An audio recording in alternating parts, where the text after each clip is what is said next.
All right, it is 10 a.m. Good morning, everyone. Welcome to Dome School.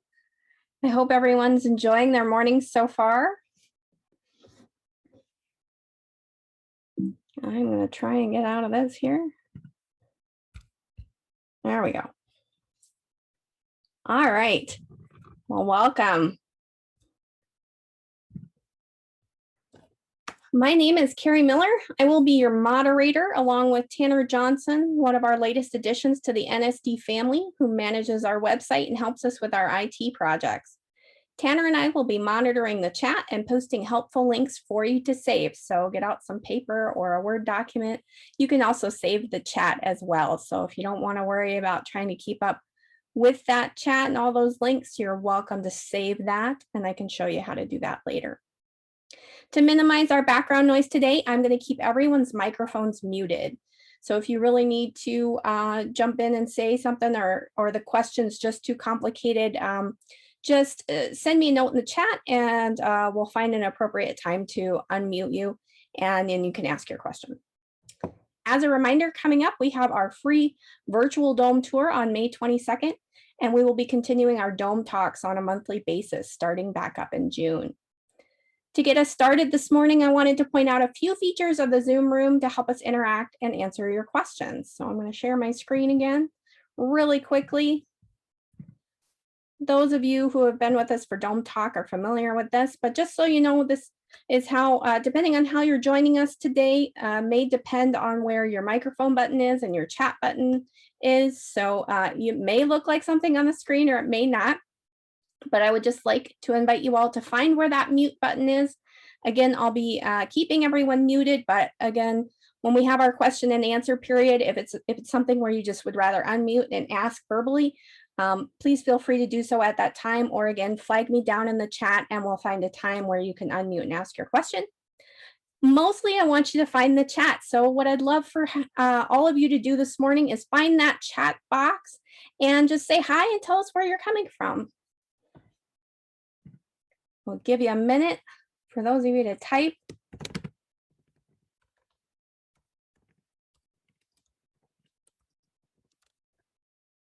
So good morning from North Branch, Minnesota.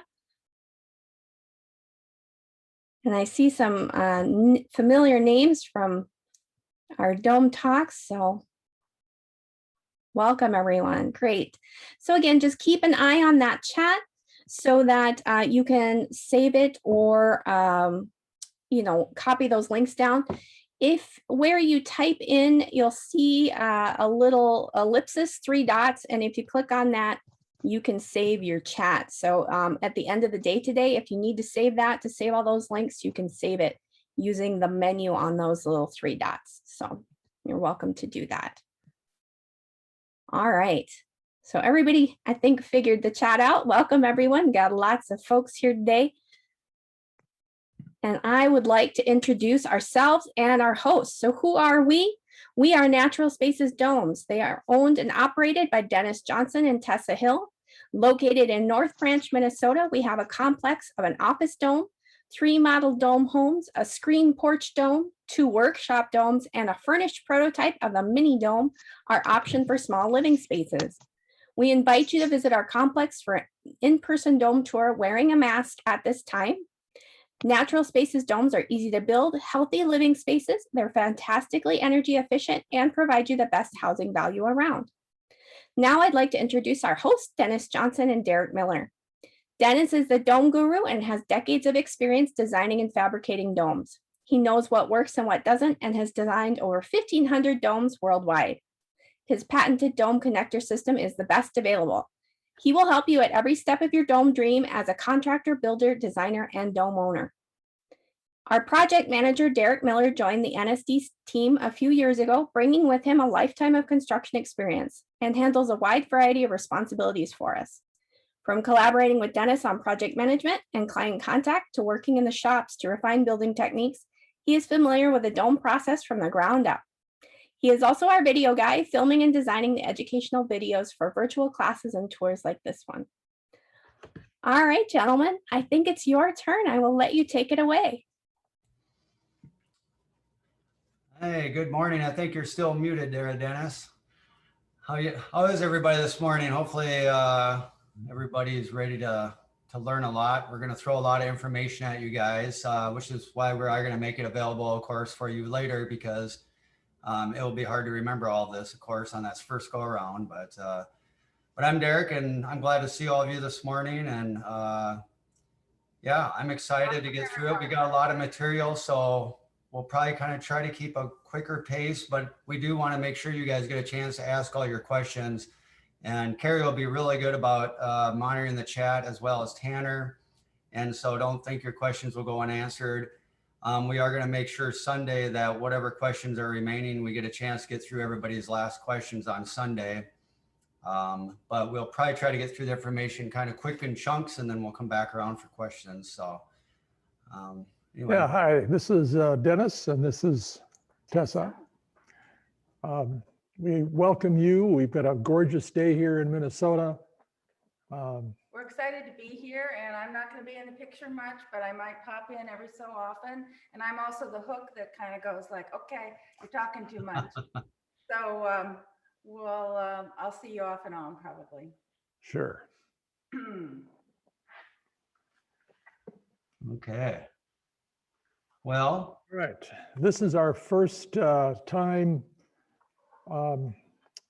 broadcasting from one location.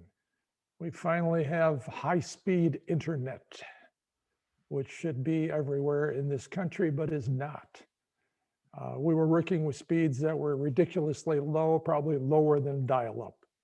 But we now have some high speeds. I think Derek ran a speed test this morning and he had 170 down and 125 up. Yeah, it's still fairly new, so let's hope we don't run into any snafus here. Right. Yeah, now that we're all in the same system, we really need it to work well. So. And the first time that Derek's not had a virtual background dome in back of him. So. Yeah. No, I'm actually in one, so that's kind of nice. Yeah. All right. Well, we do have a little video clip here in the beginning, just of some other people that are not present that are going to introduce themselves, that are part of the NSD family. And so I can go ahead and fire that up whenever you're ready, Dennis. I don't know. Yeah, let's do it. Let's do it. All right, everybody, here we go. Let's see.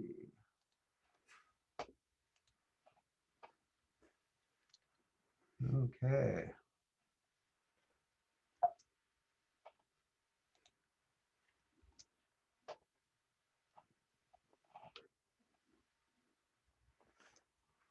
All right.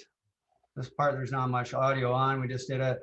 This was when we first got our drone. So we thought, well, we got to get some nice drone shots now that we have one. And domes really photograph well with drones. They're just interesting structures, and it's kind of fun to fly over them. So this is Bear Creek Dome that we're showing here. And we'll come back to this in some of our video footage soon once the introductions get going. So, hi there, everyone. Welcome to our virtual dome school. I'm Debbie. I work in the office. I do a little bit of everything. I'm still really learning a lot. I've never been to a dome school, so I'm pretty excited to be there with you, watching, learning, seeing how the dome gets built from the ground up. I'm pretty excited about it. Looking forward to working with all of you someday soon in the future. Enjoy! Hi, my name's Tanner. I do a lot of the web design, web editing, price updates, and I also edit the Dome Talk Zoom rooms and upload them to the YouTube page, and I maintain that YouTube page. A lot of times I'm contacting you guys on your questions in the Dome Talk, any questions on the website, so I hope to hear from you guys soon. Hi, I'm Dick Sendler. I've been working with Natural Spaces for 28 years. I manufacture most of the windows for them. Have a nice day. So hi, I'm Nancy. what do you do for Natural Spaces, Nancy? So I'm the office manager. I provide answers, work authorizations, and contracts. Okay, that's a lot of work. It's a lot of work. What do you do for fun when you're not working? I like to cycle, kayak, dragon boat, and collect antique cars with my husband. Nice, nice. Well, anything you want to say to all these possible future dome home owners? Well, I certainly look forward to working with you guys and implementing it from the get-go of your drawing to the kit being put together on a truck and shipping out to you. Great, great. Well, thank you, Nancy. You're welcome. Hey, I'm Daryl. I've worked here since 2005. I build all the wood parts for the dome homes. I build the struts, riser walls, interior panels, exterior panels, arches. And here's my co-worker, Princess. Hi, my name is Nick. I work out in the shops here at NSD. I build skylights and dome components and also do site work. Hi, I'm Dan Leiden. I've been working at Natural Spaces Domes for over a year now. I've known Dennis and Tessa for a bunch of years longer than that. I have a degree in engineering and I work on mostly technical things, IT support, and some of the more technical aspects of domes. Hi there, I'm Tessa Hill, and I'm married to the dome man, Dennis Johnson. And we are co-owners of Natural Spaces Domes. I love living in a dome, and I'm sure you will too. There's so many things I like about it, and I thought maybe I'd just tell you a few. One is the concrete floors. I know people ask. We stained them, I stained them, and they're very easy to take care of. I have radiant floor heating coming up from them, and that's lovely, and it's inexpensive. So that's one of the things. I love being able to walk in my dome. During this pandemic and during the cold Minnesota winters, I haven't been able to get outside that much. So I get my steps inside, walking all around the dome. This is a 49-foot mid-profile dome, and it gives me plenty of space to get in a lot of walking. I also like the artsy stuff, the decorative things that we've done in this dome. I love the paneling that's slices of wood on the wall and chinking in between, and I like the slices of wood that we have over our kitchen to sort of partition it off a bit. One thing I really enjoy are my windows, my skylights. They are wonderful. My view is delightful, and of course we were lucky to be able to have the land to do that. But also I feel like I'm outside when I'm in, and that was very important this year in particular, and during the cold Minnesota winters. Something else that's been fun are our railings, which are white pine, northern Minnesota white pine, and we left the bark on. And they're lovely and give an atmosphere that I want. Our fireplace is great. It's really a beautiful fireplace. We enjoy it during the winter time. It can actually warm the upstairs if we wanted to. We haven't needed to do that. Our radiant floor heating has worked perfectly. I like my bathroom with a big window in front of the sinks, so when I'm brushing my teeth, I can look outside, see the deers and the birds and the lovely forest. My kitchen island is wonderful, and I have cabinetry with pull-out drawers. I'd highly suggest that. The island has leg space on both sides, so we can sit around the entire island for Thanksgiving dinner. Lots to like about this dome, and I think you're going to like domes a lot. We're so thrilled to have you here at our dome school, and we hope that you will enjoy it and have lots of fun. Thank you. My name is Field, and I think I have good and grampy named Tessa and Dennis. And what do you do? I'm a dome builder. I can do that. And do that, and I can do that. All right. And you can do anything you want, and you can ask for me. You can ask for a dome that you need. And hello there. Okay. Nothing like being upstaged at the end there. So before we jump into it, did you have anything you wanted to mention there quick, Dennis? And I think you're muted again, it looks like. Yeah, I will mention something that we did some new videos of the various people that work here this time. and chose not to use a couple of them. So several of the people, those are videos from last year. I'll just mention that. Okay. They've been here longer than some of those times are related to. Yeah, and the last person there is our grandson, and he does consider himself a dome builder, actually construction worker. And he was 3.5 when he did that video. That was a year ago. So, Oh, that's awesome. yeah. Okay. Well, we'll kind of jump into it here. We kind of just kind of wrote the outline and use that as kind of outline for this. So we kind of realized after the last time we did it that there was a lot of components and steps of the dome that people didn't quite understand what we were talking about.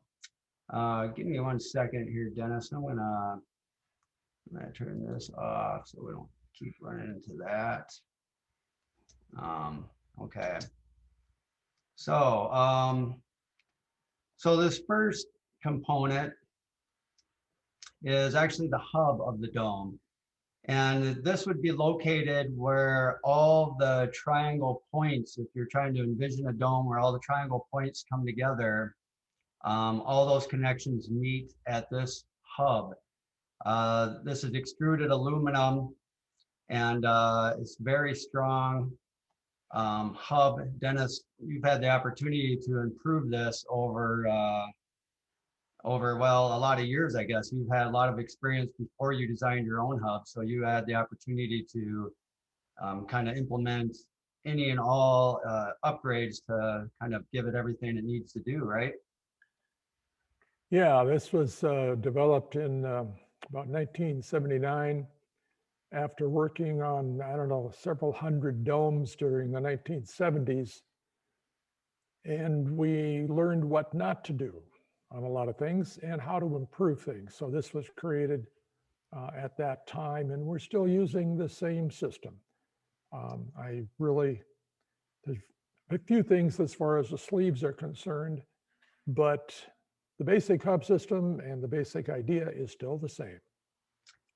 Yeah, and speaking of the sleeve, that's another component that it basically ties the 2x material of the dome, typically a 2x8 construction material, framing material. This is the component that connects to that, and then that connects the lumber to the hub, as you can see in this picture here. So here's several struts, they're called, with the sleeves attached to them. These are older sleeves, so they don't have the black epoxy coating, but they're still the same shape, and everything else is the same. And so you can see how the hub in the center then is responsible for holding all those components together. Let's see here. Here's just kind of, I didn't really have a good picture of a riser wall, but I at least wanted to get something because, you know, we don't want to explain too much to you guys, but there's a few components that are kind of specific to a dome. And this is one of them. So this is the riser wall. And if you imagine the dome as kind of a let's just call it half of a sphere, as that half of a sphere comes down to sit on the ground or on your foundation, usually you want to elevate it a little bit, and that's why it's called a riser wall. You raise the dome up a certain amount depending on what your needs are and what size dome you have. There's some factors that come into determining what the best height would be for you to rise it up, but that's kind of what the riser wall is. So if you buy a kit from us, we will sell these prefabricated, most of them. Some of them you'll build on site, but all the components will be cut. And so you can see it's a little bit of a complicated piece, so it's not a bad thing to get pre-assembled with the kit. And then that allows you just to quickly be able to assemble the structure. Did you have anything you want to add on that before I go to a strut, Dennis? What you're seeing here is an 18-inch thick wall, and the riser wall is the same thickness as the struts, as the dome shell above it. So we do everything from just 2x8s to 24 inches wide, but it's a 2x8 on the outside and a 2x4 on the inside. Right. And here's kind of another shot of, you can kind of see, so this shows the struts and the riser walls. So you can see the riser walls are on the bottom. Dick, who's the gentleman in the middle there, holding two struts together, standing on one that was left open as we're going to put a window in there, so there's no framing in the middle of it. But essentially, he'd be standing on top of the riser wall, and then you can see the riser wall to the right was pre-manufactured, and then the components that essentially form the triangles of the dome are called struts. And so those are the struts. He's holding two of them. I'm handing one of them to him. And so like Dennis said, those can be any depth you want to spec out. So these particular ones are 18 inches thick. So there's gusset plates on top of the struts that allow you to set a 2x4 to the inside, whatever depth you want. That space in there does get filled up with foam insulation that you'll see later. But this allows you to kind of have however much insulation you need for your climate zone or the efficiency levels you're aiming for. So yeah, we kind of realized we jump into these things so quick that sometimes we forget to cover the basics. So we wanted to at least show that. Yeah, let's see. Okay.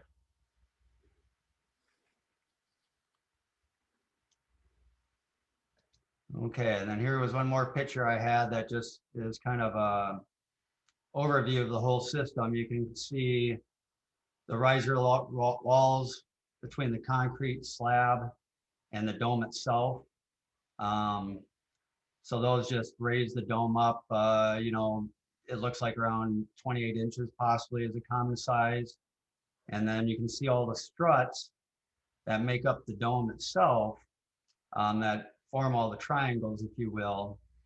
And where those all come together in the center of all those would be those hubs that we showed you earlier, along with all the sleeves that essentially attach the wooden components to the hub, the struts to the hub. So.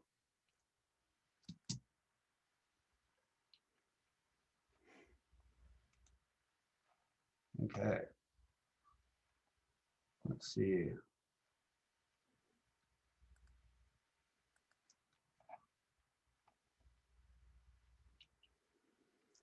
Okay, so here's another thing that, yeah, let me back that up real quick a little bit. So another thing that we found we kind of really flew by last time was just the basic geometry of the dome. So the domes are essentially based off of a Platonic solid called an icosahedron. And an icosahedron is a 20-sided symmetrical shape where every angle and triangle is the same size, has the same degrees of angle on them and the way they fold around. So it's basically, no matter how you look at it, it's the same. And essentially that's a geometry that most dome manufacturers use to build geodesic dome homes. And so what you do with that is you subdivide it depending on the frequency you want. So if you were to cut it in half, which means you take each triangle and cut them into 4 little triangles, if that makes sense. Actually, let me hop in here and do a little bit myself, Dennis. Yeah, right. We're trying this. We're new. We're learning here. So this would be how you would subdivide this triangle up. Sorry about my bad triangle there. So essentially, if I wanted to subdivide these triangles up, I would do this. So then instead of one triangle, this being the side of one triangle, it becomes the side of 2 triangles. You can see here's one triangle side, here's the other triangle side. And instead of this being one big long side, it becomes 1, 2, and same here. So essentially I took this and subdivided it by 2. I'm gonna back up here a little bit. what we're dealing with, what the picture you have in front of you is called a 2-frequency dome. And we won't spend much time here, but I'm going to draw this down here, and I'm not very good either.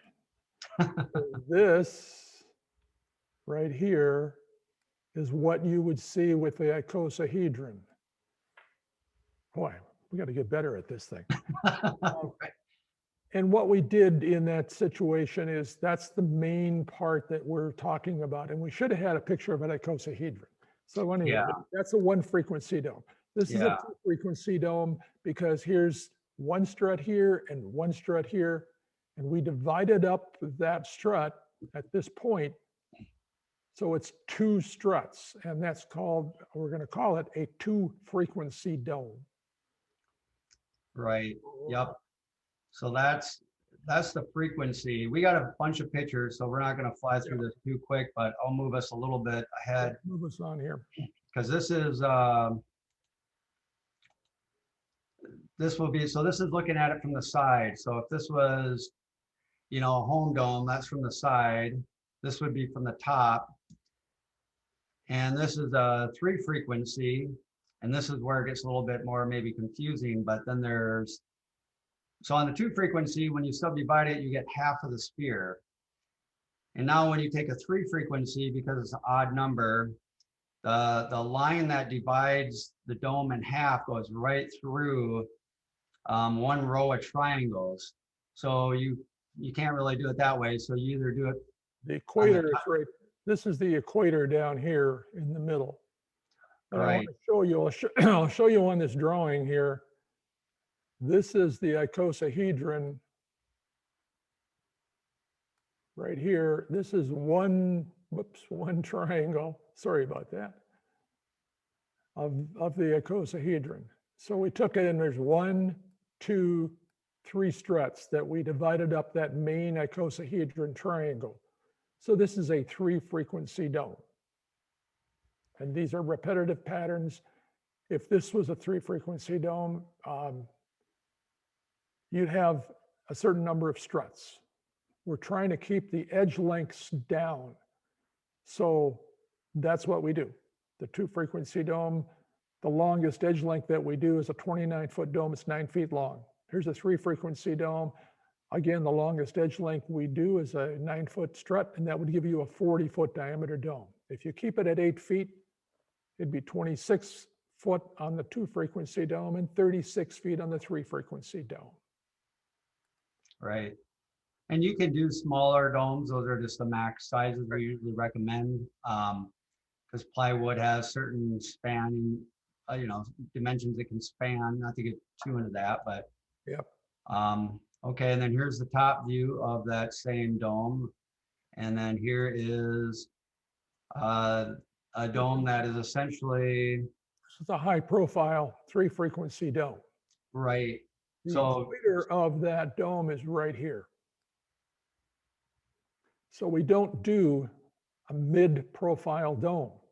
We're calling this a high-profile dome. This, the one you saw prior, was a low-profile dome. So it's really, this is the equator right here of the Earth. Here's the Tropic of Cancer. Here's the Tropic of Capricorn.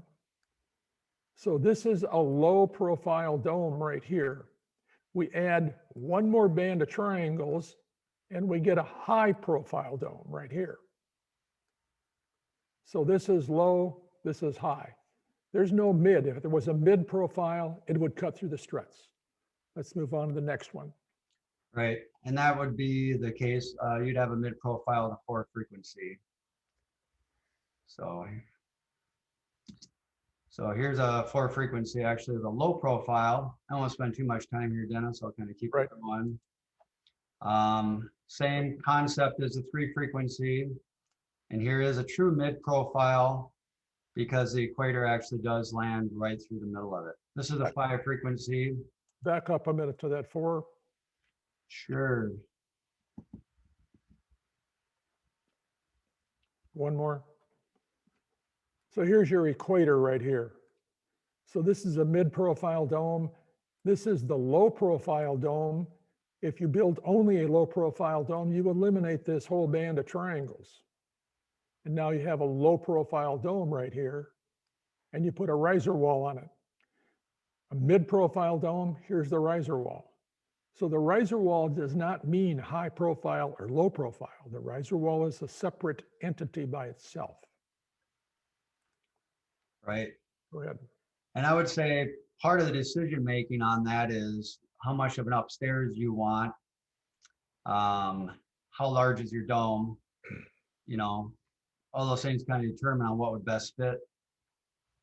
So this is up to a 6 frequency dome. You can see lots of triangles in those frequencies. Back up one. Okay. If you can. Yep, there we go. All right. So you find the pentagon point in an icosahedron. There's a point, and there's a point. This is the middle of the pentagon panels. There's 5 triangles here. All the rest of these triangle groupings are 6 triangles around a center point hub. So we've taken the line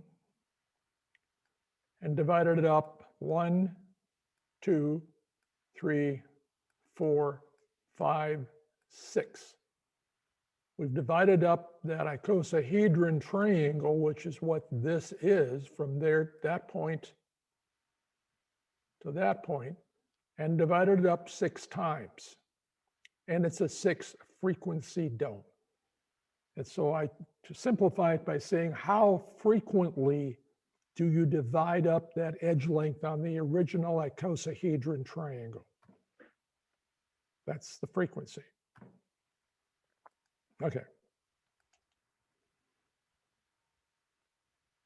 All right. There's a little tiny lag time here. So here again is some sleeves, our hub system, the bolts. There's our typical sleeve. We do have anodized hubs if you're in a saltwater environment or near an ocean, I should say. And we have modified base plates that you can use for ICFs, slab on grade foundations. This is typically what a kit would look like that's shipped to you. All those components are what you would use to build the dome if you're building your own struts, part of a skylight there. So here we kind of just have a lot of photos in here, Dennis. This is the part where you're just going to kind of direct me when to stop. This is really just kind of, we're talking about, you know, kind of design elements and what you know, kind of want to. Right here a moment. This is a 60-foot diameter dome that's done in Denmark. I think we have some finished shots somewhere along the line. But these are the conceptual drawings. This is from the owner that sent this to us and said, here's what I want to do. And we usually say, okay, well, here's some things that you have to be aware of. We try to accommodate most everybody's design. There's some things where we say, well, that maybe I shouldn't say can't be done. I just said it shouldn't be done for various reasons. In this case, they took out all the struts. All the struts in this opening are gone. So that creates a problem to support the dome. So what happens is that right here, and actually this is coming to a point, it's right here and right here, and even these points over here are supported by a column. And this, you'll see this later on, the column happens to be trees. He chose probably 8-inch or 10-inch diameter trees that actually support it and actually have our sleeve welded to a special plate that's bolted to the top of this vertical, call it a strut because it's attached to the dome. So yeah, we can do custom domes, we can do custom openings, but it's a matter of how you solve the structural issues of actually providing some support where it's needed. So you can go on from that one.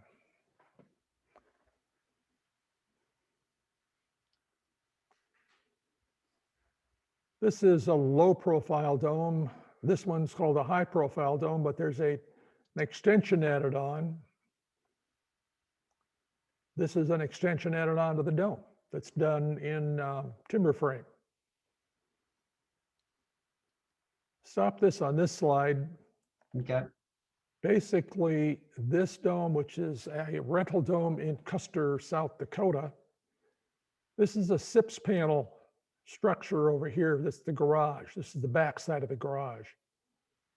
And it's done with SIPS panels. And it's connected here with this roof here. There's a walkway from this dome to this dome. This is an 8-foot high riser wall all the way around the dome. So it wraps around the whole dome. The dome sits on top of that riser wall. That provides this massive window grouping right here for looking at the view that they've got. Second floor, we created all these panels up on top, triangle skylights. This is an eyebrow for sun control, snow control. So there's a lot of things that we do design-wise, but we have used SIPS panels. They're really hard to do in a dome. It's been done, but it's not the most economical. We have with our thick struts, where we get into 15-inch, 18-inch, 21-inch thick walls, more energy efficiency. Let me get rid of my drawing. Oh, sorry there, Dennis. I know there's another picture there. I thought I'd kind of rotate through. Sure. This is an old picture of a dome that's been remodeled. So here's two domes joined together. I want to stop it here a minute. Sure. We're talking about design of the dome. People always say, well, I want to join one dome to the other. This is the problem area right in here. That's going to collect snow, leaves, debris, dirt.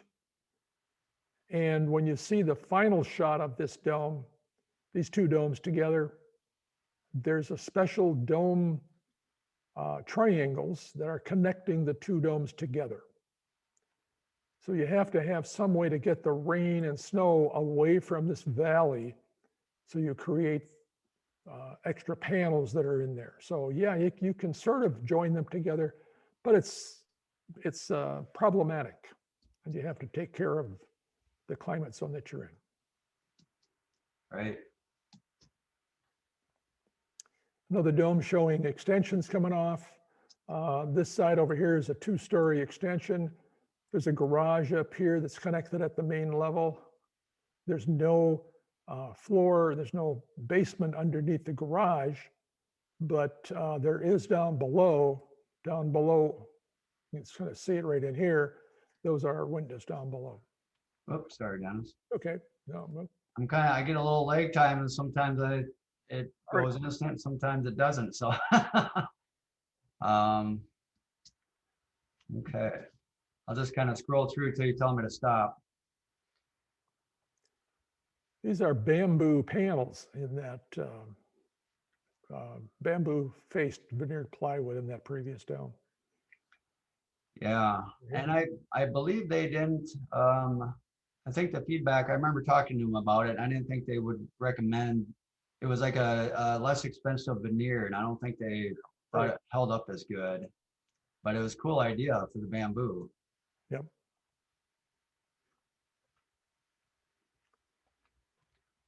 You can see extension openings. Here's, you get these nice, interesting spaces inside a dome. So you can create unusual spaces.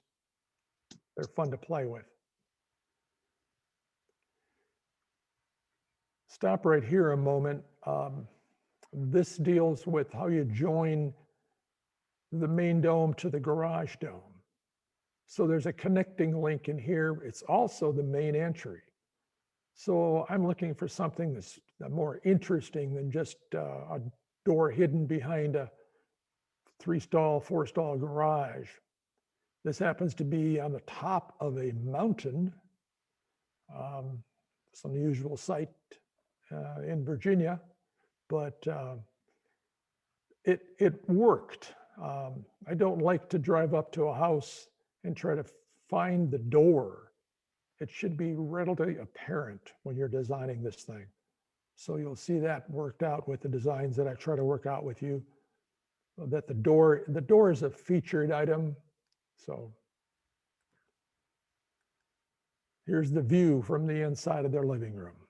This is what you're after when you've got a mountaintop site.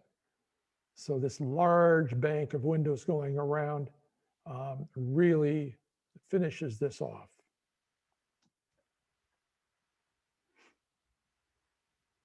There's an inside shot. Here you can see a lot of things that were incorporated. You know, we're trying to do everything. There's the front door, back door. Here's the kitchen design. You can put cabinets on the outside because it's a high profile dome. Lower level walkout right down here. Cupola up on top. You got to be able to turn around when you get to the top of the mountain. So they've got their own little turnaround spot. Yeah, the site itself definitely dictates a lot of the design. Yep. Right. And they had to do a walkout situation. This is a proposed restaurant down in Southern California. They just submitted plans for a building permit, and we'll see how long that takes. Here's that other photos of that Custer Dome. They use fieldstone here on this outside from the local area. So again, we're trying to use native materials.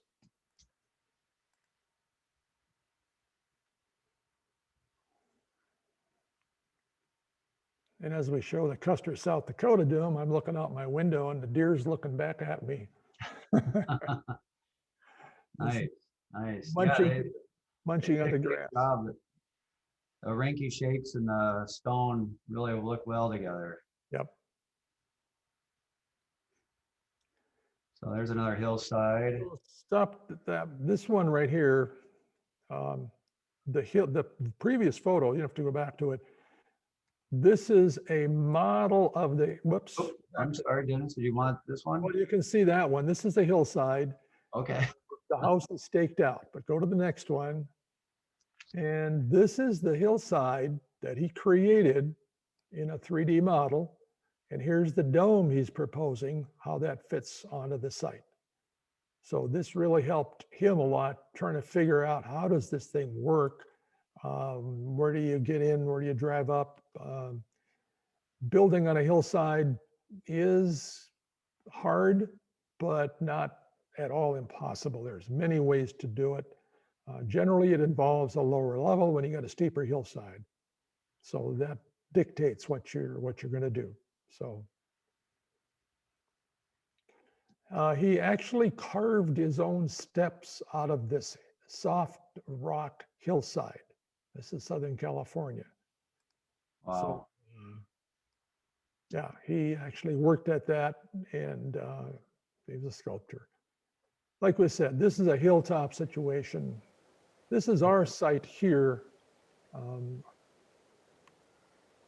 Derek's in neither one of those domes, actually.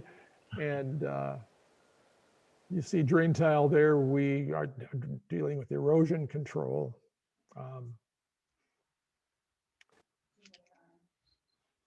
Yeah, it's you probably, well, the hill starts to drop off right after the domes. It goes down to the creek. So, yep, that's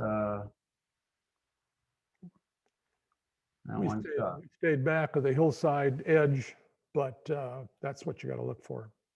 Where is your edge? Right. Planning wise, here's what we deal with. You want the site. Without the site, the plan on the inside isn't going to work as well. You have to know where your driveway's coming in. What do you want to see? And then really go to the inside and say, where are my views? Which way is the sun coming up? What do I want to see in the morning? Is it the kitchen or is it the bedroom you want to look out at the sunrise? But the view is probably the most important. So the view situation is one where it's the living room primarily that may be where you want to see that view. In this case, this has 4 extensions. There's an extension here, here, here, and a link to the garage here. The extensions are not as efficient as the dome, so we try to minimize them as much as possible. At some point, if your extensions get too long, you definitely want to look at a larger dome that might solve your space issues better. We recently did that.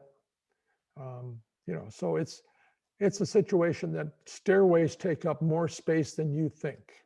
So this is one going downstairs. Oh, sorry, Dennis. It's okay. This is the mini dome. There's a foundation plan here that's showing the foundation. Hold this slide a minute. Sure. And this is the main floor of this mini dome. So here's your kitchen, there's the bathroom, here's the living room, and this is the dining room. Recently, we've had somebody say, well, I want to switch this. This is their living room here. This is going to be the main floor guest room. The upstairs, this is the bedroom upstairs. We're showing a queen size bed. It actually fits a king size bed also. This area is open to the kitchen. This area is open to the living room. But there's a lot of ways to change this.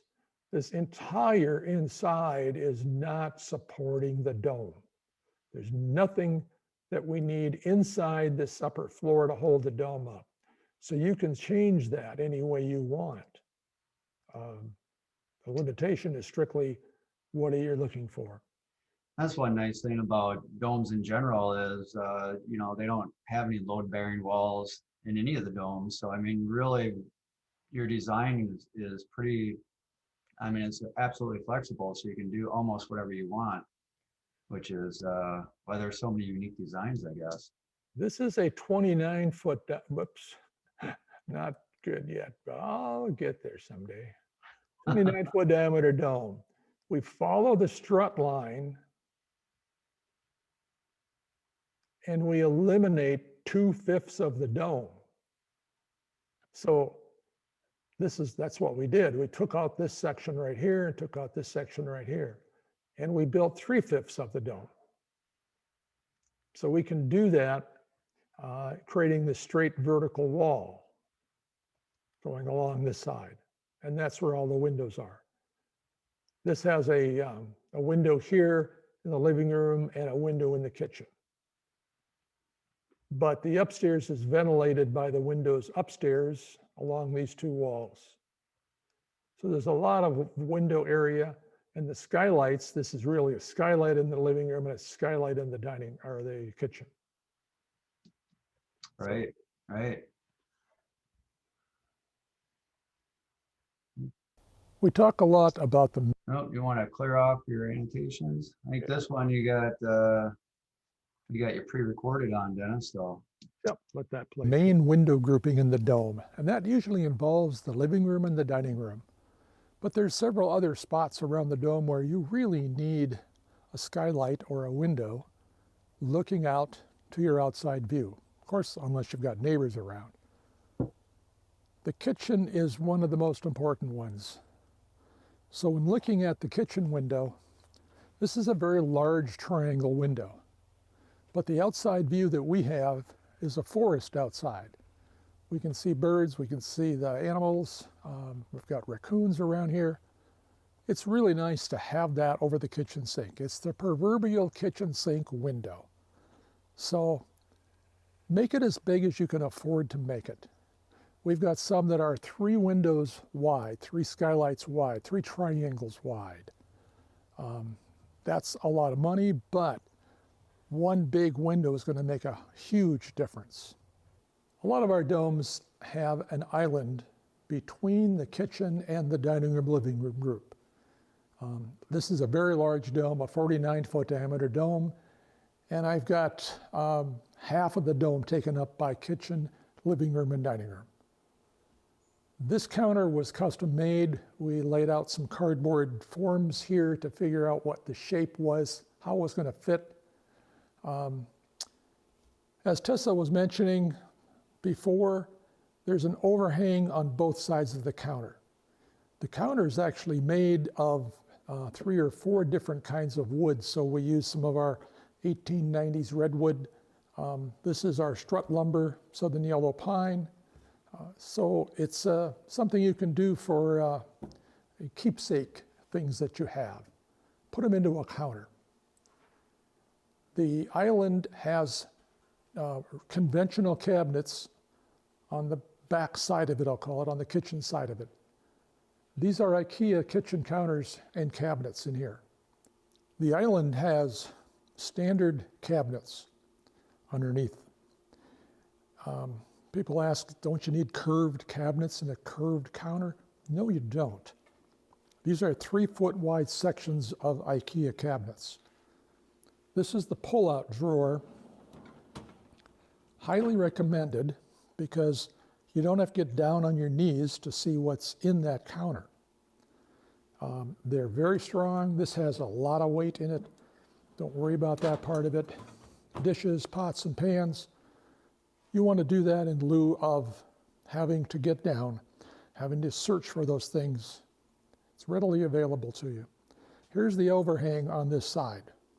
There's about an 8-inch overhang on both sides of this counter. We can line up around this counter when it's cleared off. We can fit about 14 to 15 people. In designing the kitchen, I wanted to give it some definition from the dining room, living room area of this large dome space. So we did a little trellis, if you want to call it that, over that island counter and over the main part of that kitchen.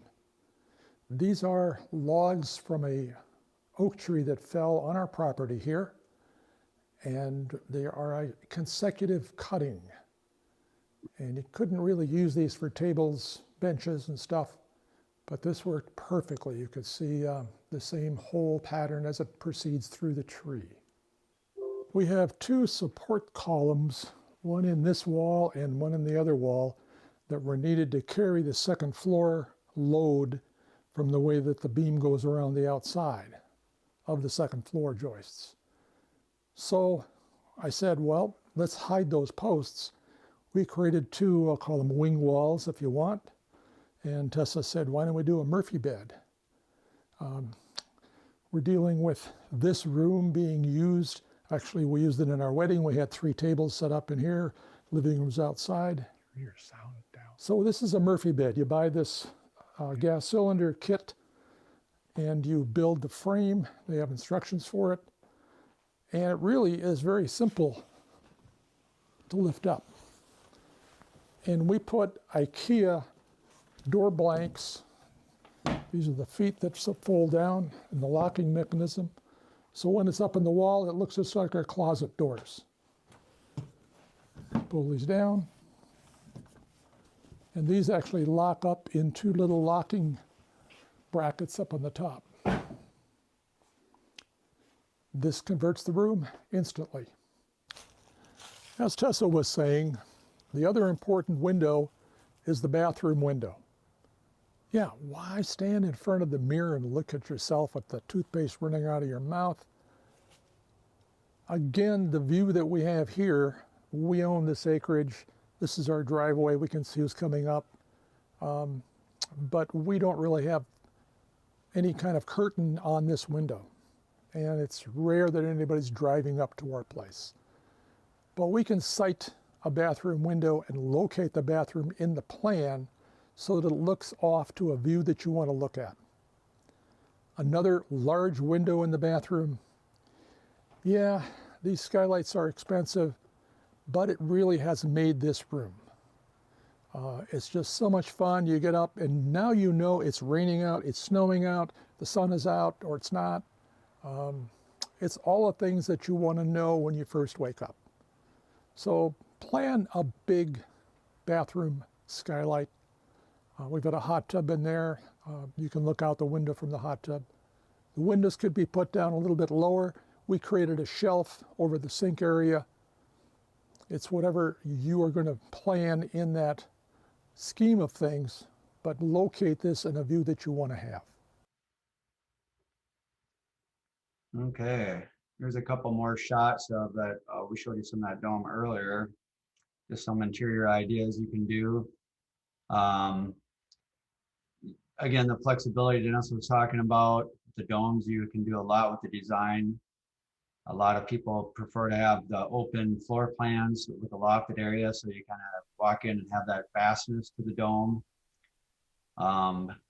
In this particular, this is a 49-foot one. You can put a little bedroom up there pretty easily. This is the bathroom with a nice triangle skylight, letting a lot of light in. So I'm going to kind of cruise through these, Dennis, and let you talk about them a little bit. I didn't really get a lot of, photos for some of this stuff, and then we'll jump into this, if that sounds good to you. And you are muted, Dennis. Let me stop that screen share here. The annotation device was stopping me from unmuting. So. Okay. So a couple things that you probably want to also mention, some of the design decisions. So I guess at this point, really what we're just trying to do is show some of the basic fundamental elements of the dome. So as we talk about the struts or frequency, you guys aren't left in the dark. I know it's a lot of information, but it's also not necessarily that interesting. So a lot of people don't want to spend too much time on that. But hopefully you guys have kind of a good understanding. So as we explain things, you kind of know what we're talking about. But really what we wanted to accomplish before we get into showing how to build the dome itself is just kind of a little bit, get some of that, some ideas in your mind about what you want to consider for your interior space, where you are in your site, where you want your views to be. Do you want a large upper floor or a small loft, just maybe for a guest room? There's all these aspects. And Dennis, I'm sure you don't want to touch on some of those, but one thing I didn't want us to forget is we also brought up, as far as your site plan, you got north, south, east, and west. Watch out for the west, and building codes and contractors. So if you want to kind of touch on those things, and then when you're done, we'll jump into showing the dome go up. Yeah, the sun orientation is a big factor in it, but that's competing with your view. So sometimes you're stuck. Your view is to the west. Well, you're going to get, at various times of the year, you're going to have direct sunlight coming in from the west. What's your climate zone? We'll get into climate zone map later on, but it's really important to tie all this together. You're building in Phoenix. Are you building in Alaska? Are you building in Minnesota? It's these things that are going to affect where you site and how you build. Talking about the west sun coming in, and if you're down in Phoenix, you don't want that west sun. We do have a client that's building the mini dome, and he's dealing with, his view is to the south. This is Phoenix. It's got a lot of glass. You need a sunshade over those windows that are facing south. And that can be created, including, and I'll point over to our skylights here, we could create a sunshade over these outside, over this grouping of skylights. We've done some with sail cloth, where you create a triangle, rectangle, whatever shape you want outside of the structure. And with that, you can block out at certain times of the year where the sun is coming in and you don't want it to overheat your house. You want passive solar gain in the wintertime.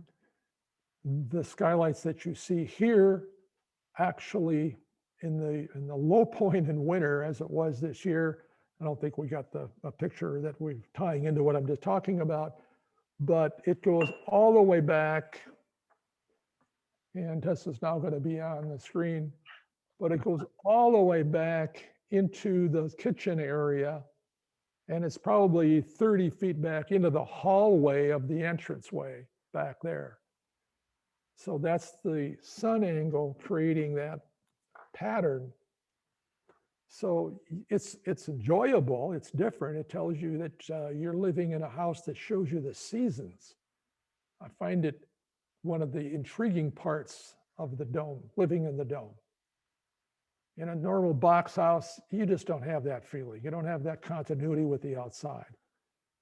You'll have sunlight on the opposite side of your dome from where it is, depending on how your skylights and other windows are set up. You know what's going on the outside. So it's a big part of the design. Like I said before, you need a site plan. You need a site really to create the plan. You can get some idea of your plan prior to that, but it's got to tie to the plan, the site that you're building on. Just real quickly with the building codes, we're dealing with the building code as the minimum amount, the minimum structure, the minimum things that you have to do. If you build, you're going to hear me say this probably more than once during the 2 days, if you build to the code, and a lot of builders really tout that. Oh, I've got a house, we meet the code every which way. That's fine if you meet that code. You just built the worst house you can build because you met code and that's all you did. And the code is really behind, especially the approved code. Codes are done every 3 years. There's 2012 codes that are still being used because the legislature in your state has to adopt the code, the current code, and it's always behind. So there's 2012, there's 2015, there's 2018, there's now a 2021 code. I only know of a few states that actually have adopted the 2021 code. Most of them are using the 2018, a lot of them still use 2015. Yes, they make changes. Drastic changes? No. But there are some things in the new code. They're working on the 2024 code right now. They're deciding what's going to change. What's changed over the years? Your energy efficiency in all different aspects of it. The R value has gone up, required minimum thickness of wall, or I should say, it's based on the R value. So you could have foam insulation, have a thinner wall. But it's now, most of the country is an R49. Years ago, you're lucky if you had an R20. So you want something beyond that. We design using R60 as our minimum code. And the code we have here says R49 in the ceiling and R21 in the walls. What does that equate to? It's really a 6-inch wall with fiberglass insulation. And an R49 is a 12-inch insulation along with the airspace and along with the interior material, the exterior material, and you can get an R49. But an R60, we're talking about our structure here at Bear Creek Dome. This is an 18-inch wall. So the level here is an R64. We have 16 inches of insulation, 2-inch ventilated airspace. We have the interior panel, the exterior panel, and then the air films. And that all adds up to an R64. Our heating bill in a 3,200 square foot space is averaging $530 a year. That's from October until May, sometimes till June in Minnesota. But we're dealing with an efficient radiant floor system, but the insulation level in our walls and the fact that most of these skylights over here not all of them, but most of them are triple pane. The windows down below are triple pane also. Did the building codes dictate that? No, they didn't, but they are starting to. They're requiring a minimum, or I should say maximum U value, which is the inverse of the R value. So don't get confused. One's you want a lower number, one you want a higher number. They also are dictating the solar heat gain coefficient. So it's SHGC. That's a rating that's going to be on the window or the skylight. So the codes are there. We know what they are. We're ahead of them. We've been ahead of them from the 70s when we're doing thicker walls, more insulation, better windows, better skylights. So you don't have to be too concerned other than we're going to help you meet that code. And you want to deal with your local building inspector. You want to create a friend in that local building inspector. He's generally going to be interested in the dome. He probably never saw a dome before. So you want to help educate him. If you need stamped, signed, engineered plans, because he says, you know, this is what I want to see. I want to see an engineer seal on each of these plans. We can provide that in all 50 states. We also have some engineers that we worked with in Canada that could provide that up in Canada.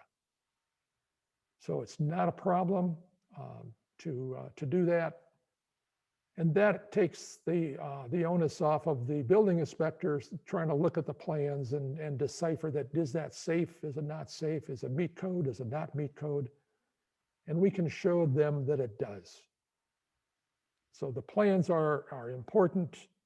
It's a big part of it. And the building code in your area, the building systems might have a few special things, but there's now one code throughout the country. So that's all I'll say about that. Okay. All right. And then contractors, and then we'll do like a quick little 5-minute break. And then we'll jump into laying it all out here. That's kind of where it starts getting the fun for most participants, I think, is actually watching the dome go up. And that will be fun. And we will try to grab some questions as well before lunch. Typically, we have ambitions to cover a lot, and it's hard for us to get through it all. So we'll kind of just play it as it goes as far as the schedule. But did you want to touch on contractors at all, Dennis? And then we'll take a quick 5-minute break. Yep. We've actually got a couple contractors on this dome school, as we usually do. And, you know, trying to find a contractor these days gets a little hard because this country is experiencing a housing boom like it's never seen since probably after World War II. Housing prices are up, but the building is just gone really high. The local contractors can handle a dome. People say, well, how do you find one that's built one of your domes before? You don't have to have that. The good example we had real quick on this is that there's a contractor up in north central Minnesota. They did a 49-foot diameter dome. They had a crew of 4. They put up, and they had never taken dome school. They've talked to us a few times. They got our construction manual.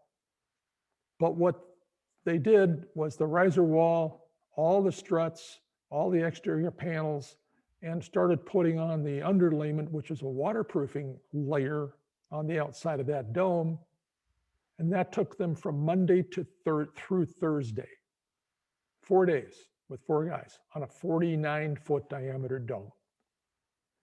At the 5th day, they started building the extensions. They had 3 or 4 extensions, and they started building those extensions and putting the roof on. So within 2 weeks, that dome is waterproof. Can you do it as an owner? Yes, you probably can, if you've got enough people online. Excuse our cell phone call there. We do a lot of dome raisings. We recommend that if you are at all interested to help put up your dome. It's a case where you can put it up, but you're also dealing with, you need scaffolding, you need tools, you need some equipment, you may need a boom lift. So if you're prepared for it, we can certainly help you prepare for that by telling you really what you need and how many sections of scaffolding. And we'll help you from the standpoint of announcing a dome raising going on in your area. And you will have some people show up that say, okay, what can I do? And you have some people show up that goes, well, I don't really want to help, but I wanted to come and see what it's all about. And probably an hour or two into the project, and you say, well, hand me that strut down there. I need that up here on the scaffolding. And they're engaged and they're helping. So it can be done. We've done a lot of dome raisings around the country, and you have 12 people, 15 people. The one I was at years ago was really 50, maybe 50 to 60 people. The entire town, because the town had a population of 50. I think the entire town was out for that dome raising. And in 2 days, we put up a 36-foot high-profile dome, risers, struts, exterior panels. But they had 3 sections of scaffolding. So it really relates to being ready for the amount of people that you're going to have show up. Contractors are going to be able to provide all of this for you. We strongly recommend to them that, well, like we're seeing here, that they attend a dome school. Now that we've got a virtual dome school, which they can then watch, it's going to be a lot easier to say, okay, watch this dome school section. They can skip over the parts they already know or don't want to talk about and get the pertinent information of how this thing really goes together. But we also have a dome consulting program where we're going to be available. Derek or I, or Nancy or Tessa would be available. We've got a program that we've sort of mapped out where you can buy our time basically for the day you're going to put up that dome, the day or two. You want 4 hours of our time, you want 6 hours, you want 8 hours.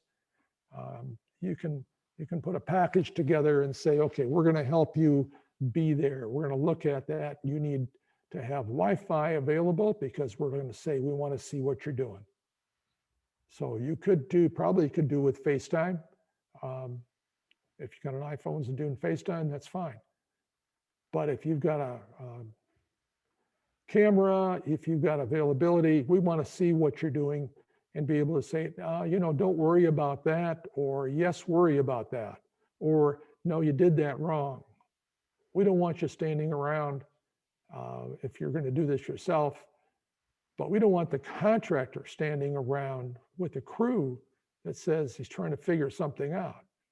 So we field calls all the time from contractors and their crew asking, okay, how do I correct something? How do I figure out something? So. Okay.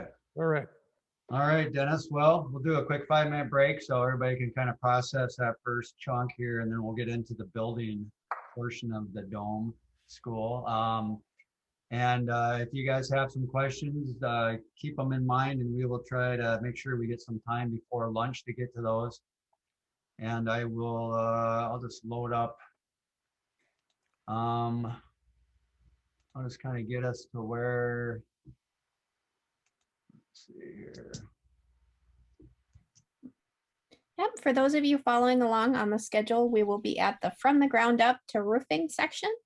So please take a few minutes, take a break, stretch your legs, relax your brain, and then we'll come back and jump into laying it all out. All right, I think we're back in business. Just wait for the dome guru himself. There we go. Welcome back, everyone. Hopefully that just gave you enough time to stretch your legs, let your brain relax a little bit before we jump into our next section, all about from the ground up to roofing. Good pre-lunch warm up. Right. Okay. Well, without any further ado, I'll jump into it here, Dennis. I'll let you commentate over it.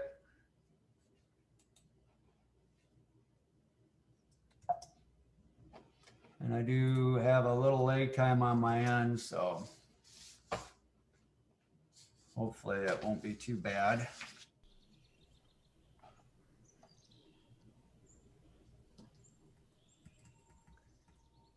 So the building plans relate to a lot of things. We're showing a variety of things. There's a construction manual sitting there. There's a part of the dome we're going to build, I believe. Most of what we're going to do there. Yeah. There's a wood foundation drawing showing you this is blueprints that we provide to lay out that wood foundation.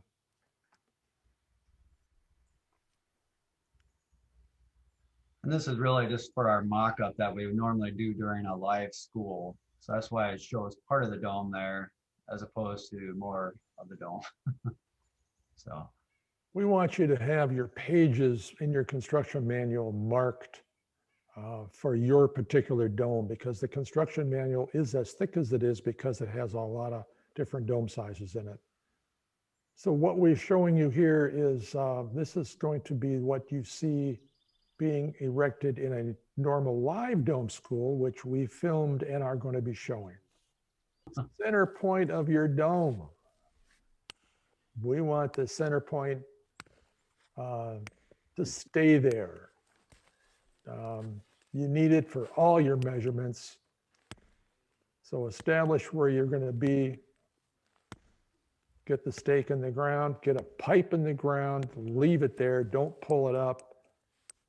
You want a nail for your tape to hang on to so you can tell where that is.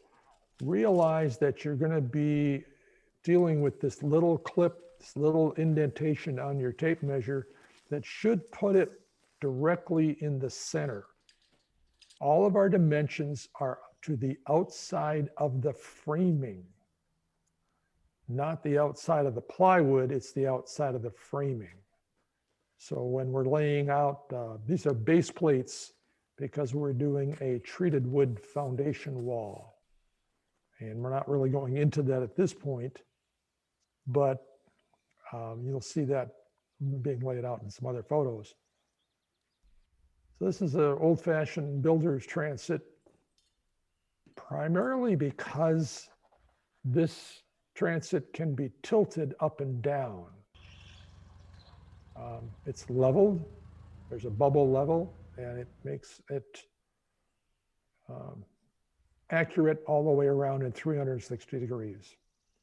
So you can sight this thing and you can be 64ths of an inch.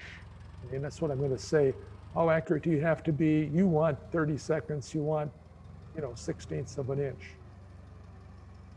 This is the radial measurement. Not quite lined up to zero to, there it is, 0 to 0.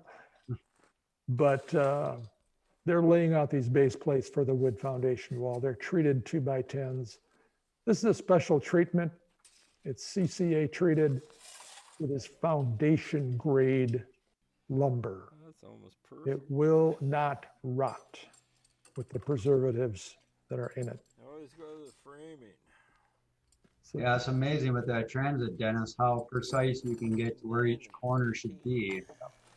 You can use the degrees on the transit, and you can pull tapes. There's Dennis on the transit looking for a height, so you can get your height, your elevation to where it needs to be.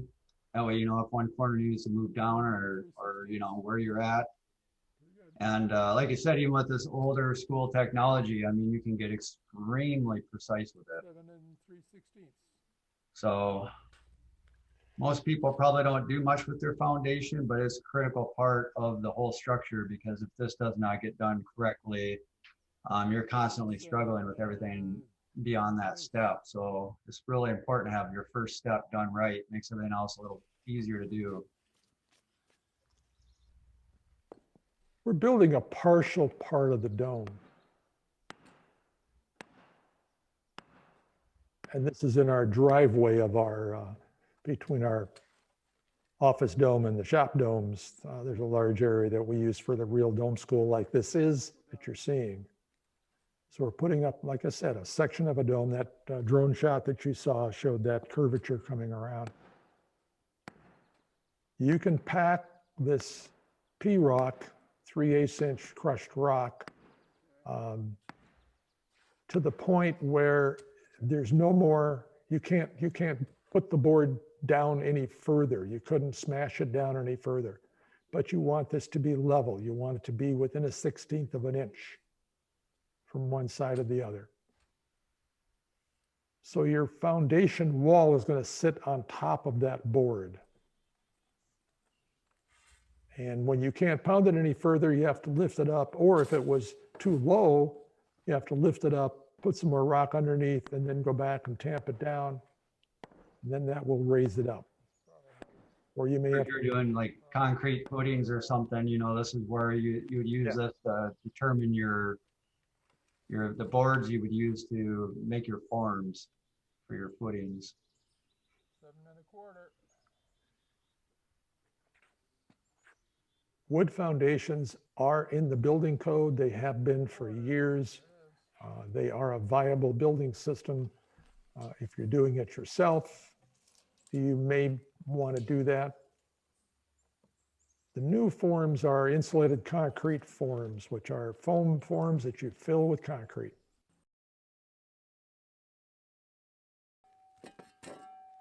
In order to set a wall on top of this, you want to have a broom. Now this is, again, this is a temporary site situation.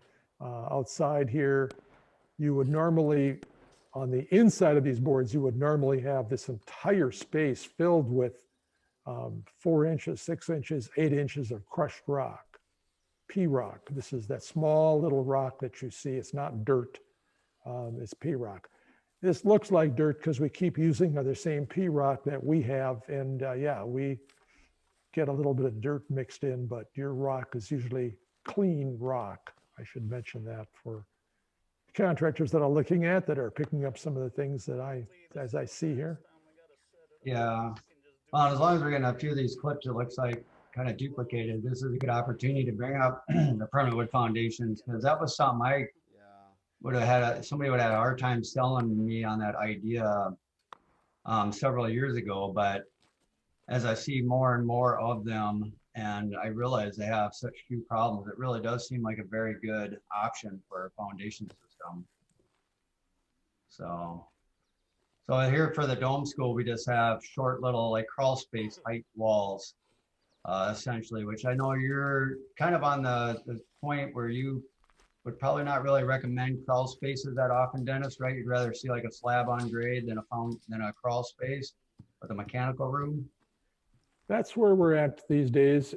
Slab on grade is by far the easiest, least expensive foundation you can do. People are worried about all the pipes underneath it. No, you don't have to be worried about it. Not these days. The crawl space needs to be either conditioned air, which you are going to have with your house, in your house air, or totally separate, where it's sealed off.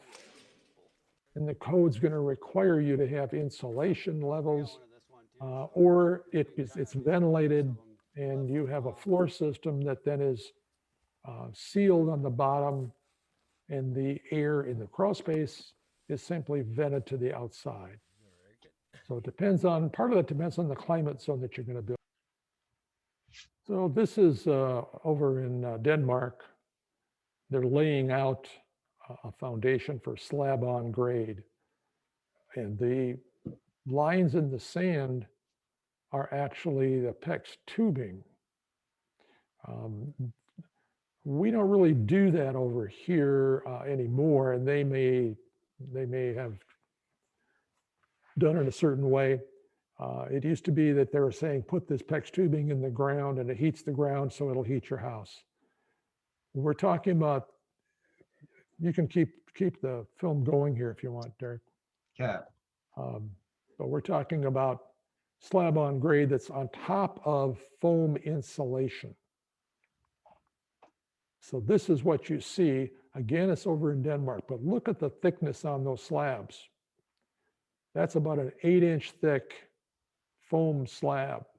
It's not all continuous, by the way. These are sheets of foam. Then there's rebar and mesh put down with rebar on it that gets embedded into the concrete. On top of the rebar, they're laying their PEX tubing and tying it into the rebar. That's planned out, all of that. There's not just one zone. And they're using a pumper truck to pour that concrete. These are slides that we got from them, so we're missing a lot of the steps involved. But you see those tubes, those are the zones of the PEX tubing. There's no joints in that concrete. All the joints, all the connections are above that slab. And it's called slab on grade because you're building up that grade and you're leveling it off and you're tamping that soil. And then the foam is really a key factor in this, making this thing work well. We did a test here at Bear Creek with 5 different kinds of insulation below the slab to see what really worked well and how well it worked. And if you're doing a slab on grade with radiant floor heating, we're going to suggest in the cold climate zone a minimum of 4 inches of foam. In the warmer climate, mid-range, I'll call it, in the country, doing that, you could get by with 3, but the more you have, the better it's going to be. Here's concrete footings. They've been poured and stepped down the hillside. And there's a lot of ways to do this. The drawings for this are created by us. Here's that double dome. It's got a concrete foundation with foam insulation on the outside of it. Later on, you'll see what we did for that transition between the 2 domes. But the one on the right is actually a 3/4 dome. So these are poured concrete walls. The shelf that's there is where the joists are for the floor system. The other one that you see in the back was a radial framing, which in this case worked out, but normally we don't do that. This is sitting on a platform down in Chile. And the platform, as you can see, structurally braced. It went through the big earthquake they had down there. I think it was a 7 earthquake on the Richter scale. No windows were cracked, nothing happened. Didn't phase it basically, because the foundation was designed for it. So you can build on a platform, but you've got to have proper support underneath the dome. Here's again, poured concrete walls. This is the footings that you saw before. Here's the wood foundation walls that are prefabricated, being erected on that footing plate that you saw us dealing with before. Yeah, so these ones would have been installed on just P-rock, right, Dennis, as opposed to a concrete footing? Yeah, you don't do concrete footings generally underneath the wood foundation wall. You set that wall up on top of that 2x10 plate. This is actually our site of the original house back from 1975. Call it the Forest Dome here as part of our dome complex. And that's, like I said, 1975, we were doing wood foundation systems a lot at that time. So these are insulated concrete forms, ICFs. It's very prevalent these days. If you're doing poured concrete, it's not always what you want to do or have to do, but it's a suggested way. There are a lot of contractors that have switched to this Your concrete is poured in between those two pieces of foam. They don't split apart. It's structurally sound. The joints are braced on the way up, depending on where your pressure is. So you build these up. It's like Lego blocks, basically, that are put together. And there's the bracing on the outside of the joints. This is actually the dome near Bryce Canyon, on the other side of Bryce Canyon in Utah. So the pumper truck comes along and pours the walls. So it's got to go up and over these trees. Your floor system is built, in this case, on top of that layer of concrete that's in the wall. And it's bolted down to it. There's a sill plate that gets bolted into it. And you see there's actually, you want to stop it right there a minute? Yep, I got it. What you've got, let me get back to my little tool here. Right here, there's a base plate. And that's the same over here. There's a metal base plate you saw. You won't remember what you just saw a while ago. But these have holes in them, and there's a bolt that goes down into the concrete, at least 7 inches, sometimes 10 inches. That's connecting it down into the concrete. You drill a hole through these bolt holes into the concrete, and then use a 2-part epoxy. So that is going to give you the uplift or the hold down, taking that dome and tying it into the concrete, so it's not going to be lifted off of that foundation. And the 2-part epoxy will give you as high of a strength as an anchor bolt that's embedded into that concrete and coming up from it and poured in place. So don't be afraid to drill this hole in and deal with it. So the riser wall of this dome, as you see right here, this is the riser wall that is part of their foundation system. So this continuous section here goes all the way up, and that is the riser wall right across here. That's the riser wall. It's really a good system. The windows are right across here for this opening. So that's where you want to go to when you design this. You want to drop this down and go across an opening underneath the opening with your floor system coming out. You want me to back that up, Dennis, or? No, that's fine. Okay, sorry. So this is now anchored down to that concrete wall, and you start putting up this dome shell. You don't have to anchor it down right away. You can put up 1 or 2 rows of struts before you tie it down, because you want to make sure that the struts are in the right spot. It's not a bad view to have out of your dome there. I was gonna say, you'd almost want to at least have your base ring maybe around, right, Yes. Dennis, before you Right. start mounting it? Okay. Yeah. Before you mount that in there, you want your base ring of triangles around there, and then you can anchor that down into the concrete. I was gonna say, because I've been on a few jobs where the foundation was off, and you know, the dome usually is not, so you kind of have to put the dome on the foundation, wherever the foundation may be, but it doesn't always line up where you think it's going to, depending on who did the concrete work or the foundation work. So here's your floor joist system layout right across here. That was for our model that is going to be built during the dome school. So that's what you're seeing in real life right here, this section that we built to put up the dome. These are 2x10s at 24 inches on center. We started doing that a long time ago, but I don't recommend 24 on center on a lot of structures. This has a very short span, and you can use 2x10s, but it may require 2x12s. If you're over about a 14-foot span, you want to switch to 2x12s.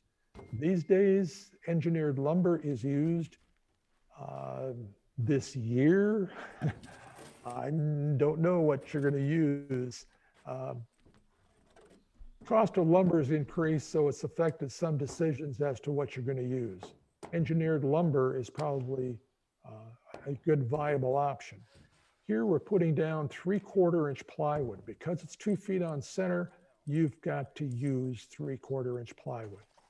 The new plywood and the old plywood, we reused this from previous dome schools, this section back over here. And this is new plywood that we said, let's change this plywood because it got rained on. You know, after dome school, if we don't take it down right away, it gets rained on. So, or we just used it for pounding against it or making marks or nailing and screwing. So as you see the video going on here on the foundation, they're laying out, and in this sense, pre-cut. Right, right. So that here you're into the riser wall. The riser walls are coming to you as you see the plywood is mounted onto it. They have all the studs inside. There's a foam piece on the bottom right here. We want to see you complete an entire ring of struts all the way around your dome. So at your openings, you need to put a temporary support to hold this strut up, because without that complete ring going around your dome, you're not sure where those riser walls are supposed to be. Right. So in this case, there's an extension here. So normally there wouldn't be riser walls in this particular spot. Yeah. But it without that completed ring, it's hard to really feel sure that all your points are where they're supposed to be on the foundation. So this kind of makes you aware that everything's where it's supposed to be, and you can pull these out after the fact.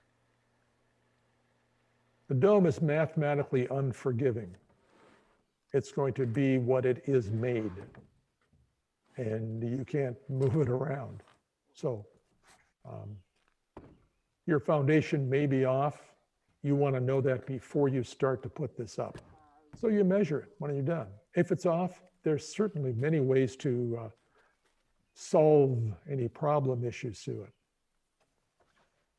So we line this up. This is the base of these corners. You see the bracket that we have. You go around your dome and you pound these bolt pins, these 3/8 inch pins that we give you. They're beveled on one side. Somewhere along here, you will show you the detail of that, maybe stepping ahead of time, but you pound them in place. And this would be a situation, Dennis, where this would be where we wouldn't ship these particular riser walls pre-built, as you just can't send them all pre-built or they'd all be connected. So you have to kind of do every other riser wall. And if we don't send the one that would be between the two riser walls, like in this case, we send that corner, which is pre-built. This corner goes to this riser wall. This corner also goes to this riser wall. So we used it to build this riser wall right here. So the next wall is pre-cut pieces. Your plywood on the outside, the studs on the inside and the outside, they're all pre-cut. Whatever this height is, there's a base plate going along the bottom of it. That's all pre-cut. Right. So So they're like putting up a corner here. So this corner is shipped to you loose like this by itself. And then this is filled in.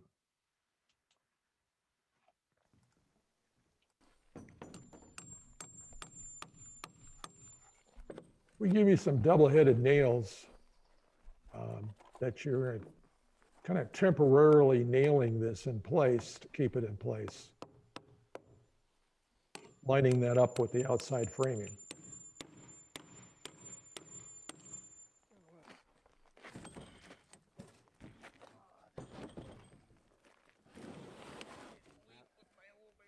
Again, you're seeing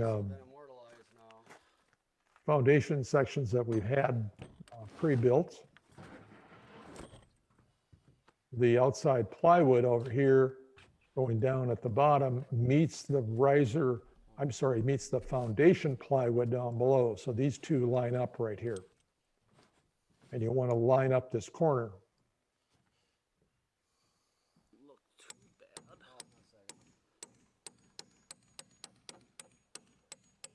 You're getting pretty good with that annotation tool, Dennis. I guess, yeah, it's very fun, very fun. These are grade, heavy grade, grade 8, grade 5, grade 8 bolts. They're not gonna break, they're not gonna have a problem with them.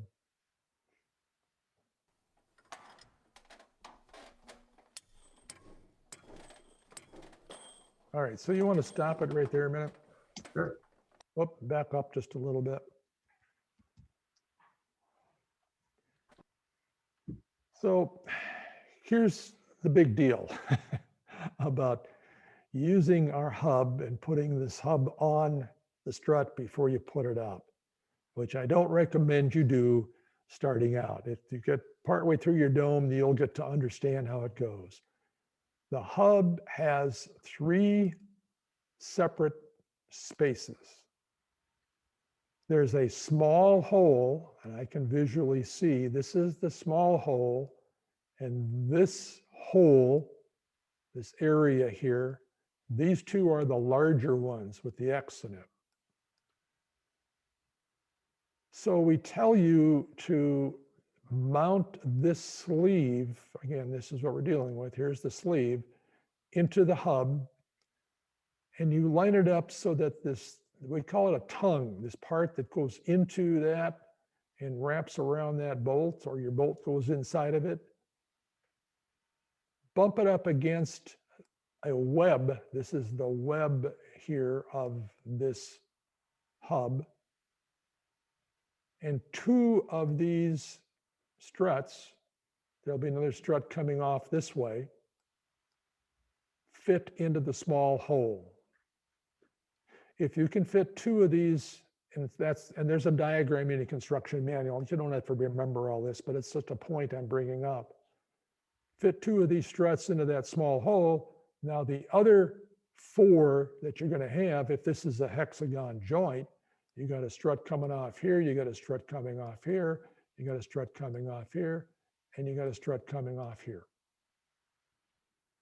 These hubs are universal. There's only one hub for the 1 frequency, 2 frequency, 3, 4, 5, and 6. Initially, when I designed this, I had to overlay all the joints from all the domes and see what missed these webs that are sitting in here.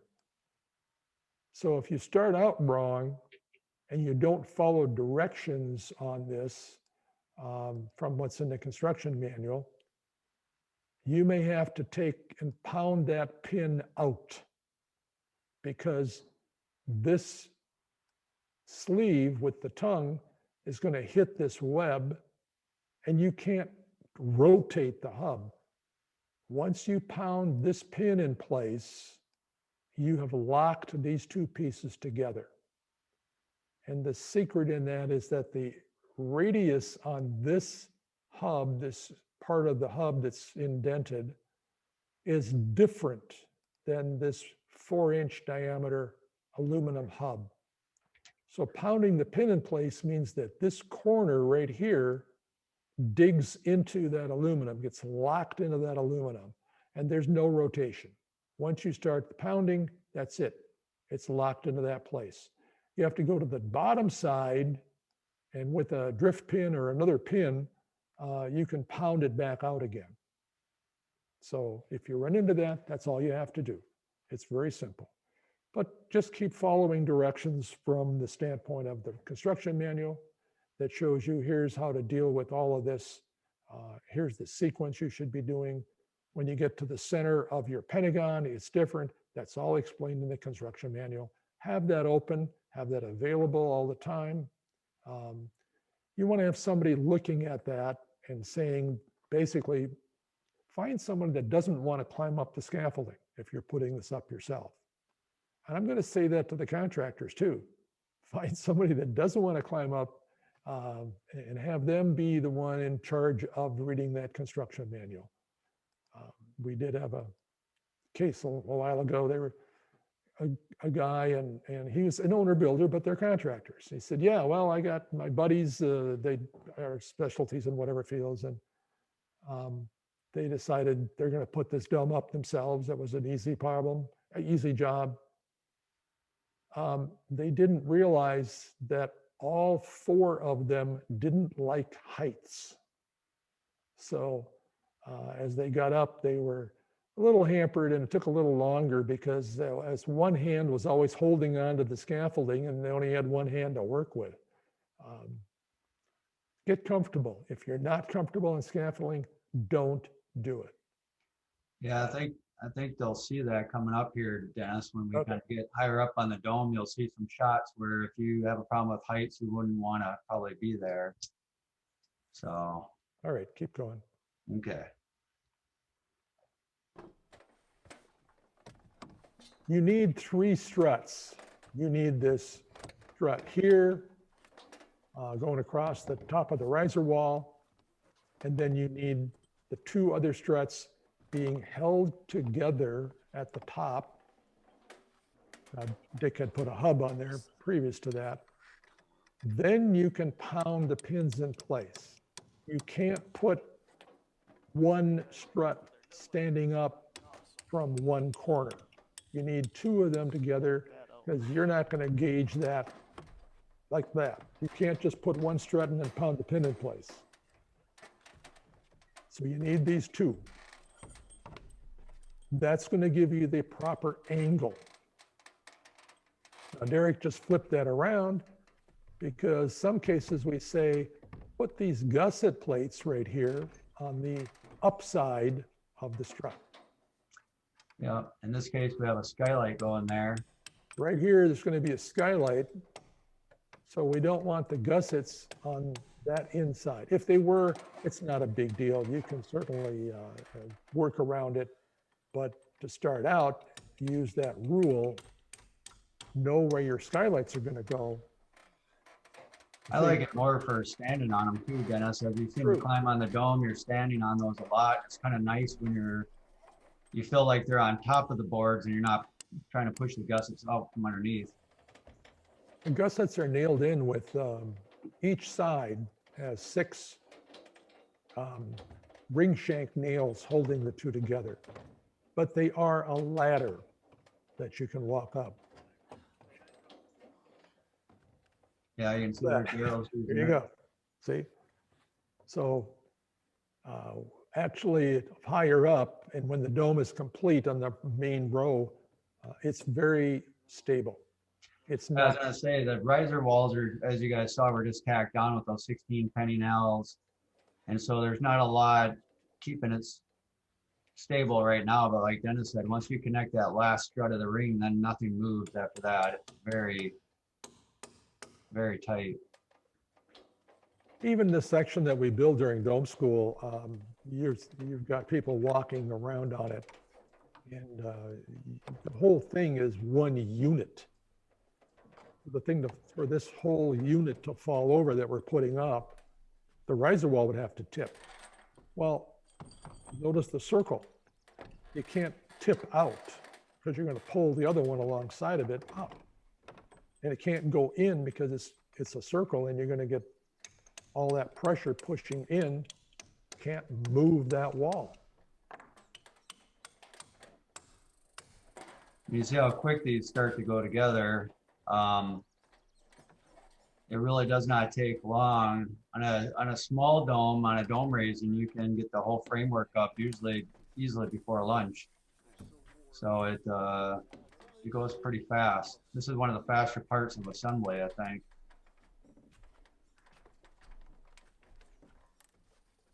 And you can see the color coding. Now these guys, of course, know where everything goes. Dick, the guy who's on the lower end of it right now, who's just climbing up, he's probably built more domes than any human on planet, I'd imagine. So probably. That's why he knows how to put the hubs on ahead of time. He's done so many. He's got all the little tricks figured out. So notice what Daryl was just doing there. What one of the guys doing was pulling out on that, and that's the trick. Is that if you think oh, I got the wrong strut because it doesn't fit between the two hubs. You know, we're from this hub over to that hub, it's too wide. Push the dome framework out. And it's a circle, it's a sphere. So the space between the two hubs will get wider.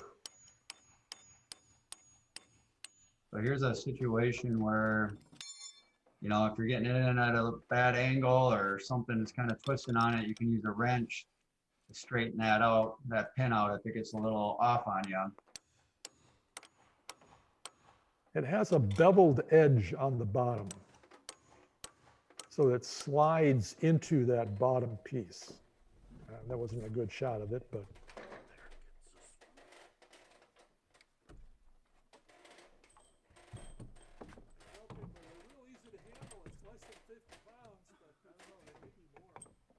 Again, I mean, our guys have put that hub on there, but we know that if the first strut is attached to the hub and the tongue of the sleeve is against the web of the hub, the next one will fit and the rest of them around it will fit.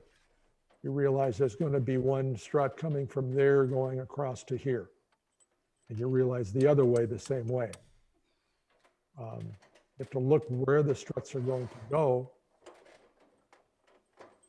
and make sure that hub is rotated properly. Again, it's just following direction. It'll take you one time where you missed it somehow and you got to pound a pin out or pound 2 or 3 pins out. But it doesn't go very quickly. And that's all we have with the connection on our domes. There's other dome systems that are out there for hub and strut domes, it's what this is called, where they say, well, don't tighten the bolts on their bracket. Put the whole dome up and then come back and tighten up all their bolts. Well, there's a lot of bolts, believe me, and that's a lot of work, extra work involved in coming back and have to tighten something. So we've got a system that is rigid when that pin is mounted in place. So it seats itself in the hub very easily. Yeah, there was another example, Dennis, what you're talking about where, you know, you had to push the strut out to pull the strut out to make a little more space there, kind of adjusting it.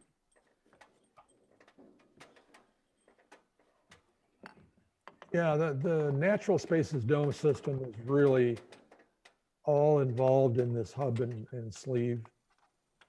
It's worked for, well, what are we talking about? 42 years here since we invented that system. And prior to that, we had 10 or 12 years of other systems being built that worked, but didn't really work. Right. We learned on our way. So let me pause this here real quick, Dennis, as we're at our lunchtime. And we have, we tried to give ourselves a little bit of time here to be able to answer questions. And so we would like to give you guys the opportunity to unmute and join into the conversation. We don't want to just have to listen to Dennis and I talking all the time. We like to hear from you guys and make this a little more interactive for you. Like I said, we do kind of get to where we're trying to get through a lot of info, but we want to make sure you guys get an opportunity to talk as well and ask some questions. And so if somebody, did you get some questions in the chat yet, Carrie, or is everybody? No questions in the chat yet, but I was going to suggest maybe if anybody wants to say, just type in the chat that they have a question or use the reactions button to raise their hand, then we could kind of call on them so we don't have everybody unmuting at the same time. But yeah, no, so far, no questions. And but we're open to them for the next few minutes and then we'll break for lunch. Yeah, if anybody wants to jump in, please do. Don't be shy. We definitely want to make sure you guys feel like you're understanding everything in the process, and we want to be there to help you with any questions. We're going through a lot of detail here, and it really is probably overwhelming. I think when you see it in person, it's a lot easier to absorb. I want to say that it's sometimes visually, but we're trying to stop and do explanations of these things. And with the tool that we now have to draw on the screen, I think that may help explain the detail of it. All right, so we've got 2 questions so far. So Brian and Michelle are asking, just to confirm, there are no support beams on a high profile 3-frequency dome for load bearing walls. Yeah, I'm not sure what you mean by the load bearing walls. Do you mean the dome? Do they want to unmute and they want to talk? Yeah, you're welcome to unmute. Yeah, sure. So just for the second floor, to support the second floor, there's no load bearing walls? No, the second floor does have load bearing walls to support the floor itself. We don't really tie it into the dome. We have, but when you do that and you've got a building inspector, he says, show me how this dome can carry the load of the second floor. And he wants an engineer to show him. So maybe $500 to $1,000 later, we've got an engineer our engineer that says, here's how it's done, and here's the load, and here's why it'll work. It would have been cheaper to support your second floor on your main floor walls and or posts that you have either embedded in our super wall system. We can hide the posts in there, but they're not really tied into the dome and supported by the dome generally. Gotcha. Thank you. Sure.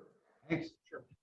Okay, and then the second question is, do contractors read the plans, then give a price for their time? Robin has never built before and just wondering how that works. Yes. Yeah. The contractor is not going to give you a price until he sees not only the plan, but he wants to see some detail. How is this thing done? And like I said, we have a couple of contractors in here that are there for their clients.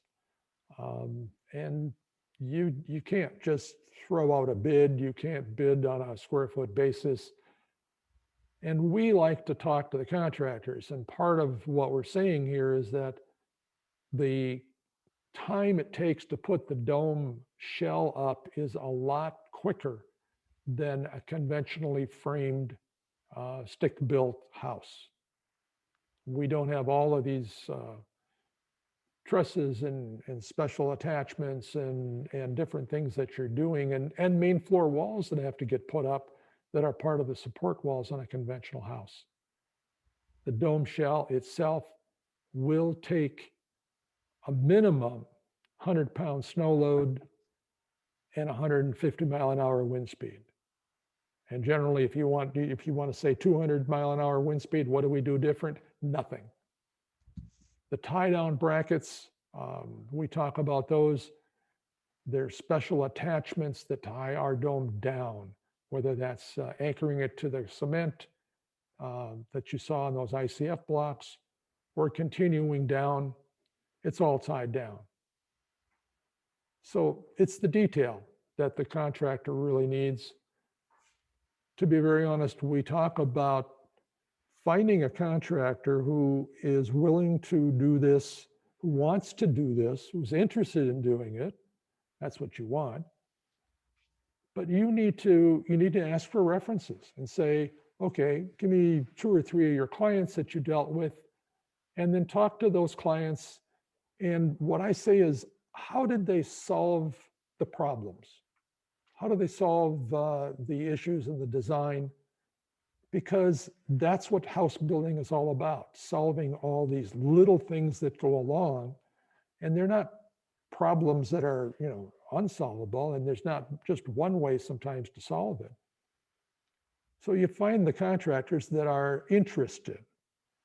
And with that, talk to the customer. How did things get resolved? Did it work well? Because we would probably recommend time and materials as the way for the contractor to be paid for his time properly, and for you to not be overcharged, because the contractor is saying, I never built a dome before, so gee, I better be a little high on this, and how do you do that? I'm not sure about that, and it's custom, and if he even can give you a bid because all the detail that's in it. So it's hard. It's hard for a contractor to give you that detail if he hasn't done one before. And even if he's done one before, it's one down. It helps, certainly. Okay, so the next question we have is, how is the dome mounted to the concrete slab? Do you fire nails in or just the epoxy? I'm sorry, Tessa was talking. When you hear an echo, that might be because your mic's too loud. I don't know. I don't know how to turn my mic down. At the break, I'll figure out my mic. Okay, I'm sorry. Go over the question now. That's okay. The question was, how is the dome mounted to the concrete slab? Do you fire nails in or is it just epoxy? That is a rebar, and I'll show you real quick here. I'll take the other one. Got your props handy, Dennis? Yep, my props are here. Perfect, perfect. This is a hold down bracket. This is an HDU2, actually. It's a short one. The bigger one is, there's another bigger one I have here, an HDU5. You can see they're substantially different in length. These are done vertically on each of our corners. There's a little saddle with a hole that would be where it fits in here. This is your anchor bolt or threaded rod that's going to come up from below. And that goes in here and goes, you can see that, I'll get it there. So this threaded rod comes up in here, and there's a bolt, there's a nut put on that and held down. So this sits right down on top of your sill plate where my finger is. So now you've bolted this down to your threaded rod, which this rod is, this is an anchor bolt. It's a special Simpson anchor bolt, but the threaded rod is going down into your concrete, into this hole you created with the two-part epoxy.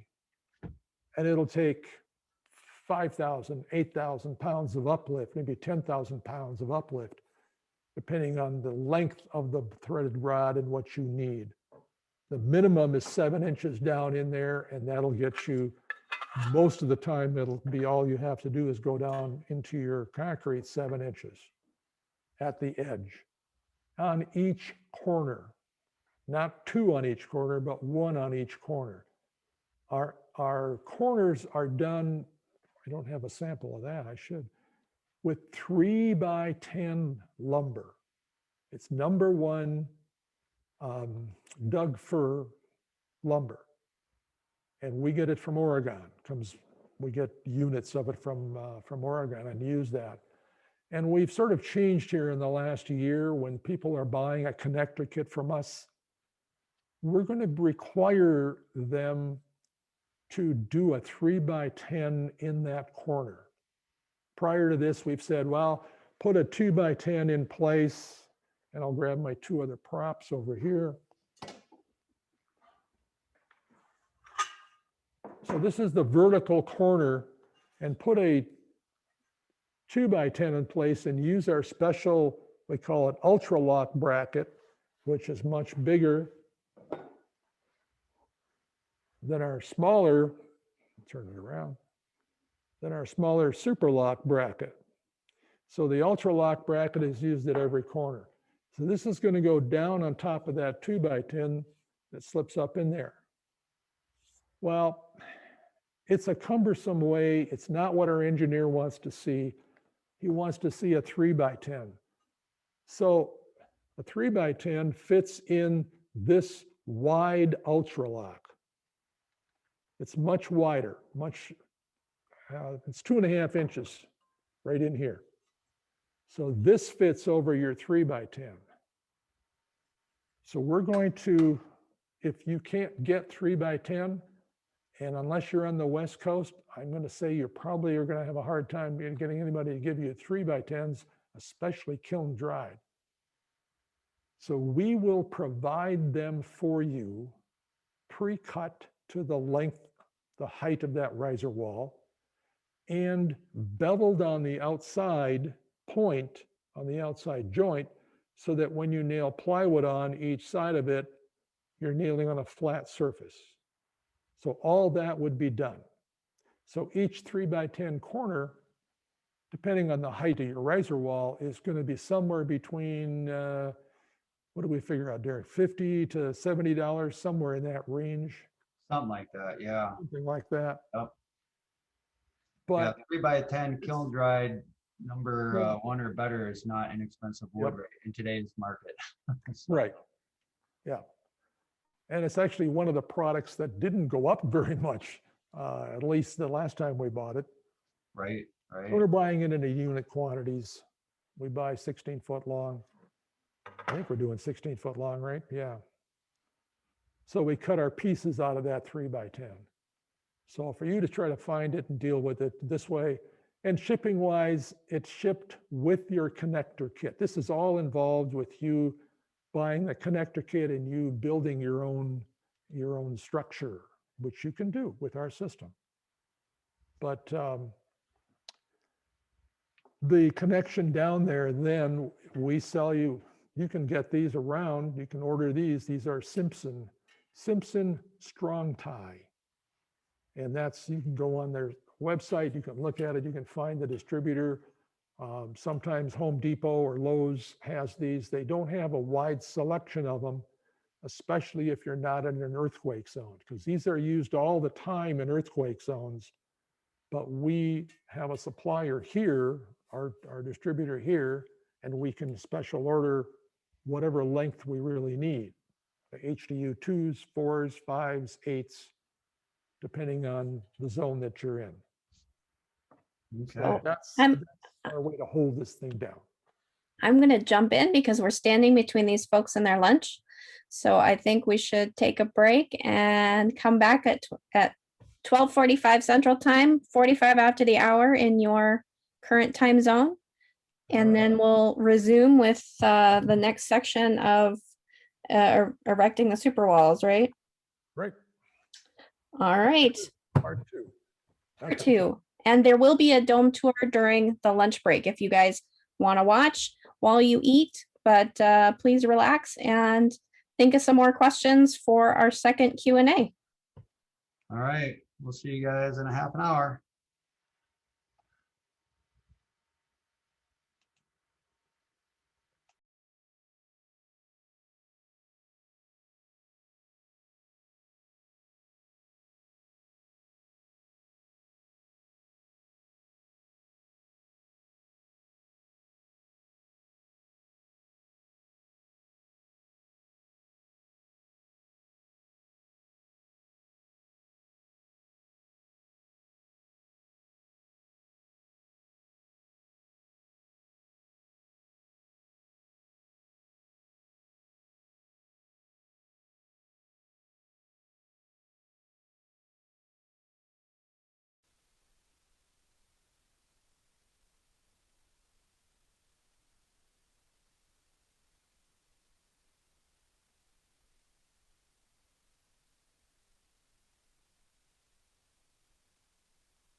Welcome back, everyone.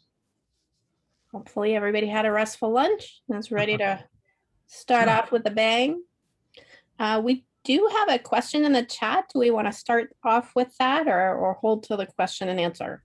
Sure. No, it's probably based on something we already talked about. So. All right. So I'm going to share my screen for context. So John asks, this dome here in Ridgefield, Connecticut has a door that's not in an extension. And he's asking if that's an option for, I lost my chat. Let me make sure I'm not making stuff up. So yeah, has an exterior door that's not in an extension. Is this door an option for us? No. The door, this dome is built 3 inches away from an older dome. There is a overhang on that door only about a foot, but it is very unusual. There's a dome, it was an old dome that was literally deteriorated and falling apart because of moisture intrusion on the exterior. So once you stop the moisture from getting at wood, basically it technically stops decaying. So the idea here was that, okay, we're going to build our dome, and we created a dome that was 3 inches bigger, same geometry as that dome. And the door system is inset to the original doors on the original dome shell. So structure-wise, our dome is held together by our struts. And yes, we can create a hexagon opening like this. But it's a little unusual. This is not even a half dome. It's one section beyond a half dome. So it goes below it. You want to call it a 3/4 dome. So, the Natural Spaces dome on the outside is, I forget the diameter exactly, but it's in that 40-foot diameter dome. This is a 4-frequency dome above it. And I'll go to my annotation. Where is it? View my options. Is my options. Annotate. All right, let me get my little tool. Here's a pentagon here. There's a pentagon here. And there's one, that's the dots I'm doing, 2, 3, and 4. So it's a 4-frequency dome. So it's in that probably 45-foot diameter dome size. But the Natural Spaces dome is built over the other dome, which is actually a Dome East dome. And that was the solution. It also has the Reinke aluminum shakes in copper, when copper was less expensive. And I think it's the only dome that I know of that we've done where they've used the real copper roof. And I know this has a nice patina right now, as copper will do. And yeah, that's $10 a square foot right now, not including any labor or underlayments or anything else, I think. So that's a premium option. But if you're trying to create an opening, we're doing a dome right now where the customer doesn't really like our big extension openings that extend out. The riser wall is an issue. So that when you open up the dome, it's like taking your belt off. Things move when you take your belt off. The same thing happens with the dome. You've stopped this tension band from going around. So with that, you need to support the corners of the opening that you took the struts out of. And we can do that with a 3-inch diameter pipe that goes down in the ground as far down as the height of the riser wall is, or the height of that first row of struts. So in some cases, you're talking 3 feet up, you got to go 3 feet down and pour a concrete piling, if you want to call it that this 3-inch pipe is embedded in that piling to stop the overturning effect of the riser wall, which wants to be pushed out, which wants to go out at the top of it. We're doing a dome down in Israel, and the design there is that he had a couple of riser walls that he wanted exposed and open out in his open terrace. Well, we've done that before. So we're creating 2-inch wide by 6-inch deep tubular steel, 3/16 tubular steel. That's going to be epoxy coated all the way down. There'll be a cap put on the top of it.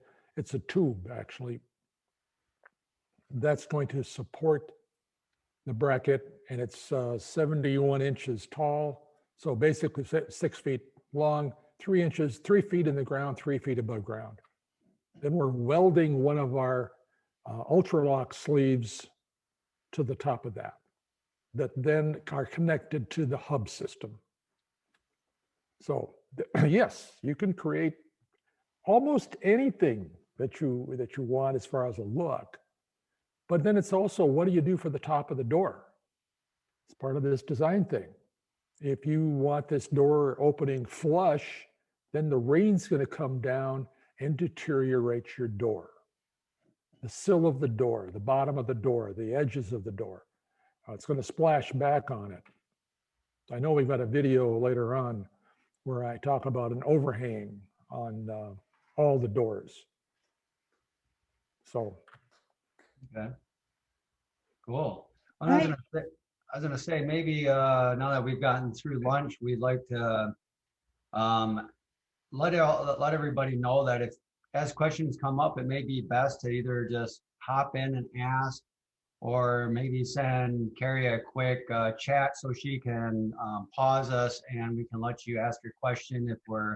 It might be nice if we're on a photo or some video footage that pertains to your question. We'll be able to maybe explain it a little bit better. Also, we're kind of new at the virtual school, and we're used to a lot of interactivity amongst all the participants normally during live dome school. And we don't want you guys to miss out on this. I mean, we're here to try to help you guys learn as much as possible, and everybody's going to have their own degree of knowledge. And some people are basic beginning learners, and some people have a lot of common core knowledge down already, and they just want to know some aspects of the dome. But please, please, please, for your sake, get involved. Let us know. We want to talk to you guys. We want to hear from you guys. And I see a few of you actually are customers that currently are getting ready to build your dome. So especially you guys, don't be shy, jump in, and we love to talk to you guys. And we're kind of learning the best way to do this too. So we thought we'd be better off saving questions till the end, but we were thinking about it. We think, if you guys have something that pertains to what we're showing, we can easily pause it. As you can see, we kind of do this. Essentially, Dennis just kind of go off of what Dennis, and I can pause it whenever. There's no set script here or anything. So anyway, the second half of the day, hopefully everybody's kind of limbered up now and ready to be involved, and we can get some questions going, and we want to make sure we get everything answered for you guys. So absolutely. And if you're following along, we're still in the from the ground up to roofing section, and we'll be going into the erecting the dome superstructure part 2 section. So if you're following along on your schedule, that's where we are. It's page 2 of the schedule. So we made it to page 2 already. Can I ask a quick foundation question again? Yeah, definitely. So we have to put in we have to ensure that the foundation contractors know exactly where all the corners are to put these anchors in. I mean, what happens if they mess up? Okay, so this is the reason that we talk about these hold down brackets and the bolts, the anchor bolts are really, it's threaded rod going into a hole. Yeah, it is very hard to lay this thing out in the precision that you need for the dome precision. You know, the dome is mathematically perfect. Contractors aren't, me included. You know, you go to lay out that concrete and then you pour the concrete and all of a sudden it pushes that form that you're trying to hold it back, as we all know, it pushes it out half an inch or something and it's not the right spot.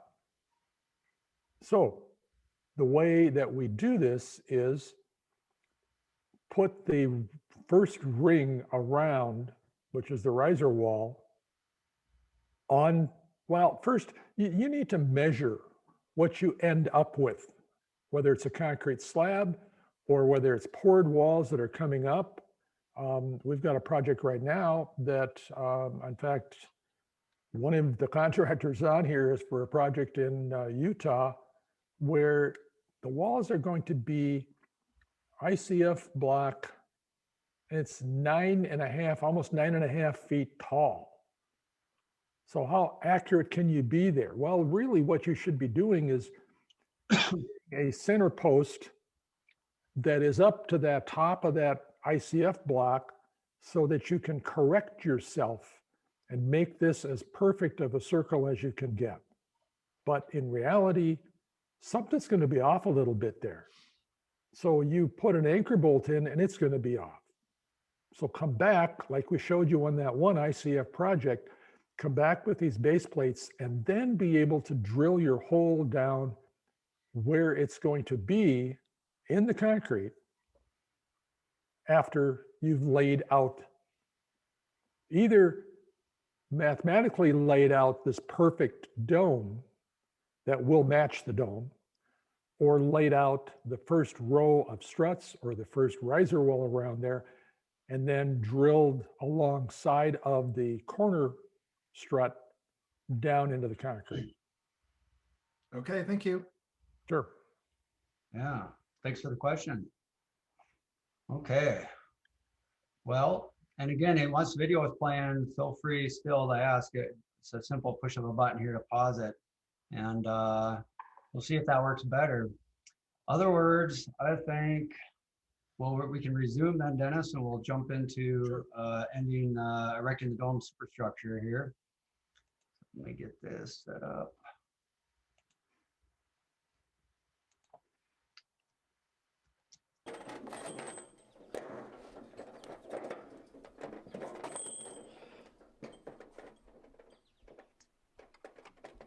Okay.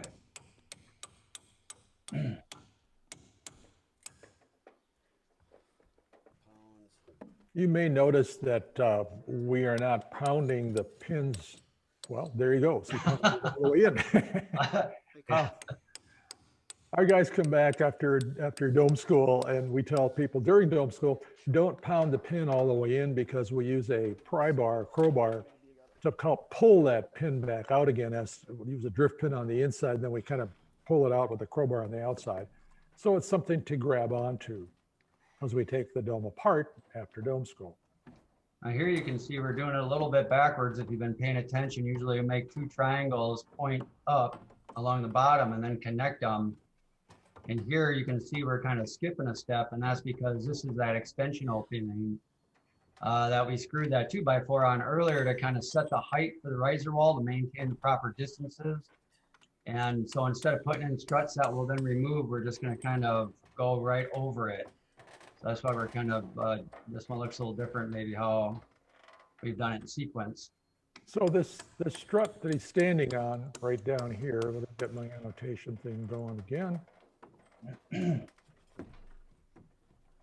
So the strut right along the bottom here, these two struts, that's the width of this opening.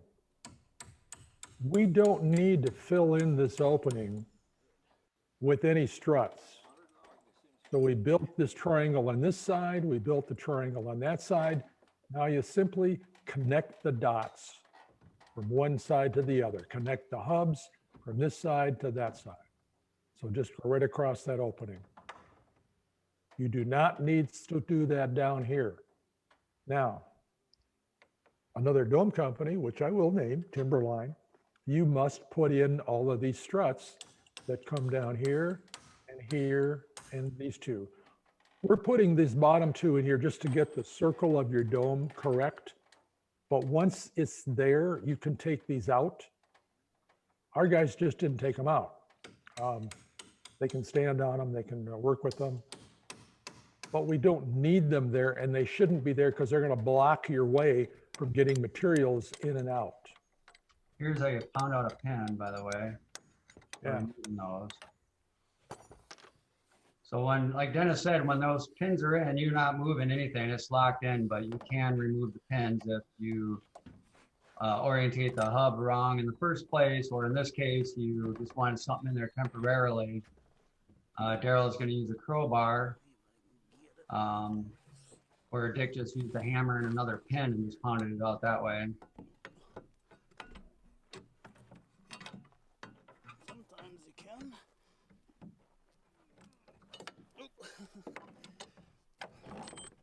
And of course, you know how it is when somebody's recording you for something, it doesn't work as smoothly as it normally would. So you want to remove those bottom temporary struts that we had you put in just because of the circle of the dome, get it more accurate. And these are two red struts that you're going to use further up on top. Our struts are color coded and they're labeled A, B, C, D. This is a 3-frequency dome, so there are 4 different lengths of struts. There's A, B, C, and D. A is the shortest strut, and D is the longest strut. If it's a 4-frequency dome, you have A, B, C, D, E, F. You have 6 different strut lengths. And then we color code these. So when you get a kit from us, it is color coded with these spray paints on the edges on the inside 2x4 and on the outside 2x4. So A is amber, kind of yellow orange. B is blue. C is crimson, so it's red. D is dark, so it's charcoal black, or pure black, whatever we happen to be using at the time. So it really is easy to understand the geometry of the dome, but we want you to take the grid that you see in the construction manual. It's color coded. We give you another grid or a couple copies of the grid that's black and white. Find magic markers, take your kids' crayons. Color the struts in the color they're supposed to be before you put this dome on. And then the pattern of this thing comes out. Oh, all the yellow struts form the middle of the pentagon. Oh, the blue struts are the struts ringing around the pentagon. And the red struts are all in a group forming the hubs or the spokes or a hexagon. But I can talk about it, but when you color it, it instantly is imprinted on your brain and you begin to see and understand there's a reason these are the way they are. So Dennis, we have a question about putting in the pins. Does it matter if the pins are pounded from the out to in, like how they're doing here, or can they be pounded in to out? Here's your problem is notice on this particular slide, photo, if you're trying to pound from the inside, your 2x4s on the inside of a super wall strut are going to be blocking you from being able to pound from the inside. If you had just a 2x8 dome and we're doing foam insulation, yes, you could pound it from the inside. These are 4.5-inch long bolts. They are that way so that you can hold on to them with your fingers and not smash your thumb. But they have a thread on the bottom 1.5 inches or so, 2 inches. That thread digs into the aluminum hub. So if you were to pound them from the inside and they were up above you, they wouldn't fall out. The bolt is oversized for the hole it's going into, like I said, and that's where this corner right here and that corner right there of that hub is kind of tight and dug, not quite dug into, but tight to that aluminum ring. So down below this pin right here, on that inner ring, because there's two rings on this hub, there's an inner ring and an outer ring, those threads are digging in, and actually we tell you, you should be wearing safety glasses here all the time anyway. But when those pins are being pounded in, there's a little tiny piece of aluminum that gets pushed out the other side. It's not like it's flying out, but it gets pushed out the other side because it's dug into the aluminum, and it will not fall to the inside. So there's your answer, I guess. Thank you. Sure.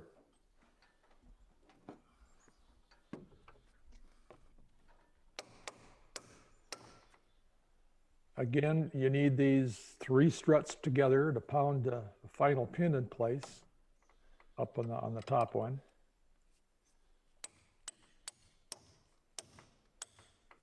Now he's standing up on the strut. You know, we sometimes are standing on scaffolding. Sometimes you're walking around like you just did on the strut. You can see he's on the strut moving around. Is that whole section moving? No. If it is, it's the whole entire section that might jiggle a little bit. I know I and my guys too, when we're building a dome, scaffolding moves, scaffolding shakes. And I'd rather climb on the dome, walk around on the struts because it's rigid. There's your proper way to put up the scaffolding. There's a half section up on the top. That's your guardrail. So when you're renting scaffolding, be sure you have the half section, or they might have special guardrails around it. One thing I'll mention here, Dennis, since the guys just installed a bunch of 2x8 struts that are not super wall, meaning that they don't have the additional 2x4 on the inside of them to provide deep cavity space. Typically, that's where your skylights would go. So in this case, you know, if this was a dome that maybe we're gonna have a pentagon grouping of skylights or something, you wouldn't want those thick walls in between the skylights obstructing part of your view.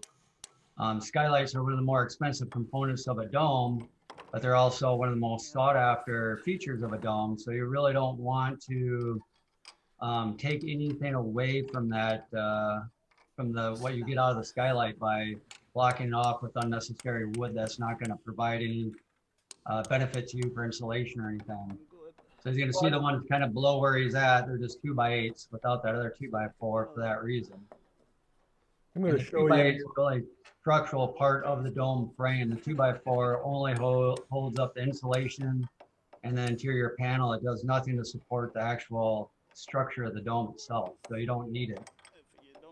I'm going to show you what Derek's been talking about, and what we're saying is that when you get your dome, you're going to get the struts marked. They're going to be color coded. You'll have a group, I should say, of struts that'll be 2x8, and they will be marked for struts between skylights only. So where I'm going to show you, if you want to put me back on screen. Oh, yep. Right here. So these are 2x8 struts that have been trimmed out. Here's the 18-inch wall over here. You can see we've outset, I should call it, we've left this skylight to the outside. There's no reason structurally that we need that extra 2x4 on the inside. So when you get the struts, they're going to say, here's all of these struts you're going to get, and they're all marked for between skylights only. So separate that pile out, and you need to know where your skylights are going. We do. We drew the plans. So if you drew the plans, we're going to mark those, and you got to know where they go. So here's your 18-inch wall again, going all the way around this whole opening for this dome, all the way up, and the rest of the struts are just 2x8 struts. And they're just it opens the view up. You notice that if this was an 18-inch strut, it would come into somewhere, draw a line down here like this. Look how much of that window view that you have right here that you would have lost if that had been an 18-inch strut coming down. I got here's my tool. I should learn how to use this here. This is where this is, whoops, I turned it off.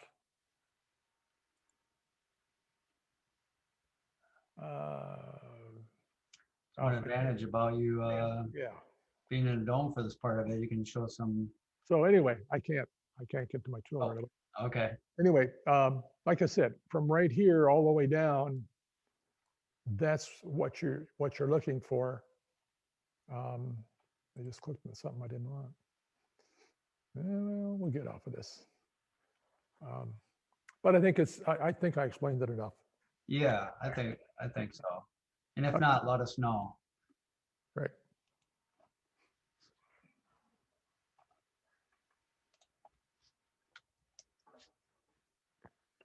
Okay, so normally if you guys were here for live dome school, we would put up this portion of the dome. So we wanted to do at least that much for this one so you can kind of see. It also gives you an idea, like Dennis was talking about earlier, if you're afraid of heights, like this is a good view here.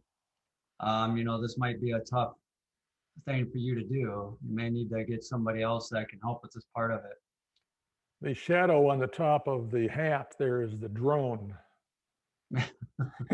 So providing a little air conditioning for Dick there with the sure. Yeah, right. wind blowing.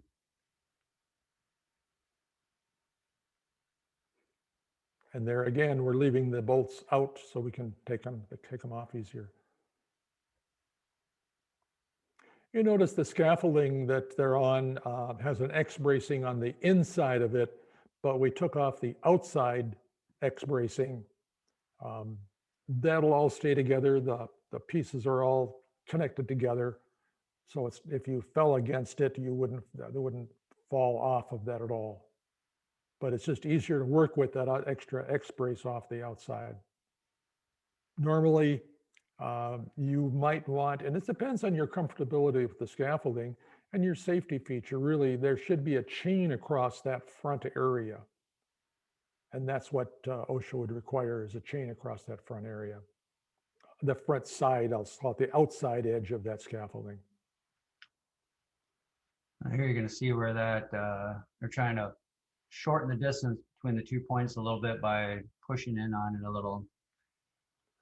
That's probably why this shot's in here. So if this were to happen, usually you can do it, but that's where the wrench also can help you if you are having a hard time doing that. Before I mentioned that, you know, you push the dome out if the space between the hubs looks like it's too small, your strut doesn't fit. But conversely, and we make a big deal about this on at Dome School, when the guys put up this platform, they do take the level and try to level all those pieces. But I tell them, don't use the transit. Make an error down really kind of on purpose. So that during Dome School, we take the transit and then we've put the rod on top of the floor, and we see how level that floor system is.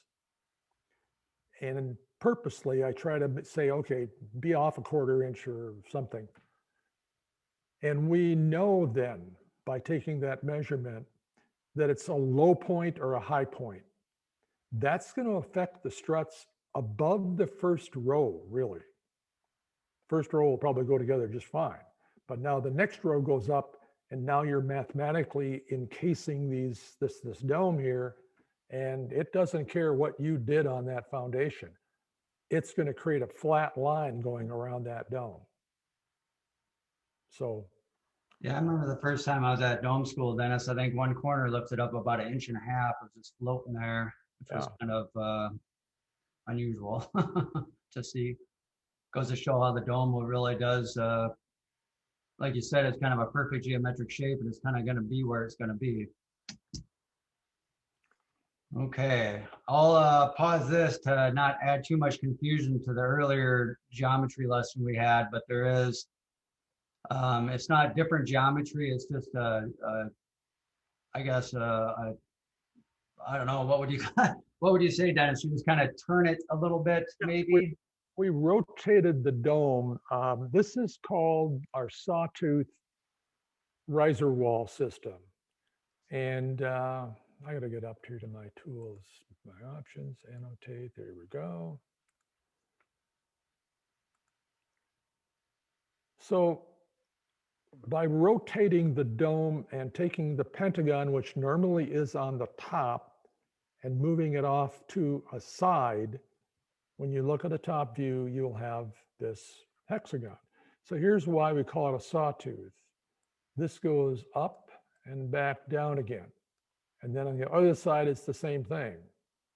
This is the two ends of the dome. Each opposite end is really where we create the opening. So this is the opening in the dome. And these are usually gone right here. We get a little taller opening. This sometimes from this point to the floor is 9 feet.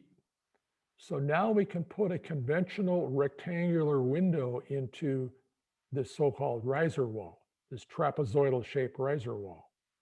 It's a flat wall, but we can fit a window in right here.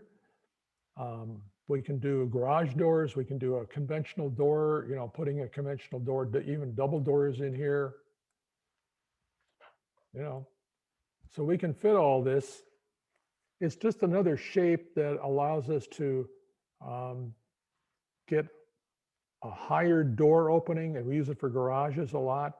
So you can fit a 8-foot door in there that's, I think we can get 12 feet wide across where the top of the door would be right here to there. That's where we started out back years ago. We've done them over the years. Each year we probably do 1 or 2.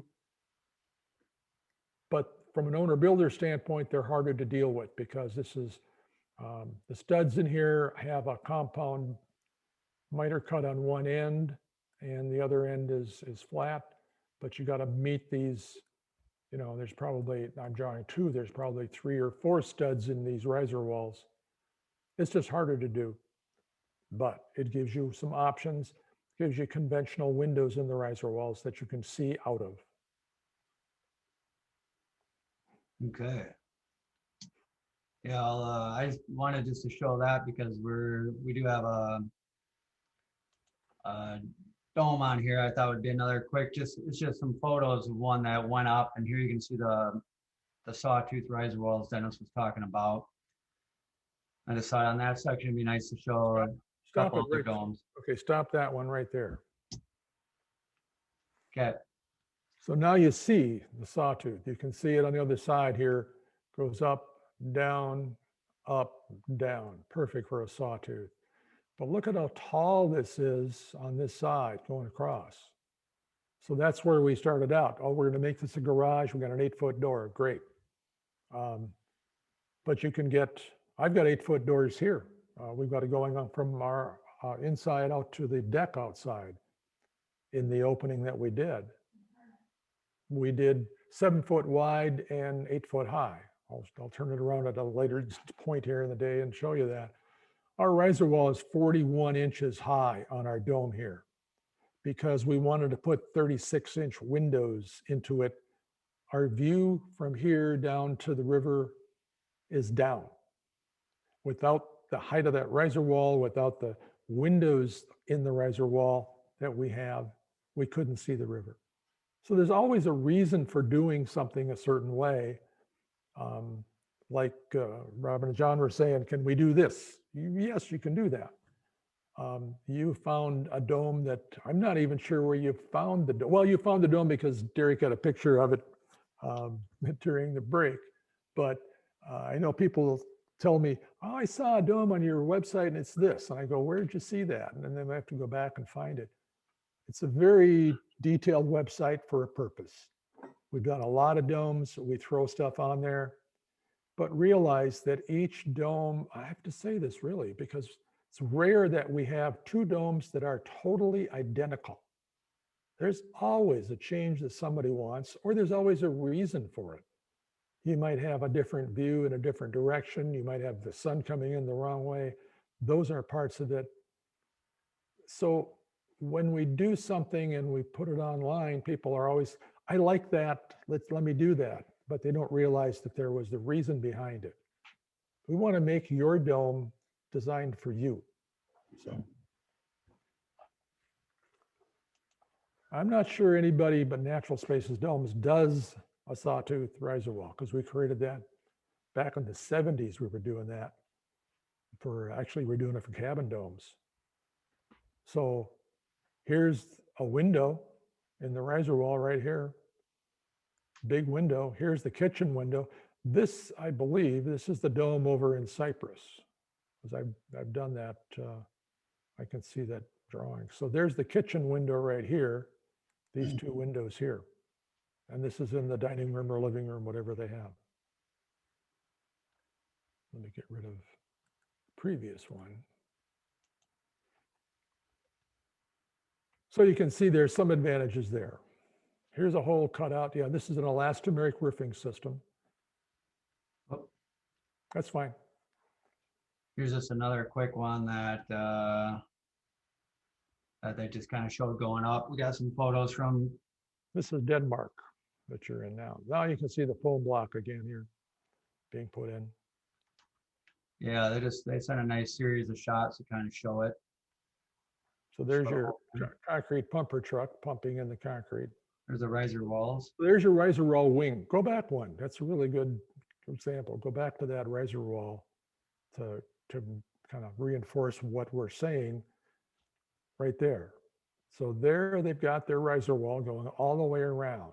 Now they can come through and they can take this one out. They can take that one out. Actually, these don't have to be taken out. It's this one over here on this side, because that's their extension going out. So you take that out. These are done because we did the riser wall here, stole the corner from this one. This riser wall steals the corner from that one. So we can't pre-build these. So they then have the studs pre-cut, and the base plate goes across the bottom of it is pre-cut. The plywood's pre-cut on the outside of that, and you assemble it on site. But first, you put the whole ring going around, then you leave the other ones that you're going to have in there, just leave them there. And the people, if you're doing this yourself, the people that don't want to go up on the scaffolding, you can say, oh, put the riser wall plate in here and put your studs in here. You know, you can do this side and put the plywood on. And by the way, you want your plywood on, we tell you, on at least 5 riser walls before you start putting up the struts. Now, they may not have done it here, but this riser wall here, then go to this riser wall here, get the plywood on, and this one back over here, and the one over here, and then there's one over here. So put the riser wall plywood on, because then that means that these riser walls can't rotate and collapse like dominoes. Not that we've seen any of that, but there's been some movement on them without, when you skip the whole superstructure up, you might have some movement on them to take them out of being perfectly at a right angle to the concrete. So this, from there to there, is a right angle. That's what you want. To keep it that way, you need some plywood on it. When you get risers from us, the plywood's already pre-mounted, nailed. We're supplying you the nails. It's 3-inch ring shank, hot dip galvanized nails. They're harder to find, so we provide them with the dome shell package. You'll see that in the next extension dealing with the exterior panels. Okay, continue. All right.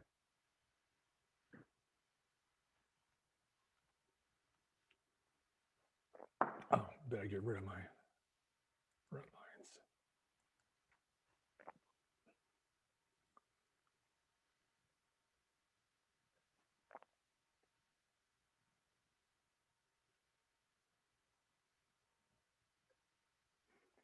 So this is their top of the dome. All right. And that's it for the first segment here. So I will start up the next one. Have questions, people, on Yeah. Dome Show as we continue on? Not that you're not going to see more, but. Right. Chat's been quiet other than the one question, but again, feel free to unmute if you have questions. Yeah, absolutely. Okay.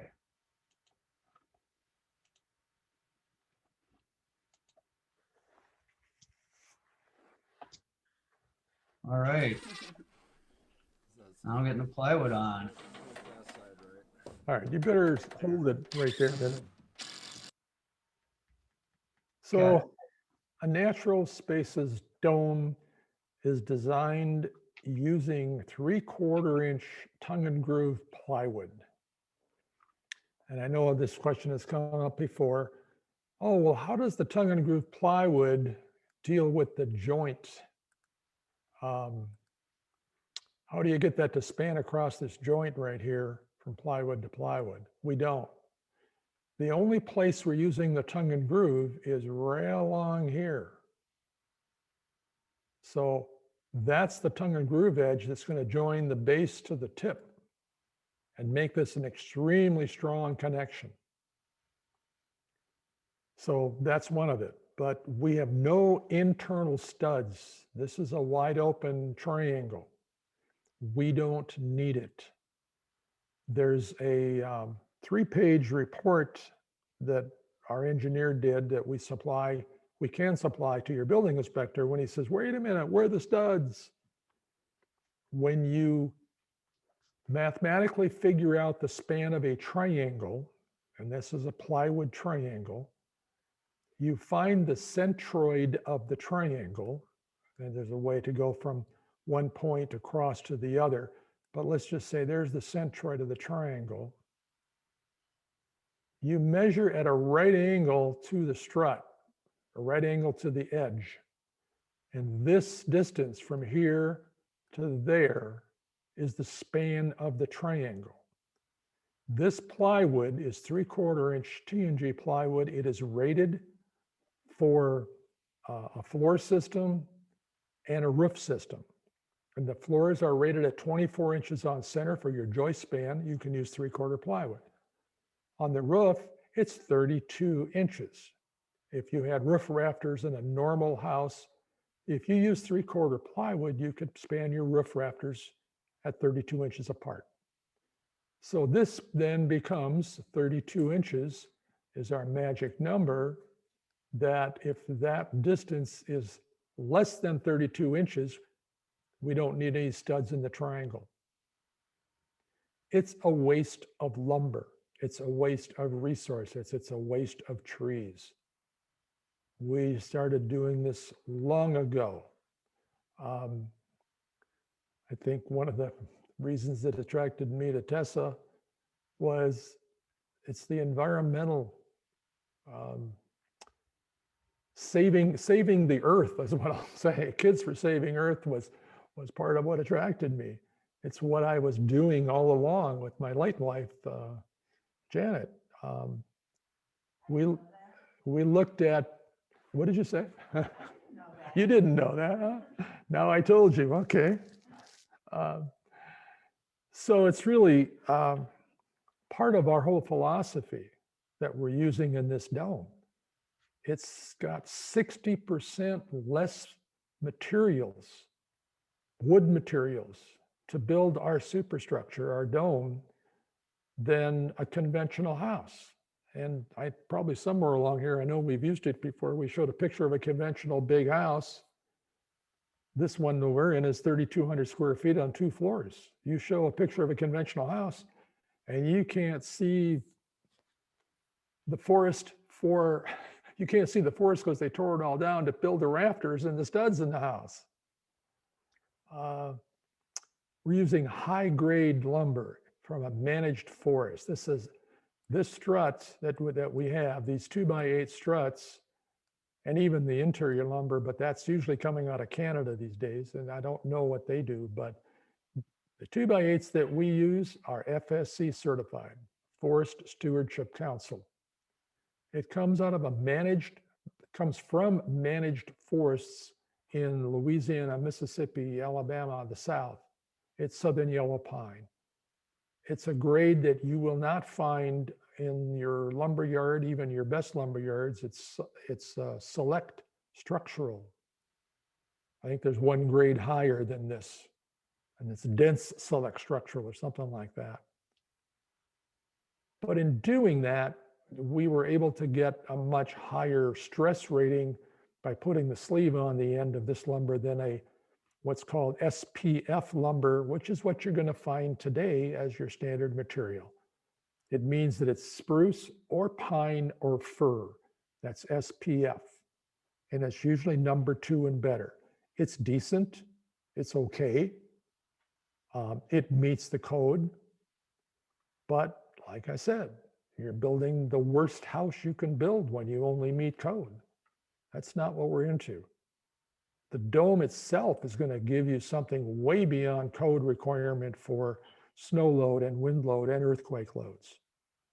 But now we're taking it one step further by using materials properly and efficiently, like we're doing on this plywood. Yeah, we're eating up a lot of 3/4 plywood. When we go to buy it, people are going, what do you need that much 3/4 for? Well, this is where we use it. So Right. I'll mention in this picture, there are the holes in the bottom down here. These are our ventilation holes. So down here, we're drilling 1.5-inch diameter holes about 4 inches on center. So if we are venting the dome, and that'll be a discussion later on, you want to pre-drill the holes while this sheet of plywood is down on the ground. It's a lot easier, it's more precise. That's what we're trying to say to you, is take advantage of the fact that it's not sitting up in the dome and you got to bring equipment up and drill it there. One thing I'll note on that, Dennis, besides saving the lumber and of course all the labor it would take to fill those triangles full of studs, all that additional cutting and fastening and everything, is it also reduces the thermal bridging from your outside to inside air through your lumber. So essentially you reduce the amount of thermal bridging in the structure overall, which improves your energy efficiency. So not only do you save the cost of the materials and the labor of the installation of them, but then you have a better performing building when it's all done, which is always, it's a win all the way around. You know, if it takes 3/4-inch plywood to do it, I think it's still saving a lot of material. When Derek was saying thermal bridging, right over here on this strut, let's just take this for example. This wood has a thermal rating, a U rating of, or an R rating of 1.25 per inch. So in an 8-inch strut, the R value might be 10. So if I did that right, yeah, 1.25 times 8. This is 1.5 inches wide. When I do a energy calculation for the heat loss, I have to know how many lineal feet of 2x8 are there. And with that, I know how much heat is lost through that if it's a 2x8 dome. But now I got a 2x4 separated with 3/4 plywood. So here's this 2x4 out here. I got plywood here and I got another 2x8 here. What's the thermal bridging? I've asked this on a couple of building inspectors. You tell me how you get the thermal loss transmitted through here. And I say, well, if anything, it's 3/4 inch because it's going through 3/4 plywood. So it's not 1.5 inches. So we've just reduced the thermal loss through this by 50%, if there is that. And that's not the whole length of the strut. It's just that those little sections too. So, okay.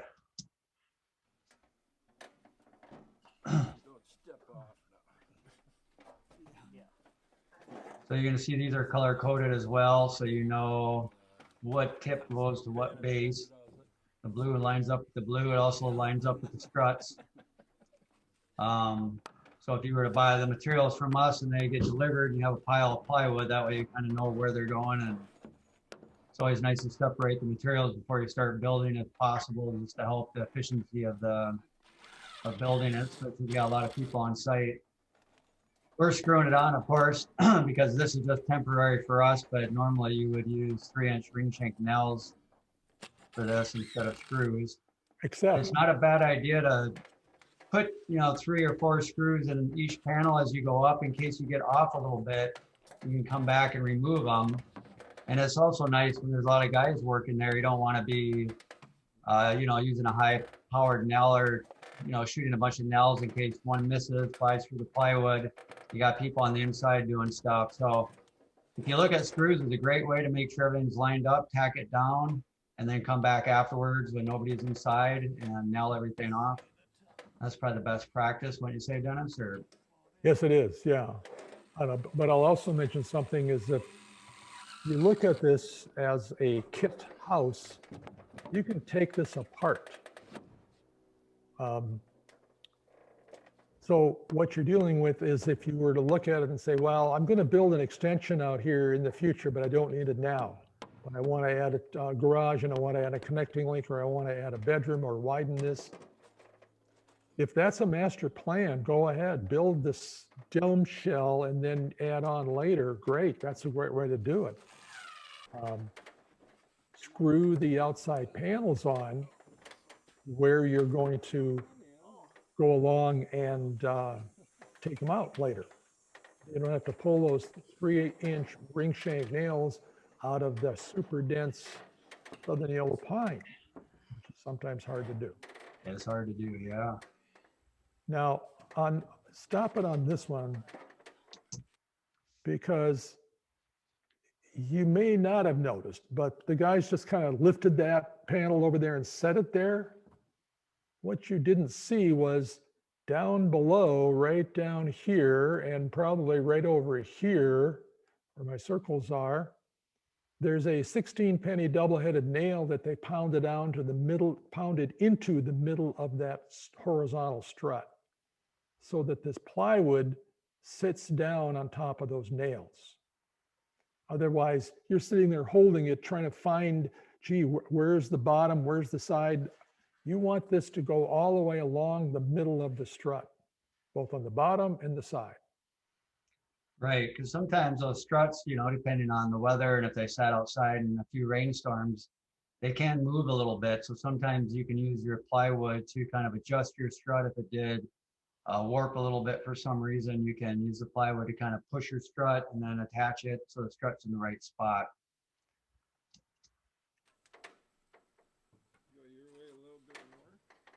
Notice that you saw the tips on the upper side of some of those panels, and now you're seeing the tip of the panel. We call this the base, and then the tip is the end, and that's, like I said, tongue and groove joint between.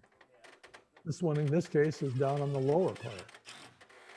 The one that you're seeing next to that, it's going to be on the other side.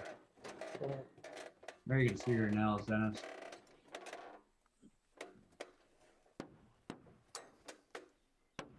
you want that to line up. There are the nails or the screws, either one.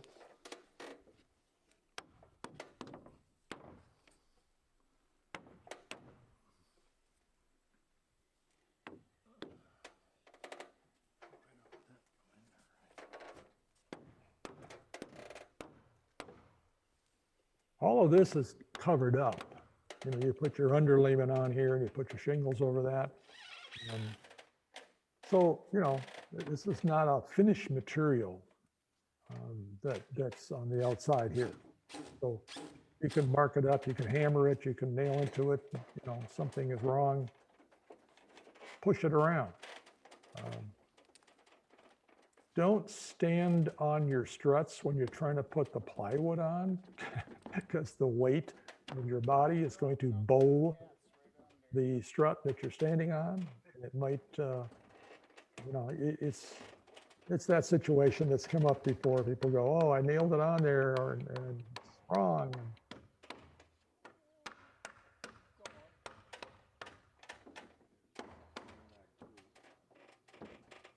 So Derek's trying to pound that down so the tongue and groove are engaged properly. Have to go over a little bit. When you buy a dome shell kit from Natural Spaces Domes, you're going to get as an owner builder, you're going to get a owner builder package.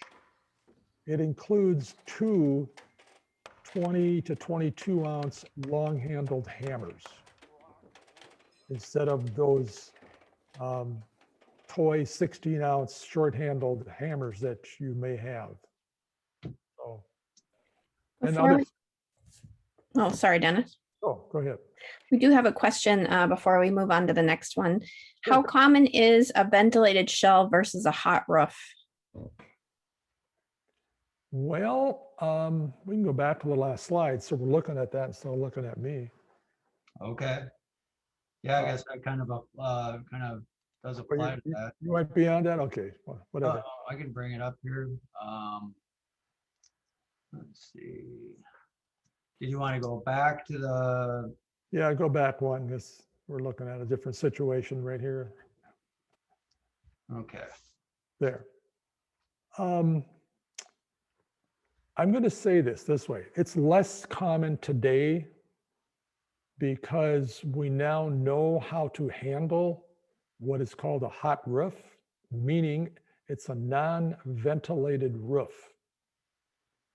And it's either non-ventilated, it's got spray foam behind it.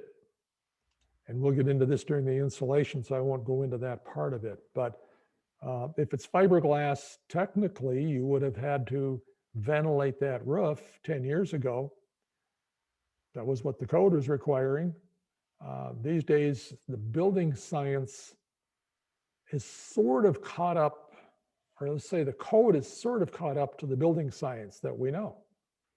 And there are a couple different ways to do what's called a hot roof, a non-ventilated roof in any climate zone.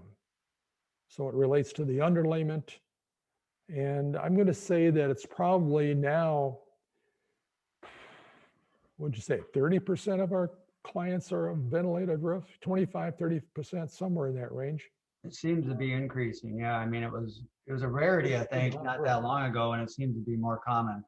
I meant the other way around, that most of our roofs are not ventilated. We don't want to ventilate down in the south. There's a line, and it's actually moved further north to basically, I'm going to say, the south and eastern half of Texas, Louisiana, Mississippi, Alabama, Georgia, Florida, southern part of North Carolina. We don't want to ventilate. You don't want to take that hot, moist air into the wall cavity. So that's where we're coming up with this non-ventilated roof systems that will work in hot climate zones. We know how to do it. I'll mention this, it's buildingscience.com. If you want to find the technical papers on it that are really not technically written, Joe Stiebrick is the fellow that owns that company, and he's been doing this for quite a long time, since the 80s and 90s.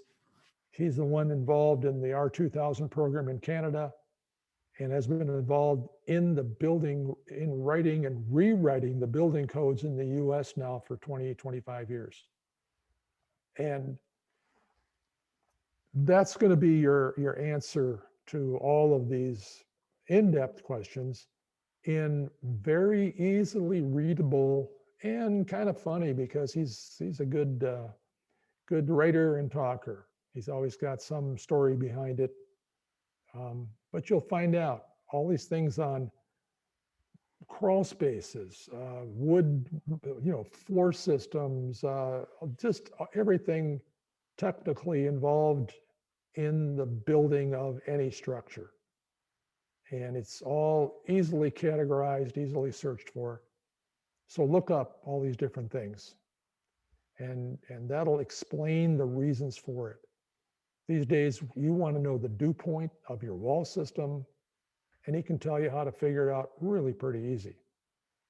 But it gets down to a lot of different things become just, okay, here's a rule, do this, do that. And I think with spray foam becoming such a desired insulation material and that it works as an air seal as well as an insulator, it really got a lot of people thinking, boy, if you insulate, with spray foam and end up with a hot roof, what's your advantages and disadvantages? And so there's been a lot of work done lately to kind of see what the advantages and disadvantages are. And with some of the newer materials and then, the materials get better every few years, they improve. It doesn't seem to be a big concern anymore to do hot roofs like it used to be. So what you're dealing too with spray foam, what you're talking about is that it's a more acceptable environmental tool, I'll say, in insulating. There are some newer ones that are out. There's a new study that was just in the last month out relating to the long-term comparison using foam compared to other materials for insulating. And that's not just any foam, it's the newer special foams that are more environmentally sane. They're not totally, that's for sure, there's chemicals in there, but you don't have, in the early years back in the 70s when we used them, boy, you couldn't go into that house for a month afterwards, and it took a long while for those things to really cure. Plus they were depleting the ozone layer that we have. So it's turned around. The companies that produce that now understand those issues and have realized that that's a big need from the consumer standpoint, that people want these houses to be healthy. The chemical sensitivity that people have has been heightened through the years with additions of more chemicals in our environment. So there's a lot of issues. We're well aware of it. We've got books on it. We can talk to you about it. We'd love to discuss things with you. If you've got a different product you want to use, if you're chemically sensitive to certain kinds of wood, we understand that and we can help you figure things out. So it's something that we're going to work with you to make the house work for you. Okay. All right. Well, this next section is kind of a good size section. And Dan, who is a guy that is probably the best dome roofer on the planet, narrates a lot of it and kind of explains what's going on. But also in that, if a question pops up, because roofing usually generates a lot of questions from people, so feel free to jump in and let us know, let Carrie know in the chat. We can pause the video whenever. But otherwise, we'll kind of jump into that next then, and we'll see how far we get here. Let's see. And actually, I guess before we get too far, I call this Dennis's experiment dome. So on this dome, he's got several different types of shingles and aluminum shakes, and this I think the experiment was to see how many years beyond the manufacturer's suggested life expectancy of a shingle can you have a roof survive. And what is this roof, Dennis? Like maybe is it like 40 years old or something with 25-year-old shingles, something like that? It's exactly 40 years. It was built in 81. Okay. A company out of business that's been bought out, Flint Coat Skyline Shingles. That was what we used. They're 15-year shingles. So this kind of brings up that previous question, because this was originally a ventilated dome, nothing, no super walls or anything, because it's just a shop dome, so it wasn't really meant to be heated necessarily through the winter, at least at real warm temperatures. And Dennis decided to add some insulation. So what we did is we're going to take sections of this now as part of the ongoing experimentation, and we're going to do some foam over them, and therefore we're going to make it a non-ventilated dome. So I'll let you guys kind of watch and you'll see it happen here. This, of course, is the north side underneath a big, huge 65-foot pine tree. Well, at least we used felt paper underneath that for an underlay. No, it wasn't that bad a shape, honestly. I was kind of surprised. So this is, if you're buying a dome from us, hopefully you want to. Yeah, we're using these tear-off tools because they take off the shingles as well as pulling the nails, which makes it a lot cleaner and easier as you're coming down. And Dave's just cutting back the shingles that we can't get to today so that we can keep the roof waterproof, but he'll take the nails out, we can fold that out, put some paper underneath it, and put it onto the work that we complete. As far as tearing off, easiest way would be to start at the top and work your way down so the shingles, any of the guys are dropping shingles, they're not falling on people or hitting people. Also, nails are raining down. As far as ladder work, we work off ladders. It would be just as good to have some sort of machinery that you could be tied into. A lot of people do ropes and actually hang down the building as long as the ropes are secured. It's totally good. And we are taking the shingles can be taken off just according to how much work you can get done that day. So we'll follow a line as each panel gets shingled. Well, later we'll go over which one gets shingled first, but you can see the point up can be waterproofed with the one overlapping it. So we'll follow this line and we can shingle that today. And then we can waterproof it in case it rains tonight or anything else and get back to it tomorrow. That pretty much is all for tear off.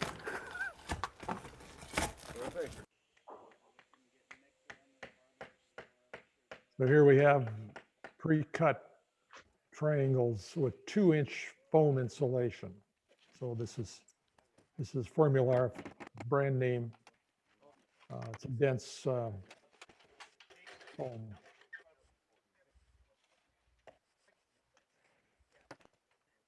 So this is measured with the outside of the 3/4 plywood as a dimension. It's being nailed on with 3.5-inch nails.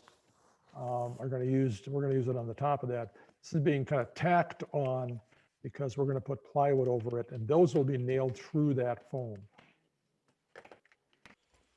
The new code requirement on the outside of conventional housing for the walls is going to require a layer of foam, and it depends on your climate zone. They want to stop the thermal transfer through all your studs that are 16 inches on center, if they still do 16, or 24-inch on center if they do the new advanced framing. So we said, let's put it on the outside of our dome. We've only got a 2x6 dome with fiberglass.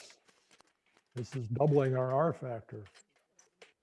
This is 1/2-inch plywood we're putting on the outside. 4-layer 1/2-inch plywood, not the really cheap stuff, better quality. We're using 3.5-inch nails in our nail guns, so we're nailing through the 3/4 plywood. I want to just see something where it sits nicely here. Very nice. This is a drip edge.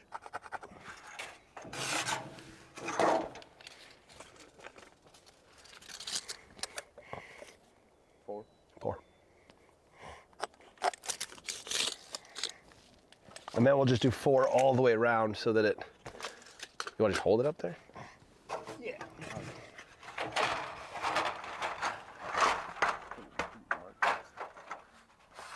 All right, now let me mark this edge. Max, you somewhere? Yes. Could you get this ladder out of here?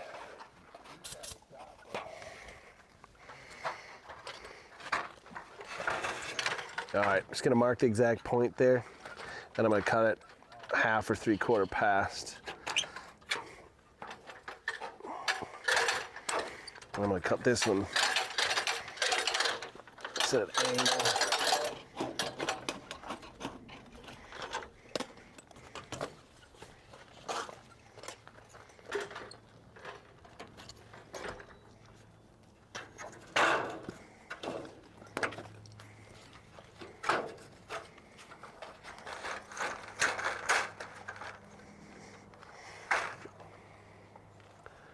Good.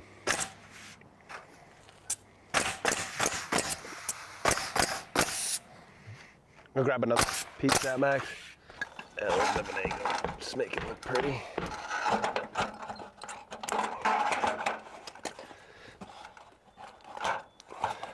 There we go.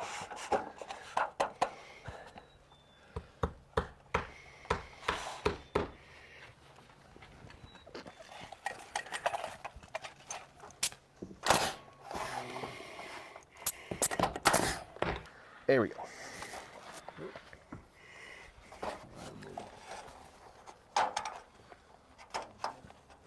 Yeah.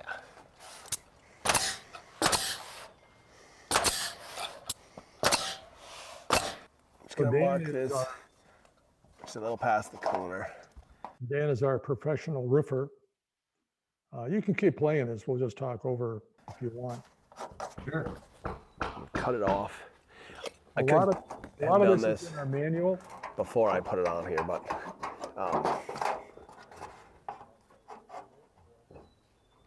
I say but. So we do, Natural Spaces will do dome consultations on the fly. we just put a little snip in this so we can get it bent. There we go, just a little bit so we can. Our idea is that we're taking this video, Next piece. more of this That video. one. Max, you jump in over here and hold that end for me. Right.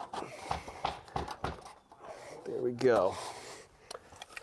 I just want to show a little bit of this, because now people usually have some questions with how to get the edging. Well, this is a non-vented building, so we're using breathable felt. So, you know, nothing gets trapped in there, but always use button cap nails. Staples leak. It's easier to wrinkle than to slice and overlap everywhere. So we'll just wrap around the building and wrinkle it as we go. Trying to keep it tight. These will not show under the shingles.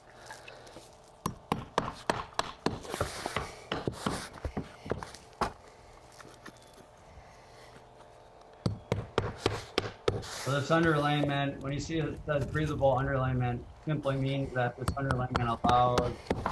And if we're shingling it the same day, we don't need nearly as many of these. Just kind of hold it in place. But if we're gonna leave it for a week or two or work on some other part, then use a lot of them. Basically means it allows water vapor to escape from beneath it. So it's not like a solid piece of plastic where it won't let any vapor mitigation through one way or the other. This will actually let it through. So sometimes with a non-ventilated dome, it's not a bad idea to allow water that might get in there from some. Just keep wrapping it around in circles. And if we get higher, we'll keep the same sort of theory until the dome gets laying back too far, and then we'll go with pieces, because otherwise we'll have the wrinkles will be too big and too often. If you do a side overlap, we'll just go like a foot. I mean, you could probably do 6 inches, but why save the 6 inches? Just go like a foot. The overlap here is that we go to this line here, but because of our curve, we'll actually just we'll just lower it till we make sure we're covering all points. Okay, so instead of slicing the paper and overlapping it everywhere, it just saves a step. We just put this wrinkle in here, because then we know it's waterproof. So button cap at the bottom where we want to lift it up. So the minimum overlap will obviously be observed at all times. Some of it will be more overlap, as long as the minimum is fine. And then we'll just run this straight up. And if the wrinkle was to be over farther, as Dennis pointed out, we would of course flap it so water does not go in it. But we'll keep it as vertical as we can so it doesn't really matter. And then just crease it nicely and staple it. When we get up there, we're probably not going to do this anymore because the dome's going to curve too quickly. So then we'll just use pieces.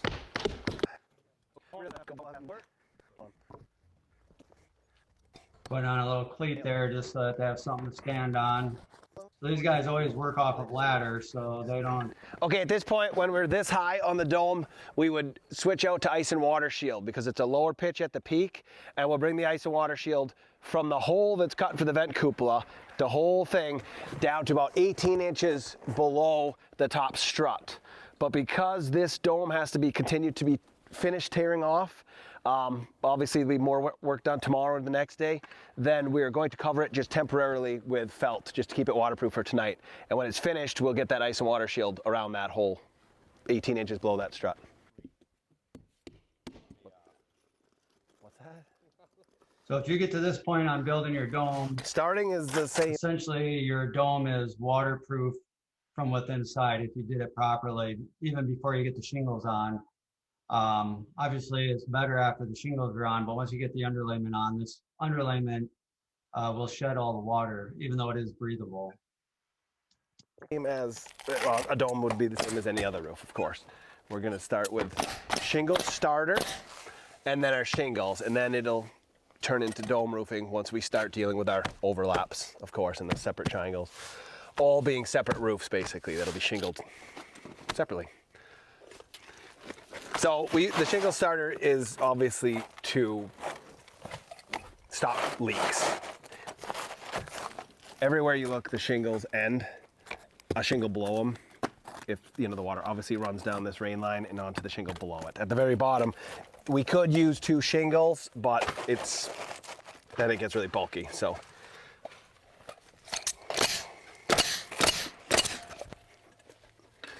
because the roof is really steep, we're going to use 5 or 6 nails as we go up. You saw what Dave was doing. The shingle starter I will be shooting through twice, so I'm not very concerned. Just get our starter applied.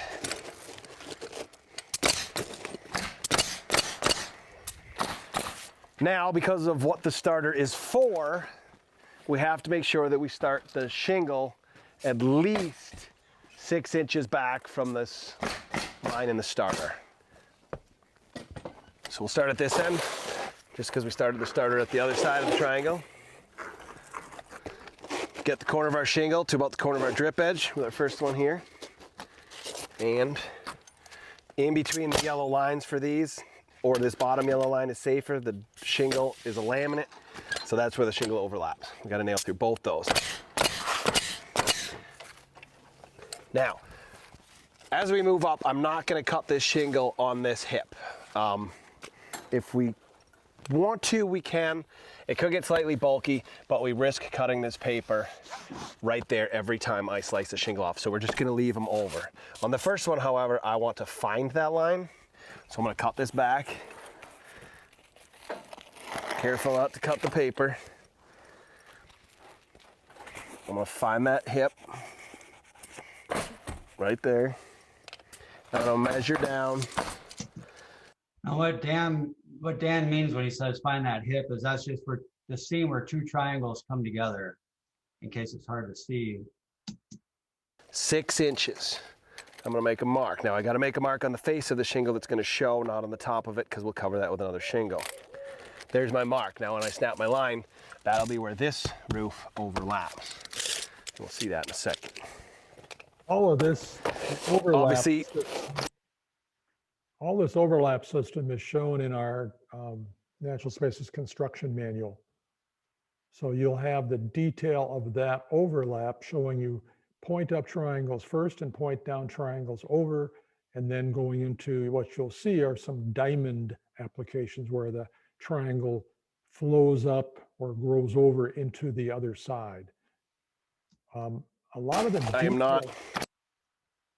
detail stuff that Dan is talking about, and he's showing you, like putting that drip edge on, how to cut that corner, there's no way to really explain that in our construction manual. So we've added, and we're going to add, the video portion of this and have it available so you can go into a library of video and get this explained to you visually. And I think that's what the real-time roofers know. I mean, you're probably, unless you've done roofing before, you're probably not going to roof your own dome. But you need to know what has to be done correctly. And we're going to have that covered in the construction manual and the video that we will have available to you. This whole tape, I call it tape. I just looked at my VCR tapes the other day. That's what I'm saying. This whole video is going to be available to you. We are recording it. We've checked the recording here this morning, last night. It's doing it fine. We had some problems with one of our other dome schools last year that it didn't record right or really download from Zoom. So we're doing it differently.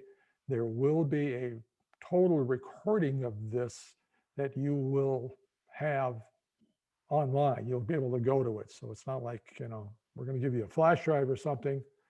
I suppose we could, but it's going to be available online, and you can go through it, find the sections you need, and show your roofer.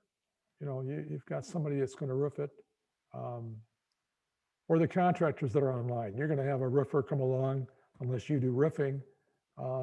They need to understand the little detail stuff. Dan is the guy that's there to do it. And Dan will actually talk to your roofer to answer the detailed questions, or if we can't answer them, we'll put you in contact with Dan, because that's how you want to get this to be a perfect roof. He's been doing our roofing for 12 years, 14 years around this area. Sorry to say he's not really traveling unless you talk about, Hawaii or the Virgin Islands in January. Then he might consider it, and his crew would be available, because come December, or at least January, they're not roofing. So there may be some roofing in December, but Right. that's where the Zoom consultation comes in too. So we Yeah. can do a lot of that. And so we're seeing what you've got, and he's seeing what you've got. So this is the change today. This past year with COVID, that's what it's done. It's put everybody is familiar with Zoom, has the capabilities, understands it, realizes the value that has for staying in your area, but helping someone else around the other side of the world. All right. Yep, exactly. Landing where the starter lands, you can see I'm well over it.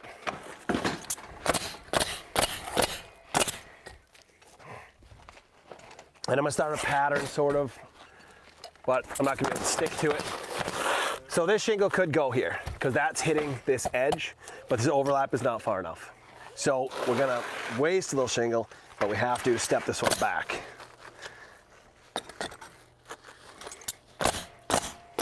I'm gonna just leave that for a second. I'll put this one on here. We didn't want the top joint to be near the bottom joint. And now we'll bring the pattern back more towards this way, right on the hip there. Now, because I've done this, I can't put this next shingle on. I'll have to finish that part of the roof before I can. Or I could shingle underneath, but I'm gonna cut this one a little shorter because that's hanging all the way over onto this one. So I'm gonna risk it, but be careful to just remove that part. We're also gonna remove this one just to the drip edge. The other starter can go right on top of that. Just gonna let it overlap there, over to the corner. I just hold my fingers under here like this, and I feel that I'm touching the drip edge up about an eighth. I'll let the starter hang down an eighth past the drip edge. I'll let the shingle hang down an eighth past the starter. So get about a quarter. That way we don't have anything getting on that drip edge. And now we just shingle this.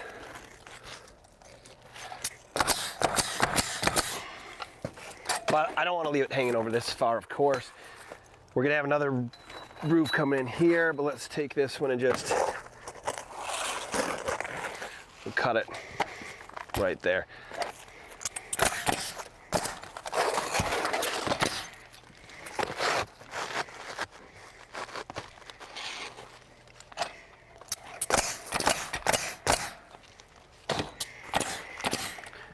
I'm gonna find the hip here on this one. Make sure I don't cut the felt.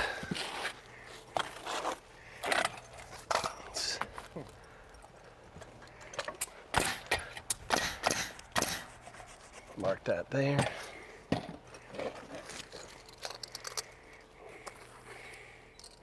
.6 inches over.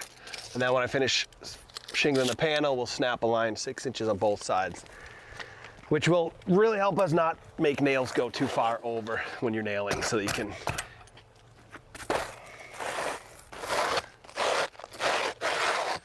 and as we get up here, we can start using some of the pieces that we cut off. So we'll use some fillets to try not to waste stuff. So let's just carry on. Of course, I will not put any nails here because I got to slip one in there.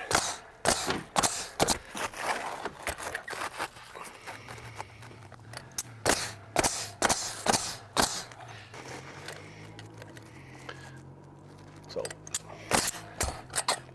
right to here, shingle's gonna overlap here, so I want to keep my color all the way to the edge, and I also want to look over here and make sure that I'm maintaining the 6 inch.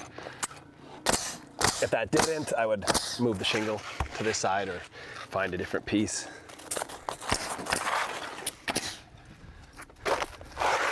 This side here is short, so we'll have to find a little piece for that one.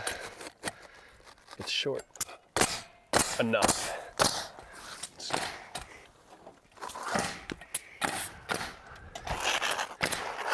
Now, the shingle's got a bend and it's kind of in here, so I got my 6 inch line here. I'm just gonna shoot right through the face of it.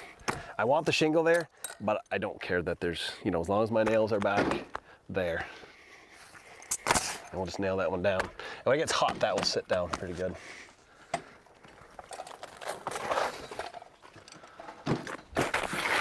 Let's see. That's close enough to the edge. We got our 6 inch overlap. Bring it right down to where it's supposed to. And we'll put one over the edge. I'll just start with a piece. Try to use all the pieces.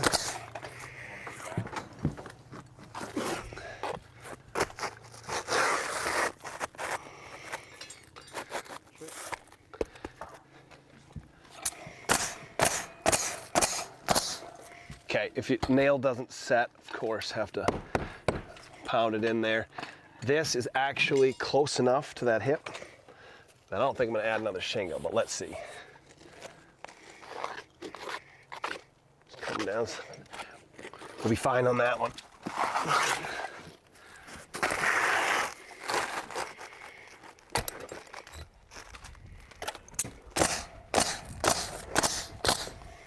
All right, let's use this big old shingle.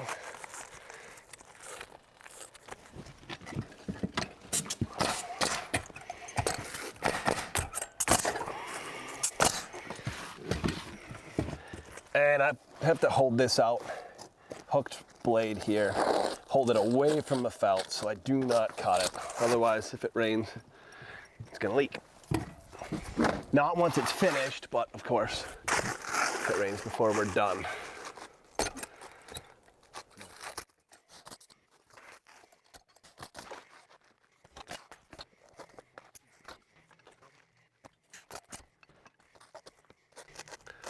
All right, that's the last piece I'll need on this one, I think.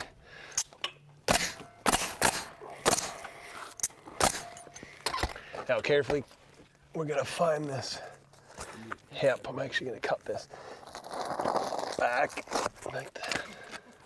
We'll find it on both sides. We're literally gonna have almost no top. That's all right. We're good at the moment, hang on. I'm gonna need you to help me snap a line. Mark that going both ways.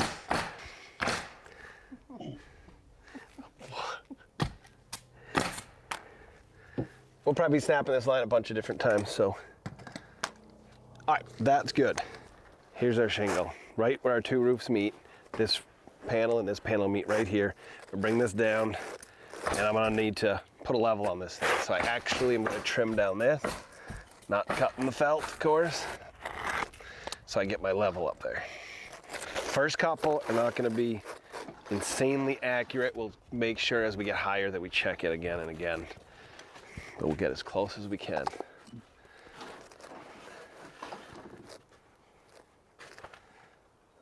There we go. Now,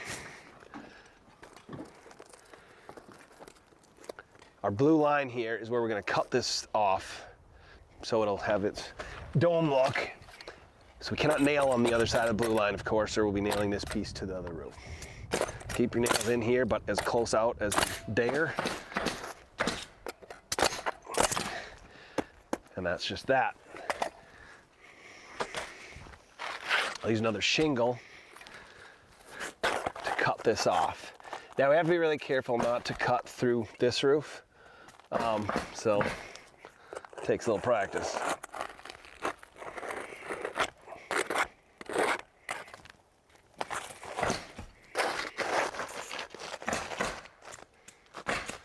Just line up with the blue line. A little harder to cut through the middle. There we go. Trim these up.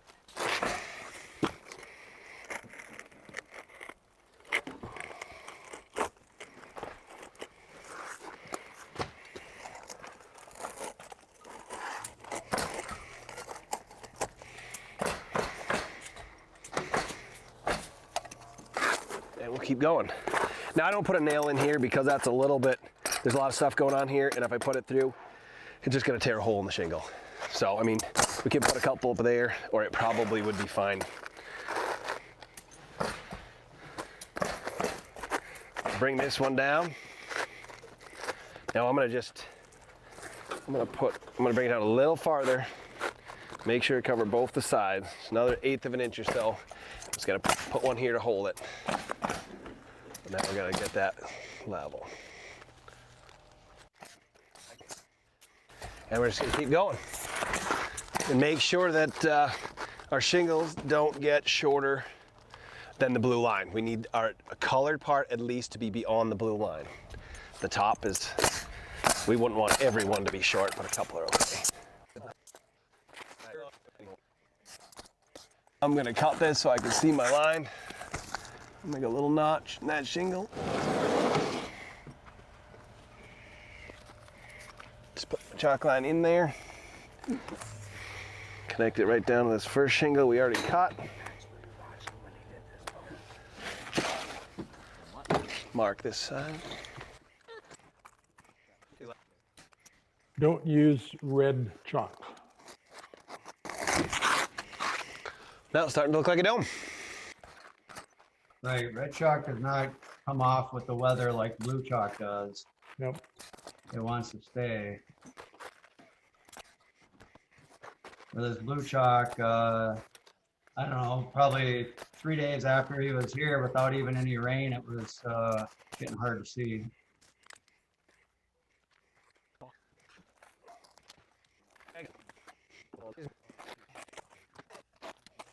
So as you can see, basically treats each triangle like its own individual roof.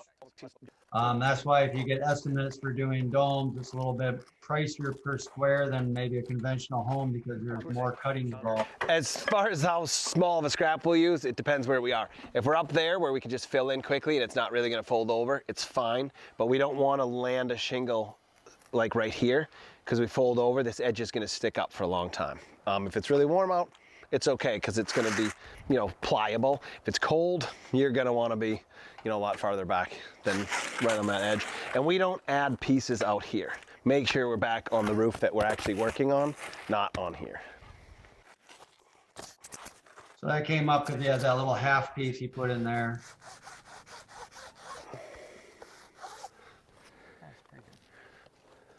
Just measure the bottom of this one.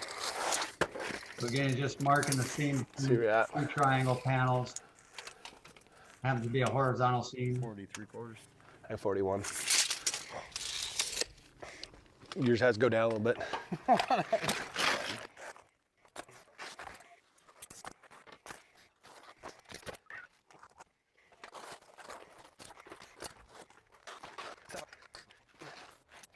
But if there's any roofers in the group tonight, as you can see, it's not any more difficult than any other roofing job you could have done. It's just, you know, a couple things that are unique to a dome is all. It's just unique, not hard.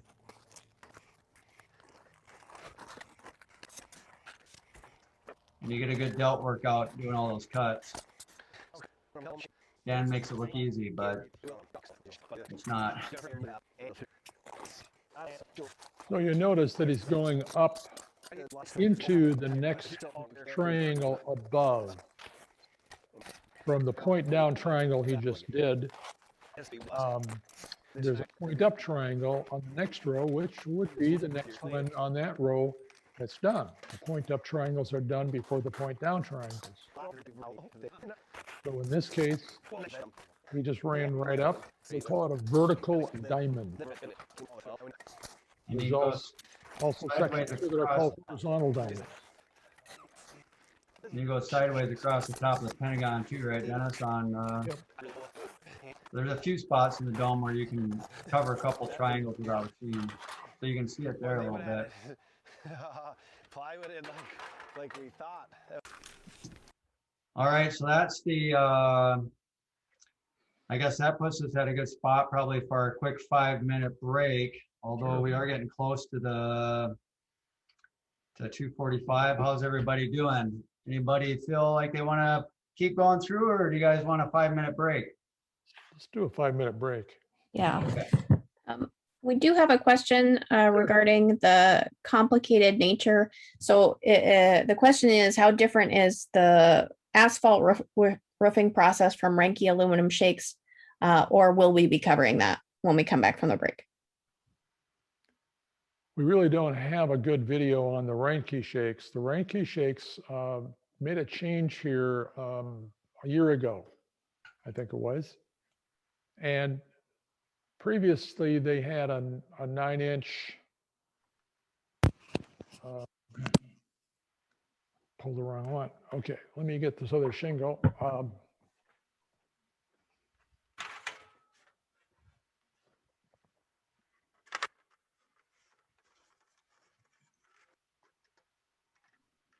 So the Reinke shakes are aluminum and they're ribbed. So you can see the rib in here. This is the old shingle, which holding it up right, there's the bottom. You can see the difference in size. I'll get back. So the old, good one. So the old shingle is much bigger than much smaller than the new shingle. The new shingles are designed to be nailed anywhere on this surface. The old ones had, here they are on the top, which is really the bottom, holes in them. I don't know that you can see the holes through it. Yeah, I can see them. Get some light through them. So there are the holes right here. And you had to nail through those holes because they were on the top of the ridge. If you look at that, that's the top of the ridge for the nail hole in there. So they don't leak because it's on the top of the ridge and then the rain runs down these grooves. That's really the principle of this. But it also has an underlayment, and the underlayment is the GCP, which is Grace Construction Products. They changed their name to GCP from Grace Construction Products. They make 3 different levels of underlayment. One is their standard ice and water shield, which is designed for about 180 degrees on the roof. The next level up, which is what we use around our skylights, and you'll see that in another segment, that's heat resistant at a higher temperature. So it's high temperature is what it's called, HT. That goes to 240 degrees, 240 to 260. I saw another note somewhere, it was 260. But these shingles, being metal, being aluminum, are going to generate a lot more heat underneath on the back through this. So you've got to use the Grace Ultra. The Grace Ultra is 300 degrees, and it's a synthetic underlayment, not the asphalt underlayment that is the HT and the regular ice and water shield. What they do is they, I'll use the word laminate. They laminate asphalt to a 2 or 4 mil thick sheet of plastic on the regular stuff and the HT. So the high temperature, ultra high temperature that's used with these shingles is the waterproofing layer of the shingle. So now Reinke is saying you can take a nail gun and with their coil nailer, with their special colored nails, you can shoot anywhere you want in this panel to nail it on. Well, we've got a client who, like me, is going, well, that's going to look kind of strange with the nail pattern, one here, random kind of thing, and it's not going to line up, and how good is that going to look? The reality is, you step back 15, 20 feet from the roof, you can't tell where the nails are. That's really what happens. The nail heads are really thin, really small, and that's what they're relying on.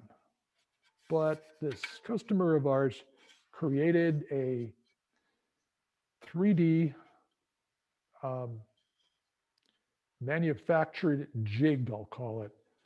It's a special plate that goes across the shingles. It matches the ridges. It creates a hole so that when you're nailing it, it's at the top of the ridge only. And it's spaced, so you got 3 nails, and it goes in the top of the ridge, and it's designed for a specific head of some nail guns. So all of this he came up with and made the part in his, new 3D printed it. 3D printed it, and we go, okay, we want that. So that's what I'm saying we're going to be doing, is we're going to be providing that with the Reinke shakes to allow you to get a nice even line of nails in the same spot. It's designed to be kind of hooked on the bottom of this shingle, and the nail head is up so far. That's what I'd like to see, something that's got a nice even pattern. So the Reinke shakes are a forever roof. These are energy rated, Energy Star rated. It's going to be a lot harder to put on, only from the standpoint of lining this up. You saw Dan throw a shingle up and he's got 3 feet. These are smaller, there's more of them. So you're going to have some more time involved in doing this roof. But you don't touch it. Although what we want to say is using Malarkey Legacy shingles. Malarkey is the company name. Legacy is the model. They're from the West Coast. They moved into the Midwest. They got a plant down in Oklahoma that supplies our need. Their original plant's in Oregon. They're going to be a 50-year shingle. And the original roof that you saw us being replaced, that was kind of a disaster. After probably 10 years ago, it should have been replaced, but it was a 15-year roof. The original dome we built in 1975 here on this property, that one we put on 35-year shingles, Bird Architect 80 shingles in 1983. That was the second roof. The first roof was 3-tab shingles. 3-tab, cheap, 1-layer 3-tab shingles. They're not architecturally laminated shingles. Don't use them. They don't work. They have cutouts, three cutouts or 2 cutouts to create these 3 tabs on the shingle. Laminated shingle now backs that bottom part with another layer of shingles. And with that, the tabs can't be lifted up by the wind. On a 3-tab flat 1-layer shingle, the wind can come along and lift that up, and eventually with that buffeting could rip that off. So some points on that roof. Again, going back to this, that we have the manual that'll help you and the consultation services that we have. So let's end it at that for this discussion. Okay. and make our 5-minute break. All right, we'll see everyone back here at 35 after the hour. All right. Sounds good. See you soon. All right, everyone. Hopefully you had a little bit of a break. 5 minutes goes by really fast. So where we are on the schedule is we are still in the keeping it all dry roofing section. We just finished the asphalt shingles.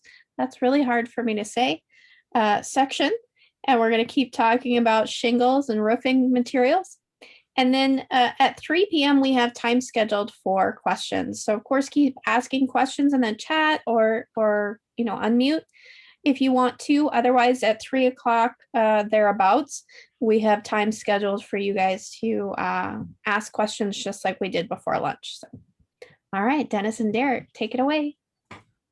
Okay. I think we're going to leave a little bit of this here. We've got some discussion on the aluminum shingles, but then we talked about wood shingles and elastomeric coatings.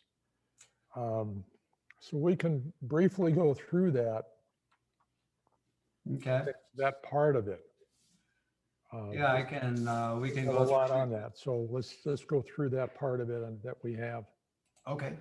Perfect. Get that going here.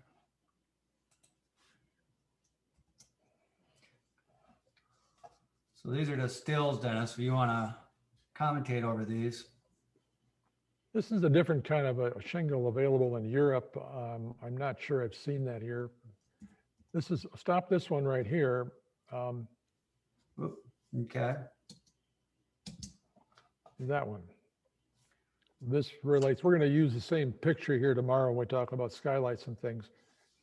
But I see when we show this, you can see a little bit of it being correct and some of it I see not being real correct. There's a layer, let me get my annotation. Yeah, let me get this working here. Right along, let me try this one here. Right along this line right here, we need, in talking about the roofing, we want to see a 12-inch wide layer of ice and water shield HT underneath that skylight edge extending out. So down here, you've got an edge of it, and I see it right up here along this side, there's an edge of it. But right here, it's lacking. If it is, it's only about 2-3 inches. That might work. And when we get to the shingles or get to the skylights, I'll show you what we mean and what we're going to do. So that needs to be, this needs to be covered, all this whole surface area, but they wanted to get the skylights in place. And rightly so, because the shingles go over that edge and over this edge. So you got to have these skylights in first. And the skylights go on where the bottom one here is first, this is second, this is third, this is fourth, and this is fifth. Because they overlap here and there and there and there consecutively. So they've got to be put on in that pattern. When I number the skylights on your drawings, usually that's how I number them in the way they're going to be put on. So these are laminated shingles that you're seeing, asphalt laminated shingles. They're the standard. 90% of our domes probably have standard asphalt shingles. Let's continue on.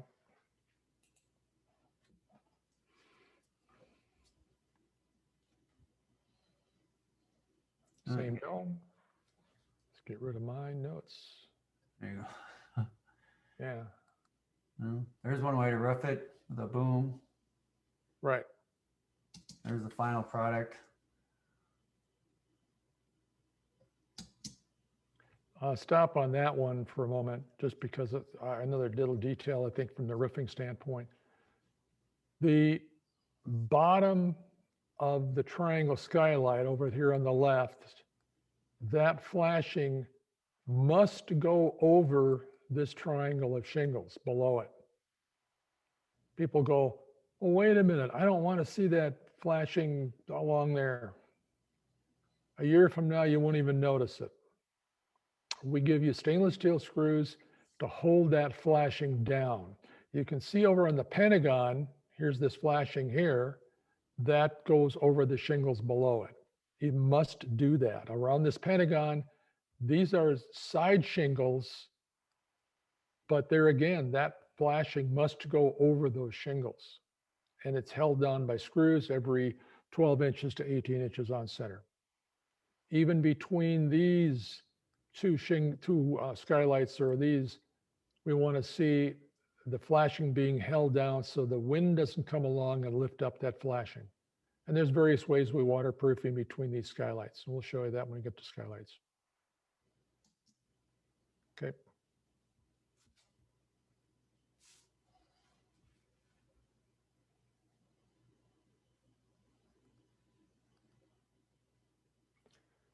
Yeah, these Renke roofs do look nice though. When Yep. they're on. They're pretty cool.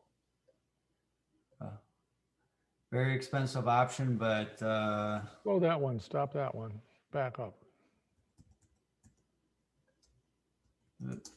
Well. hold on here. Yeah, the delay makes it a little tough sometimes. Sure. There we go. Is that the one you wanted, or was it One more back, one more back. All right, come on. There we go. So here's another example of the overlap. See, this Renke overlaps that flashing on that side, but on the bottom, well, we run our bottom ones where there's no shingles below that window, below that skylight.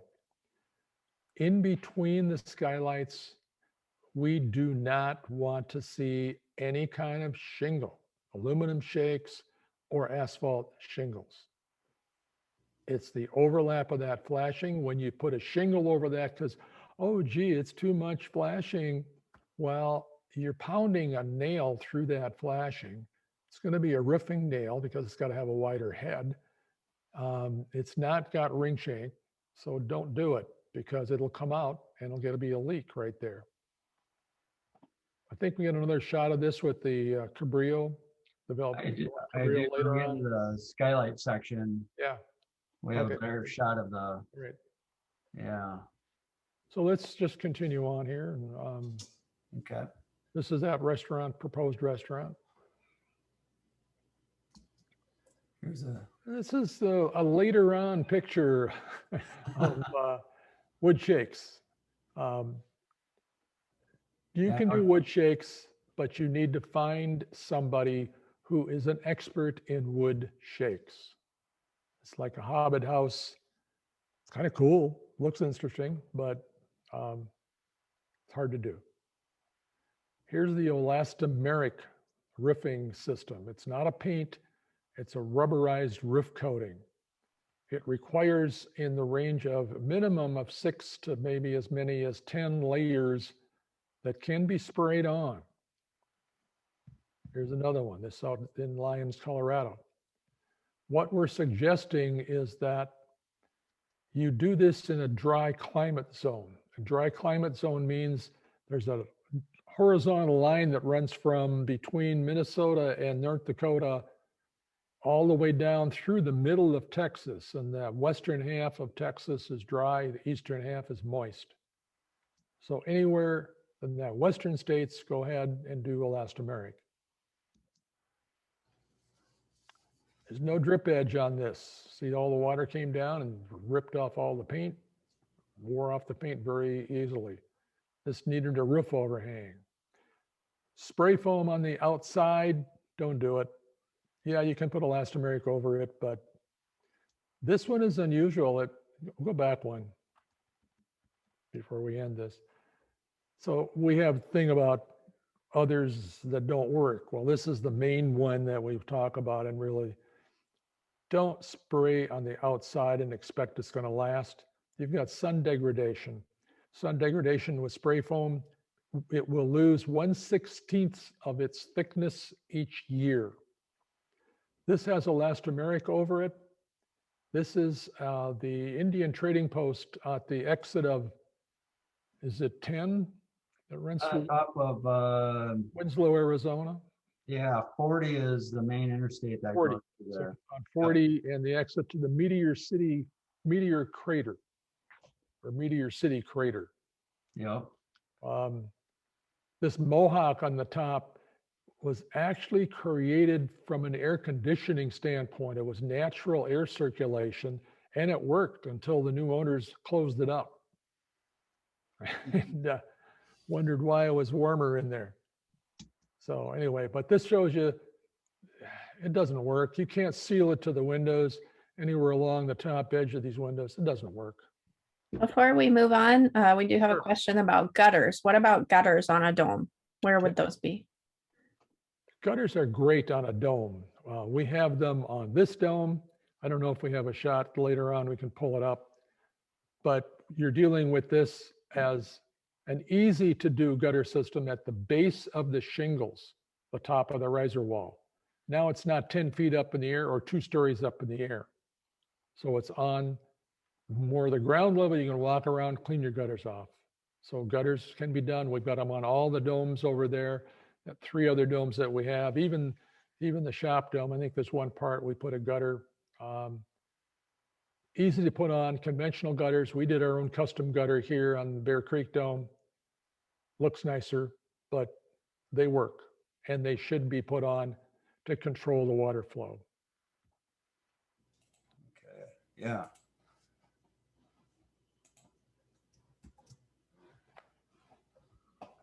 Okay, we just kind of, I'll pause it here real quick, Dennis, because we're hitting those all as everything happened. But essentially, this is just a quick discussion on if you wanted to buy the components from us and build your own dome, or if you wanted to, build your own components off of our hardware system versus buy the kit, which has all the components prefabricated. I'll kind of let you jump in there, Dennis, but I thought I'd just kind of get everybody caught up where we're at here. Sure. I guess what I really would like to do, because I usually do this in the class, is how many of you are looking to buy this connection hardware system and cut out your own struts and cut out your own exterior panels or various portions of that? If you could maybe just put a note in the chat room saying,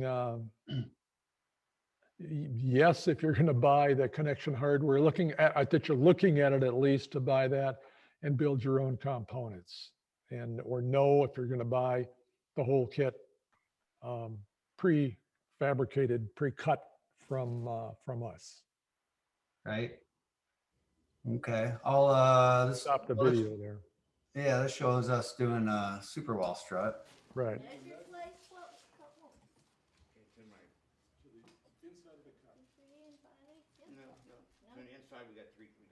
This is inside of our shop. We're just showing where the measurements are, how to figure out when you're cutting, and showing people, what's involved. We've got a long table because we use 16 foot long lumber. So we want it to go either to the left or the right cutting. I think we have, 12 feet on each side of it. We do have a dust collection system. It's a little newer than the ones you see on that particular saw, because that's an old picture there. Geez, yeah. Let's say this is an old video, that a customer sent in from Dome School. Yeah. And we're about 60-40 on people buying the kits versus building everything themselves. 60 buying the kit. 60 buying, 40 building components. 40 building it themselves. Okay. Okay. Okay. So we have a jig set up here in our normal Dome School application that shows you. I'm actually explaining how to mark out cutting the V notches if you're going to ventilate your dome kit. I don't know. We have the video. There's no audio on this. It's turned way down, yeah. Okay. I figured you could probably I can probably explain it faster than I'm explaining it here. Get rid of my stories. So, yeah, so this kind of just shows you quickly how easy it is if you do decide to build your own components. Like Dennis said, some of the components are hard to find, like the 3x10 lumber is difficult to find, and if you're not buying unit quantities, it's probably pretty expensive. So some things, you know, we'd still be better off supplying for you. But overall, Dennis's system is pretty simple. So These Masonite templates are coming with the connection hardware system. So they have all 4 holes marked. You line them up on the end and the outside edge of the 2x8 strut, and clamp them on tight with the C-clamps. And then with the kit, we give you either one of these spring-loaded punches or just a regular hammered in nail punch. Spring-loaded ones are nice. But we're showing you how to take a regular drill and drill your holes through. I realize if you're doing, let's say, a 30 to 40 foot diameter 3-frequency dome, you have roughly 160 struts. There's 8 holes per strut. So it'll take you a little bit, but it can be done. We have a specialized drill bit, drilling machine that's got a 4-spindle drill head. You too can have one of those for about $4,000. What's that thing hooked up to the drill, Dennis? That black rope thing. Is that a cord? That's a cord, yeah. Oh. That is digging video here. Most of the tools these days, of course, are battery operated. We've got a set of DeWalt tools now, all battery operated. It's really convenient and nice. How you do this? So you're putting the 1/2-inch bolts that you get from us through the hole, putting the nut on the bottom. There's a wrench on the bottom. Here's our impact wrench to tighten it up. We're gonna hold the nut on the bottom of it. We've been asked how many foot-pounds torque do you put on this thing? Well, you want to dimple the metal. In class, I show that and you can see it better, but you'll see it online. I mean, you'll see it when you do it. You don't need a lock washer. You've got a metal nut with a metal sleeve. So it's going to lock itself in because you're dimpling the metal, which then locks that nut in place. The super wall is built. You're going to get these plywood gussets from cutting out triangles out of rectangular sheet. You can see the air blowing out of this top of this air hammer. So the nails that we're using here are 2-inch ring shank nails going through 3/4 plywood and 1.5 inches of 2x. You don't want them to stick out the other end. If you do, plan on buying about, I don't know, 6 pair of jeans because you're going to rip them with the nail head sticking out and you're climbing around on your dome. We're color coding the outside of the strut and the inside of the strut. The inside 2x4, you put a dot on both ends. So you got a super wall strut. You're buying the 3/4 inch tongue and groove plywood. Ignore the tongue or ignore the groove on the end of it. You're going to have some instructions as to how to cut this out properly. The so-called base of the panel is the odd dimension. And by that I mean you've got these 4 different strut sizes give you AAB size, CCB size, and a CCD size. So the so-called base along the bottom edge of that plywood is either the B on the AAB, the B on the CCB, or the D on the CCD. You swing an arc, take your straight edge, where that arc is crossed. And then mark that line. So Daryl's doing this outside right now in top of some sawhorses. We set up a jig in the shop. And we're basically showing you here a freehand cut. You're getting this triangle base, I should say trapezoid base on the large sheet, and then the triangle comes out of scrap plywood, or depending on the size of your dome, you're going to get either 2 tips out of this piece of plywood that creates the tips, or sometimes you get 3 tips. But sometimes actually you get 4 tips out of it. And when you do that, you'll notice the tongue and the groove are on opposite sides. So now you have these tips which have a groove on the bottom, and then you get another piece and oh, that's got a tongue on the bottom. So you have to match the tips to the base. So if you need 30 triangles, 15 of those have to have the tongue on the bottom and 15 have to have the groove on the bottom.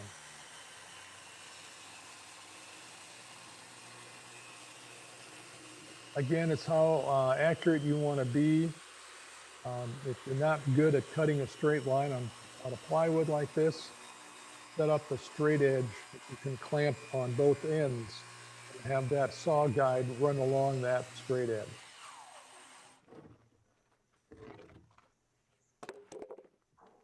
A little variation in that is okay because we're telling you to downsize your triangle.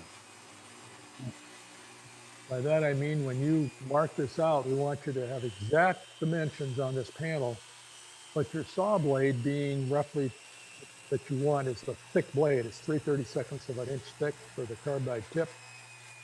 So you want to be on the inside of the line is really what you want to be. And that'll give you about a 3/32 gap between plywood pieces on the dome.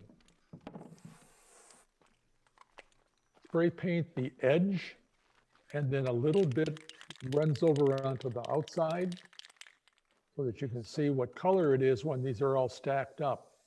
If you spray painted the top of the plywood and you stack them up, then you can't see the color.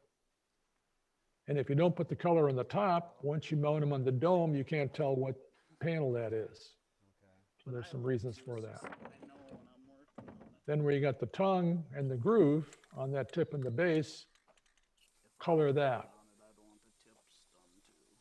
In this case, we're matching the color at the base so you know what tip fits what triangle. This is switching to 1x8 tongue and groove boards for cutting out your interior triangle panels. So we have a little L-shaped cutout jig that shows you this is the spacing that you need to do to offset the 1x8. These are 8-foot long boards. He rejected that one for some reason. Right now, you're just kind of hand tightening them. These are brand new boards. They're not really warped. They really can be put together by the hand like that to the point where you can get a clamp on them. You want the good side down on this so that you don't mark it up with your saw or your boots or something. Right. When you're putting them together. And they put them on at an angle, as you can see, so that when you cut the triangle out, you're not wasting very much. So with a little persuasion, you can tighten them up. See how much they're tightening up? So hand tightening is not good enough. So you're going to screw that down, not where it's going to be cut, but you're going to screw that down. So now you've got this thing that's tight. You can use a clamp, a pipe clamp to do the same thing, but this way it's sort of quicker. Not sort of, it is quicker. Right, yeah. And Dennis, you spec out typically a little bit longer tongues and deeper grooves, right? So that they got a little bit more room for. Yeah, we order a special tongue and groove board coming from the mill. It's got a 1/2-inch tongue. Most of your tongue and groove boards going to be 3/8. And this is the insulation pattern that you would get as part of the kit for the interior triangle panels, also to cut your insulation out if you buy the large bat insulation where you can cut it out in one triangle, which we'll kind of touch on that tomorrow. But you'll have these with you typically. And again, on the interior panels, there's a batten strip that goes over the joints. So if your cut is not exactly perfectly straight, you don't see it anyway. It'll be hidden by a batten. I mean, you want to be as accurate as possible, but if you got a little wave in it or you're a little short, the batten will kind of cover up any of those discrepancies. And as you're going to see, the one line is going to cut two sides of, or two triangles, one side of it. So You notice that he did. He just took that panel and flipped it over. Now he also has 8-foot-long sheets, pieces. So sometimes we use 12, 14, or 16-foot-long lumber, in which case you see this the scrap that's along the side on the bottom here on your screen. That's the scrap. That's the leftovers that we have. If you do this offset. And that's appreciated in today's lumber market, that's for sure. You can't really afford to throw away lumber any longer. That's And he could have actually gone over a little further to the right. Yeah, yeah. So here's a staple gun. He's just kind of showing us. Yeah, he's not doing it, but he's going down one side and then coming at an angle and going back. And remember, you've only got 1.5 inches to go through on this backer board. That way, when you cut it, it's in one piece like this. And when they come out to you, if you're ordering it from us in a kit, that panel comes out all together. It's one piece. Yeah, yep. That little backer board holds it. So it's nice when you're up on scaffolding or something up on getting some of the higher triangles. It's nice just to put one piece up. You can do a dome very quickly too with those if they're all just in one piece. So, but I think that's kind of it for video footage for today. Stop right there on that one. You notice this relates to the color coding of the struts and the use of, this is a vapor barrier. So in the climate zones where you're using a vapor barrier or air barrier, make sure it's clear, because now you get, who knows, maybe by this time you know which panels are where and you can figure it out. But just for reinforcing, buy clear plastic or opaque as this may be. And the color coding is here along that outside. Let me get my right tool here. So there's color coding here, and there's a color coding here and here along that strut, not on the panel. On the panel, we don't color code them because the paint could bleed through. So they're labeled on the back, A and B and C and D. So it tells you that. But you got to see through that to see the color. And if you didn't color the outside, the inside of that strut, you don't know what color that is. Which one is it? So that's how you try to do that. But getting a one-piece triangle, we put the backer board down the back of this. Why? Because then we can ship this to you in one piece, and you can put it up in one piece.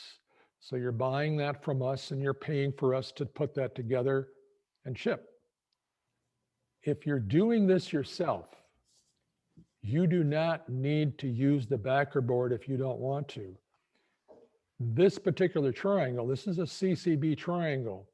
So there's 1, 2, 3, 4, 5, 6, 7, 8, 9, 10 and a piece. 10.5 or 10, all is 3/4. Boards. Once you cut out, here's your pattern. Once you cut out this board, in each of these, once you cut out one panel, take your first board, you don't have to take it apart and use it as the pattern. Now you can just place this on the top of a 2x8, mark the lines on each edge, and cut out a board. Label it number 1 CCB. Take this piece individually, lay it on a 1x8 board, cut number 2. This angle is going to match that angle. So you can flip-flop these boards. You have virtually no waste in here, because the next piece, which is coming off that same piece, that long piece, if you ordered it that way, if you ordered 12s, 14s, or 16s, is going to give you that ability to just run down and get this board, then get this board. Maybe you get 3 pieces out of that 16-footer. So it's going to be easier than what we did. You don't have to put each triangle together. And then you don't need 2 or 3 people to put that one-piece triangle up. As long as your first one that you put on, in this case, this one, make sure that's level, and then your next one going up, and this angle will match all the way up on the whole thing. And you just put these boards up one at a time. You nail this one on, then nail that one, then that one, then that one. And you don't need 3 people, you need 1 person. And we learned this really from one of our clients who he didn't have help. He quit his job. His wife was earning more money than he was. And if he would have bought the stuff from us, it would have cost him more money. So he said, hey, I can quit my job, earn less money, and do this myself, individually, without any help. And he did. So there is a lot of work. There's a lot of hours involved. So if that's where you want to spend your time and you have to save that money, we've got the system for it. If you don't have that time, you don't have the expertise, you don't have the tools, or you can't convince your spouse that you need $2,000 or $3,000 with the tools because you don't have them, we've got a full-blown kit. Everything comes to you, nails included, the right materials, the right kind of materials. So. All right. Excellent. Well, I know it's kind of at the end of our day here, but was there any questions anybody wants to squeeze in here real fast for us? There's nothing in the chat, but we can certainly, you're welcome to unmute. You're welcome to put them in the chat. This is your time. So, or if you're feeling overwhelmed and need to process. Right. Yeah, it's a lot to do. We were talking about that. If we needed to maybe make this a 4-day school when it's virtual, when you're here in person, we're outside for, a lot more than, well, even 8 hours. We usually schedule 8 hours, but it turns into more than that. So you get a lot more, but yeah, so hopefully we're getting you guys everything you need and hopefully. Questions? Anybody? Yeah, I got a question. Good. So can you talk a little bit more about the time and materials approach to having, somebody else build this? Because that sounds risky to me. Well, where I said that, and I think the other contractors can agree, you've got a decent contractor, he's going to give you references. Admittedly, they'll probably be his best references. He or she, they'll be his best references. You want to talk to those people and just, say, okay, how did it go? How are the problems solved? How was, was it reasonable time frame? Did they work, efficiently? And if there's any complaints from them, hear their complaints and see what they were about. Then go back to the contractor and say, well, here's where their complaint was, and let him explain his side of the story if there was something. But the reality is you'll get a good feedback from them. And if there's any issues that you think, gee, that may not have been right, or if they can't give you 3 references or something, or if they come to you and say, why in the heck are you building a round structure here? Why don't you build a conventional house? I got a good plan right over here, just the same thing you're going to do, except it's a square house. You want somebody engaged in the project. You want somebody that's interested. You want somebody who's got experience on building even a bay windows or unusual custom housing. But you want to be comfortable in saying, okay, my rate's going to be whatever it is, $50 an hour or $100 an hour for that contractor. And you want that to be a rate. There's people in his crew that are going to be 25, $50 an hour. So you can get in here and talk if you want, you know. Oh, I was just going to say that it's important to have a contractor that will keep records for you and that you Yeah, get right. a monthly report from them, you know, what they've spent, what the material costs are, that the extra things they've had to buy. So you have to be able to sit down with them and work. Maybe you want it every 2 weeks instead of every month, just depends. But anyway, I think that's very helpful in keeping things in line. Cool. But it shouldn't be out of the question, because when you ask a contractor who's never done it before for a quote on anything, you know, and he goes, well, gee, I've never built a built-in bench. So they're gonna have to learn, and you want, but I want a quote before you start. Then he goes, okay, $1,000. In reality, it probably could be $700. Not saying that every contractor is gonna overbid, but even we, in doing our construction, and we really don't go out onto job, well, we do warranty work, we do other stuff on job sites, but it's not one of the projects that we are normally doing. I am a licensed contractor. We do bids. We do insurance bids for some people. If there are domes, where the insurance people say, well, what does this repair cost?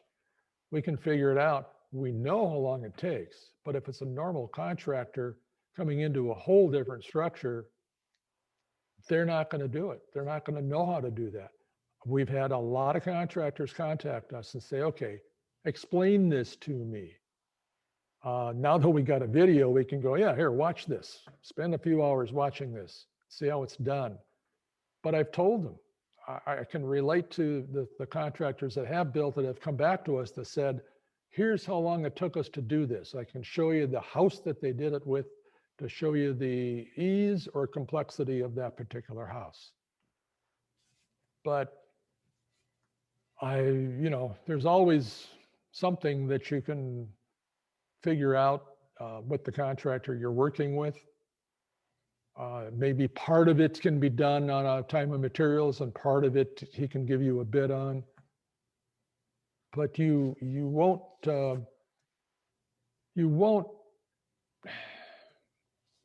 I don't know, there's a lot of things here. You got to feel comfortable in the discussions that you have with that contractor. And part of the way is the references, but part of the way is how does that contractor normally work? And oftentimes there's contractors that's what they do on a custom built house. They come in and they go, well, here's my rates, here's my people, here's the rates for each of these people. They charge a percentage over the cost of lumber, the cost of materials.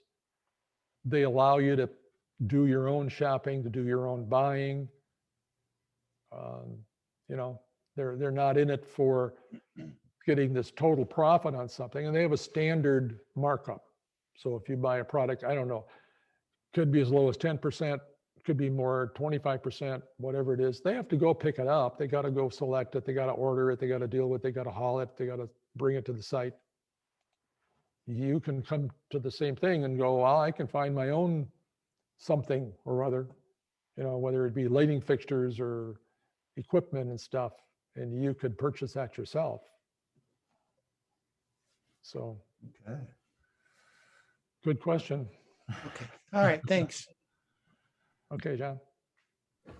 Anybody else had anything they'd like to ask? Well, and if something strikes you in the middle of the night tonight as you're reviewing everything we talked about today, we will have time tomorrow for questions, of course, not to rush anybody because we're here for you, but don't force it if you want to think about things.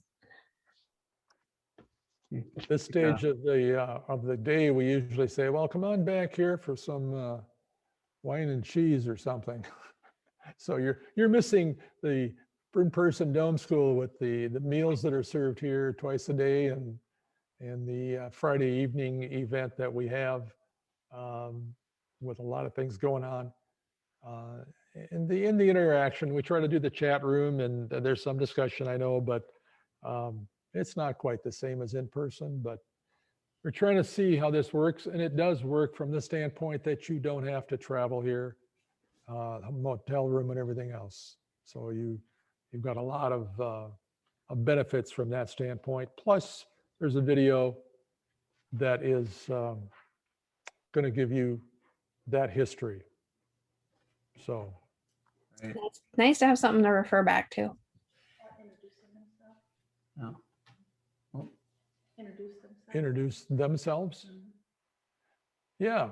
Why don't we do that? We usually do that in the very beginning of the class. So let's just take this, maybe take 10 minutes here to open up your mic and say, this is who you are, and you're planning to build in whatever.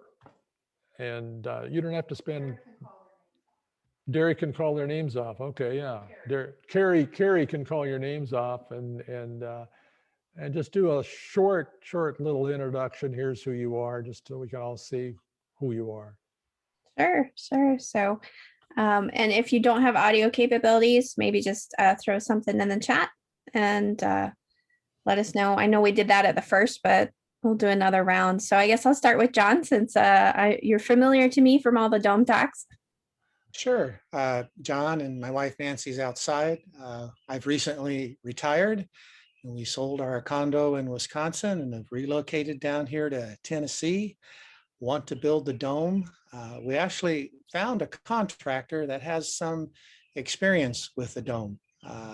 The father worked with somebody else, and they actually built one a few years ago. So they were very comfortable with the idea. Sure. We are discovering it's a terrible time to build because of cost and getting people to build and things like that. So we're trying to chart an uncertain course through all this time. Yeah, that's part of it. We can talk about that tomorrow. I won't prolong the discussion for today, but sure. All right, thank you, John. How about Larry? Hi, I'm Larry Mullally. I live out in New Mexico. I've been contracting for about 30 years. For about 25, I've been doing time and material work, custom homes. Good. So, I have a set of books. If anybody's interested, they can, I can send templates and they can use those for billing if they're interested. Oh, yeah. Other than that, that's about it. Cool. Thanks, Larry. He's dealing with one of our customers that's moving out there from Florida. Florida, yeah. Yeah. So, and it's the Taos. Well, it's how do you pronounce the name of that city there? Espanola or Abiquiu or Abiquiu. That's it. Is that what it is? Abiquiu. Okay. Right. I can write it out, but I can't know how to pronounce it. Yeah. Well, Georgia O'Keeffe made it famous. Oh, okay. That's where it is. Sure. Yeah. Great. All right. Thanks, Thank you. How about David Kaminga? He's left the room, maybe. Oh, he can't unmute. So Stephen can unmute, and David will come back if you haven't. I've got John is next. John Dussaint. I shouldn't even try. It's probably Dussaint, but it's fake French, so you can say whatever you want. Okay. Rob and I are looking to build a dome out in the Eastern Sierra in Bishop, California. We just got a 3.5 acre parcel up there with a pretty grand view of the Sierra Nevada. So we build as soon as we possibly can. Sounds amazing. Very nice. Good. Yeah. View is nice. Yes. Okay. Oh. How about Donna?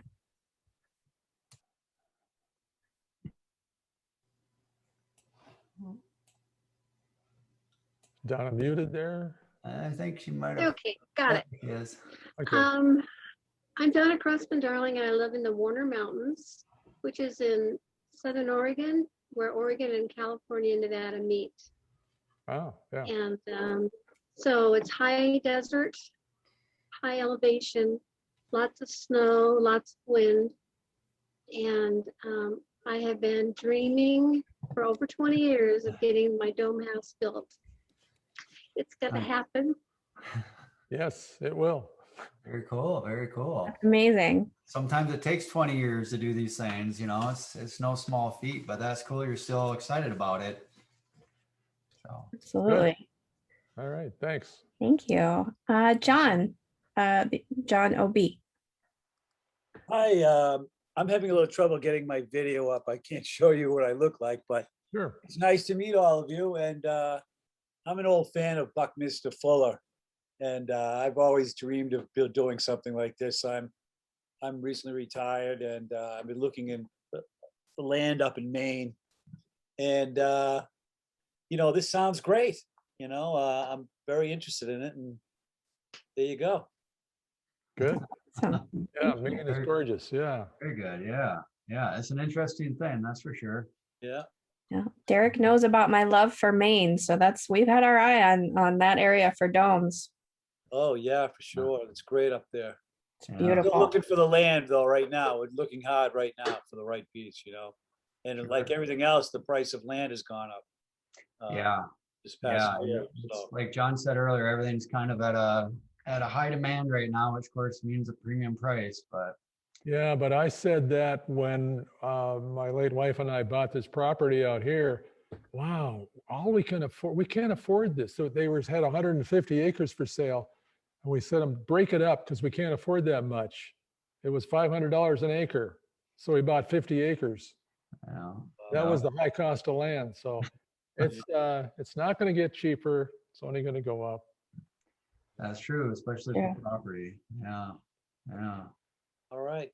All right. So Faye from Canada.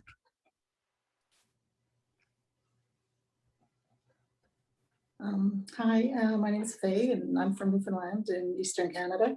And I have a dome. I'm sitting in it right now. And as I had a meeting before with Derek, and I've communicated with you guys before. And I'm just looking to do my dome was built in 1979, so it's an old-fashioned dome, but it's held up pretty well. I'm looking to do some renovations, so. I think what I'm doing is something that Dennis mentioned in in something he said earlier. I'm trying to educate myself as much as I can. So when I talk to the contractors about roofs and skylights, I know a bit more about what I'm talking about. Because although I've lived in a dome for 30 odd years, I haven't had a lot of people to talk to about domes. So this is just really excellent for me. Nice. Good. Thanks, Faye. And along with John and Nancy and Brian and Michelle, Faye is one of our dedicated Dome Talk attendees and question askers. So it's nice to see some familiar faces here. Yeah. Yeah. Absolutely. Absolutely. So All great. right. Great. Is that everybody? No, we are not done yet. Oh, okay. Okay. Good. How about Ethan? Then again, some folks may not be in a position to unmute. Sure. Sure. There's a few. What about, is it, do you say Tamara or Tamara? Hi, I'm Tamara. Can you hear me okay? We sure can. Yeah. Maybe tomorrow I'll find the nerve to expose my face. I'm just kind of shy like that. I don't know why. Not a problem. Sure. Yeah, Sure. especially with, everything's kind of new.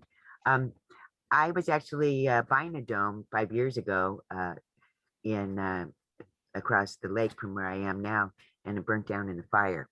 So that was the end of that. And so ever since, I just, I'm not a box kind of a person. I'm more of a triangle or something, but not a box. And I love round. So because round is continual. So I've been following you guys. I think maybe it was 2.5 years ago, maybe even 3 years ago, that I got your CD, and I've been watching you guys. And I'm really impressed with your new little mini dome. I think that's just darling. Anyway, so yeah, I think it's just about time for me to make the decision and then start designing things. I bought a lot. I've already bought the lot, and so I would be facing. Imagine the mini dome. I would be facing southwest. Sure. And for me, I'm elder. I'm a senior, and I get really cold. And when I get really cold, life is miserable for me. Yeah. But it'd be wonderful to have like half a house of windows facing nothing but light all day.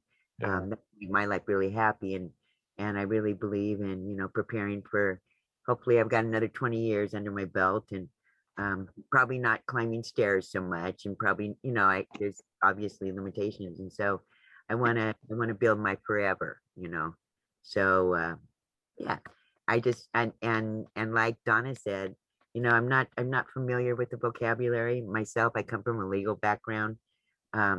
So, even the thought of math of a triangle versus versus yeah, I wrote these down. Triangle versus whatever, yeah, it gets complicated for me. But the way you guys were talking about it and it was starting to make sense for me. So what I needed and what I received today, and I really appreciate it, and I'm crazy about you guys, is that I've learned enough language that I won't feel so, I'm just inferior. I hate feeling inferior and I hate feeling like I say things wrong. And I like to know how to, to get keywords out of things so then I can research it better. So I just think you guys have done an excellent job and just thank you guys. And I look forward to tomorrow and I'll make questions tonight. Yeah, and I should mention, you're talking about the mini dome, and that's based on a 29-foot diameter dome. So your main floor is 400 square feet. And what we're doing is creating another, it's not drawn yet, but it's creating another larger dome and a 33-foot diameter dome as the same similar concept of the mini dome where you take 3/5 of it. So that one will bump up in space. And I would probably say at that stage, at that rate or at that size would be really comfortable. Right. Say one floor living, get a little more space down there. Because with the mini dome has the bedroom on the upper floor and you could put it on the main floor as a flip out couch or something, but or just create that one space as a bedroom and then still have a dining room, living room area. Or create a little elevator, sure. Yeah. Right.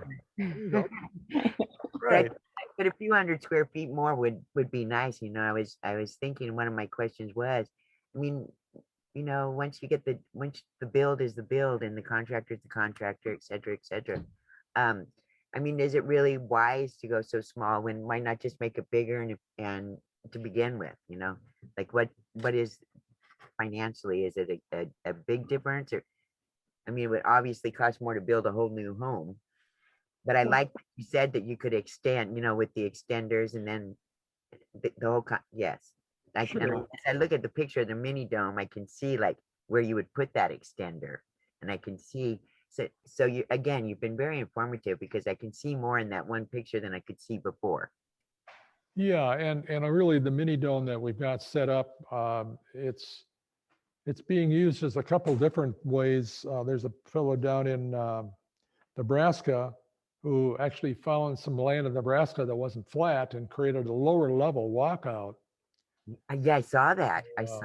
Incredible. That gave a lot more space. And so, we can certainly adjust sizing and it's all square footage to a certain extent, but you still have the same kitchen, the same bathroom. So it's not like you're doubling everything, certainly, or increasing it by the same percentage, because your big costs are on the equipment and the kitchen and bathroom. Exactly. So getting all your infrastructure in place, your plumbing, your sewer, septic, and all those costs are the same for a small house as a large house in a lot of ways. It kind of seems like the imagination, or what you can do is only limited to one's imagination, I guess, huh? Right. Exactly. Imagination and bank account, I would say, are the two factors probably. Right. Thank you. Thank you. Wonderful. Thank you. All right. Well, we'll wrap up with Brian and Michelle. Hey everybody, my wife and I have just shy of 18 acres down here in Middle Tennessee, and I'm kind of like Donna where I've wanted a dome for probably a good 15, 20 years, so looking forward to starting probably early next year. Very nice. Very nice. Cool. Yeah, that's fun to want something that long and then feel like it's around the corner. Well, Yeah, it was definitely past time. Well, thank you everybody for being willing to introduce yourselves and share kind of on the spot. And it's really nice that we really like to create community with with Dome Talk, with virtual Dome Tour, and when we do in-person Dome School. I think that's one of the big benefits, other than seeing and touching and building. But we'd like to create the community here. So feel free to talk to each other in the chat. The chat's just not just for me and you to communicate, it's for you and you to communicate. So definitely feel free to pick each other's brains and ask each other questions.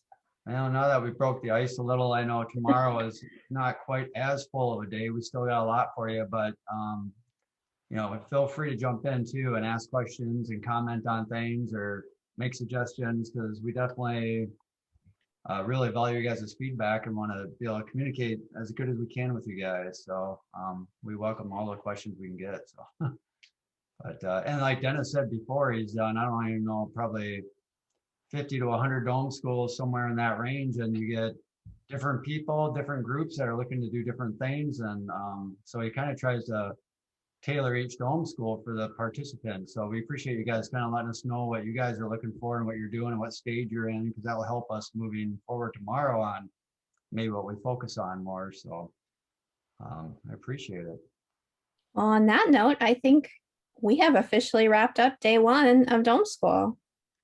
All right, and we weren't even that late either. That's not I bad. know we're pretty much on time. All right. Well, Thank you, everybody. We'll look forward to seeing you tomorrow. yes, thank you. Have a good evening. I hope you relax your brains a little bit, and then we'll be back for more tomorrow. All right, guys. Have a good night. We'll see you tomorrow morning. Bye. All right.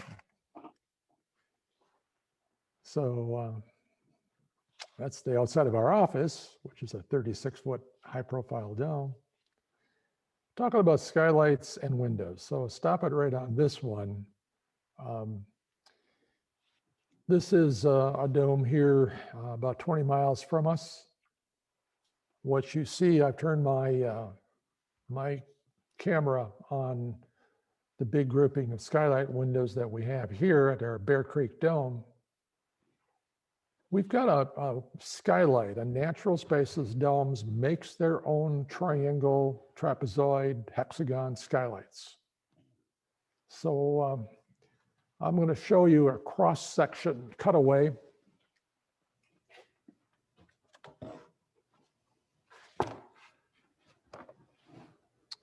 This is our handy dandy portable unit. If you want to switch to me to full screen, am I on full screen? You tell me. You are. Okay. I think so, yeah. This is double pane. There's a low E coating that goes on the inside of one of these panes. Depends on where you live. We can put it on, this is surface number 1. This is surface number 4. What we're dealing with is you can put this on surface number 2, which is the inside of the outside pane. That's going to reflect sunlight hitting this low E coating and reflect it back. And the ratio that they use is 80% of that sunlight would be reflected back, 20% goes into the house. So if you're in a southern climate, that's what you want to do. In the northern climates, we're talking about the wintertime. We don't care in the wintertime or the summertime if that sun's coming through. It's not really usually hot enough to make a difference. But in the wintertime, we want that low E coating to be on surface number 3, which is the outside of the inside pane. That reflects 80% of that radiant heat, your body, the radiant floor, reflects it back to the inside, and then 20% escapes out. So we can request that to our glass manufacturer. This is a system that we have. We've been doing it since 1978, 1980. There's a special top cap, we call it, this bar right along here. This is an aluminum extrusion. It's our own extrusion. There's a tape sealant right underneath here between the flashing and this top cap, and between this top cap and the glass. So the tape sealant is underneath there and there. That's the seal. These are stainless steel screws. You have to do some maintenance on our skylights. What it is, every maybe 3 years, tighten the screws. This is actually, we're using a Torx head screw, and I don't have my little tool here, but there's a T-handle Torx screwdriver that we give you. That's what we want you to use to try and see if you can tighten up this screw. When we build this skylight, we're careful not to dimple this heavy aluminum bar. So that's as tight as we can get it when it's brand new. The sealant is fresh. There's actually a little tiny, it's really a little technical here, but there's a little tiny polyshim rod in this tape sealant that sits in a little channel of this top cap so that it can't squeeze out either side. It stays there. But 3 years from now, especially on south-facing skylights, it's going to soften up. So you want to just see if you can tighten it. Maybe you get a quarter turn, something on that order. It's not a big deal. You may want somebody else to do it, that's fine. We have a form that we send to you in the skylight warranty that says, yes, I did it, no issues. I could get a little turn out of what screws, wherever. We like to see that because it's usually related to the south side, the south and the west side. The glass that we have here, this is 3/16 tempered glass, both panes. This is tempered, this is tempered. However, when it gets a little larger skylight, like the ones in back of me, this is 1/4 inch and 1/4 inch. We have an option. If you're in a high impact zone, hurricane zone, we can make the inside pane tempered, plastic interlayer tempered. So it's a double pane with a plastic interlayer. It's laminated glass, and the outside would then be tempered. And this is your sacrificial glass when we do that. So if you had a 2x4 go flying through the air from tornado or hurricane, it would break through this probably, not all the time, and hit this inside pane. We've done our test. We got a real nice test with them. I think it's a 35-mile-an-hour 2x4 coming at this unit with laminated glass. Breaks this pane and pushes this pane in about 3 or 4 inches. So it's like it's convex on that inside glass. Tempered glass shatters into little tiny panes, little tiny pieces, 1/4 inch to 1/2 inch. That's what happens when it breaks. I don't want to hit this. Well, it is tempered. When it's tempered, it's got an embossed symbol on it. So this is tempered glass. Extremely strong. One of my wives, and I'm not sure which one, stopped me from demonstrating my skylight strength by putting it down horizontally and standing on the glass. Was not you? Okay, then it was Janet. She said, stop doing that. Could break. It didn't. So it's strong. It's going to take an impact. If you hit the edge of it with metal, it'll shatter. That's happened in our shop. The hammer holder, the hammer was in the hammer holder of Dick working on it, and he leaned over and the hammer shifted and hit the edge of the glass before it was installed in a frame, and it shattered.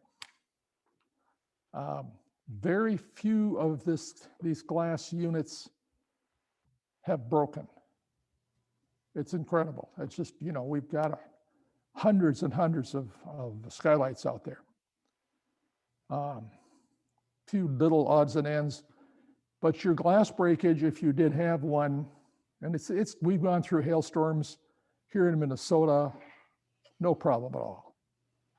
So these skylights are really a crucial part of our design. We're going to have a maximum amount that you want and can afford. They make the dome, really, is what I want to say. The installation of them is in the construction manual. They're put in a certain way. There's, I'm looking for my piece of, here it is. This piece of ice and water shield. Sticky back, you release this paper, and it's extremely sticky. Just stick your hand in it. So this is all part of the installation of this skylight. There's a layer that goes down first. The skylight goes on top. There's a foam tape sealant. There's another layer that goes over the leading upper edge of the skylight flashing. So it's designed for wind-driven rain, hurricanes, tornadoes, high winds. And if it's installed right, and that's what we're saying, follow directions. Give us a call, you got a question. We're dealing with this all the time, where somebody says, oh, I think I know how to do it, but we have very specific directions. So it is warranted. There's a warranty on it for 5 years. There's no real warranty on breakage. That's the glass company, that's ours, because there's so many things that can happen. There is a thing in the industry, it's called spontaneous breakage of tempered glass. And I don't know what their ratio is. I think they were saying 1 in 100 possibly might shatter spontaneously. Well, in the 80s, 70s and 80s, and that's about it. I think since 2000, we switched to a different plant with the same manufacturer, Oldcastle. And at that point, this has got much higher quality, much better quality control. We haven't had anything break as spontaneous breakage. Prior to that, in the 80s, I remember 2 units, one where the glass had shattered, inside pane had shattered. They got home and they looked up and here's this really interesting pattern. But we told them, okay, quickly, very carefully, take some plastic and tape and go around it so that you don't have all of that coming down onto your couch and your carpet. Insurance company will pay for it. They'll pay for a new couch, all that stuff, but it's a hassle. But we have not seen any really it's got to be about 20 years. That hasn't happened. So it is part of it is quality control. It goes through a tempering oven. So this is not your ordinary glass. This is not your ordinary skylight. Even Velux, their tempered glass is, I believe it's 1/8 inch, 3/32 or 1/8 inch tempered glass. So it's thinner than what we do.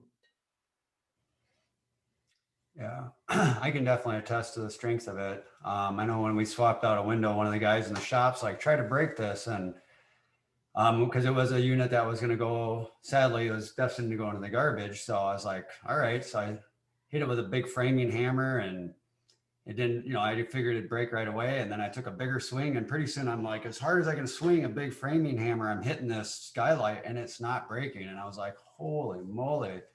You know, you feel like it would take the biggest hell ball to, you know, break these things. So they're definitely very strong. Absolutely. So, yeah.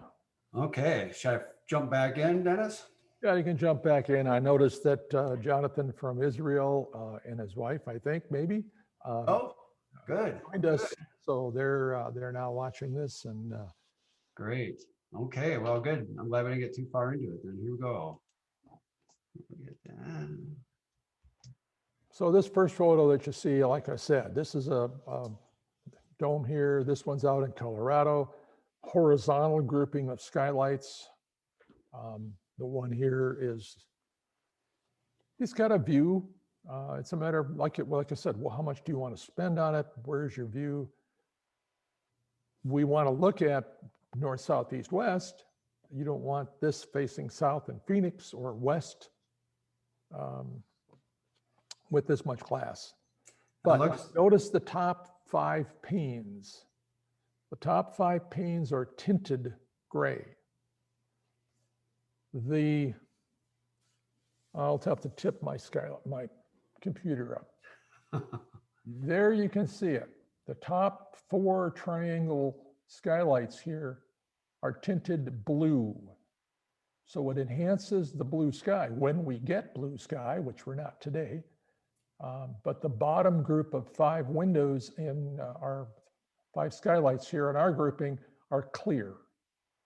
So there's a tint added on that really cuts the glare. That's really what that's all about.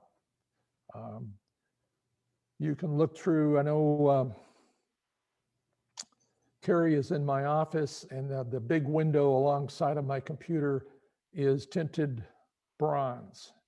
And the small door that goes out to the deck is tinted bronze. But the other windows are not. And you can stand there, and I've asked people which ones are tinted. It's very hard to notice it. In this photo, you can see the top 5 windows, they're tinted. So that's going to cut the glare out. But does it cut, like right now, when you look back of me and I didn't tilt it to a certain angle, those top windows that you see don't look blue. They look clear just like the other windows. So this one's blue tinted, this one's clear, doesn't look much difference. Even now looking out of them, it's very hard to tell. The cloudy sky, I can tell. But when there's blue sky out there, it just looks like, oh, just nice blue sky. You can continue on here with this. We'll show you some different groupings is what we're doing. You can see individual windows there, but like I said, you can do a horizontal view with skylights. This is the one in Custer with a nice view of a small mountain off, and that's a second floor view. We got a section later, Dennis, and I probably could have added this photo in there, so I'll bring it up now, but we're also talking about passive solar. And this might be a situation where when you have that little eyebrow roof, I'll call it, going over those lower windows, this creates an opportunity when the sun is low in the sky during your winter months, you get a lot of sun coming through those windows, but when it gets high in the sky, it shades them. You know, the top skylights don't really have the same thing, but this kind of works a little bit on those lower windows, I guess. We have a 49-foot diameter dome here, and I think I mentioned, I don't think I mentioned it to the class. I think I was talking to Derek, that the sun, I took a picture, I don't have it, but I took a picture of the sun coming in the early morning that was all the way back to the entry hall on the other side of the dome. So, and we lose our leaves on our tree here, trees in front of us in the wintertime. So that's what happens.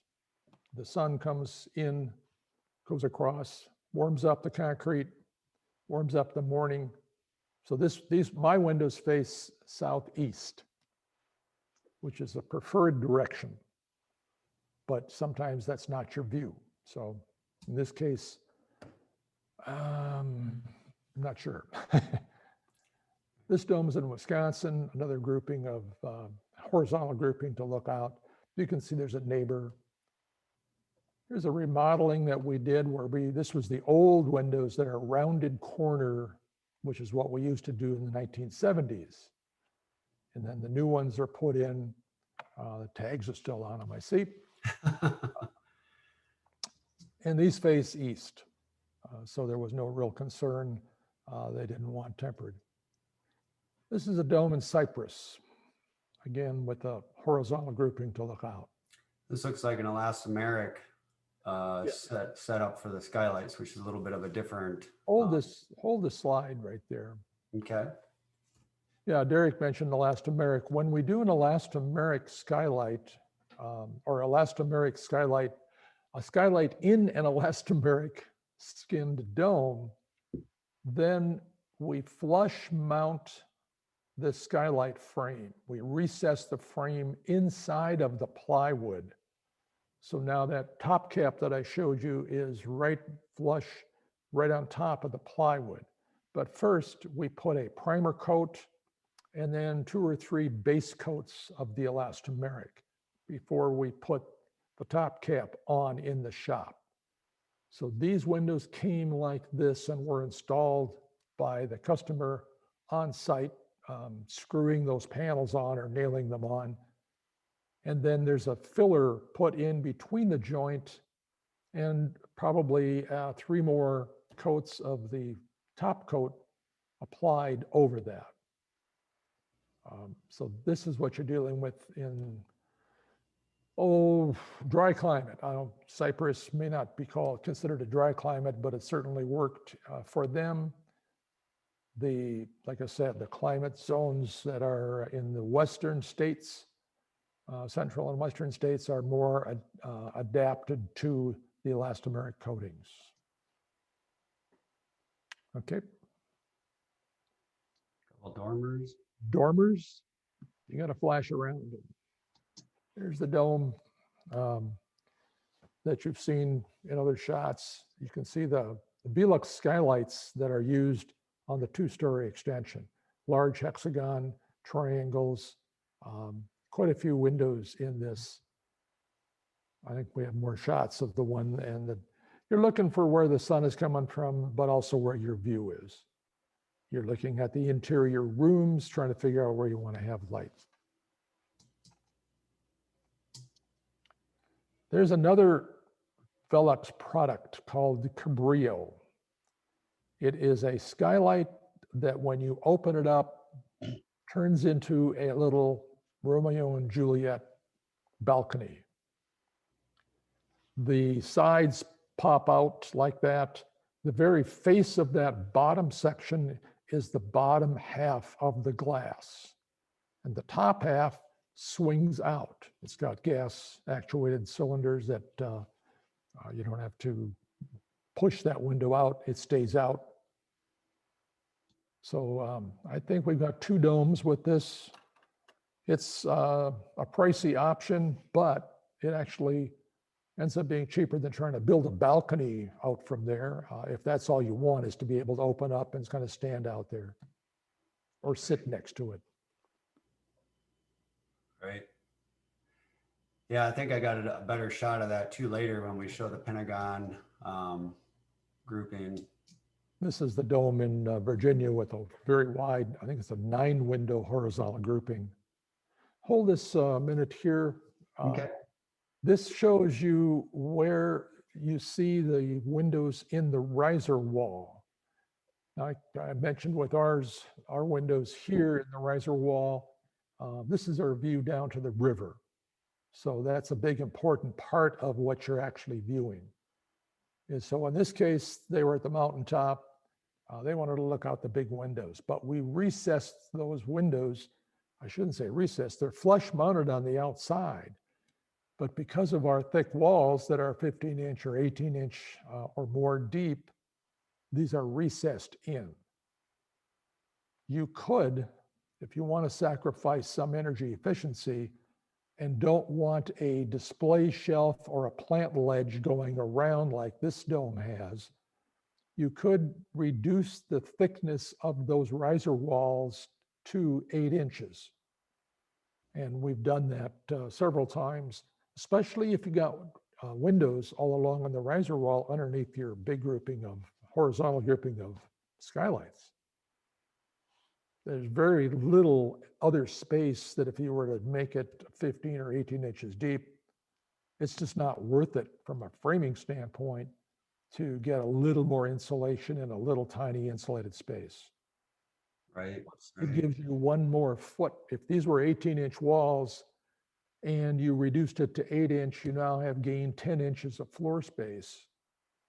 And that's what we have here in our grouping right here. This is recessed back 8 inches, gives us more space down below here. Yeah, you can kind of see where he's got his vents coming up in that additional space. Sure. That you would, yeah, have everywhere. So, okay. Here's the outside of that grouping. So you can kind of see where the riser walls were there. So.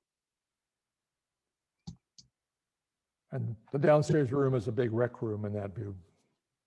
You want to, this might be a good picture, Dennis, talk about how sometimes you can adjust the size of the skylights in the grouping. They don't all have to be full-size triangles to still get them tight, because that appears to be kind of what they did in this situation. Is every other one they made a full size and then shrunk the ones in between because they didn't need to see that high up, or it didn't add to their views, I guess, since they're on the mountaintop. So they were able to still have them nice and close to each other in the grouping without them all being full size. So here's what it is. Your strut line is right up here. This is where the strut goes across. Your window's down here. Skylight's down here. So we reduced this down to this level. Probably took 6 inches or 8 inches off the height of the window. So the size of the window is less. Therefore, the cost is less. And that's what it relates to. We have a chart online. Go under our skylights and you'll see that very clearly. Every 2 inches, basically every 2 to 4 inches is a standard window size, skylight size of ours. I'll get this, I may not get it straight. I'll keep calling them windows. They're skylights. Before you get going in again on the video, Faye was wondering if you could talk a little bit more about dormers as an option. Sure. Yeah. You could back up to that dormer window. That was a couple of slides back, a couple of photos back. Yeah. The dormer is going to cost you some dollars to put on. You can put a conventional window in. By the time you're done, the cost is going to be about the same. It really, you see, if you need a operable window in that location and you wanted to buy a conventional operable window, the window size is dictated by opening up the dome. And you've got a limited size that you can put into a triangle. So it's something we don't really use a lot. We don't really spec it. Yeah, it's back a ways. We miss it somehow. Let's see. There it is. There it is. Okay, back one. Or back a few, maybe. There we go. There we go. So this conventional window, we didn't take out any struts. So here's a strut going up in here. It goes to that point. This strut's going up in there. So inside, we took out that triangle. So you're limited to this window size. You're not limited to anything you can do unless you say, okay, I want to take out a big section of it, in which case you're back to what I call our standard conventional opening in the dome with a flat vertical wall and putting in a conventional window where you take out, you know, the next group of triangles. This is gone, that's gone, and this is gone, and you build a vertical wall from here down. That's probably the same cost as trying to do a dormer. You have to be aware that this has to get sealed up here along the roof edge. It's got to be sealed all the way along that edge. This needs this flashing. Now here they used galvanized steel instead of colored aluminum. So it's silver, but it could have been the color of the shingles. We have, it's a good point to bring up to you, is the color of the flashing on the outside. I had my little thing here. We give you a lot of choices in that Good question. Sorry about that, but it's online too.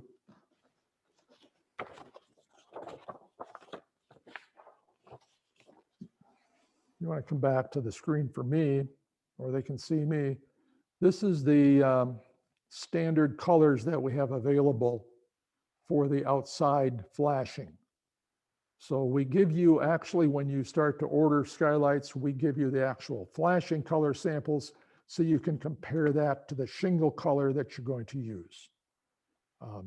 There's some light colored ones that really make it stand out more. I like to blend it in to what your shingle color is.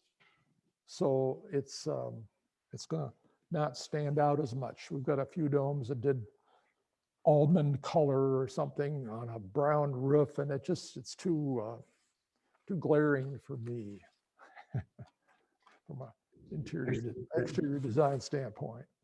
Dennis, I was thinking about it, and I don't think I can move my computer as easily as you, but kind of like that wall, I just took a quick picture of it. I don't know if you can show this a little bit better for everybody. Carry on mine. Kind of old school here technology, but it doesn't look like it's going to show up good.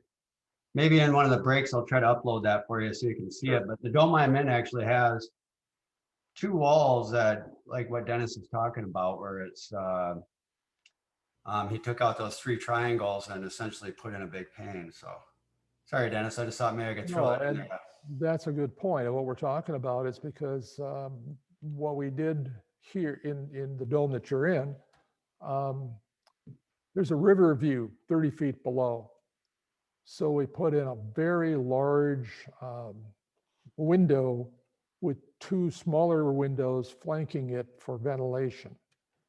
And it's like 12 inches off the floor.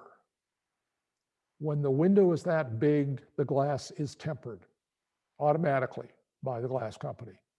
We do Marvin windows, and when you get to their 6 foot high window, all their 6 foot high windows are tempered because normally they're put at 6'8", 6'9" off the floor. So anything below 18 inches, or as I put it this way, 18 inches and above doesn't have to be tempered. Anything below the 18-inch line has to be tempered glass. So yes, even the windows down below here, these are tempered glass in the riser wall. So that's a standard of ours. We order that glass as tempered. So when your windows are coming out, and it's a situation where the screen is there. If you had more than, I think the law now says 6 feet of drop outside of that window, you need a special, I'm hesitating only because there's a fox, Tessa, big fox right outside. I'm watching, he's carefully looking at me over there about 100 feet away. He's right, come over to this door right here and you can see him. We don't usually see the fox. I see him, he's growing through the woods way over there. You're gonna lose him. Way over there. Okay, I'll change. Yeah. It's fun out here. Okay. So, I don't know what I interrupted myself talking about. We'll go back to the skylight section here. Okay. He gets excited. Yeah.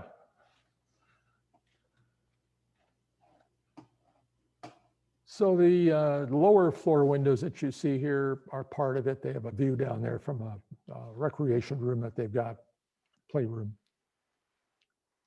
Okay, yeah, and that's kind of our next section is about the view. So I think one of the shots of this shows this dome and the view they have, which is pretty cool. So let's see.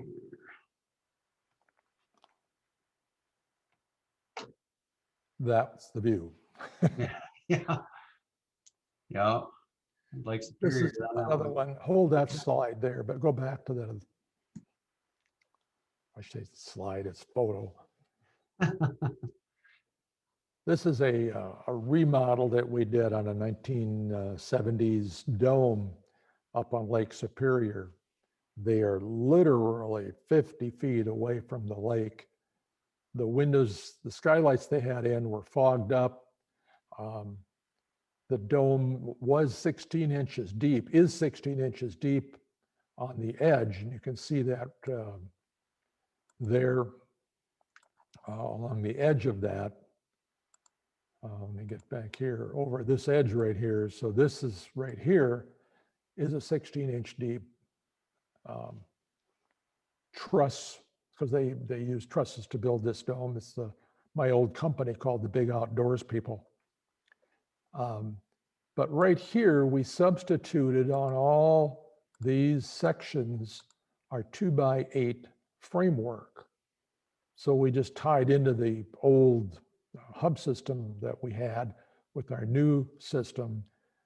And this is as small as we can get it, but you can see it's really quite small in the scheme of things. There's actually 3 more skylights going off to the left here in this photo, besides this pentagon grouping that's here. So we can create these in any triangle that you want in the dome. We don't rely on the plywood to give us the structural strength. It's the framework of the dome that gives us the structural strength. Now, that's to say that if you didn't have any panel in there, you could hold up the snow load, the wind load. But the reality is you have to have a panel in there to hold it up. Part of the reason that we do 3/16 and 1/4 inch glass, because it's designed for walking on, the wind blowing on it. My mind flashed to, they filmed a movie here in our complex called The House of Tomorrow. And I don't know if we've got that anywhere that we can grab. Interesting. Anyway, they had one of the main stars, like the young adult, rappel down the skylight grouping in back of me. And the camera was inside showing him going down the glass with a sling and a rope and a harness. Very interesting, but it really, I'm sure, shocked a lot of people where his feet are walking along the glass as he comes down from the top of the dome. We do it often on a site where you have to go from one side to the next, and there's a skylight or two in the way. You can actually carefully walk across. You don't want to do that with feet that have sand on them or rocks embedded in the bottom of their soles. So you got to be a little careful on that part. You can scratch it. It's class. All right. Okay. Yeah, this was a nice dome overall. Get rid of the annotations. That's a pretty cool view. That's his mountain view. It's about I think, as far as the eye can see, which I guess I think it's 30 or 40 miles for the curvature of the earth, except he's got mountains that are tall. So I think that's what he said. It's almost a 40-mile view across to where the mountains are. Wow. Through some other mountains. Wow. His sunrise shots.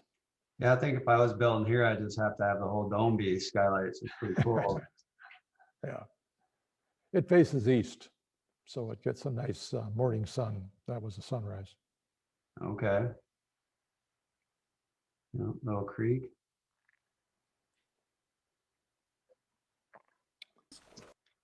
All right.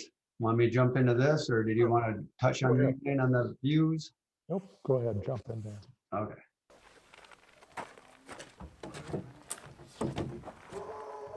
We're going to send you a prefabricated riser wall window frame. So it comes out to you like that as a piece. And in this case, remember this was a riser wall that was left empty that Dick was standing on. I pointed out earlier that Well, we build every other one and a corner in between too if we can't build it. So that's the corner to the right of Daryl. And this was the one that was just left open. So now we're putting the riser wall window in there. Like Dennis said, you'll basically get this. So you're almost seeing in real time how quick it goes in. So not much to it.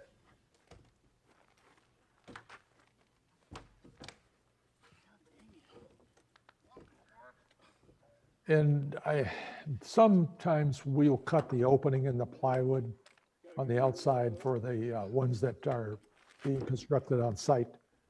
But oftentimes we'll leave it because unless we know that you have bought the Marvin windows through us and we know they're supposed to go right here, then we'll do it. But if you're the one buying the windows that get put in,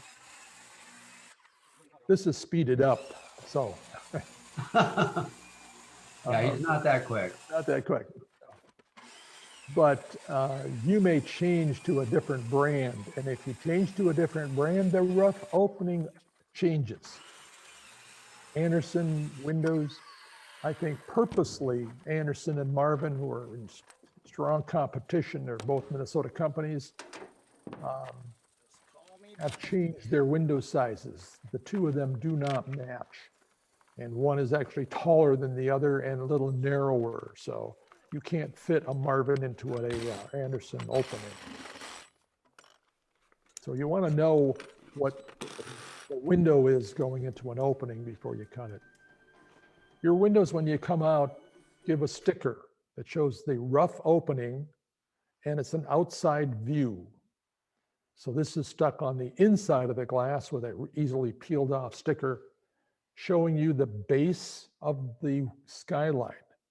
Notice it says it's a CCD triangle, but D is not the base. C is the base.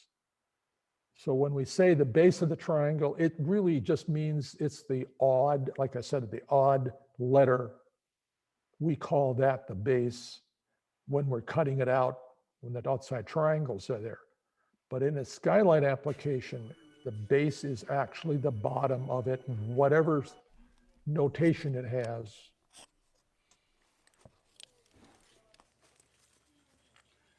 So in this case, this skylight's offset a little bit. So we're gonna be tight on one side, which is 4.5 inches from the edge of the plywood. That was that measurement.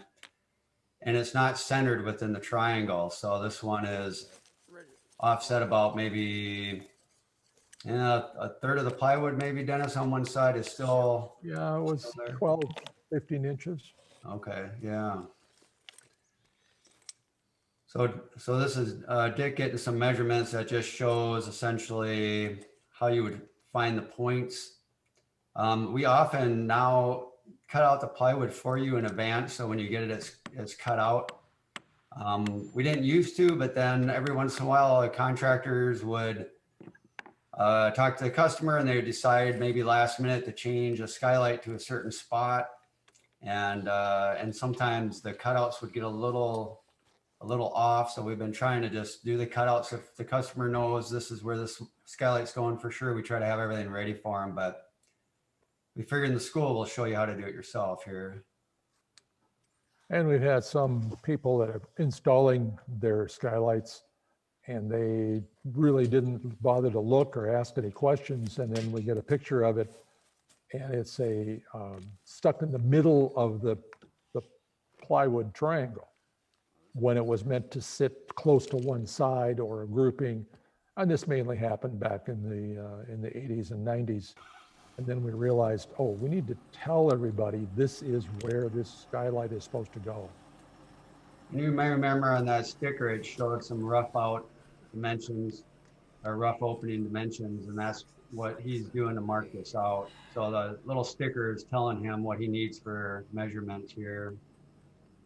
You can see he kind of swung an arc and then made the intersection to know where that point would be.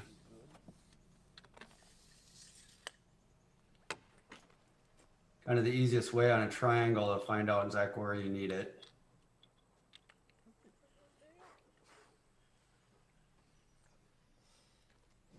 Look how far off that mark is.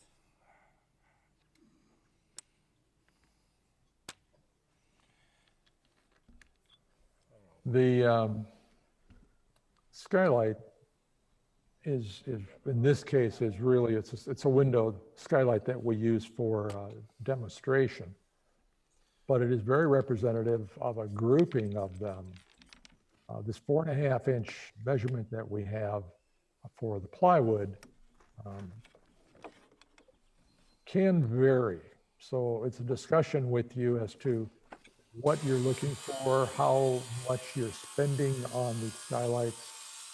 You can certainly have changes from what we have as a standard. If for some reason you're looking for a certain view, it may be that the upper skylights are going to be centered in the triangle because that's what you want, or that's what is needed from a view standpoint.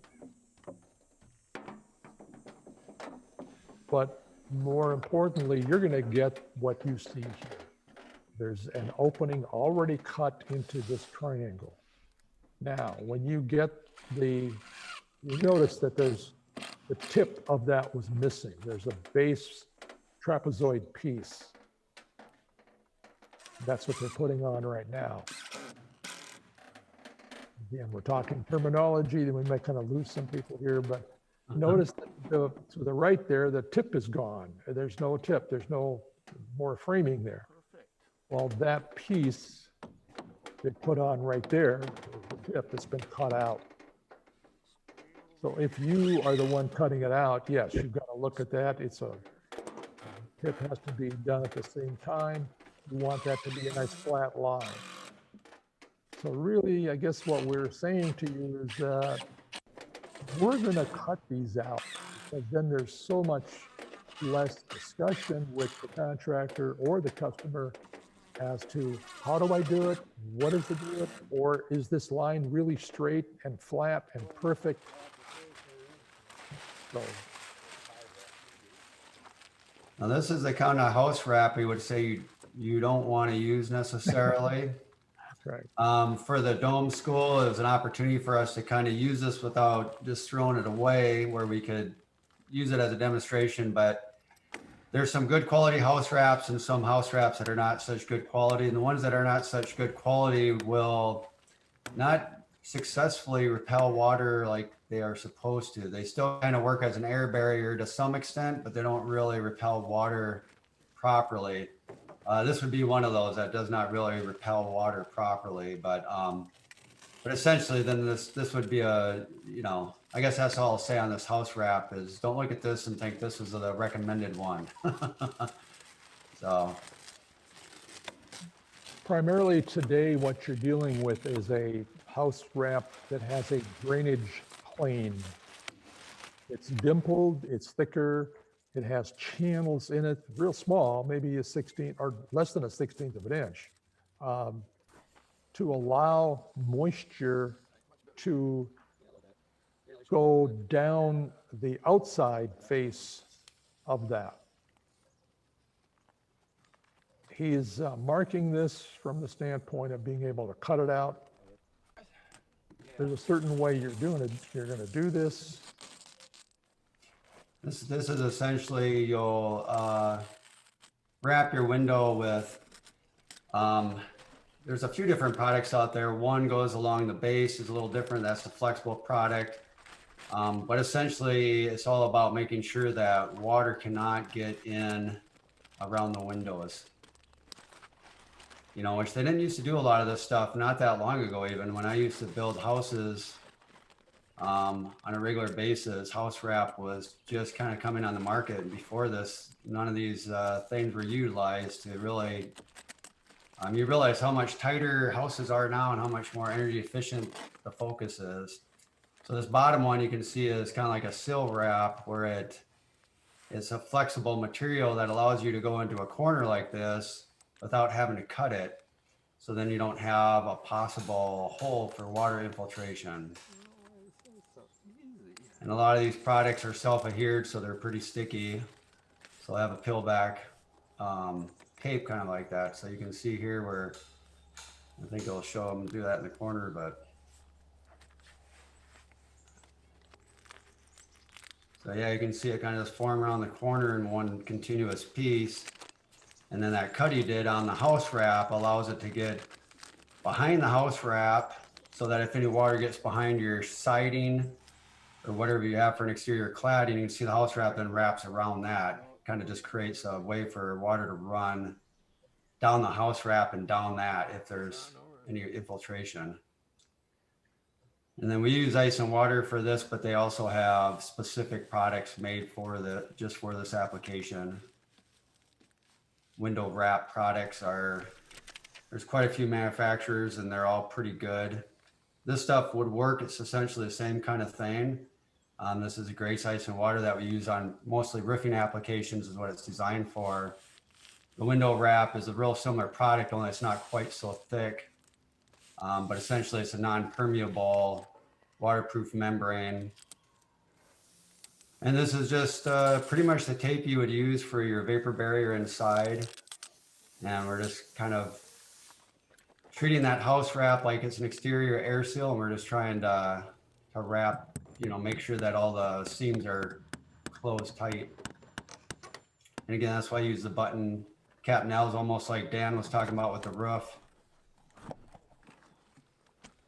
You guys are quick, I gotta be ready. Okay. Because the staples, like Dan said, will leak, and technically your underlayment on your roof shouldn't really see any water, and your house wrap shouldn't see any water, but if it does, and you have holes in it, it's not that second layer of protection that it's supposed to be. That's the nailing flange that comes on the window. They give you a little foam corner piece that comes in the same package, sticky back, to seal up that corner.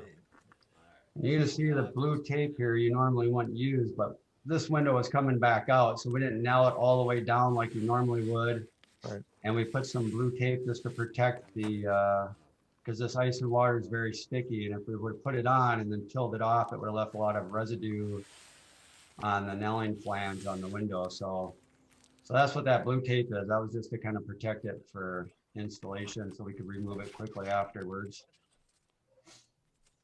Now Daryl is prepping some more ice and water for the triangle skylight install. Like Dennis said earlier, if you remember, he talked about we like to have a foot, 12 inches of underlayment in place before the skylight even goes on.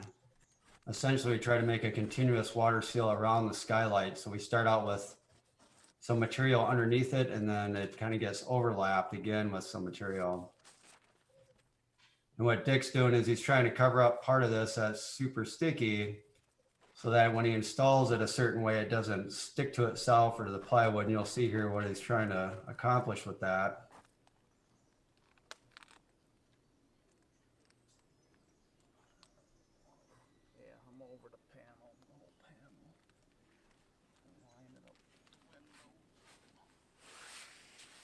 You can peel it back off again, depending on what material you're adhering it to. You kind of get stuck to it.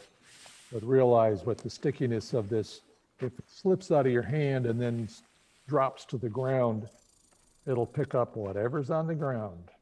Dirt, rocks. Yeah. Sticks to it, and you might as well just throw it away. It's that kind of a thing. And if it's above, if it's in the 80s and the sun's on it, then there's no saving it. If it sticks to something, it's pretty much going to be there. But yeah, you get a little working time unless it's under those kind of conditions. So.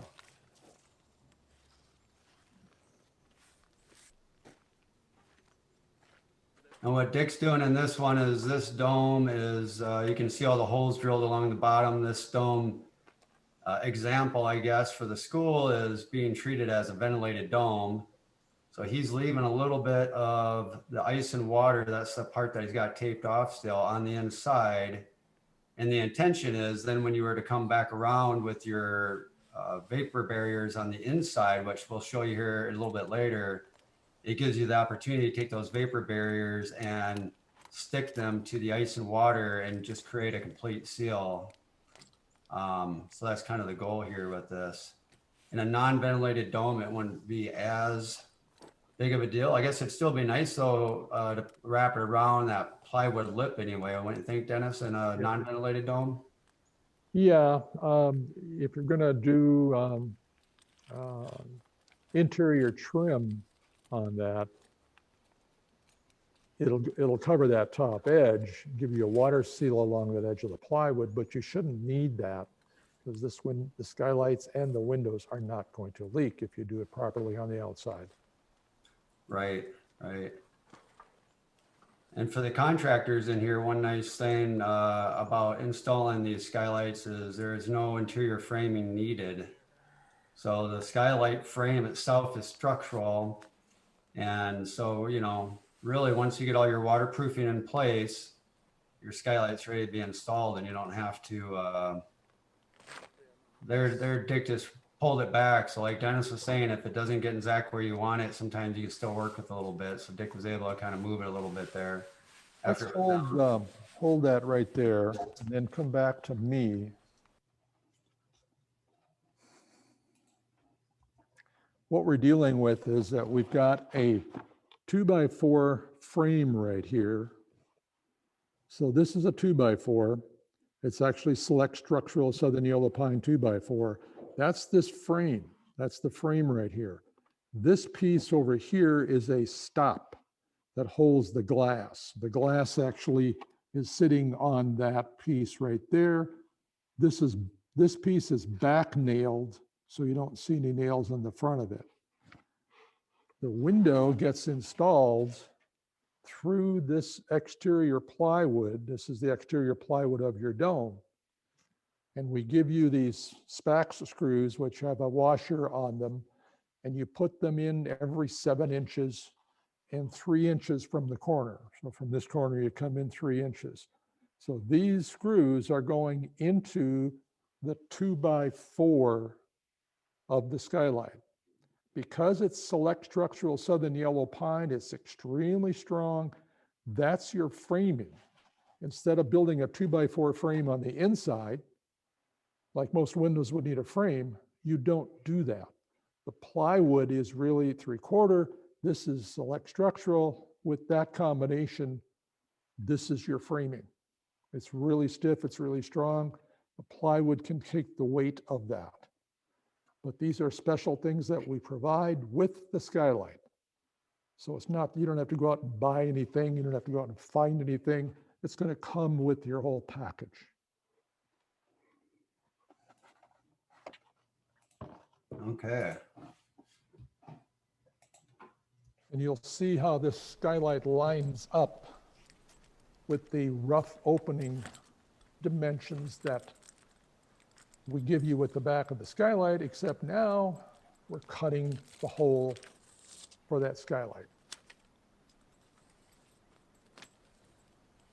Yeah, so they go, like when I do, when I go out on a site with the guys and we put in some replacement skylights for an older dome, or they're re-roofing it and they want to update their skylights, installing the skylights themselves seem almost to be one of the quicker parts of it. They actually go in fairly fast,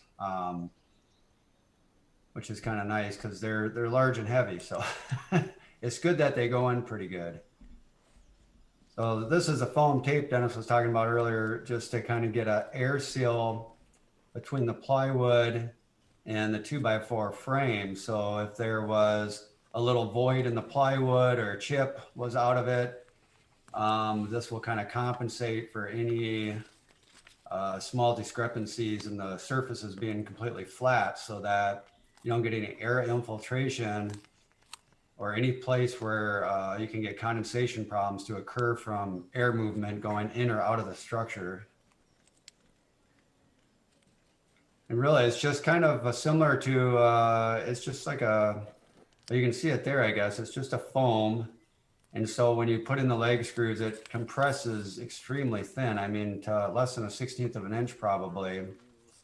And that, but it has a little thickness so that if there are those few spots, it can still fill in any of those voids.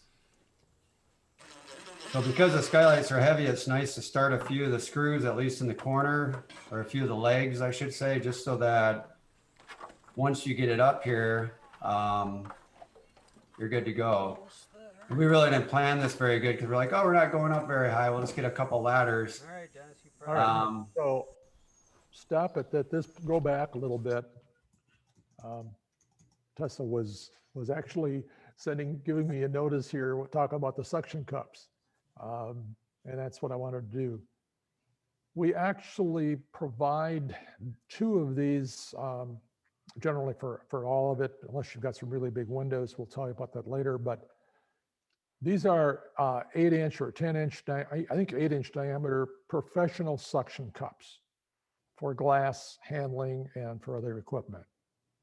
We actually charge you $75 a piece for these suction cups.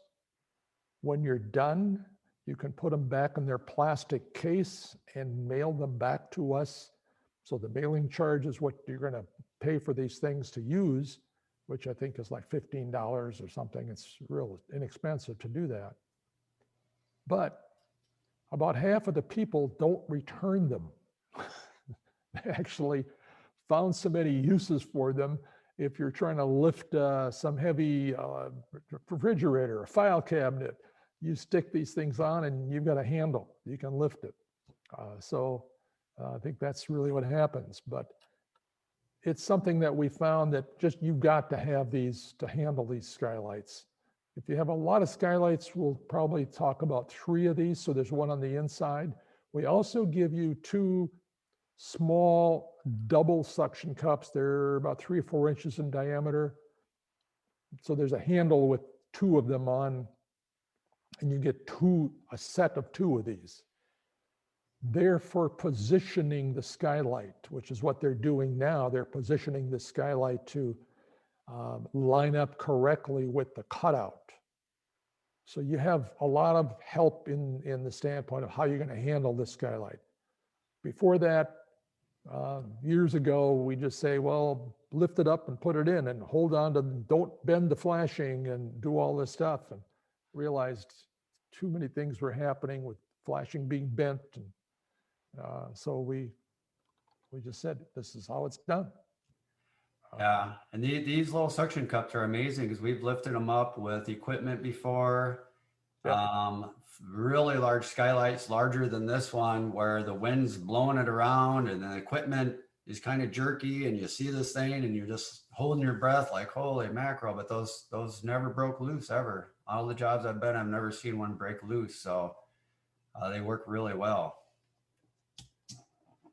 All right, keep going. Here we go.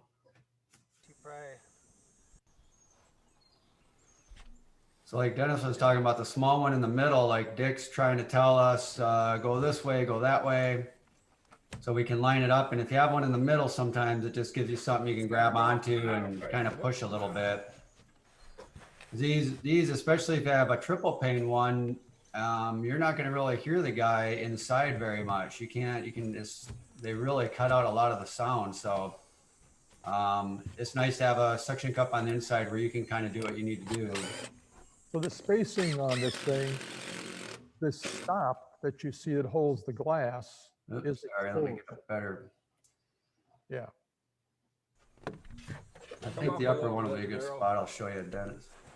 The 2x4 is what you're trying to line up with the edge.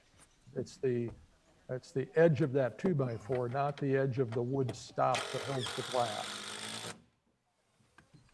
And the screws that he's putting in are 2.5 inches long, so they don't reach where the glass unit is in that frame.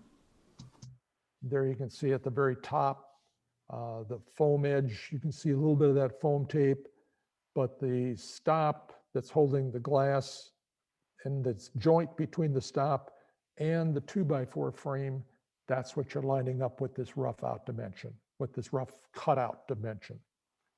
And you kind of see how the miter cut goes right into the point of the cutout for the triangle. This is a rare shot, Dennis. I never even noticed this, but there is a little air hole because this is a triple pane skylight we're installing. So this one has 3 panes, and the center pane has that little hole that they drill for the air pressure equalization. Right down here. Yeah, and it's a small hole, and I've never even seen it until right now. So it's kind of This right here. That hole Yeah. right there. And if you were to compare it to like one of the screws on the left, you can see how small it is. It's not probably a 1/4 inch diameter, maybe. Yeah, that's So, about a 1/4 inch. okay. The glass company does that when they make triple pane. We don't do it. You can't cut tempered glass. Direction and how we're gonna go up and. Then you want to make sure it's level, especially if it's in the kitchen like this one is, where you're gonna maybe have a shelf on there. It's, you know, some skylights won't be level because the panel they fit in does not have a horizontal line, but the bottom row of all the domes will have a horizontal line. So if you want a shelf on the bottom row, they'll all be available to be able to do that. I guess I want to say do as we say, not as you're seeing. I just realized that Dick is nailing in the flange at that point, and I didn't realize that he was doing that. First of all, this is a demo, and we want that skylight to come back out. Yeah. But we're going to suggest that you screw that in. In this case, it's covered up. There's ice and water shield. You are dealing with the shingles coming up on a point-up triangle. If this is a single window in a triangle, this is what you're going to do. You're going to have another 12-inch piece, and you come down onto the metal flashing extension, which is 5 1/4 inches sticking out from that skylight. You want to come down 1.5 inches, 2 inches,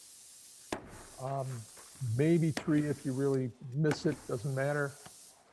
But you want to leave, when the shingles are applied over this, you want to leave at least 1 inch, 1.5 to 1 inch of space between your shingle and that curb sticking up out of the plywood.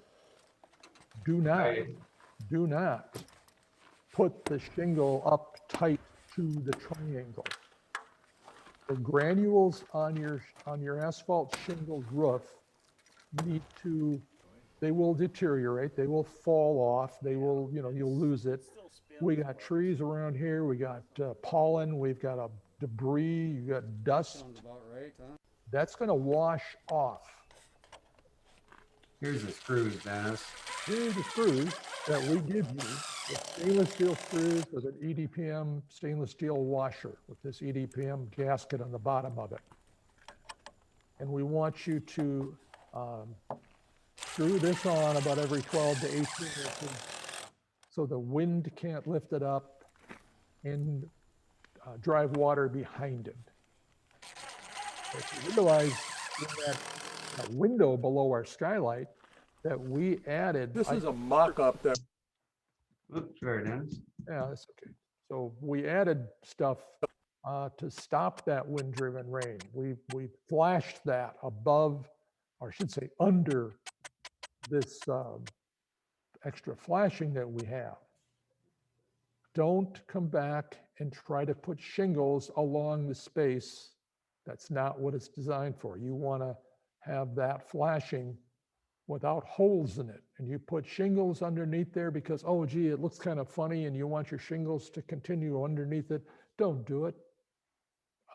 You're pounding holes in your flashing and you're putting a nail into it. And what happens from summer to winter or in one day down in the desert where it's 125 degrees, your flashing is probably 160 degrees. And then at night, it drops down below freezing. That expansion and contraction will loosen up that nail, but it won't do that when you got a screw going into 3/4 plywood. So. Right. Yeah, it's funny. When I used to work on roofing when I was younger, it was kind of ingrained in me to try to hide all the flashing you can with shingles. And of course, then as I got older and I learned more about it, I realized, boy, that was the worst thing to do because then you don't allow, like you said, the granulars, the pine needles, the leaves that accumulate on your roof and wash down, they get caught in those cracks. and provide little tiny dams for water to run across the top of your shingles horizontally and get behind them. It's just nice to have all that be able to wash itself out, like Dan was talking about yesterday too. So we do have a couple pre-recorded videos for you, Dennis, if you can want to get a water break or something here. But we'll let those play through. I think we kind of jump into a grouping and then we go into like egress skylight. So if you want me to pause it, just let me know. In other words, I'll let it play through. Sure.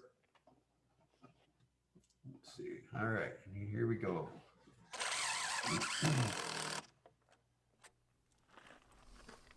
This is a mock-up that we created to show a grouping of 6 skylights and the flashing overlaps.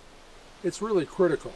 Our skylights come with the flashing pre-attached, so they're going to overlap. And if you've got 6 triangles coming together at this point, you have 2 pieces of flashing for each skylight, so you have 12 layers on here. So we photographed this mock-up and have it in our construction manual showing how we cut off these bottom layers before they go over the joint, this middle joint area. And then the top 3 are the ones that cover this and give it the protection that it needs from the rain runoff. So all this is described in our construction manual in sequential detailing. And that's what you need to have to really put this together correctly. Ice and water shield is a part of this. It's underneath this. You can see some pieces sticking out the edges over there. So this whole thing was done as if you were building this yourself with your 6 triangle skylights. This is a Velux egress skylight. It is a GPU MK08. That's a certain size. But the real deal on this one is that you have one handle that you lift open and the window pops out automatically. It's got to have a certain size. This is more than adequate for an egress window to get out of. They don't care what's outside of here. They just want you to get out of a second floor bedroom. And this is what we use. You reach out, you can pull this in, lock it. We have a chain here that you can open a little bit. You can have an adjustable chain. That doesn't come with the Velux, but that's what we've discovered. But the other feature on this window is that there's a ventilation flap. And actually, when it's closed, the ventilation flap allows for some ventilation of air. There's a screen in here, so the air can flow in and out. But when it's open, and you do one more latch, the window rotates around. You can then slide it down. There's a sliding lock down here that engages into a hole on the side, right here. And it locks it in place, and this is your maximum ventilation. This also requires a screen. So with the window open, there's no screen here. The screen is back on the inside plane. So this screen rolls down. Real simple to use. That's part of the egress window. You got to be able to just go like that and open that window. And they want that to be fast. Depending on where this is mounted, we have another Velux we're going to show you that it's a single flat plane. Here's a strut that we cut. We have all of this framing on the outside shown to you. And there's special flashing that we have as part of our framing package. So that's the Velux egress skylight. It's about 30 inches wide and 55 inches high.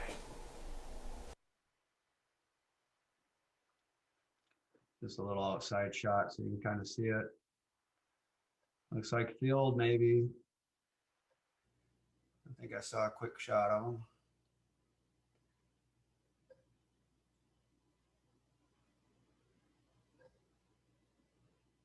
So yeah, it's kind of nice. That makes it nice for cleaning, and Well, I bet you when it's warm out, it just sucks the air out of the house probably when you get those lower ones open down there. Just get that chimney effect going.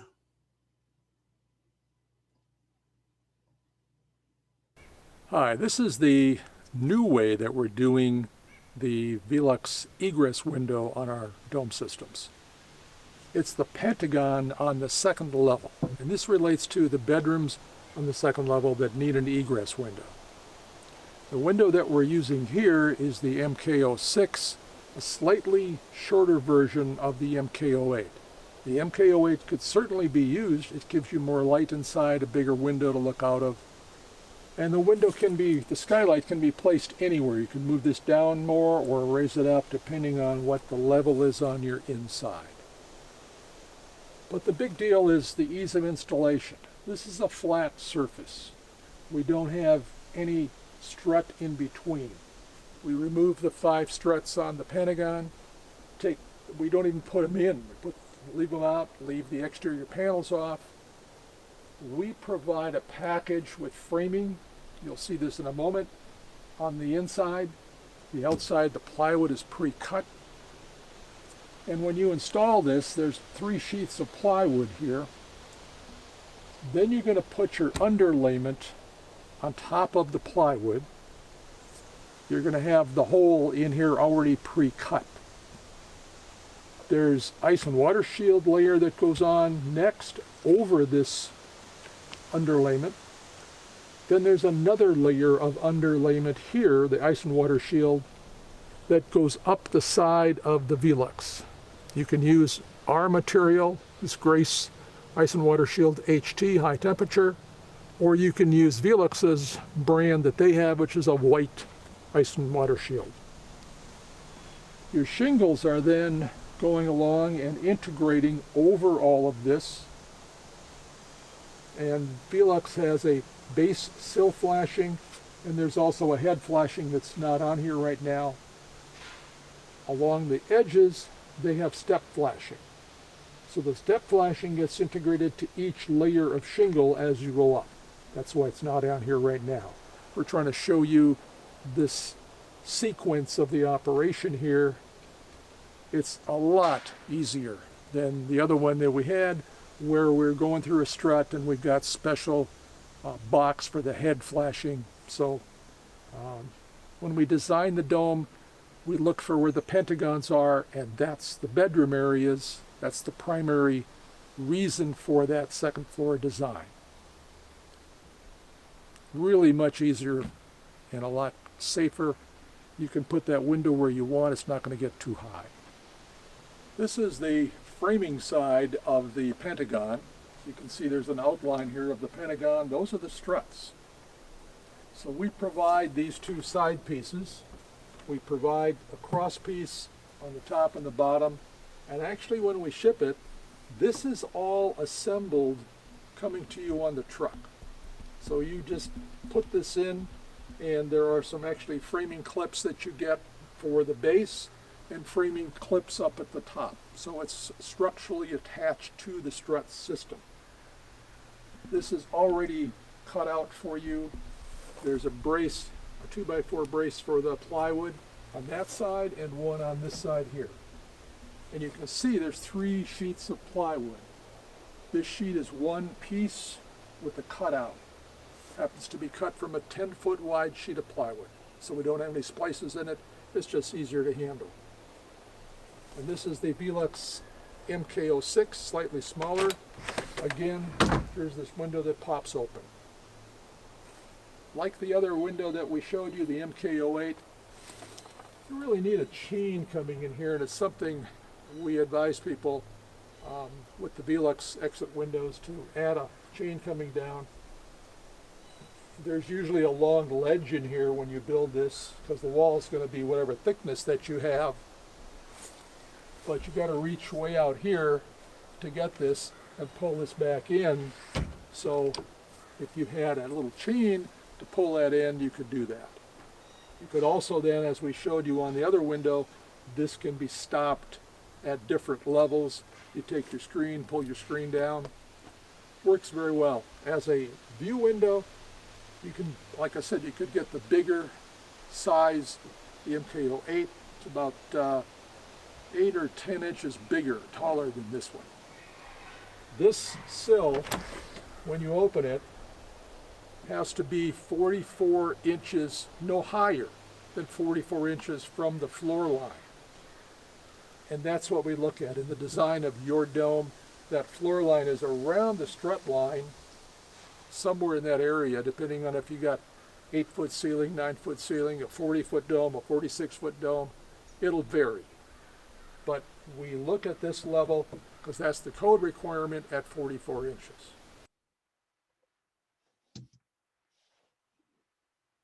All right.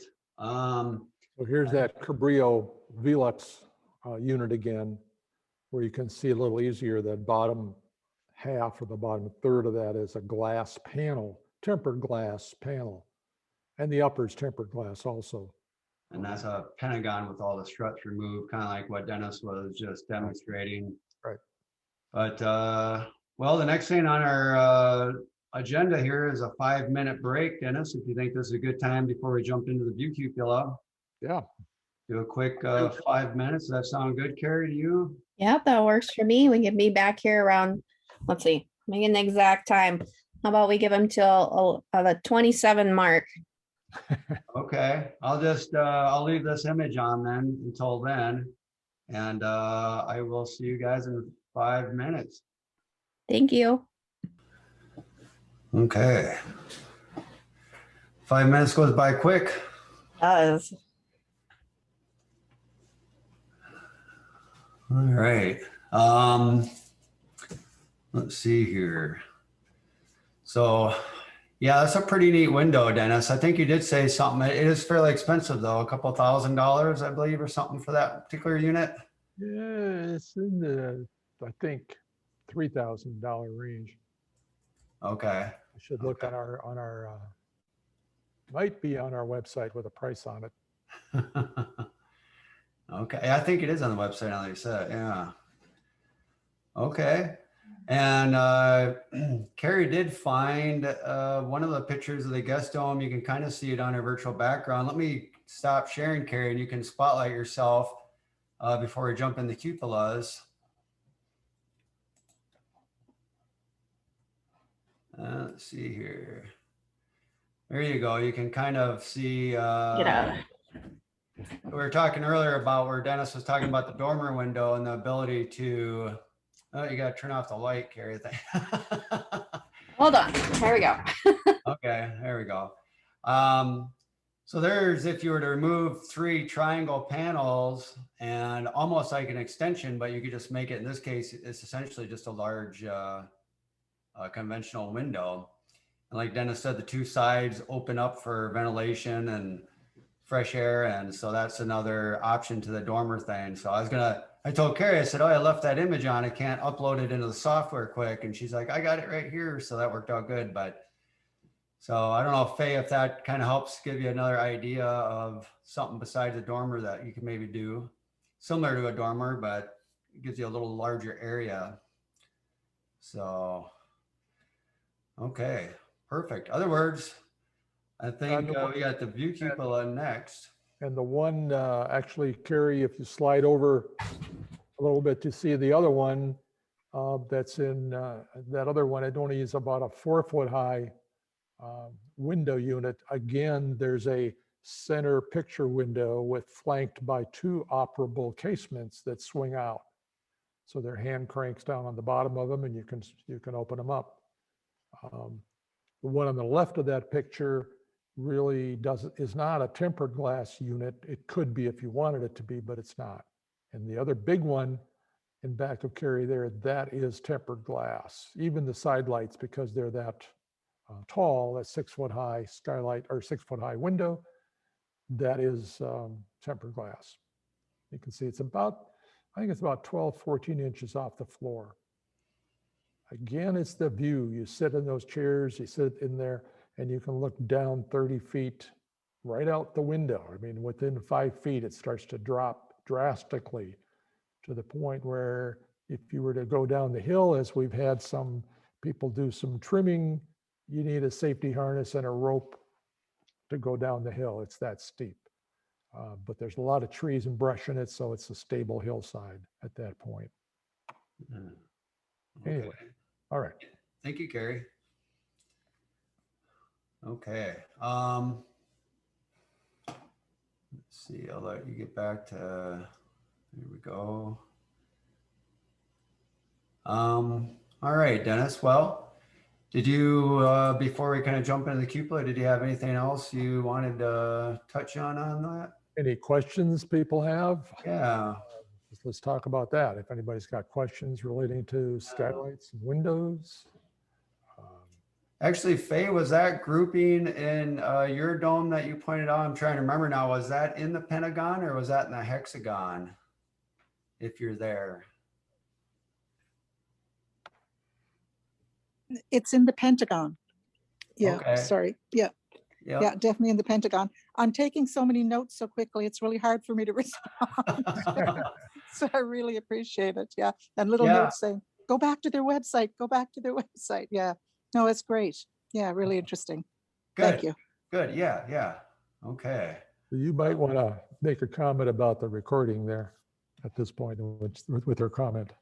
Oh, sure. Sure. Yeah. Let me hop out of that. Yeah. So we are going to have this recording available for you. Technically, it could be available probably in a day, but I wouldn't mind, unless somebody needs it right away, having a little bit of time just to go through and make sure that if some of our audio is a little low for some reason, I can adjust it. Or as people jump in, everybody's got different mics and different things set up. So I was going to try to have all that adjusted and figured out, within a week or two. Unless somebody needed it sooner, I can get it available right away. But if that works for everybody, I think in a couple of weeks, I could get you guys a nice, clean, adjusted video that then you guys can use.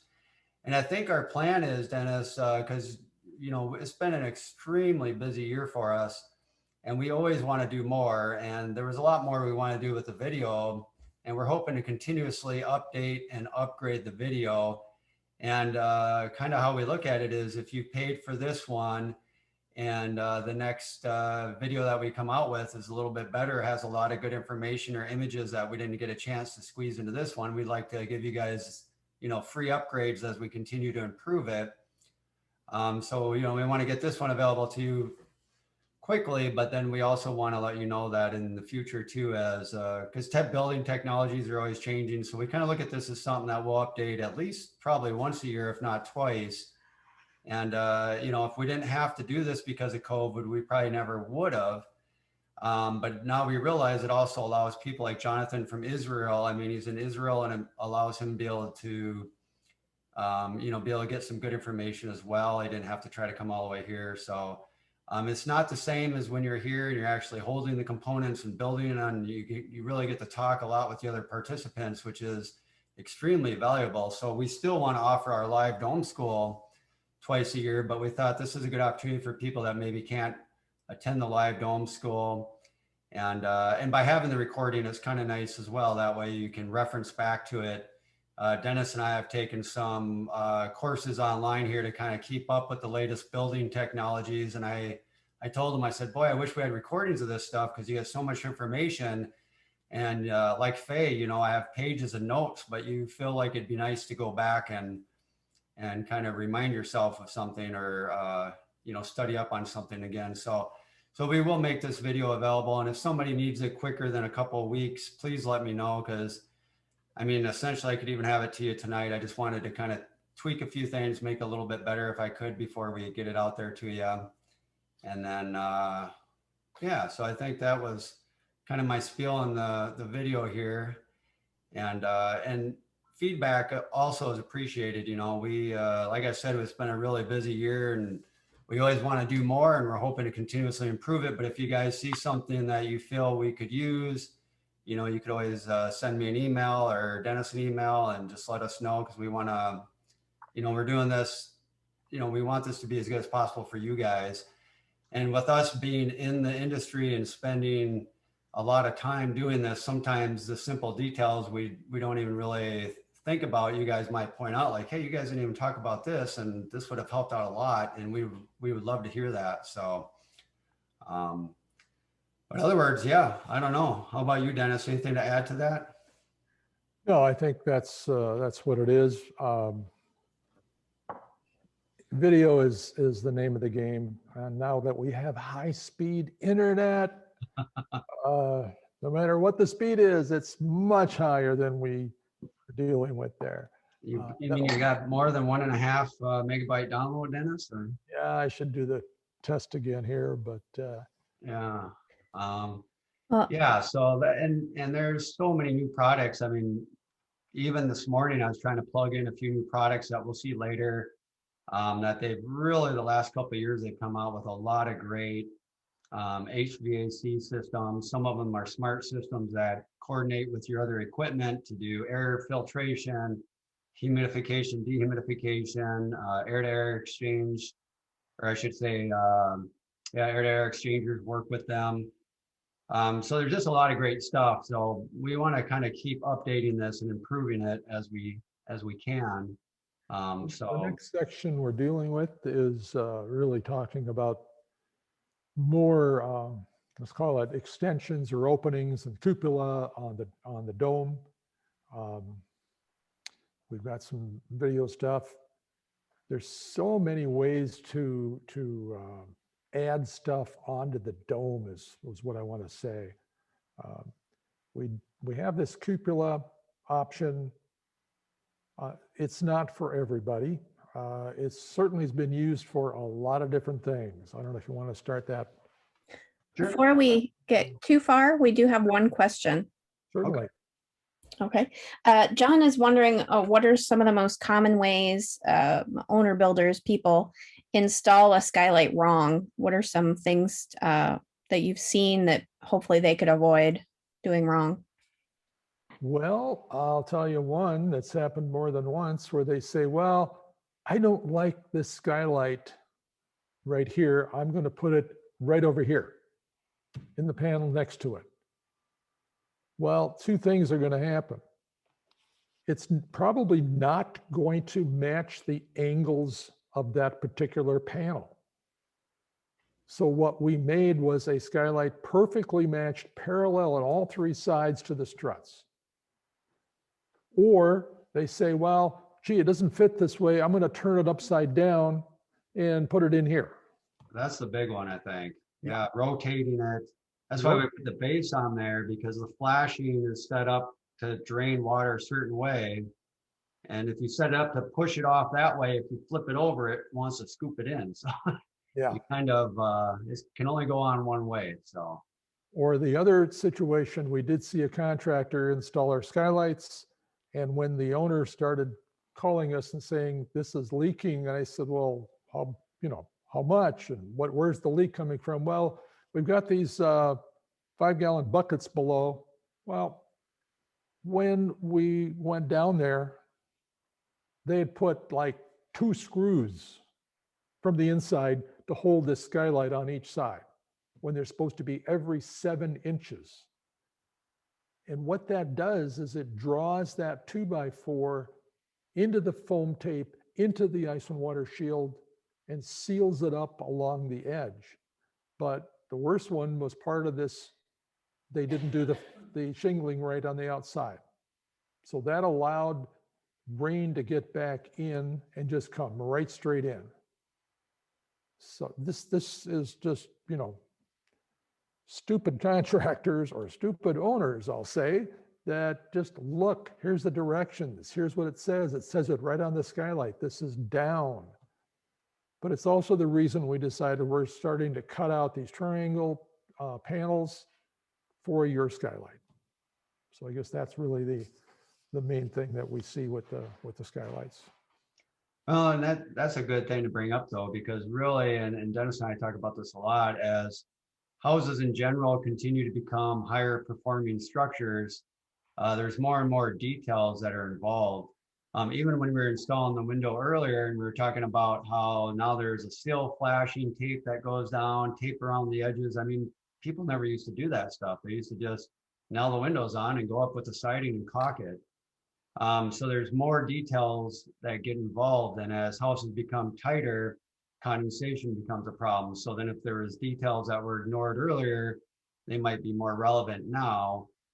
So it's really about knowing how to do things right. And that's why we try to provide the construction manual in these videos. We really try to show you so that you can maybe avoid some of those missed details. I mean, maybe you did everything right, but you forgot this one thing and it results in water infiltration. And maybe the worst case is it's not a lot. So you don't see a big obvious problem. And it's just a little bit that over years and years and years leads to needing to do a replacement of a skylight or something. Because there's no reason with these new skylights you shouldn't get 50 years out of them if they're maintained and properly installed. So put me on the full screen. What I'm going to show you here, this is the construction manual. And there are, what do we got, 24 chapters. We don't have some things in all of them, but this is in the range of 400 pages long. Now, maybe at least a third of this is not relevant to every dome because it's specific to certain sizes. But we have a lot of detail in here. We're going to have window sections. I'm going to grab the other one here. There's two parts to this, but we're going to grab this. There's CDs, DVDs in here, the PDF, but there's a section, I mean, this is on extension arches, but it shows you all the different extension arches for all the different sizes. So a portion of this is going to apply to yours. Follow this. It's sequential kind of for dealing with how you're putting your dome together. Look through it, understand it. If you want to, we had somebody said, well, I took out the pages that don't apply to me. That's fine. Mark it, take post-it notes and mark the pages that apply to your particular dome size. So this is something you can buy in advance, and the cost of that is $250 plus your postage, but you get it back when you buy a dome from us. So it's deducted. They're numbered. Well, drop that live, right? Yeah. So that's your version of dropping a mic. Yeah, my version of dropping a mic. There it is. Well, So- we have, on that note, we have a follow-up question. Sure. Are there any other maintenance for the skylights other than tightening up the screws? Yeah, there's maintenance on ours from the pine trees and the oak trees. And we're up there, getting the leaves off of it. The rain usually washes most of it off, but if you've got a horizontal part of your skylight, maybe a little bit of an issue, just to take a leaf blower, blow them off. So Probably the only other thing is check the caulking like when you go up to tighten the screws, just kind of keep an eye out on the corners where the two top cap pieces, we call them, the aluminum extruded pieces come together. There's some caulking right there. And the only thing is, and we use really high quality caulk, as 50-year caulking is what they claim, but ultimately if it's on the south side and you get a lot of UV radiation on that caulking, it could possibly split over time. Also, the wooden frame will expand and contract like Dennis was talking about, and that could possibly lead to a little hairline crack. That hairline crack is no big deal, but if water slowly gets into that, that whole unit's designed to keep water out. So if a little water gets in, even a couple of drops, it can't get out very easily. It takes a long time for that to evaporate out. So if you're up there tightening screws, you notice a little hairline crack, I usually just say scrape off the old caulking and redo the caulking. And some people have never looked at it, ignored it for 20 years, and it's fine. Some people, I've gone to their house just to do a skylight maintenance for them. And I said, oh, here you got a couple of cracks. And it was right by their deck level where you could see it real easily. And they're like, oh, I never even noticed. So it's just something to be made aware of. All these triangle skylights are custom built. And so it's not like we do a run of, 1,000 skylights all the same size where we could have maybe it'd be worth the additional manufacturing process, try to get stamped single piece components that can wrap around all those dimensions. So on, you know, one part of it, just those corners do rely on caulking, which is not really a permanent, like the flashing, there's not much to do with. There's nothing really to go wrong. Even the tape sealant, I would say, for the most part, seems to last probably the whole 50 years, I would say, Dennis. We've got skylights over at the other dome that were put on in 1983, and we're on it every spring and fall for our, well, we were when we were doing our dome tours, and we check them, but they're now 38 years old, and we haven't replaced the tape sealant on them. We did some renovation on a couple of them for various reasons, but that's it. But you know, it's everything on your house should be looked at. The shingles, if you've got a little leak, it could be a nail that's popped up. It could be the roofer didn't quite get something tight. There's a variety of things that are going to happen to any part of your normal house situation. So don't think that it's going to be totally perfect for forever. Be aware of what's happening around your house, your conventional house, your dome house. That's a big part of being a homeowner. So we'll continue on here with our video stuff.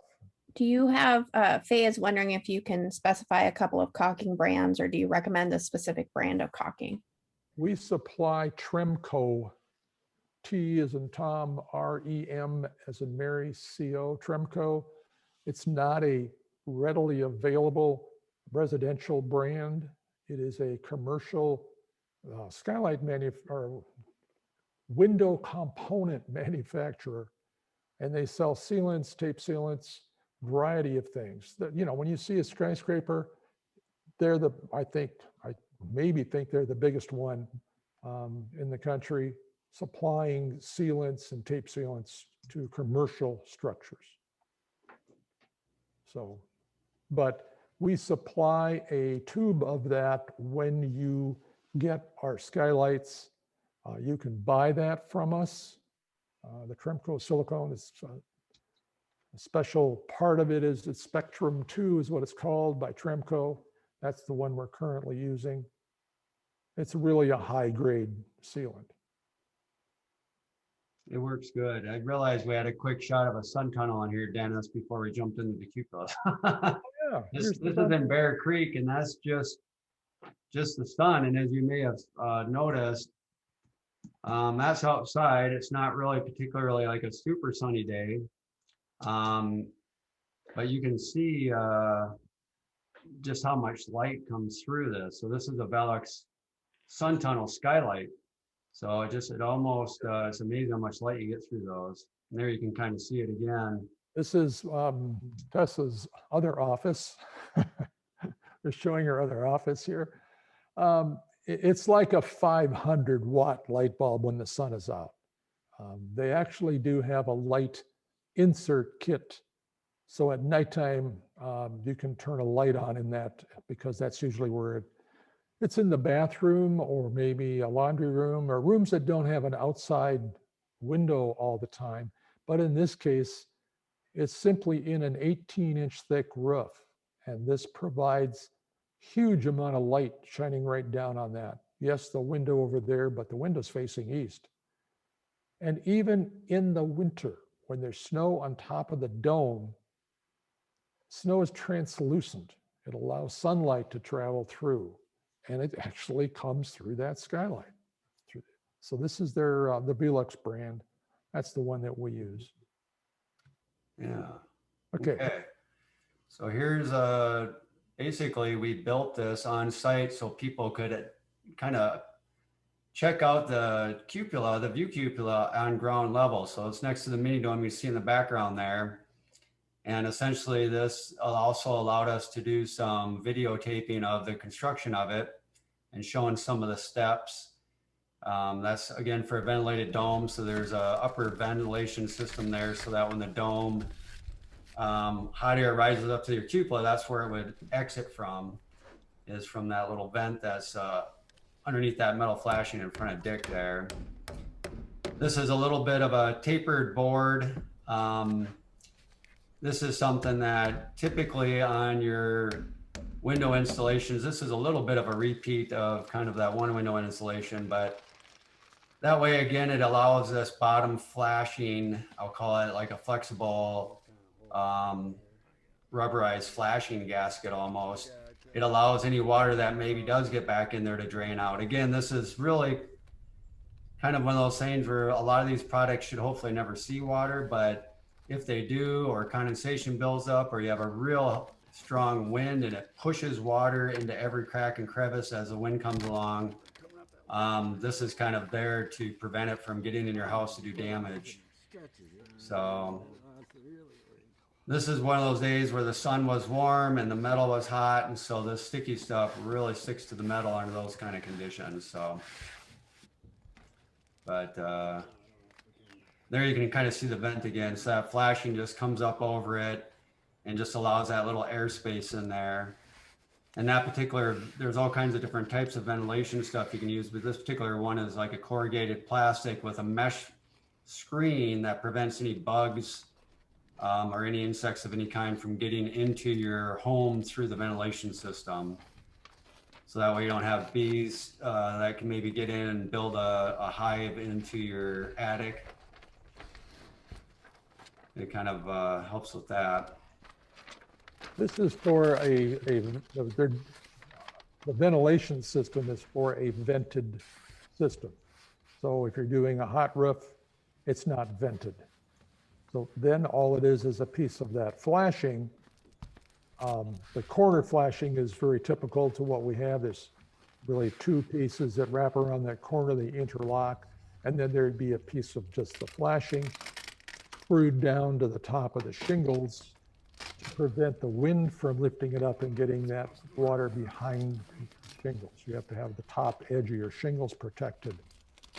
In this case, the ventilation port is there. You saw the holes that were drilled into the top. So we're ventilating this particular dome using fiberglass insulation and a vented airspace. Yeah, and we got, you know, when you're talking about that, Dennis, it kind of, well, I'll wait on this. I think we're going to address it later here. Sure. So I probably could have sped this one up a little bit since we kind of had a window installation, but this is a 5-foot wide window, I believe, Dennis. So this is the larger window for a 40-foot cupola. You do want to leave a little bit of wood to the corners like we do have here, where you can see there's a little bit of wood to work as. Basically, it kind of offers you, well, I'll let you jump into that, Dennis. I'm spacing, or like racking strength is what I want to say. Yes, the cupola needs to have corner plywood to stop the wind uplift or the wind pushing against it from bending it or racking it, twisting it. So the ratio is, it's a 2-to-1. So if it's 2 feet high, you need 1 foot of plywood. If it's 2.5 feet high, you need 1'3". And that's what we use as our ratio. So we don't want to slip a 8-foot wide window into an 8'6" width of the cupola wall. Then there's no structural strength in the corners. So the wind speed on the top of your dome usually is more at 30 feet up where the cupola is. So you want to be aware of that. Vertically above this skylight, you see these ventilated soffits. Okay. Now you can see it's just making sure it's level.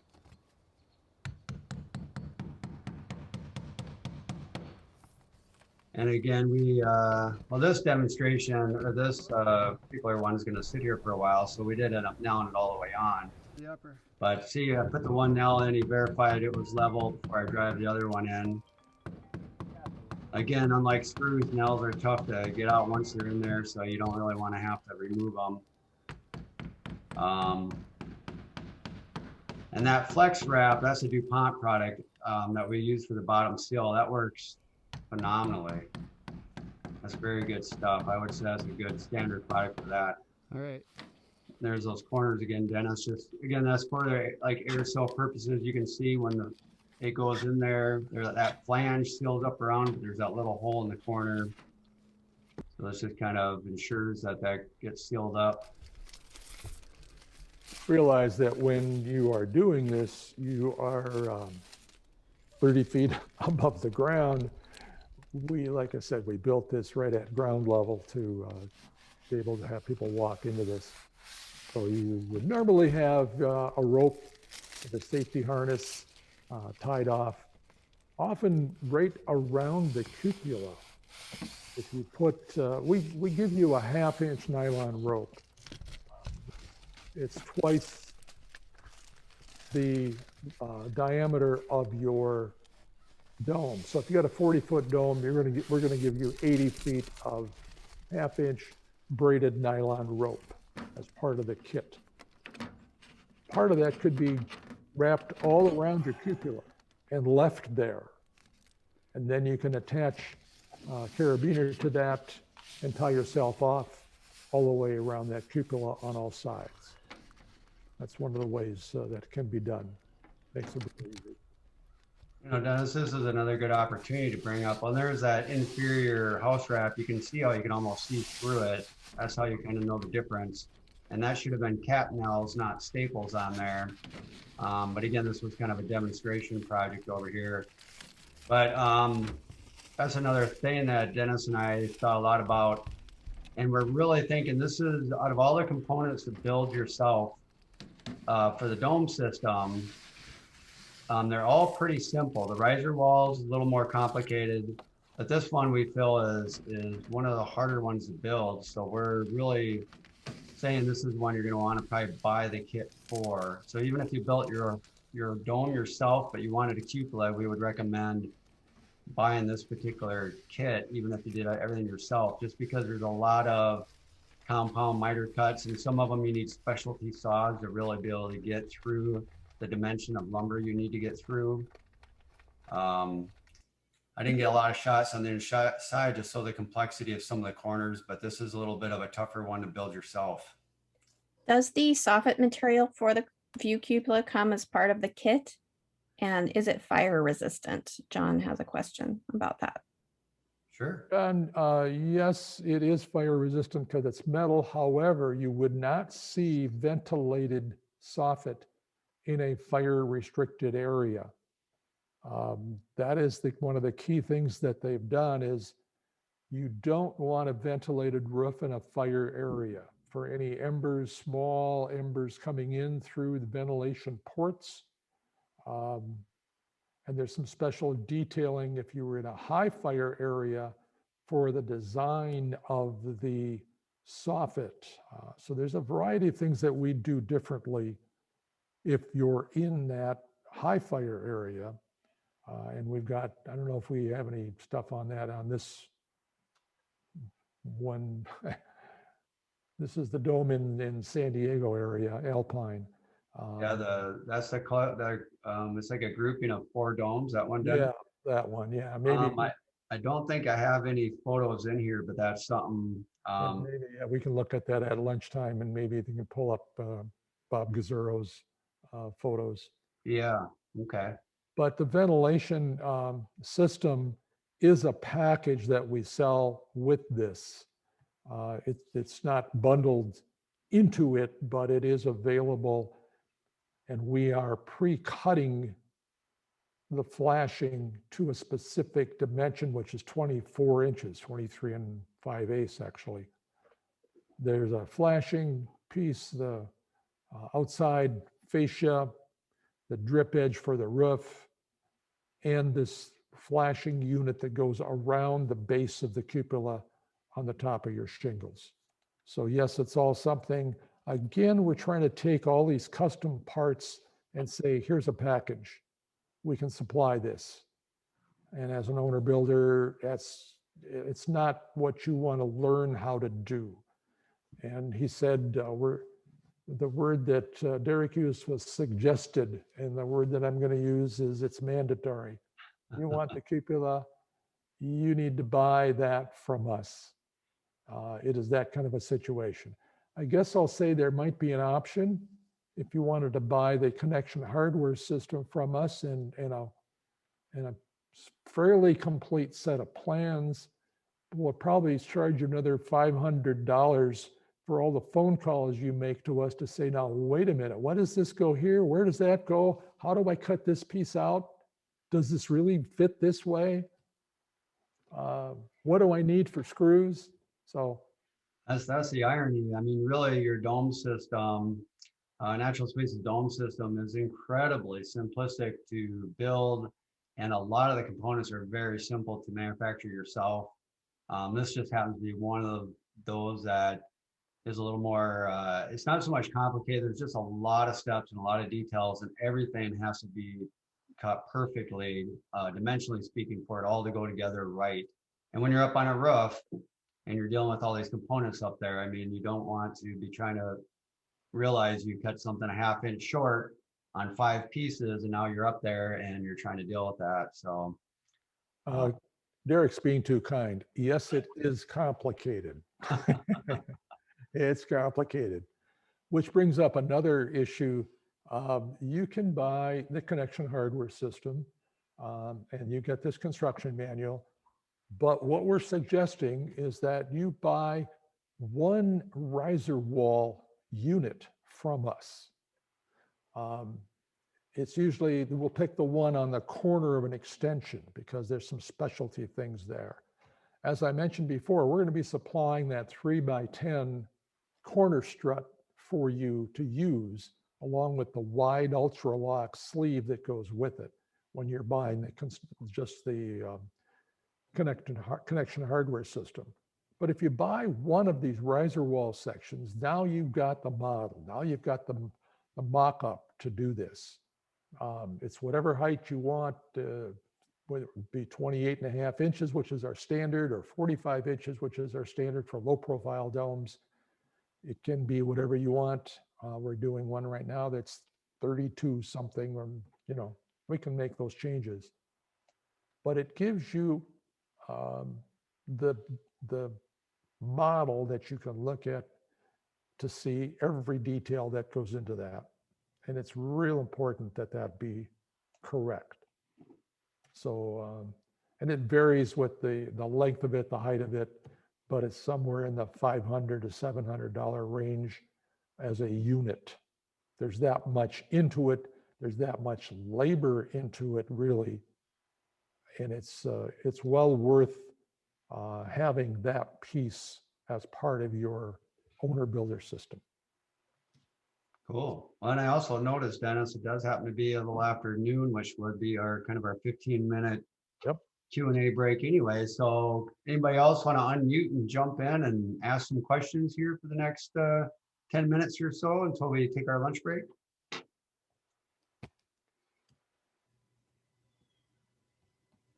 Catching them off guard, maybe. Don't be shy. We all kind of warmed up here yesterday morning, so. Jonathan, if you're available to speak, if you just want to say hi to the group, because we did this yesterday, you could unmute yourself and just greet from Israel if you're there at the moment. Yes, I'm here listening. Hi. Good. Hey. All right. Good to see you. Good to see you too.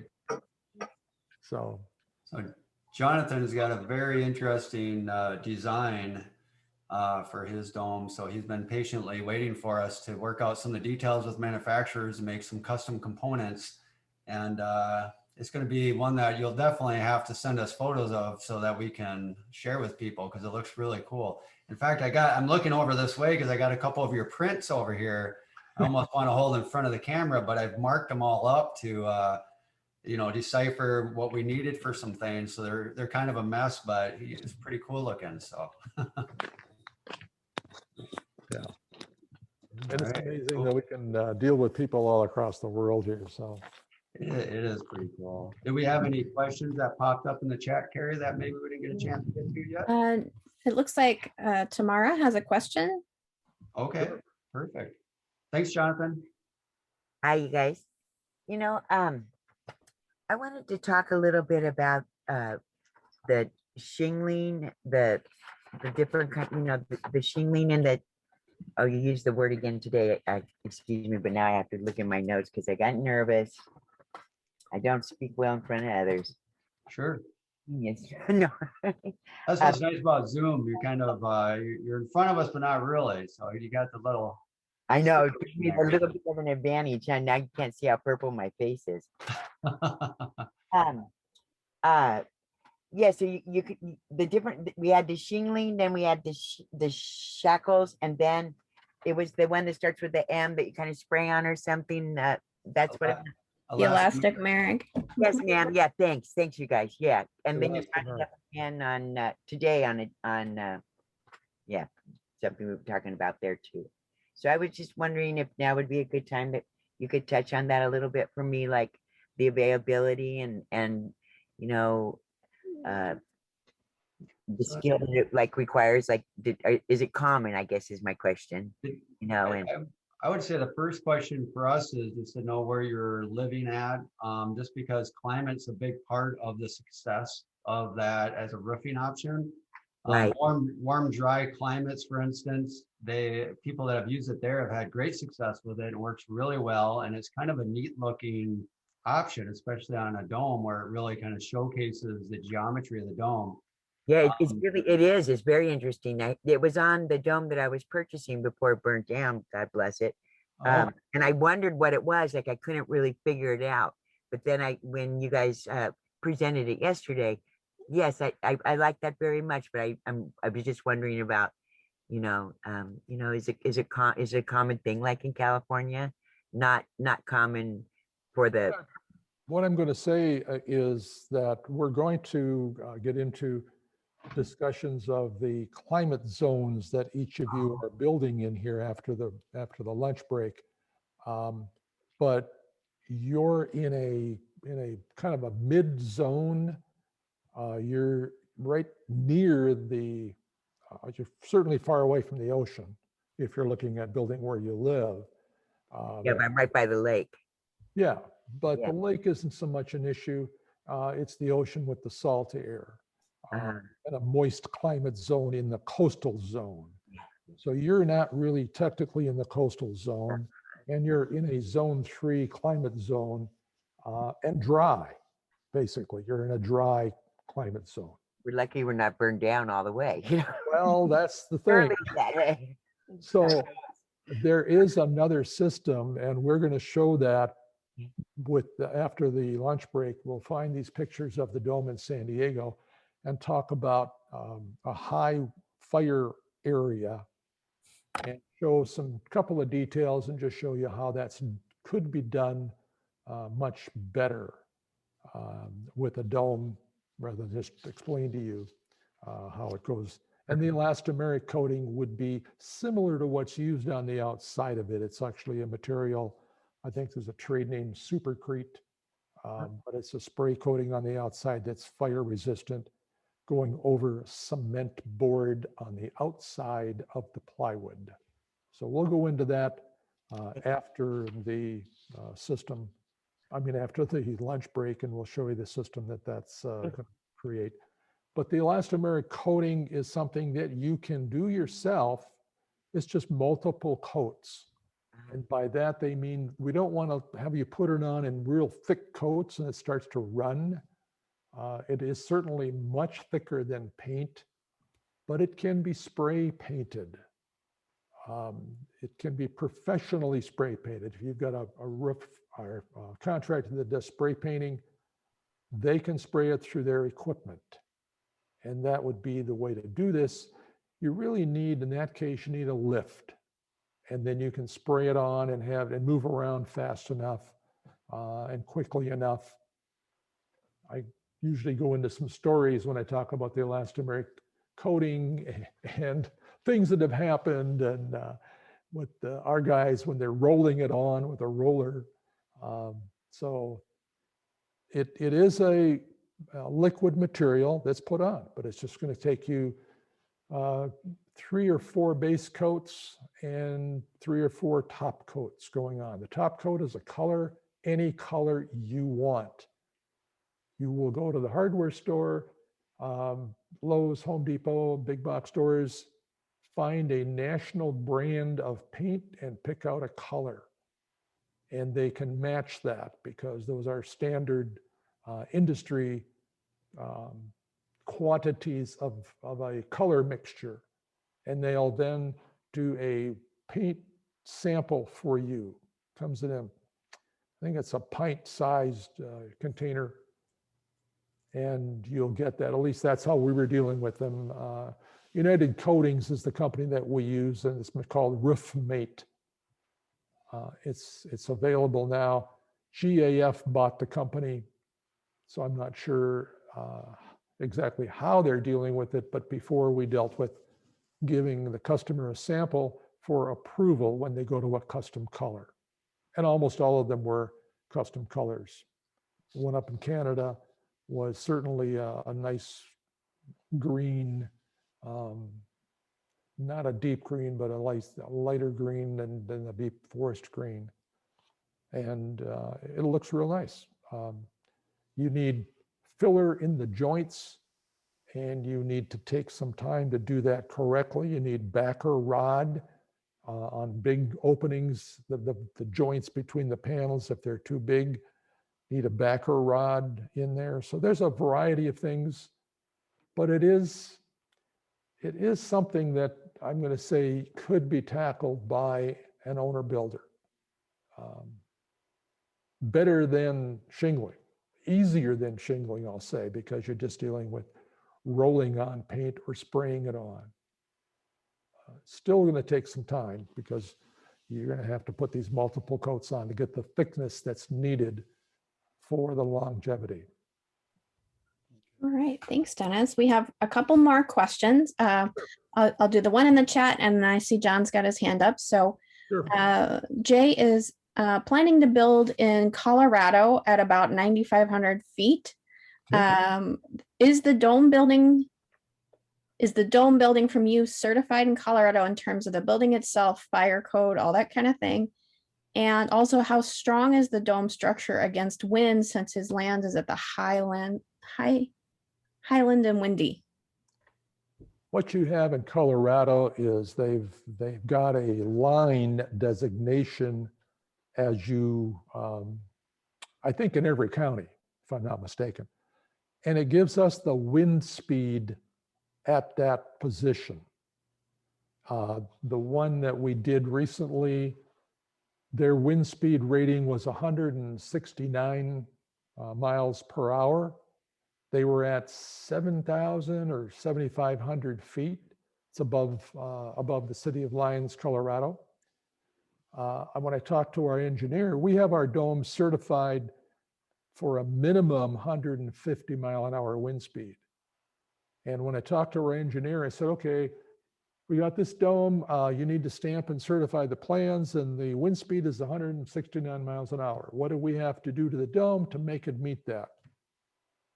And he's this pause on his part, and he just said, just change the rating that you're going to have on the specification sheet to 170 miles an hour. Just change that, because there's a prescription sheet that we have that goes along with any building permit that says, here's what we're designing for. And I said, so we don't do anything to the dome? He says, no, you got hold down pieces. The connections for the porches out there are going to be metal connection hardware and stuff, but the dome, there's no difference. And he said, you want to go to 200 miles an hour, same thing. Your dome will meet it. He'll certify that it will. There's nothing we change in the makeup that we do. So if you know the wind speed, and I don't know, do you know the wind speed rating at that height, Jay? If you can unmute yourself, you want to talk? Yeah, I don't know. I don't know yet. I just came up with an question, and that's something I need to check. Yeah.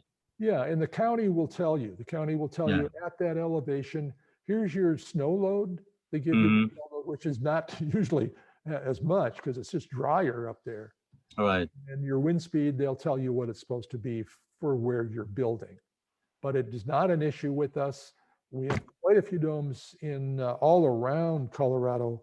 Mhm. Like I said, up high, and I don't think we've had one quite that high at 9,500.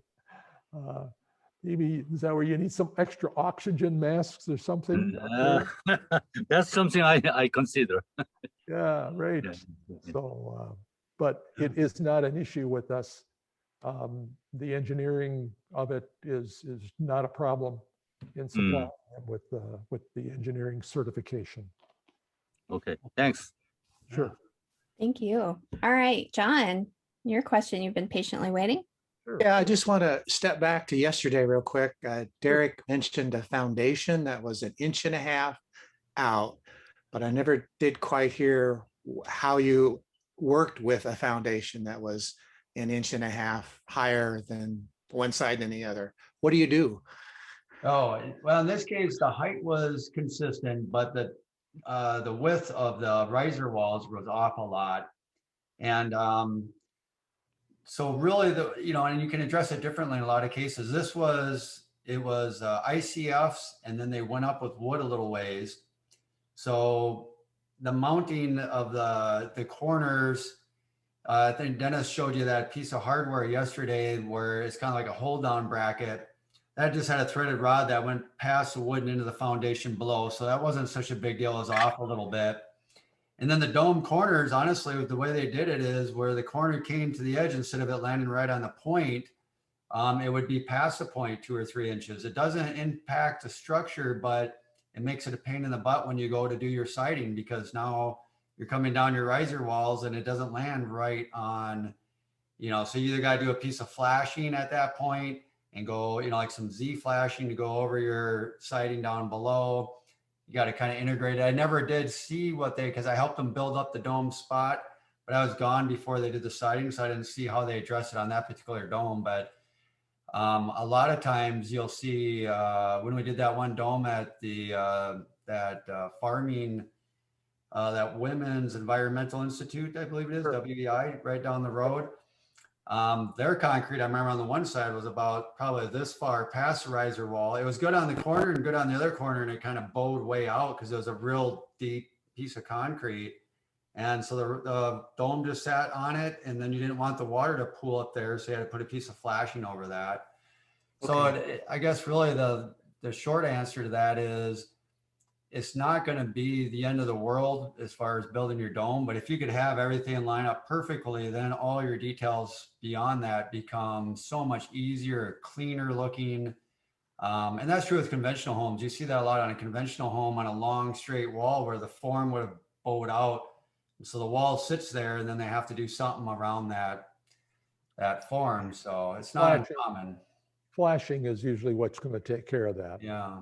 And a lot of concrete, slab on grade concrete foundations, we're going to have at least 2 inches to 4 inches of foam outside of that edge of the concrete. So there's a flashing piece that comes down and over the top of the foam and then down into the ground. So if your concrete was inside, you wouldn't notice it of the line of the riser wall. If it's outside, it maybe change the length of that section that's wrong, all hidden by the flashing, and then you just never know it's wrong. Okay, now I'm sure this will never happen, but how much of the riser wall has to actually be on a foundation? It's really related to the tie down, to the hold down bracket in the corner.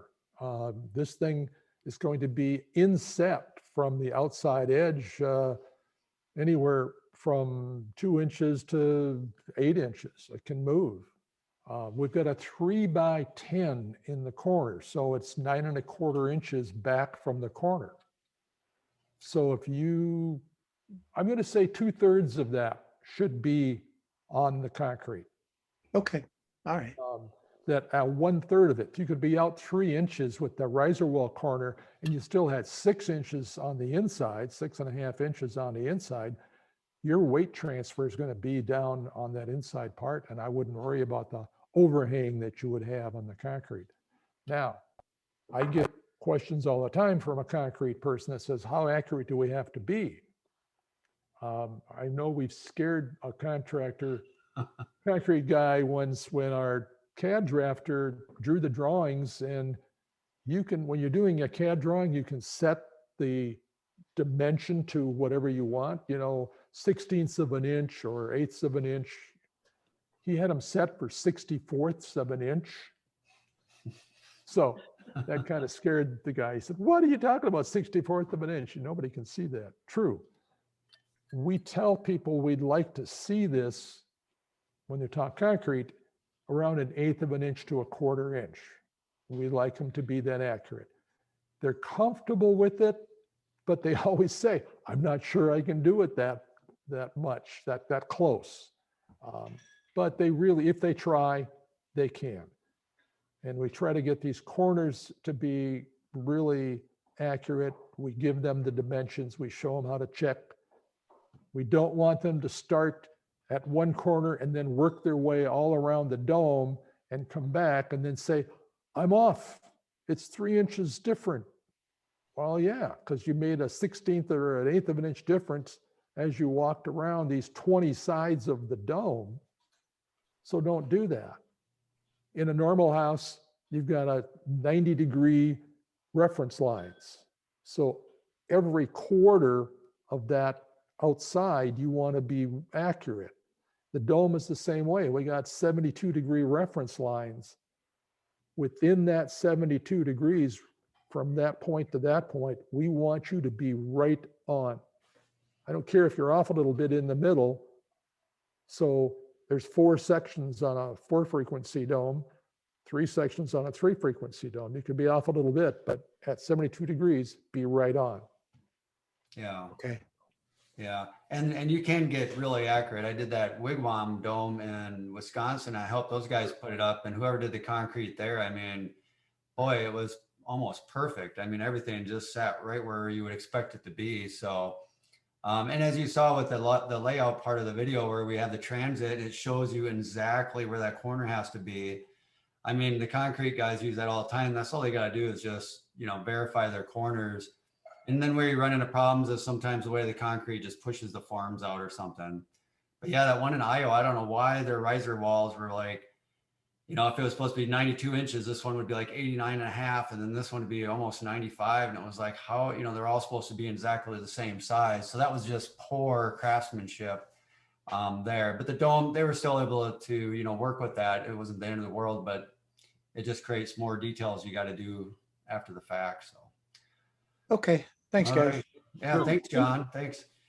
Do we have any more, Carrie, or are we breaking for lunch for a half hour? That's it. I think we can let everybody take a break and get some lunch. And So we want let's to see see, like 12:55. 12:55, 55 after the hour, whatever hour it is where you're at. 55 after. Okay. And then when we come back, we'll finish up with the cupolas and some doors, and then we'll see if we can find some of those photos of that fireproofing that they did in San Diego and get those up real quick too. So, all right, guys, I'll run a little dome tour over the half-hour break, and we'll see you in a half hour. All right. Good lunch. Thank you.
Welcome back, everyone. Hopefully you had time for lunch as we finish the last quarter of Dome School. I think we've got some exciting topics lined up. They're all exciting, but I like the last half. It's always a fun group of topics. So you've got your schedule and can follow along. And Dennis and Derek, are you ready to take the floor?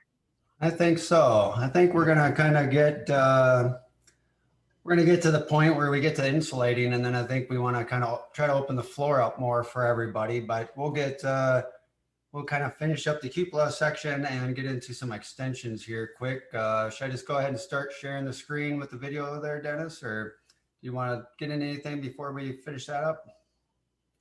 No, I think we just jump into it, see what's there. Sounds good. Sounds good.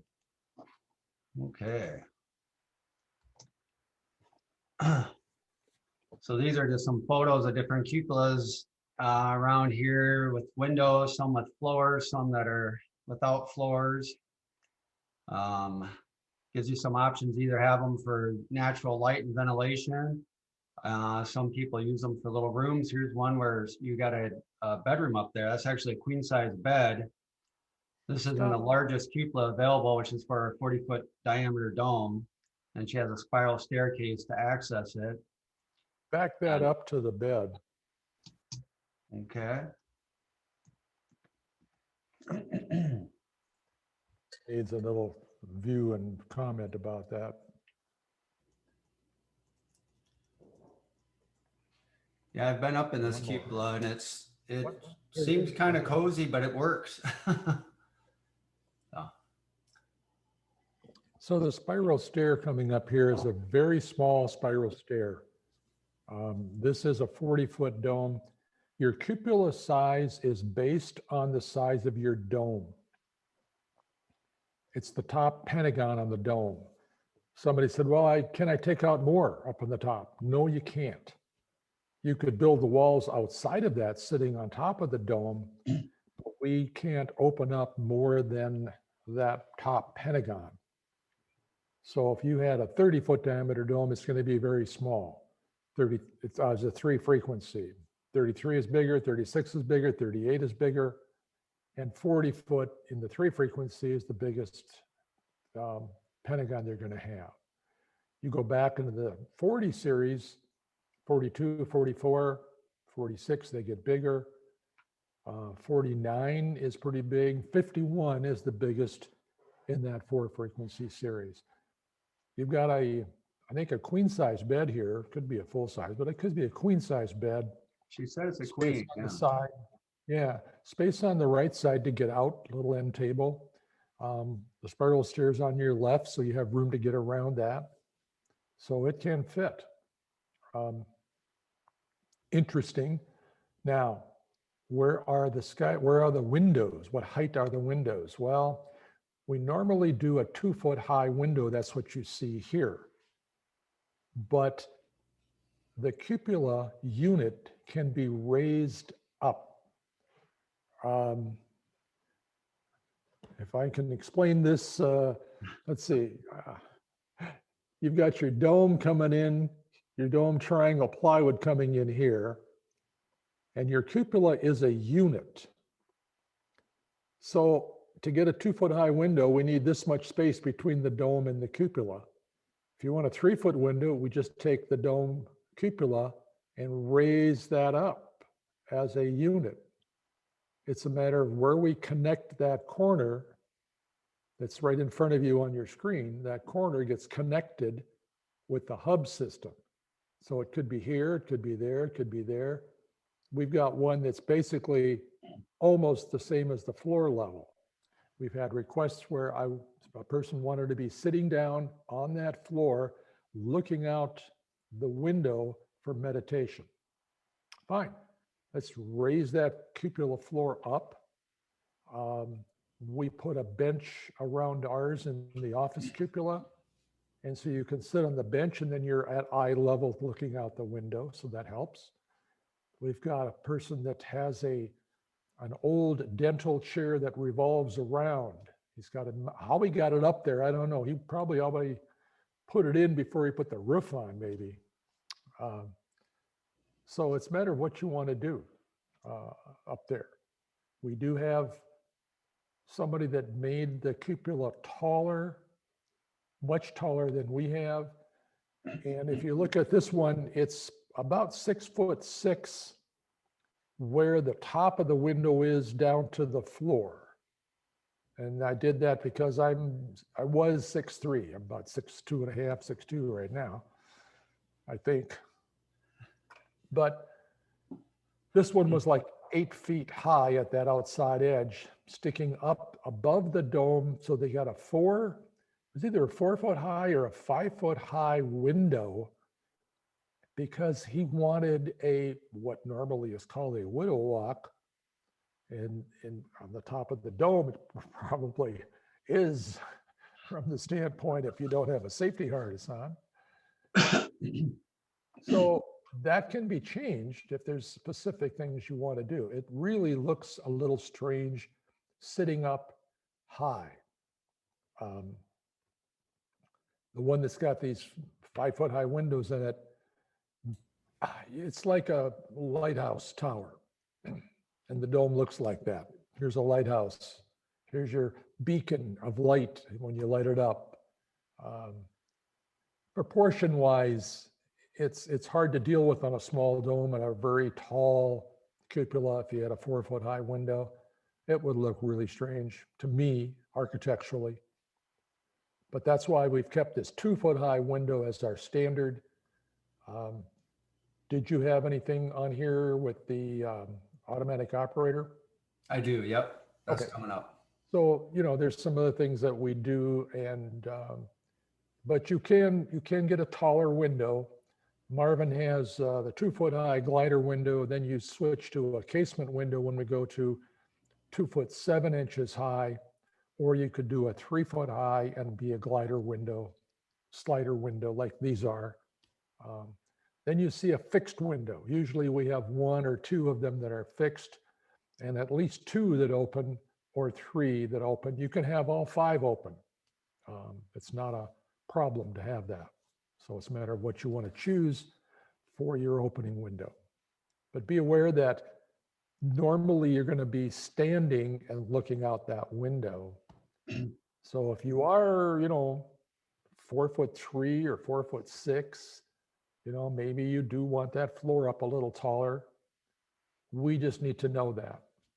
It's probably something I need to ask on the customer information sheet is how tall is each of the people that are going to occupy the house, either the kids or whatever.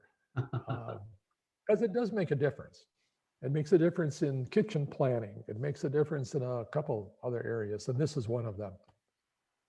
Sure. I know I put a window we remodeled our cabin. I put a window in there, and it's too high for Tessa. She says, I can't see the light from this window. Well, you didn't want this window to show the whole bathroom, but I didn't put it low enough. So it is something to be aware of for looking at a view. Okay. Yeah. Okay. Yeah, and I do have that little video coming up that shows a casement window, and we do have automatic sliders available also for openers for sliding windows. And they're pretty cool. They're smart ones, so you can adjust a lot of the parameters, and it will let you know if somebody opens them. Here's one at Bear Creek. Dennis just pushed the button there to go ahead and open that. So we usually leave a window open. The left-hand one is slowly opening up in the top. It really helps. Yeah, I think you're talking on this one, Dennis, but it's a little quiet. Morning sun coming in through the big skylight grouping. But you're basically talking about airflow. You leave it open a lot during the summer. Close it right away. We can open up the patio door, open up the front door, have cross ventilation, and get rid of that heat buildup. Here's an outside shot of that. So yeah, again, you can take advantage of that chimney effect that a dome can create with the ability to draw cool air in from the lower levels of the dome and exhaust it out through the top of the dome. So we're talking about doors. These doors are going to the deck outside. They're outswing French doors. They're 7 feet wide, 8 feet high.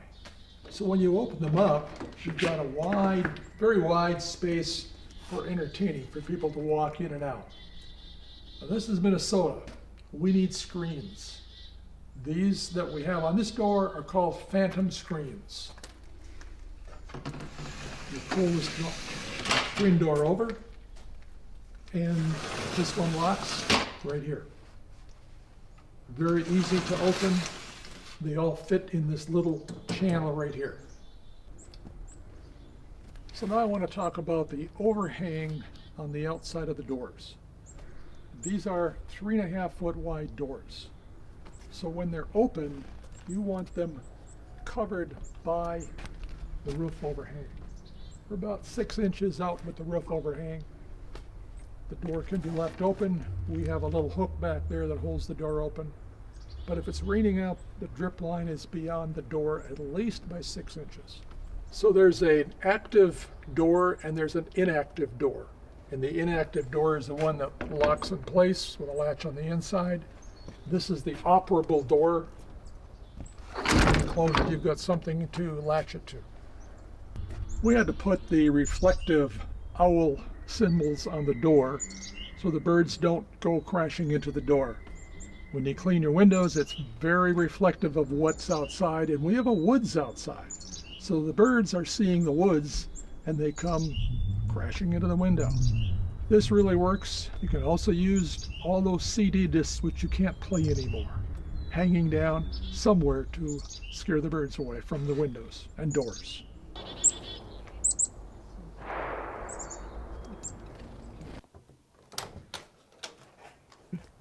This is another 3.5 foot wide door as our main entry door. It's also 8 feet tall.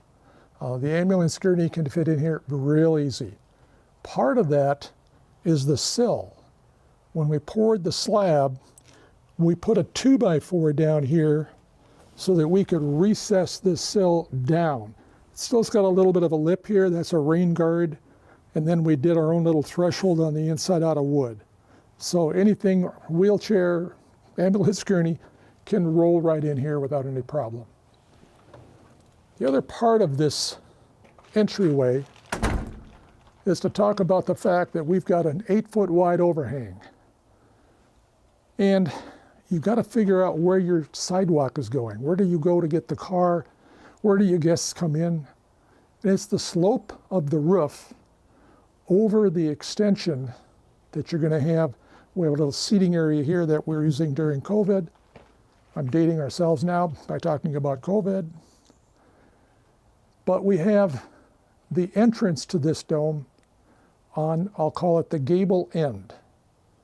And we have the overhang, which has a standing seam metal roof, so the snow and the ice slide off in that direction. You don't want to walk out in that direction. We actually have ice hanging down at times. So you design the entranceway in order to maximize your comfort, let's put it that way, and safety. So design it by walking out one side of your entry porch, I'll call it, so that you don't walk underwater and ice and snow if you're in an ice and snow area.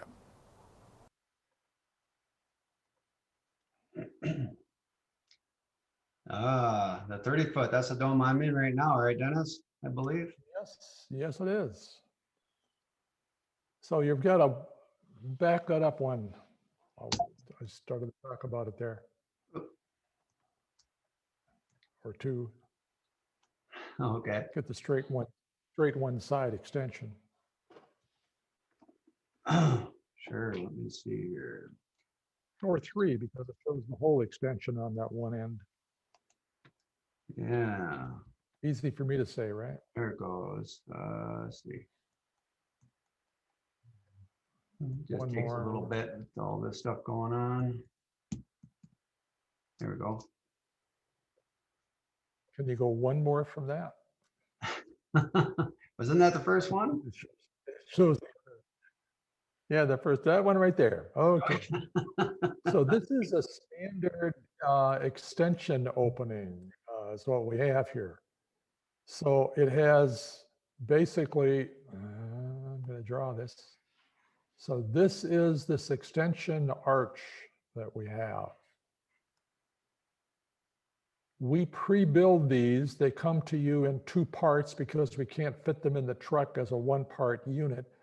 So we usually break it right about here, and you have this side and the top roof connected together, and then one side and the riser wall section together. And that's the structure. It's engineered. Our structural engineer has figured out how many nails we have to have at each of the joint lines in these areas right here where the joint is. There's a cross piece right here. So this is a standard that we have.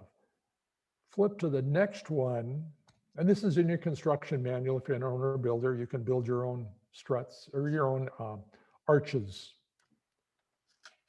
Go to the next slide and we show you a, I'm dating myself by talking about slides, ain't I? Yeah, geez, aren't I? Okay, so let me get rid of the. It almost landed on it. Yeah, and so here is a one side straight. So this is the riser wall. Here's part of this side of the arch. Here's the roof line of the arch, and it goes over the top and has a 2 or 2.5 foot overhang. This is a structural wall that actually helps hold up those series of arches. In this case, we did glass block in the corner. So again, this system right here, the top and the side, is something that we pre-build. This wall, you build that on site because it's usually got windows or a corner open or a door into it or something. But this arch system comes out to you as a unit. So you can do a straight one side. Here you see back over here is another one that's got the typical arch that was over on this side over here. So this is a 30-foot diameter dome. The arch is going to match the opening to that 30-foot dome. So the width from here to this point is predetermined by the dome size. In this case, I think it's around 13 feet on a 30-foot dome. On a 36-foot dome, it's 15 feet. On a 40-foot dome, that width of the extension from corner to corner is 16 foot 9 inches. So you can see it's quite a wide opening when you get to that 40-foot diameter dome. Right. Okay. You got to see where the extensions, how they're utilized in there. So there's a 2-story. There's a 2-story extension, which really was a 3-story with a basement. Okay. Okay. But there's the standard extension. Again, it's hard to see that. It was an elastomeric roof. Here's some framing arches that you see down over here, so that we've got the framing arches down here. They've got blocking in between. You can see the blocking. And then you put 3/4 inch plywood across the face of this on your roof and on your side, and then down your riser wall. So you wrap that with 3/4 plywood. We don't supply the 3/4 plywood on that. It's the standard material stuff that we're not customizing in some way, pre-cutting. We leave that up to you to purchase that. There's an opening right here that doesn't have it, but there's the next slide. Next photo that shows you there's the extension framed in. This is a valley. That's a valley. You can see this window up here is really close to that roof line. Probably too close. This was done before we started doing a flat pentagon up here. So we would normally now take out that entire pentagon and create a flat surface across it. Then we can take this Pentagon skylight and slide it up and get it away from this roof plane right here. This is out in the snow country.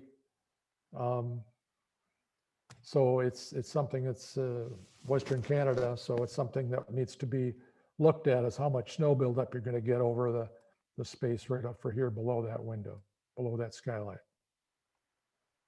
Right. That's why location really is a big part of everything. Get rid of my. That's a long extension on that dome. Looks like carport part of it. 29. They wanted a drive under carport. And they said, oh, well, we'll just put the extension out. Well, this is a 29-foot diameter dome with a 28-foot extension. So the inefficiency is here in the extension. The way the framing is, the way you just have, it's not as well insulated in the riser wall sometimes. It's not, just doesn't have the same efficiency that this has. This has framing every 2 feet. And here, we just have a full blown triangle. So this gets insulated very, very well, whereas these are insulated between the extension arches. So I don't like the look of that, but hey, this is the customer saying, here's what we want to do. Here's what we're going to do. Help us figure out how to do it. Right. Is Derek, is your screen blurred? No. Okay, mine is blurring. When the photo comes on, it's clean, and then it's blurred a little bit when it's staying. Oh, okay. Yeah, mine's not blurry, so it might be some internet issues. Okay. Probably because we're sitting out here 400 feet from the office. Yes. Okay. So here's some two stories. There's your 2-story extension arch with a second floor. So the second floor is tied in structurally to these arches. You can see it's framed in all the way over to here. There's a rim joist out here. Here's window openings. We try to match this window opening to that window opening. So we carry the load down a double arch that's in between. So this gets complex, but it matches the dome. If you see this point up here is matching to that point over there on the dome. So that line of the roof line is the shape of that top of the pentagon that's open in the second level. So behind here, right in this area, there's a pentagon that's going like this and like that and back up again. That's the opening in the dome that we can do structurally and meets building codes, meets structural codes, but we can't take out something over here. We can't take out this big giant hexagon like this out of the dome. We can do it where the pentagons are located. So if you want a 2-story extension, you go to where your pentagons are. Here's a pentagon here, and there's a pentagon right behind there. Those are your openings in the second level. So, and we need this wall sticking out here to counteract the fact that we opened up this down below and we opened it up above in the pentagon. We need a structure to hold that back. And that's all part of the design that we do. And we match up this assembly of arches and structure so that it supports the fact that we took out portions of the dome. Over on the left here, you see the arches. They're sort of stacked right here and held in place by a board that they probably nailed or screwed them into the edge of these arches. They're awkward. You have to put them together on site by taking the top section and side section and you nail them together where they interlock. It's simple. It's just that if they're so awkward, usually you do it inside of your dome, and then you can sort of twist them out and stand them up. And that's what they've done. They got them all stood up here. Now they can start taking this end one and put it out here on the end where that one goes. And then the next one would go here every 2 feet. So you're going to have an arch all the way along, arches all the way along. Okay. And here's the arch assembled on the floor, on the ground. This is the one. Yeah, we're just measuring it here to make sure this is the 2 pieces. So where Dick is at on the ground there, he's basically where the 2 pieces are coming together is at that joint. So we're just making sure that everything is the right dimension so that it's in the right spot before we would normally nail it on. We're just screwing it on again because we're going to take it back apart. But when you measure across from point to point, square or trapezoid or whatever, if it's a symmetrical as this arch is, those 2 dimensions should be exactly the same. You shouldn't be a 16th off. So move it over so that it is exactly the same. Here you can see the awkwardness. It's not that heavy, but it's well, it's heavy, but so it's even beyond Derek's reach. yeah. Whoa, it's gonna come over. See? Yeah. Yeah, it takes a little bit to get them. That's probably one of the larger single components of the whole dome system. This is a 36-foot high-profile dome. So this is the size. It's 15 feet across, actually 14 feet 11 and an eighth from corner to, from side to side, from this side all the way across to this side. It's 1411. Those are predetermined by the dome because we want them to line up at the corners. Yeah, so this lands where it touches the strut, so I'm able just to secure it that way. And makes it kind of easier to do. And then once you have that first one in place, any additional ones, you can just continue to connect them to the previous one in the series. So it allows you to put them up a little easier after the first one's done. Those of you that get the sequence realize that that connection on the top should have been after we put the 3/4 inch plywood on.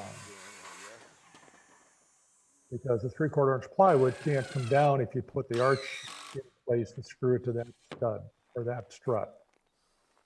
Right. This one is set back a 3 3/4 of an inch because we have plywood gussets on the outside. So it doesn't line up with the outside edge. It's 3/4 of an inch back to allow that to be the flush plane. We give you the framing clips on the bottom of the arch. You want to make sure it's level and you can block it in place.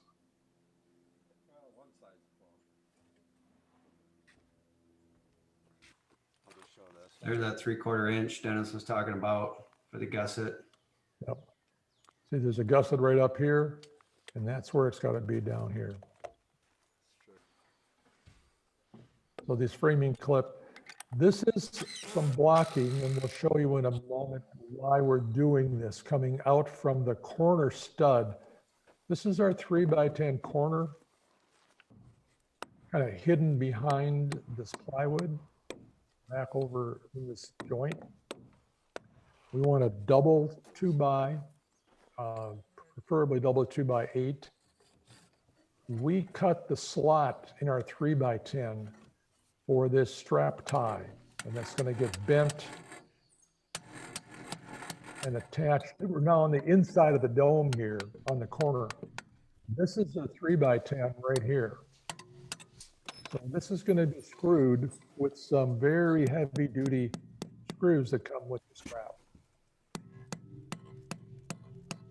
Actually, they're nailing it for this purpose, but Yeah, of all the places, we should have had a screw. This was probably one of I them. know. That's right. It should have been screwed in. Okay. So this is the size of the strap. We actually have, there's another arch going outside beyond this. So the straps connect that corner, which then is connected with your Yeah. hold down into your concrete slab. It just kind of connects all these pieces together for, you know, hurricanes, tornadoes, situations where they're under high levels of stress.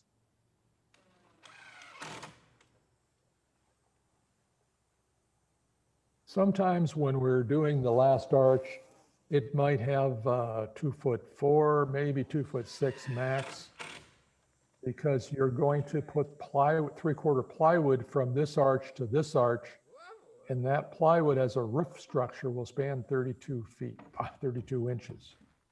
So, and then the inside framing, when you frame the inside, you're going to do boards or you're going to do plywood or something in there, and put a siding material on it. So there's no weight on the inside, so that you don't worry about it all along that inside surface. So that's why we can go 2.5 feet from this point between those two arches. Right, so this particular extension then, Dennis, it could be windows like Carrie showed in her background. It could be a deck coming off of here. It could be an entryway door.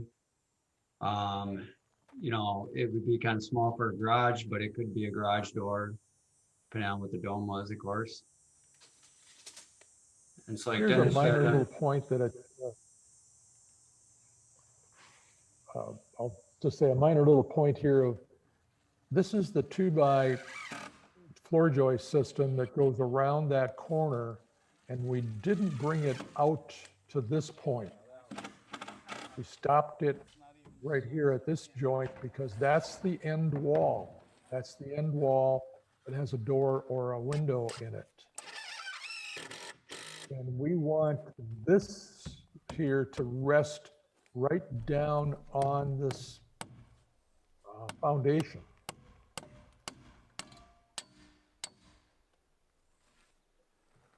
normally you fill all those holes in with nails. Yes, screws. Well, yeah.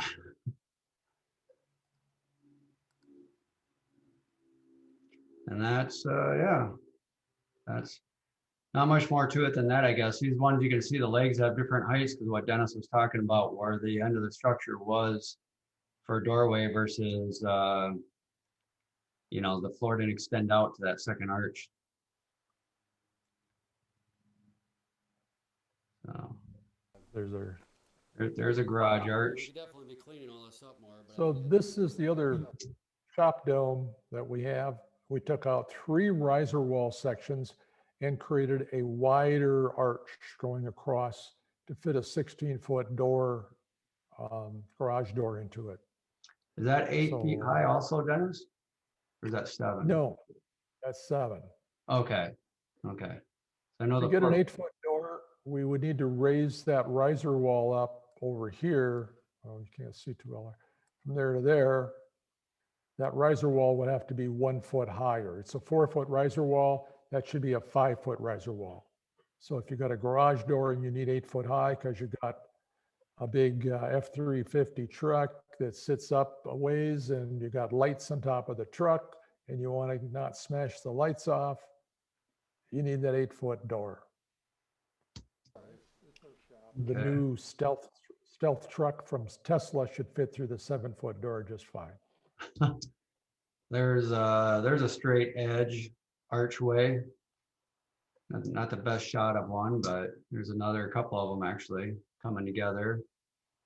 This is our office structure, and inside, one side has got an angle on the right side and one side is a straight wall.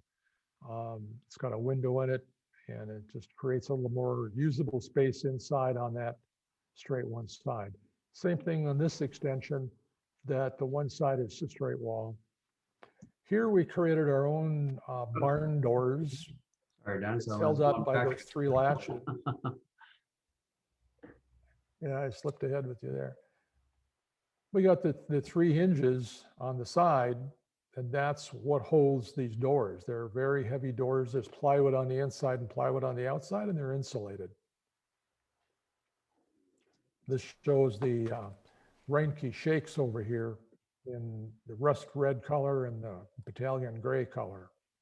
This is the dome, if you remember from the roofing section, this is the experimental dome for Dennis where he does a lot of different things. So part of it's in Reinke's, yeah. And you can see the siding, some of it has the hand-hewed log siding, some of it had more conventional cedar siding.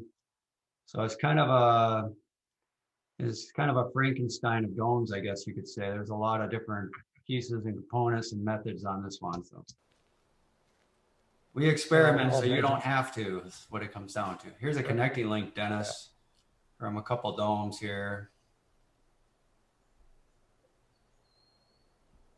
In fact, I'll pause it here because if you look at this dome, you can see that you hardly see the dome from the outside. And that's actually the dome I'm in currently, as it has, a nice big garage connection over here. And the roof just integrates right onto the dome roof. And then the connecting link to the left of it, which goes over and eventually connects to the forest dome. So you just kind of see the top of the dome sticking out, but when you're inside it, as you can see behind me, it looks exactly like a dome. So, so you can integrate domes into garages, into anything real easily. It's not any kind of a problem. We used a 412 pitch, which means it's got a 4-inch rise for every 12 foot horizontally. This is the dome right here. That's our old house dome from 1975. And this is the office dome built in 1990. And this is the one that Carrie is in. This has a 4-foot overhang on the door. That was part of the design of this. It's actually cantilevered out. It's easy to deal with. We used 2x6s and then ran it back to the dome roof and put a cleat on the dome plywood, screwed that in. 4-foot cantilevers with snow load is not a problem. And the design of this outside was based on the fact that I had this neon sign. So this, you want to stop there? Yeah, I figured this would be a stopping point. Well, and we do have one question. Sure. Is the blocking and the extension only attached to one arch with the primary attachment via the strap? It is a 30, it's called an ST6236. That's the number for Simpson. ST, S as in Sam, T as in Tom, 6236. Well, it isn't really 36 inches, it's 34 inches. So it comes back in, we cut this special slot. We have special tools that cut the special slot with a jig set up. So when you buy the connection hardware system and we're selling you these 3x10s, the ones that are in the corners of your extensions already have this slot cut in. That's part of why we're doing that. It's a 6-inch long special blade and we got a jig set up to do it. So it's going to stick out, it's going to stick in about 8 inches. So you now have 26 inches that are sticking out. And that first arch is probably less, as you saw, less than that. So it connects on to the additional one beyond it.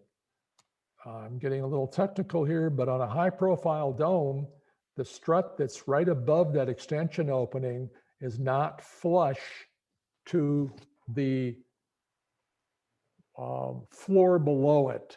If you were looking at the line of where the riser wall is, that arch sticks out beyond it. So you have to have about in a 40-foot dome, about a 1-foot 8-inch extension going out if you had an arch flush to where the top strut comes out.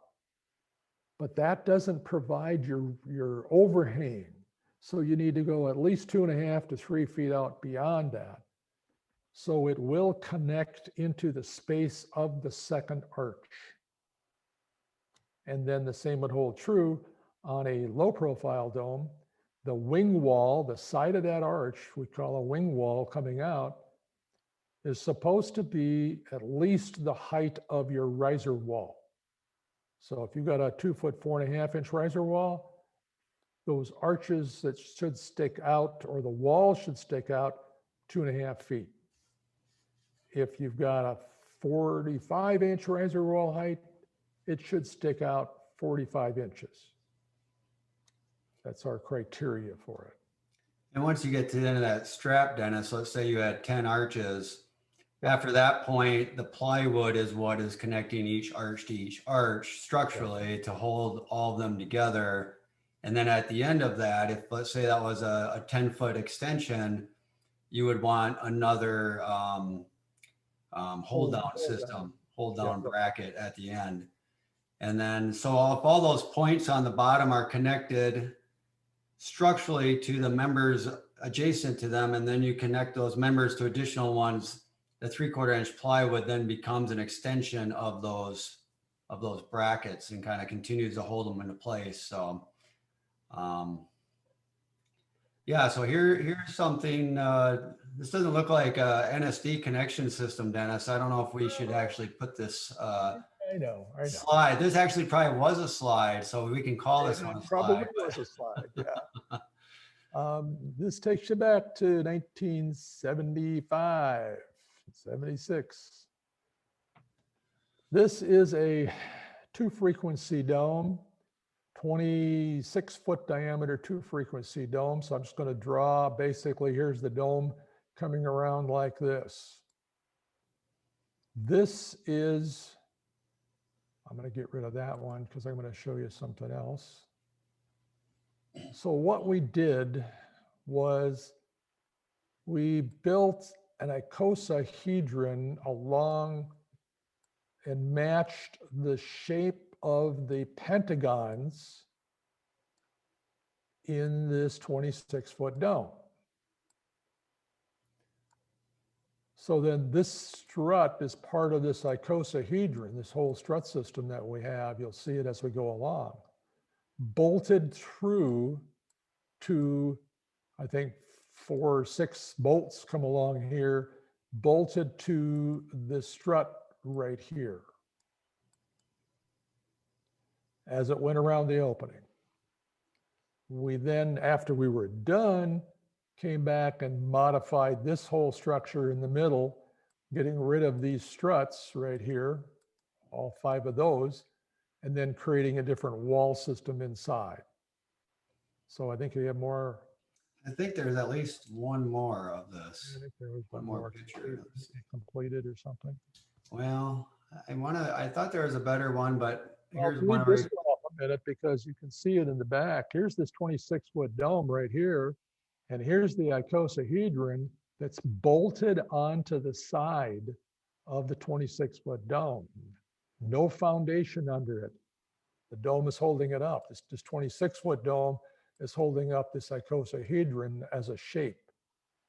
These were the 2 girls' bedrooms. There's one here and there's one over here in back of him on this 26-foot dome. So that was their bedrooms.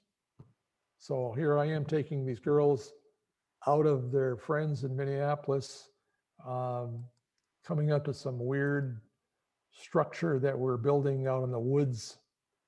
But there you see this icosahedron bolted on to the pentagon that's in back of this icosahedron. We actually modified this strut coming down, and we took those struts out and we brought it down to a level right along here. So we ran a strut from there down to there and across and then back up again. And that was a flat floor that was built in there by modifying this group of struts right here. There was still a strut coming down here, but it came down to here. It worked for a while. There's a completed shot of the dome in the late 70s, I guess I would say. And it shows you this pod and there's nothing underneath it attached to the 26-foot, which is attached to a connecting link, which is attached to this 45-foot and 46-foot diameter dome here, which has another extension off the back end for the breakfast room, which we then added on to over here on this side later in 1995 to create a dome for the dome that's Derek is in right now. Right, right.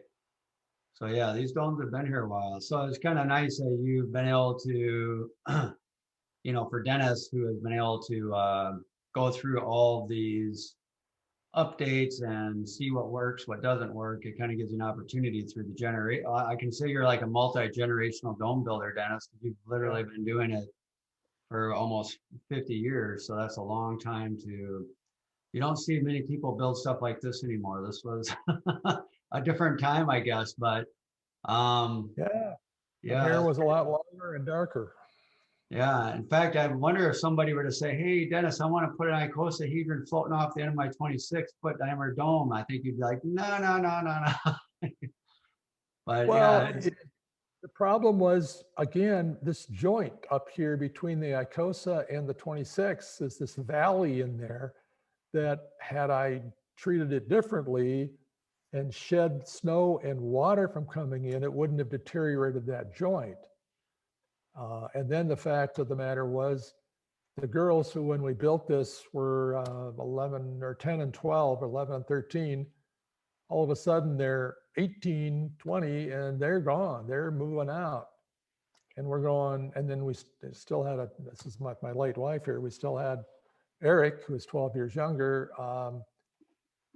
And this didn't work for us. I had my office inside the dome, the house dome, and we then changed and we said, okay, we need to take that dome down, which we disassembled the whole dome and the Icosas, used the components. But we then in 1990 built a 36-foot high profile office dome, 3 stories tall. right, right. Well, this is our last kind of big section of the day. We touched on a lot of things. And we're going to kind of jump in insulation. And I think before we get too far into this, we're going to bring up a climate zone map, because really when it comes to insulation and air barriers and vapor concerns, I mean, really, I think 100% of the decision almost has to be based on, well, at least 90% of the decision has to be based on where you're at. And once you decide that, the other 10% is maybe, you know, where do you want your efficiency to be within your environment? So let me, I'll get that started, Dennis. We'll probably won't get too far, and we'll stop this and talk about some different climate areas here. Right. Let's see. Oops. There we go.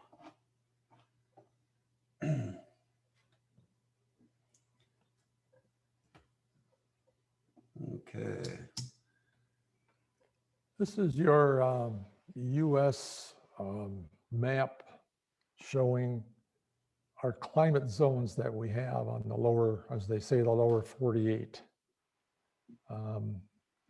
Alaska is like an 8 and a 9, and Hawaii is like 2, I think, or a 1, although they have snow at some of the upper mountains in Hawaii. So we're located right here in the middle of the country. I got to get my annotation up and running. So we're located right here. If you see this red dot here between, in the middle of the country, upper part, the county to the north of us is in zone 7A. We're in zone 6A. This line that you see right here, this is the moist area of the country. This is the dry area of the country. And what's happened, and they did this analysis, they figured out, because they rate this based on rainfall and temperature and stuff, that the dry zone is now like right here and does something like this, coming along, going down. So it's moved, and it's moved to the east. So this part of North and South Dakota and Nebraska, it's much drier. I'm sure the crops are going to change. Things are different. There's another line on here that you should be aware of, and that is the line that shows this white dotted dashed line that goes along the bottom here between the states and crosses over the middle of Texas. So here's this line running along here. Below that, it's another like zone called the D. I termed it the D zone, where it's warm, humid, very humid below that white line. Again, that white line is moving up. Remember I said the dry zone is coming over. So the white line is probably more like this zone right along here, going up and around. Below that line, we do not want to ventilate. You don't want the moist air coming into your wall cavity. So the dry zone is one place, the moist zone is one. This moist zone, very humid down here. There's a coastal zone on the West Coast that comes into play. What I'd like to do is basically just briefly talk to each one of you and say, okay, where are you located? And let's just give a little notation on our map here so you can see where you're all going to be building. And our list here, there's no particular order, it's just in how we happen to type this out. So I'm going to start with John O'Brien. John, are you there? You want to unmute? Sure. Hi, how are you doing, Dennis? Good. We're doing good. So, yeah, I'm you're in looking. Massachusetts. Right? I live in right outside of Boston, a place called Lynn right now, but I want to build up in Maine or northern New Hampshire, so it'd be the 6A zone. Sure. You're living right there, where Boston is, and you're going to build up northern New Hampshire, which is probably this area or this area somewhere. Yeah, northern. Yes, right around that area. I'm looking for land Sure. up in those areas. Yeah. Yeah, there's another thing that influences some things, believe it or not. You get up into northern Maine and you're in a heavier earthquake zone. Earthquakes, the earthquake map's another map. But so yeah, you're changing to the 6A zone, and you can see the 6A zone and B zone go all the way across the upper part of the country. Sure. And yeah, that's going to be a tighter house. That's going to be heavier insulation being required. We do have a dome.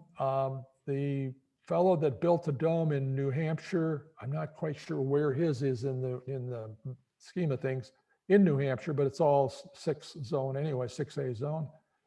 He had built in near Bangor, Maine, and sold his dome, which is where the dot is I just put.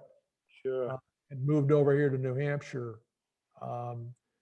But he created, this is fairly recently, so he created a dome that had a very low score on the HERS score, which is the Home Energy Rating System. And that sort of ties into this map, but it is a rating system that takes into account insulation levels and many other things to get this score. So a low score is good. Low score is good. He got a 38. Yeah. When we like golf. Yeah, right. Exactly. Low scores. Yeah, right. You want to have a low score. Don't want to have a bogey house. That's for sure. Yeah. And this is the discussion really that gets into what we should be currently talking about is the net zero ready house. Either you create a net zero house or create a net zero ready house. And to get down to net zero, to get to 38 is hard enough. When we built Bear Creek Dome here 15 years ago, we have a score of 55, which people said then, wow, you got down to 55. And good well-insulated normal housing that was way beyond the code was getting down to 70. They were saying how great 70 was, and we were at 55. So the Donnellys are down to 38 without wind or solar. So you add wind power or wind and or solar power into it, and you can then get down to a net zero energy house where you're producing as much energy or even selling energy as you are consuming. That's the goal that we're into these days to really make this thing work well for the next 100 years. We need to get there sooner than later. So as opposed to a hot roof structure, I'd want a ventilated structure. Yeah, if you're using fiberglass in that cold climate zone, then that's where I'm going to say that's where you need to be dealing with this ventilated roof system in that 6A zone. You can do a hot roof there, but you know, they say you can do a hot roof anywhere, but I think more people, especially like Dennis said with the fiberglass, just tend to like the little safety margin of the ventilation. Yeah, yeah. So that entails drilling holes into the base of the triangle on the as you build these. Is that true? Just on the very bottom row where it sits on top of the riser wall. All the rest of them are fine. Well, I shouldn't say that. Then when you get to the very top, if you're going to have there's a vent cupola, which we didn't really cover much, but there's a vent cupola if you don't have a view cupola, which is the one that we're showing a lot of footage of with the windows. But if you have a vent cupola, then you'd have a large hole that you'd cut out with a saw on the very top of the dome. So then it can draw air in through all the little holes around the perimeter of the dome and through underneath your dome sheeting where your shingles are, and then out through the top. And it'll have a little vent on top there, but yeah. So you have to, if you buy the view cupola, you have to hire a crane to drop it in. No, we suggest building the components, but they'll come in individual components. I see. Okay. Okay. Yeah, it's something you could do off of scaffolding. You know, if you put a scaffolding right up to the top, it's real easy to do. But yeah, Derek, that's not a bad idea. Well, just don't put the floor on. You got these 5 corner posts. They mount to the sleeve that's sticking out at those 5 corners. You could, as we did, build it on the floor, build it on the ground somewhere, have the crane lift it up and slide that down inside. Yeah. It could be done. You know? As long as all your dimensions were good, right on, you'd be good with that. Yeah. Yeah, I hear you. So yeah, that's great. And I was wondering though about you are on a slab, Dennis. You built your dome on a slab. Yes. So up here in this country, I guess you live in the same zone. Would you have wished to have had a basement? No. Okay, tell me why.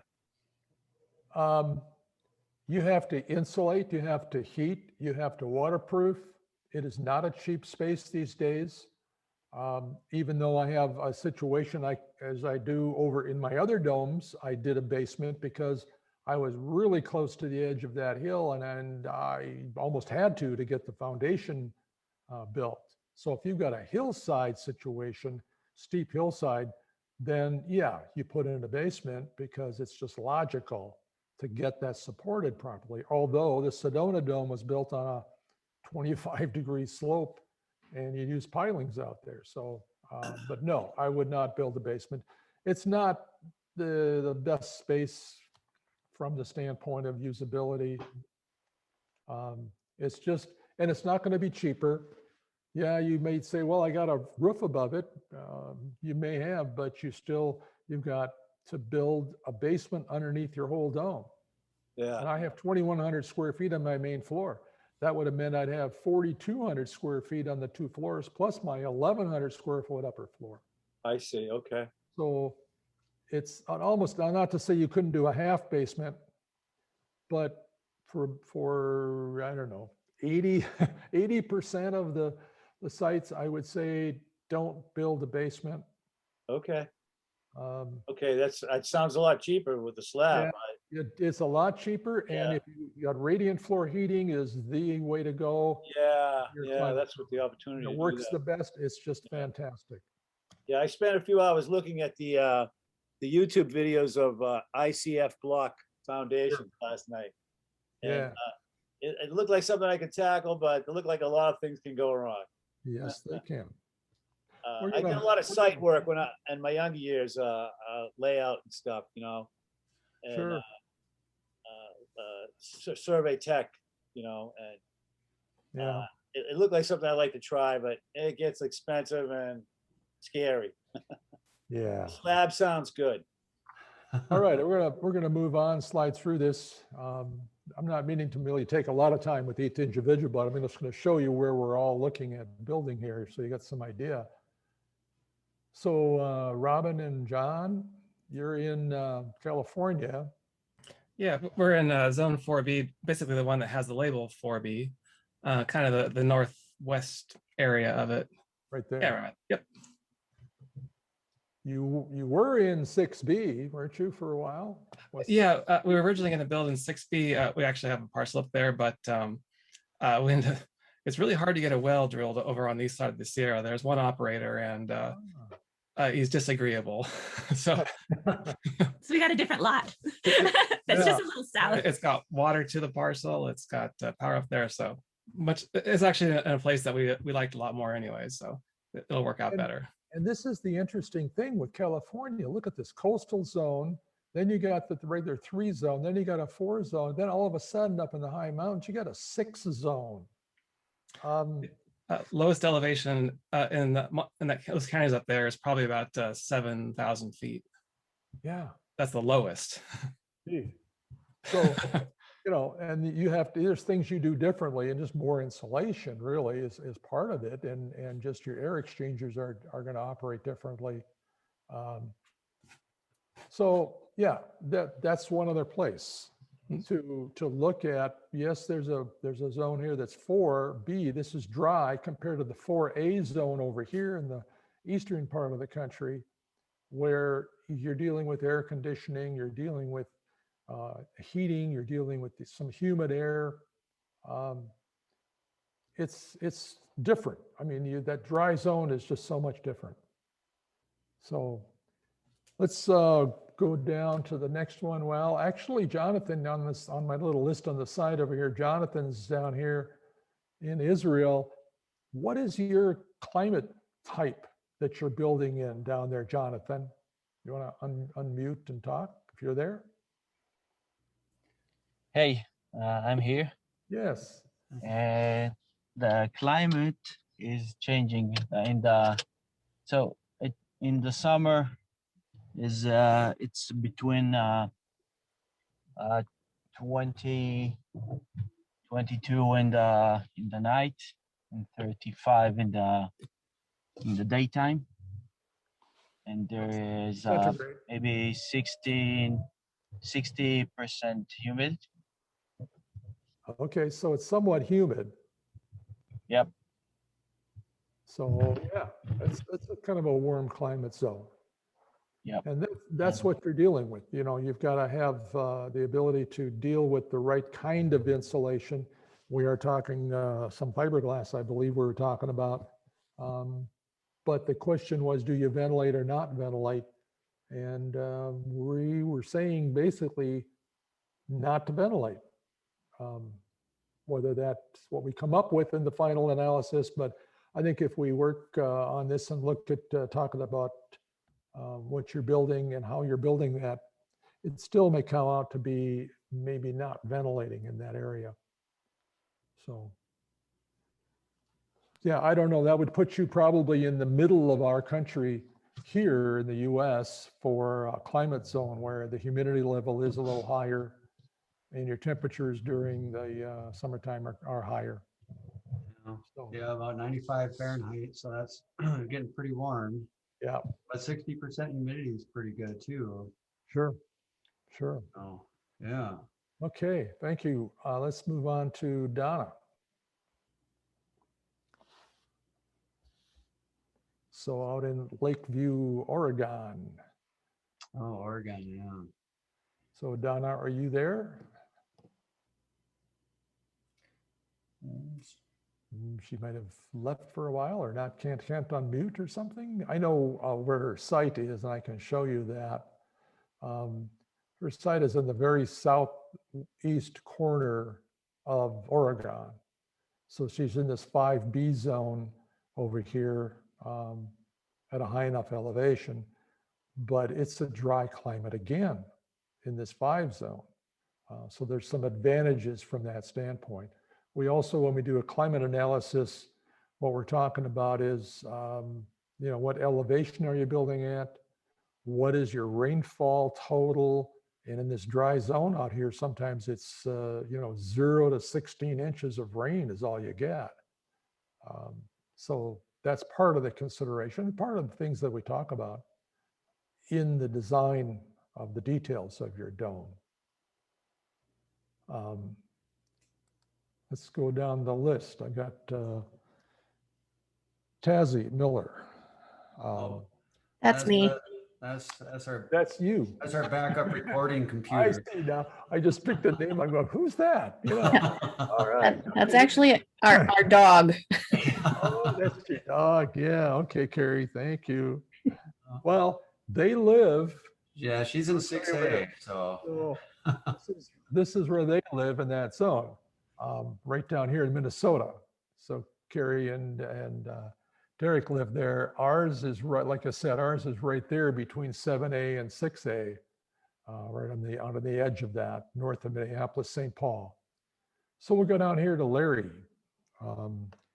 Larry's the builder for a client down in New Mexico. Down in Abiquiu. Abiquiu, there it is, Abiquiu. Abiquiu, New Mexico. Yeah. We have a lot of climate coming together because of the mountains. Sure. So best I can figure is we're 5B, throwing a little bit of 4B, and then all around us we have some pretty high elevations. But I think where they're building up there, I think it's at about 5,500 feet, if I'm not mistaken. I think it is. Yes, you're right. Yeah. Mm-hmm. Maybe So a it's little that bit northern more. section. Yeah. Yeah. So it's right in that area right there, really on the northern part of New Mexico. Right. Yeah, we're just a bit below Colorado. Mm-hmm. Mm-hmm. And I will make a comment too. This climate zone map is probably, I want to say, well, there it is, 2003, 20 years old. Yeah, I think, I'm sorry. The zones are moving northward. Really, that's what's happening. Mm-hmm. I think for us, the last year, I think they changed the code so we could just fully insulate every cavity and not ventilate. Okay, that's what I was thinking too, is that you can do that. Mm-hmm. Yeah. So that's where he is. And then let's go down to Ethan Moser.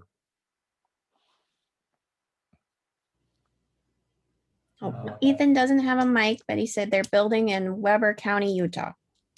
Right, right around near Ogden, Utah. So they're actually, when you look at this little indentation between Wyoming and Utah, where I put the circle, that's where they are. So they're on the edge of this kind of like 5B, 6B. They're in 6B, but 7B is right above them. And if this thing is advancing northward, they could be in a 5B zone right now from 20 years later. But it's a mountain region, high altitude. So again, a dry climate zone right there. So that's where they're building. Tamara, you want to step in here? Where are you looking at building? I know where you live. Yeah, Lake County. Yeah, Lake County. Lake County. So that's right here in California, right next to Mendocino County, right? Right. Yeah. Yeah. So this is where they are, and that's a borderline. You're right on this coastal marine county, but it's a yellow zone. So it's a 4 4B zone, not a 4C zone for coastal, but it's a borderline right between the two. Yeah. So it's a little colder somehow than the 3.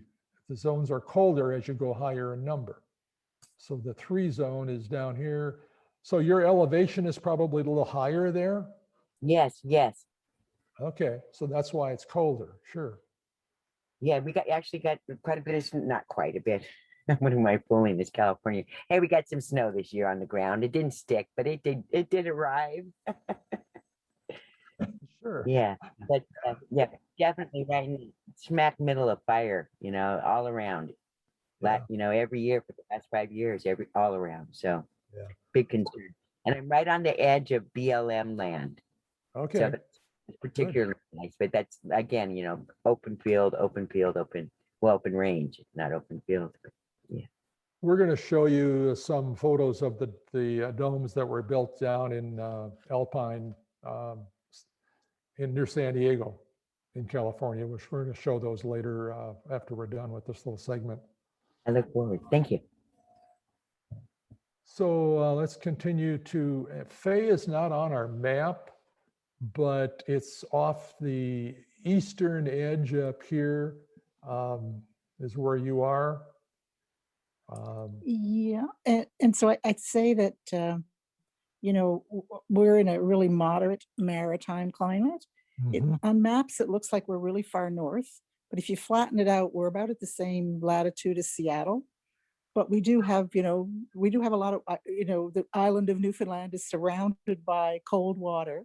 So we have very high humidity, lots of rain or snow, but it doesn't get super cold here. I'd say it probably gets colder where you are than it is where I am.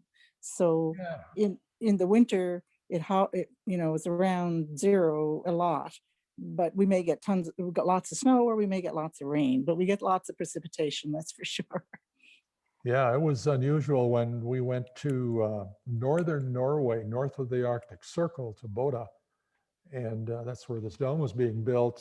And talking to Martin and his wife, we didn't realize what we were going to get into, and we said, what kind of clothing should we bring and stuff? And the ocean is there, and the ocean moderates that temperature all the way around. It doesn't get really, really cold, but it also doesn't get really, really hot. And you are in that very moist climate zone, so you know there should not be any ventilation of the dome in order to bring the moist air, that'll bring the moist air into that wall cavity. You've got mold as an issue, you know, as with the moisture that you've got, so you got to watch the materials that you're dealing with. So yeah, the rain is there, the moisture is there, and then the wind is there. Oh, the wind is definitely here. Absolutely. Yes. So it's all of those things. So let's continue on here. We got Brian and Michelle. Yep, we are in Middle Tennessee, so we're in the 4A. We're pretty much like we're 3 counties just above the southern border. So yeah, pretty close. I'm putting it right there. So I looked at it before, and it's somewhere in that range. So you're really in the 4A zone. 3A may have crept up into your area too a little bit. So we kind of looked at that as part of one of the zones. But 4A is this in between. It's this warm climate, but colder climate. So it's got this combination of weathers happening in the 4 zone. The one from the south and the one from the north. So you thinking we could probably do either? Yeah, it's a mixed zone there. So you can either not ventilate or you can ventilate. We know how to do that. And that zone is one where if there's an interior barrier needed, an air barrier needed, it's using the CertainTeed Smart Membrane that allows for air conditioning to happen and still moisture travel through this membrane on the inside, this plastic membrane on the inside. So that's where that would definitely be in use. And you wouldn't want a solid vapor barrier on the inside. You want some permeability to that from your air conditioning standpoint. So, yeah, okay. Let's continue down to, we got Nancy listed here. I'm going by my outside thing here. Is that Hello. John and Nancy? John and Nancy, yeah. Yeah.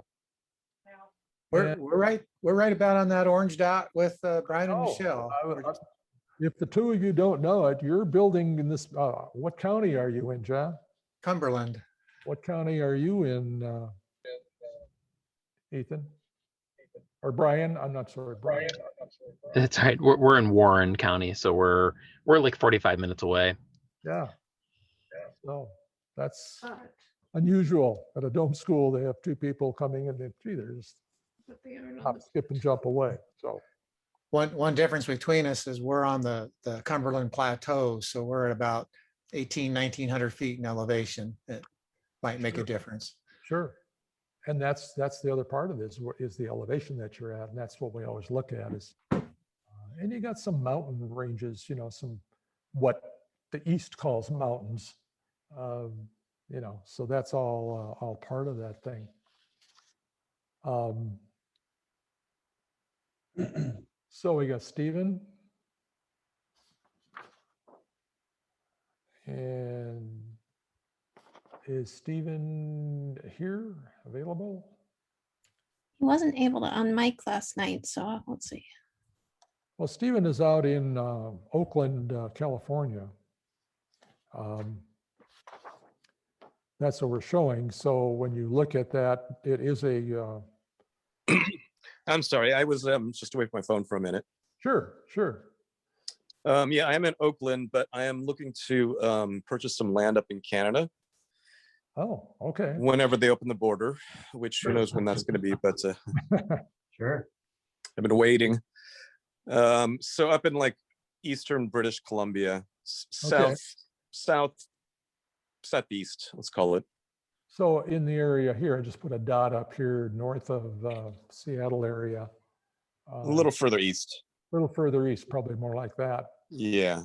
So that's Kind a of 6B zone going up into Canada there.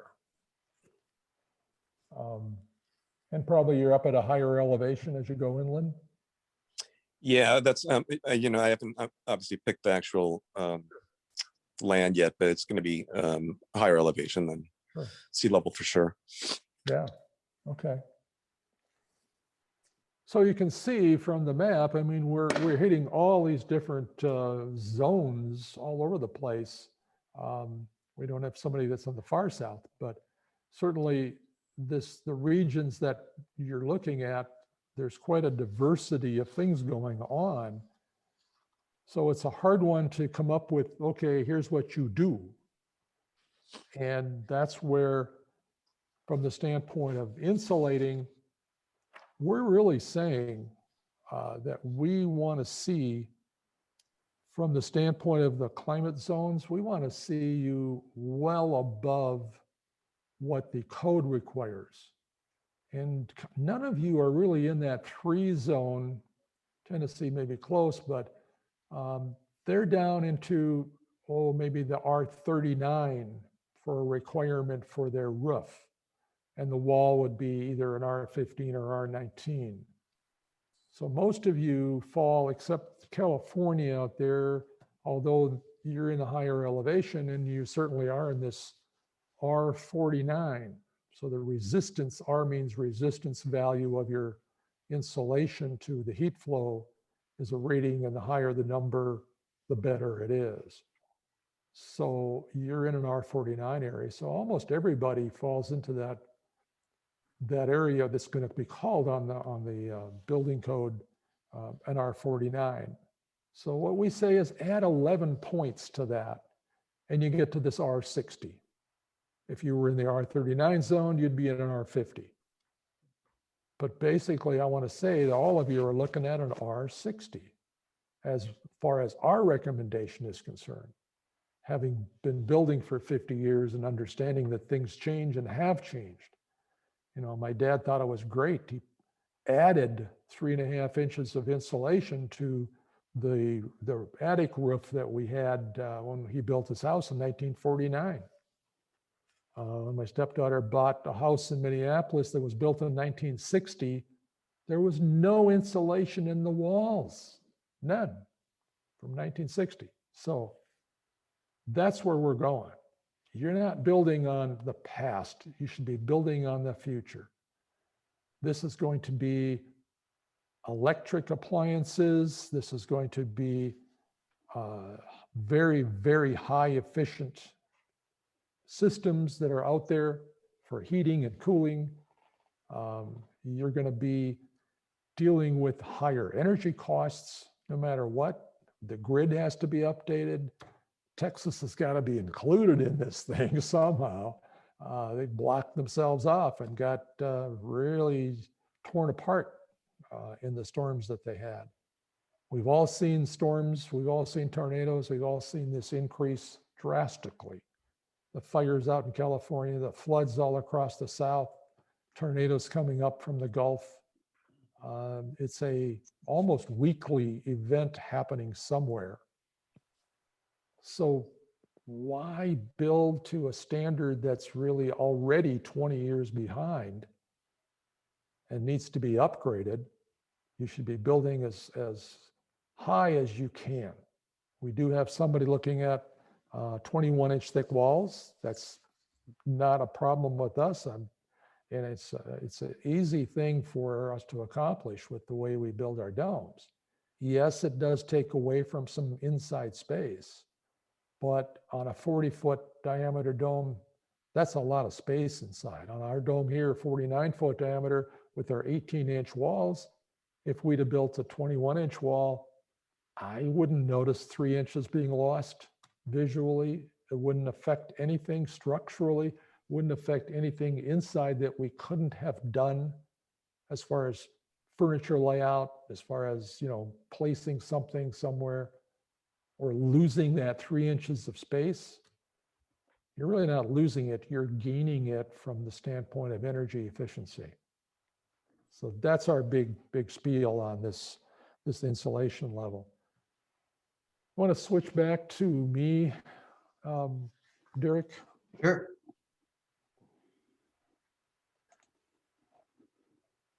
I'm not there, am I? Yeah. Yeah, you're there. Right.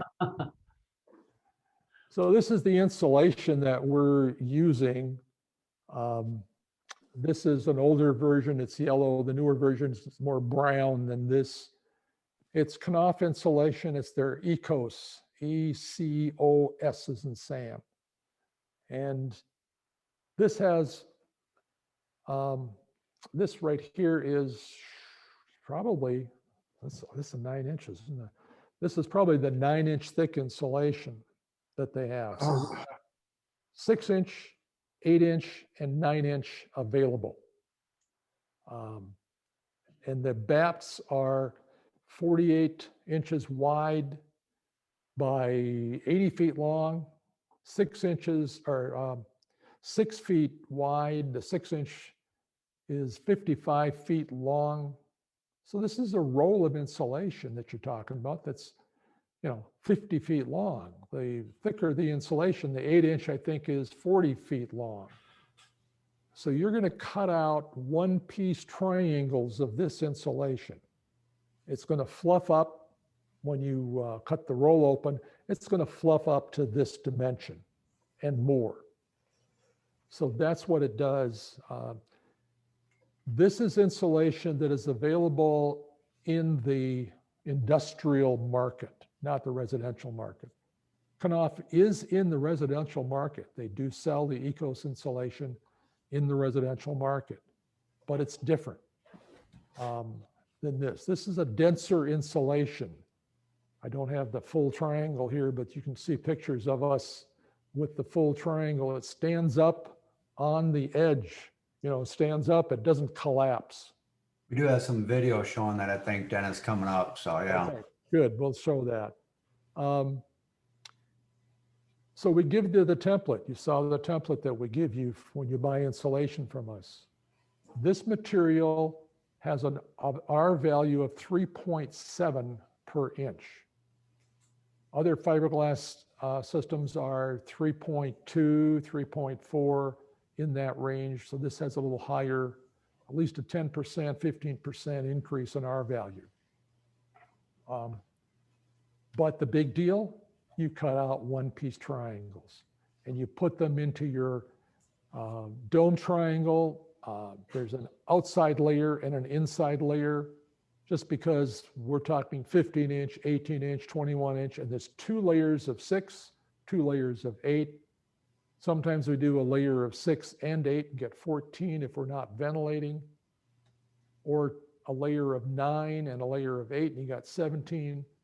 So we can get these to any dimension we really want, combinations. They will stay in place when you put them up in the triangle, almost to the top of the dome. They're that rigid that they will stay in place. But we take the wrapping off of the insulation roll and cut that into 4-inch wide strips, and then use that across and staple it onto this strut, and that just holds that insulation up in place when you get up to the 3rd row or the 4th row of triangles and they start coming back in on you. So. Okay. You want to go into some more slide? Sure. I was gonna say, I think we at least show one triangle panel going in. All right. So we can do that. And then, yeah, that'll work good. Let's see here.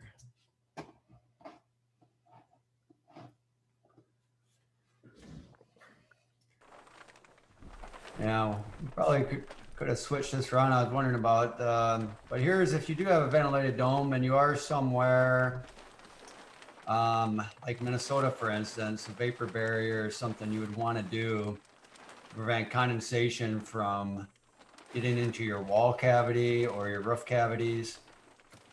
So this is just 6 mil plastic. Dennis mentioned it earlier when there was a shot of this, that if you get clear, you're able to see the marks that you put on your strut so you can understand where your interior panels go. You can't pull it very tight because you're dealing with a curved structure. So if you pull real tight on certain triangles, it may result in needing to cut it to get it to fit or stretch over something and then having to repair that cut. So usually kind of have it a little loose, which of course does not impact the performance of it at all. And it just makes it easier. Also, when you put your panels on, you know, your panels are gonna pull tight against that wood. So you don't want the plastic pulled super tight against there, or the panel will want to tear into the plastic.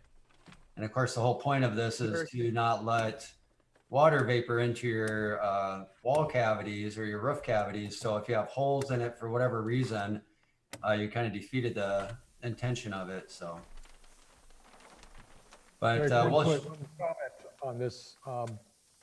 You're looking at behind that plastic, and we really didn't see much in the beginning here, but behind that plastic, you see those strips of white styrofoam.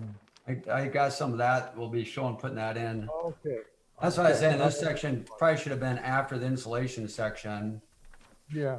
But I kind of followed the outline here, but we'll adjust that for the next one but yeah, we'll get a better shot of it. So you can see how Dick's kind of just making sure there's enough slack in there so that when you put the panel on, it's not trying to pull that plastic apart. So this is considered, I think a lot of builders, you know, consider this part of the job a little bit of a pain because it's really difficult with electrical boxes and windows and skylights and a second floor and all these other things going on, which we recommend doing this before your second floor. But you got a lot going on, a lot of things that you have to tape around and do stuff.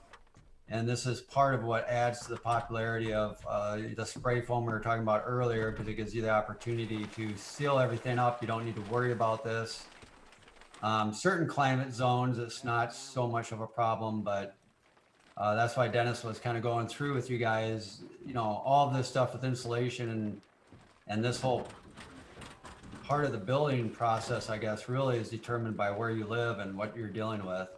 Are you dealing with high humidity? Are you dealing with high temperatures, cold temperatures? Like in Minnesota with cold temperatures and oftentimes high humidity in the summer, you know, it's a common thing that we struggle against is water vapor getting into the wall cavities. So in Minnesota, you see a lot, especially on older homes before spray foam was popular. A lot of people were pretty much vapor barriers were just a part of everybody's building here. So this was pretty common. And you can see just initially when you put it up, you go right over all your skylights and windows, and then you cut those out later. Dick left some of the paper on the back of the ice and water so you can wrap this plastic around to where that skylight was and attach it right to the ice and water and make a continuous seal.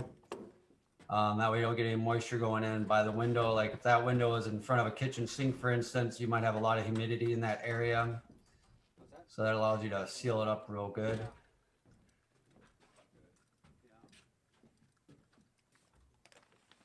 I'll mention that the vapor barrier is going down to the floor and then some.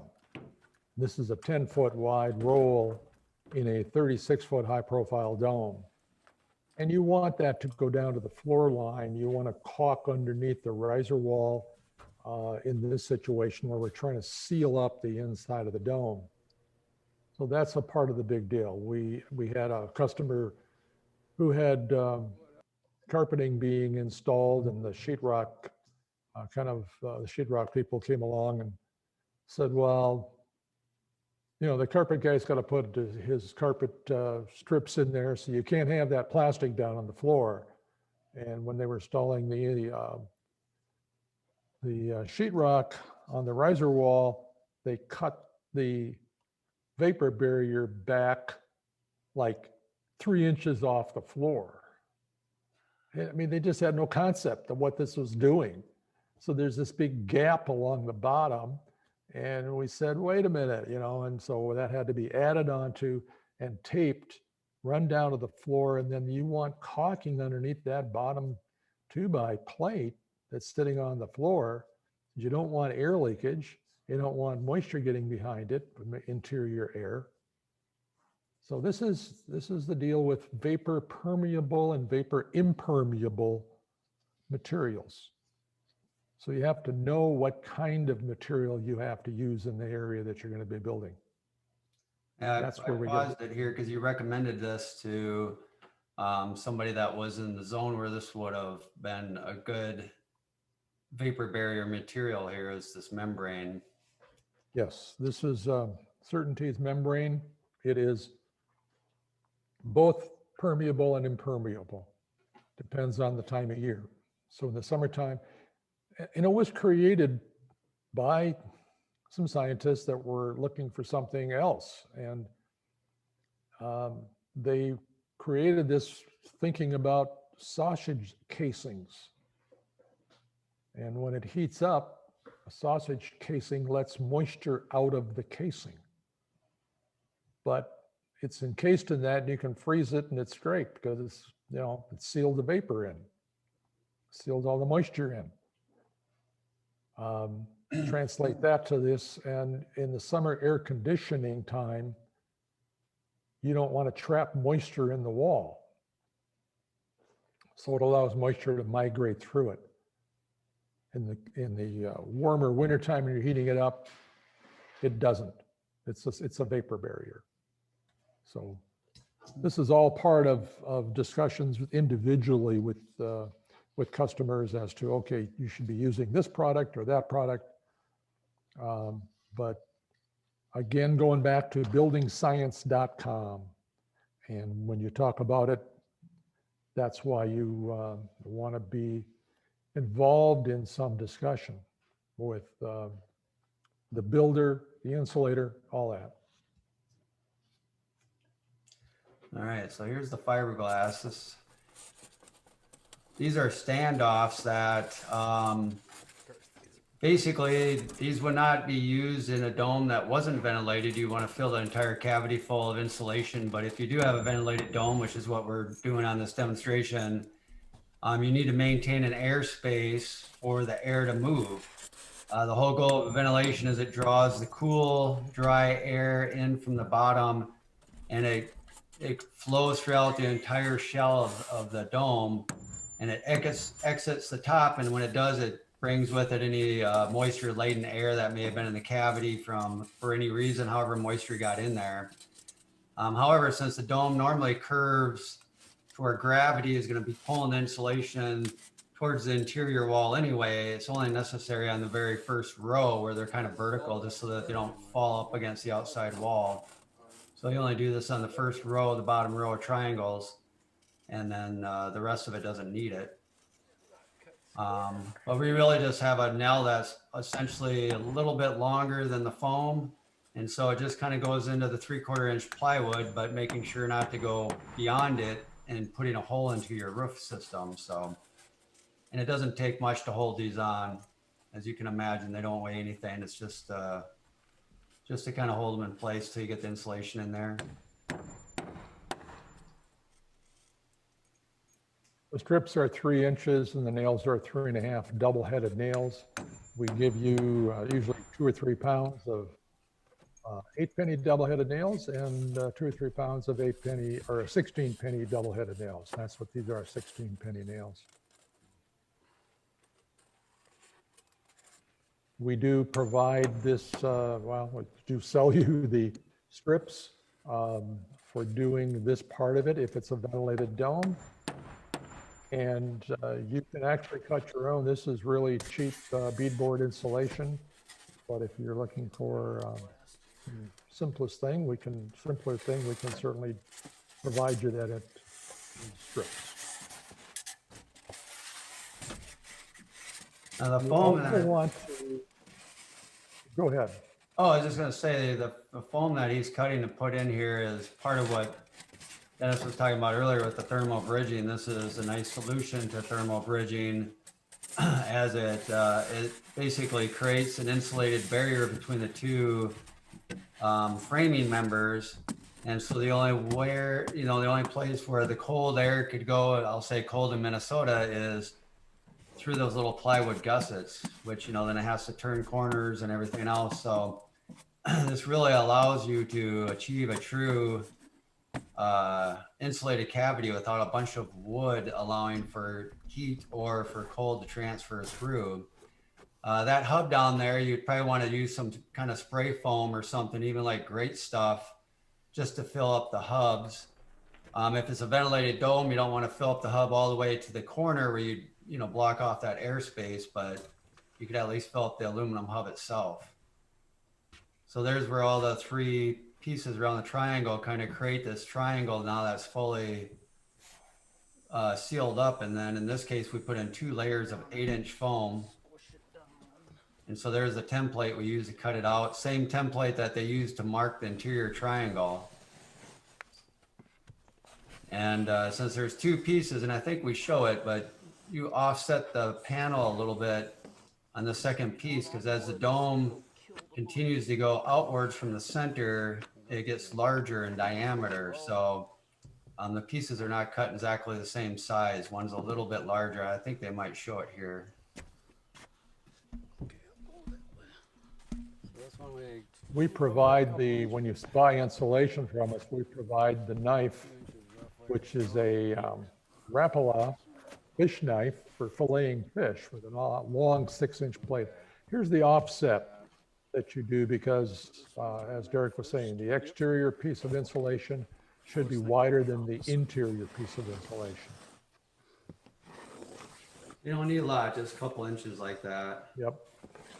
And those Rapalas do a great job, Dennis. I mean, they really, especially because some of this insulation could be 9 1/4 inches thick. Right. So, it's hard to get through with a utility knife without really damaging the insulation from the fatter part of the blade as you're trying to compress it and cut through it, where the Rapala knife is able to cut all the way through 9 1/4 inches, no problem. You can kind of tell how stiff it is just by where they're moving it, like the top well, bent down there, but it's, you can kind of see how it holds itself mostly in place. So it makes it real nice to work with. You can also probably tell, not that I'd recommend it, but they don't have masks on. The stuff doesn't really have a lot of dust that comes off of it. It's fairly clean.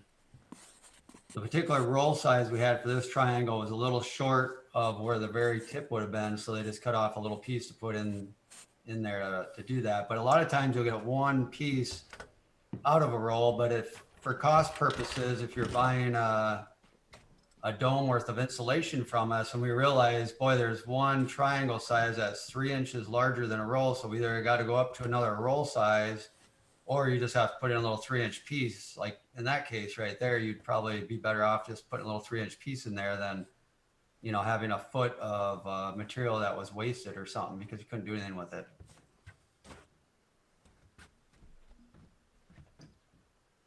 So yeah, you can see no studs in the middle There it there. is. Just a big space filled with 16 inches of insulation and an airspace behind it. So that's a very efficient insulated panel right there. You don't want the insulation to buckle, so you don't want to overcut it, and it starts to buckle on you and create creases. So you'll see after the first couple of panels that you do, you'll have a good feel for how this thing is fitting. Humidity does affect it some. If you, especially if you open the roll and let it sit around, there's some things. So, yeah. Okay. You I want threw this in here, but we kind of covered that. break? Oh yeah, is it up or do we take a break? I don't think we did. This is our break No. time. Good call, Dennis. Good call. We get in did the take zone sometimes. So We didn't take a break, but we're getting really close to our end time though. I know. Well, okay. so do we take a break or not take a break? Let's take a break. 5-minute brain break, as we call it. 5-minute break. Okay. All right. Let's do that. All right. Yeah. Back in 5, folks, on your All right. own. See you soon. So we do have a question, Derek and Dennis, before we get going again. Okay.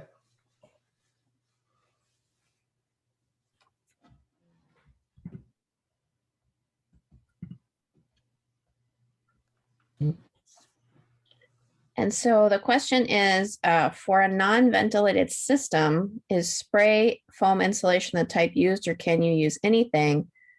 Also, can you use 1/2-inch spray foam followed by fiberglass to save on cost? Yeah, what we're dealing with here on the rest of the program here is really talking about energy efficiency and dealing with all of the systems that are dealing with the energy efficiency. When we want to really seal up a house, and you do want to really seal up a house, you're creating what's called a hot roof.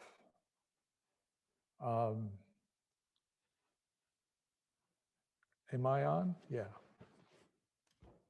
Yep, you are. Okay, because I got a prompt here that says the host is muted. Me. Okay, I'll put that later. Sorry about that. The use of spray foam can be done with the energy efficiency.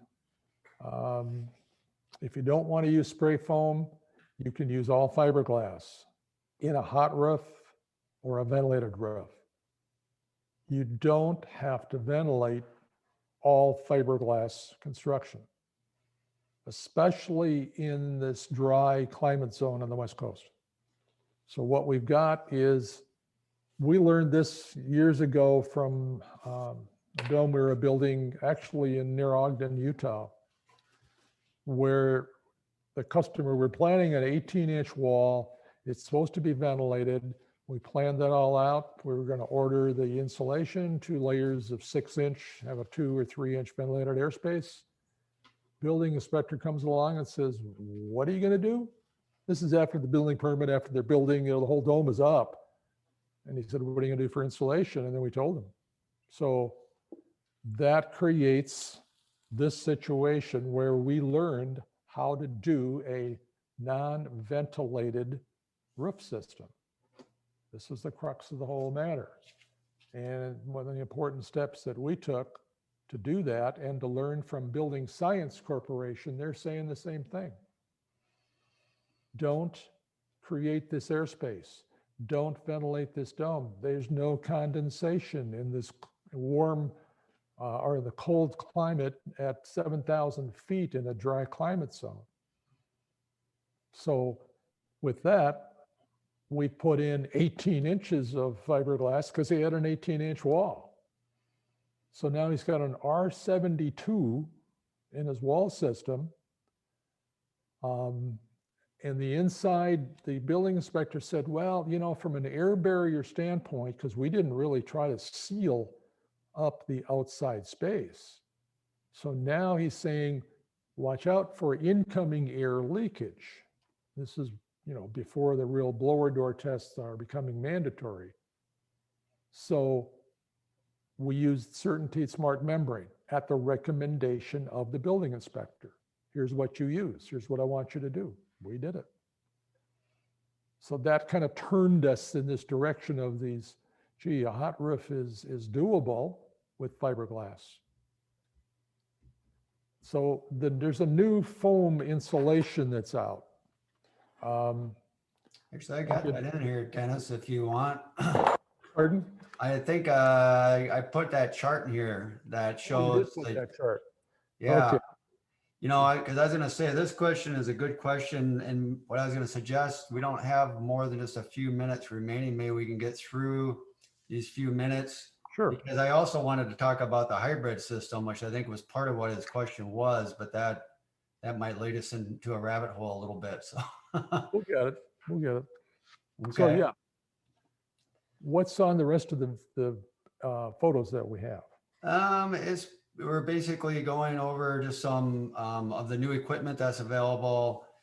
We talk about some of the installations. As far as videos, I mean, we probably got about 5 to 6 minutes at the most left. We want to just maybe get through those. Everybody can see everything, and then we can kind of tackle any questions after. Sure, let's do that. Okay, perfect. That way we just don't run out of time before we run out of a couple things here in case somebody was interested in something or generates a good question. So that's just kind of showing your mini split. That basically cools the whole dome for you up at Bear Creek. So that kind of shows it doesn't take a lot on these domes. And then you have a separate one in your bedroom, which I think you might have commentation on this one, Dennis, I believe. This is our mini split system in the master bedroom. At the time that we built this was 15 years ago, they had a 9,000 BTU unit. That was the smallest unit. But we turned this on at a very low speed. You can actually just press air circulation, but it's very small. It's built into the triangle. You notice we reframed it in the wood paneling. That's the small condenser unit on the outside. Nice and quiet. So we kind of just go over a couple of heating and cooling systems here as we get into the energy efficiency. And then of course, this ties into your insulation because you want to properly size these mechanical systems now to your demands. The more efficient that they are and the higher efficiency levels that they run, you don't want to have them being short cycled. It shortens the life of them. It lowers their efficiency levels. So you kind of want to have them spec'd out to the right requirements needed. So domes are generally, sure.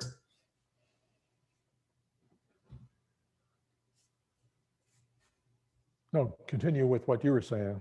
Oh, I thought you wanted me to hold this picture. Well, I'm going to comment on it, but I might not need you to hold that. So, okay. So what I'm saying on this slide, on this photo right there, go back to that, back up, because I want to talk about that. You're dealing with the radiant, so I'm going to interrupt you here. This is a radiant heating system. The shot that you saw and it said Munchkin on it is a gas-fired instant hot water heating system for the radiant floor. Stop this right here and you'll see that is the manifold for the radiant floor. We've got 5 different zones. That's what these white caps are. You're dealing with the different zones in the house on these 5 different zones. And you can adjust these zones. But this whole system that you see on this board, here's a pump right up here. This is a filler valve right over here. All this system was created by my plumber.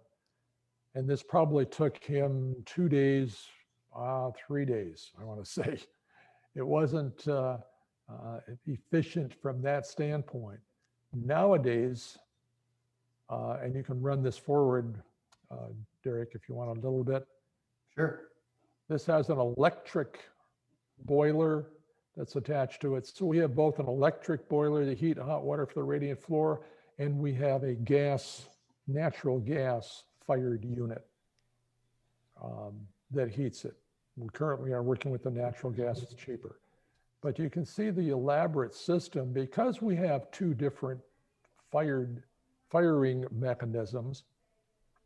But the gas unit, and this was true 15 years ago in Minnesota, is a sealed, stop it right here, is a sealed combustion unit.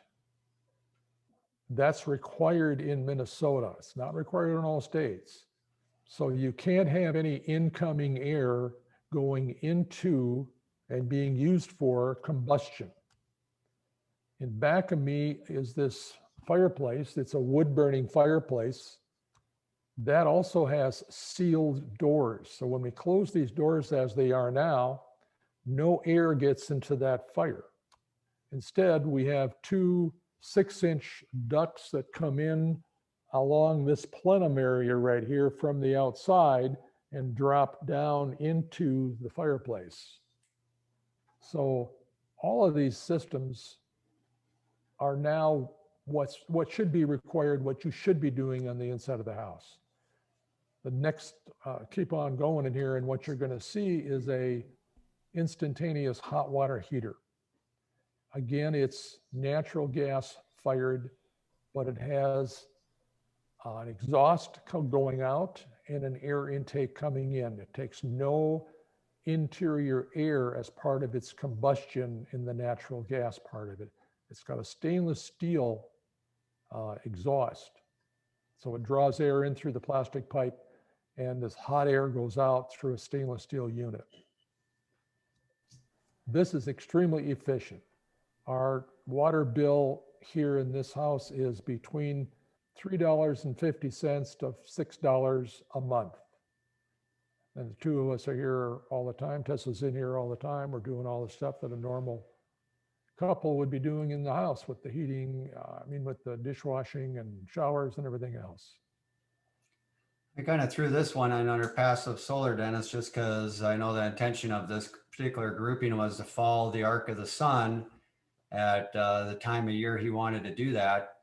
But really for passive solar and domes, probably one of the best options is just to have the bulk of your triangles on the lower level, where when the sun's low in the sky, well, at least in Minnesota, I should say, where the sun's low in the sky, you get it into your house. But then when it's high in the summertime, you don't get so much direct sun through your skylights. Now, maybe in a hot climate, well, in a hot climate, you still have the same issues, I guess. So you kind of always want them on the lower part of the dome, probably. But this was, I thought, was interesting because we've seen this dome a lot during this dome school, and it's just kind of a neat thing that he did there with that. So,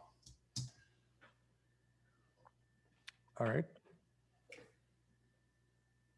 And we get a lot of questions about solar on a dome, and it's here's one where they did on a railing on the deck. And here's just a couple of shots of some of the newer products out there, but it's hard to do solar effectively on a dome. And I'll talk about that more when we get kind of through these last few clips. Here's a radon map.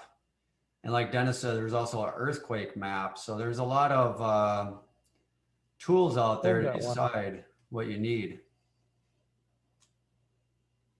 I'm sorry, Dennis, did you say to pause it on here? I think you might be muted, Dennis. Or something happened. Well, maybe his mic. You might have to. Did it get pulled out? Well, might have run out of batteries.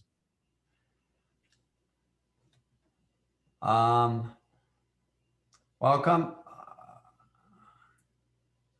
I'll come back to this, Dennis, for you. I'll give you a chance to get that hooked up. I'll come back to this. So we kind of, you know, so you can use all those maps to really need to know your insulation, your hold downs. This is part of the hold down system here.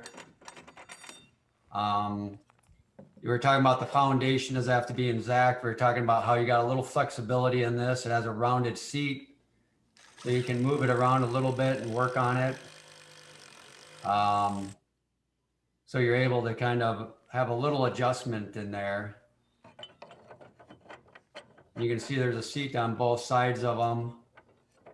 And then you would just, in this case, you'd either put that threaded rod in concrete, or in this case, you know, it's just going to a lower level. Maybe you had a walkout basement that was framed in like in a permanent or a permanent wood foundation, a foundation grade material.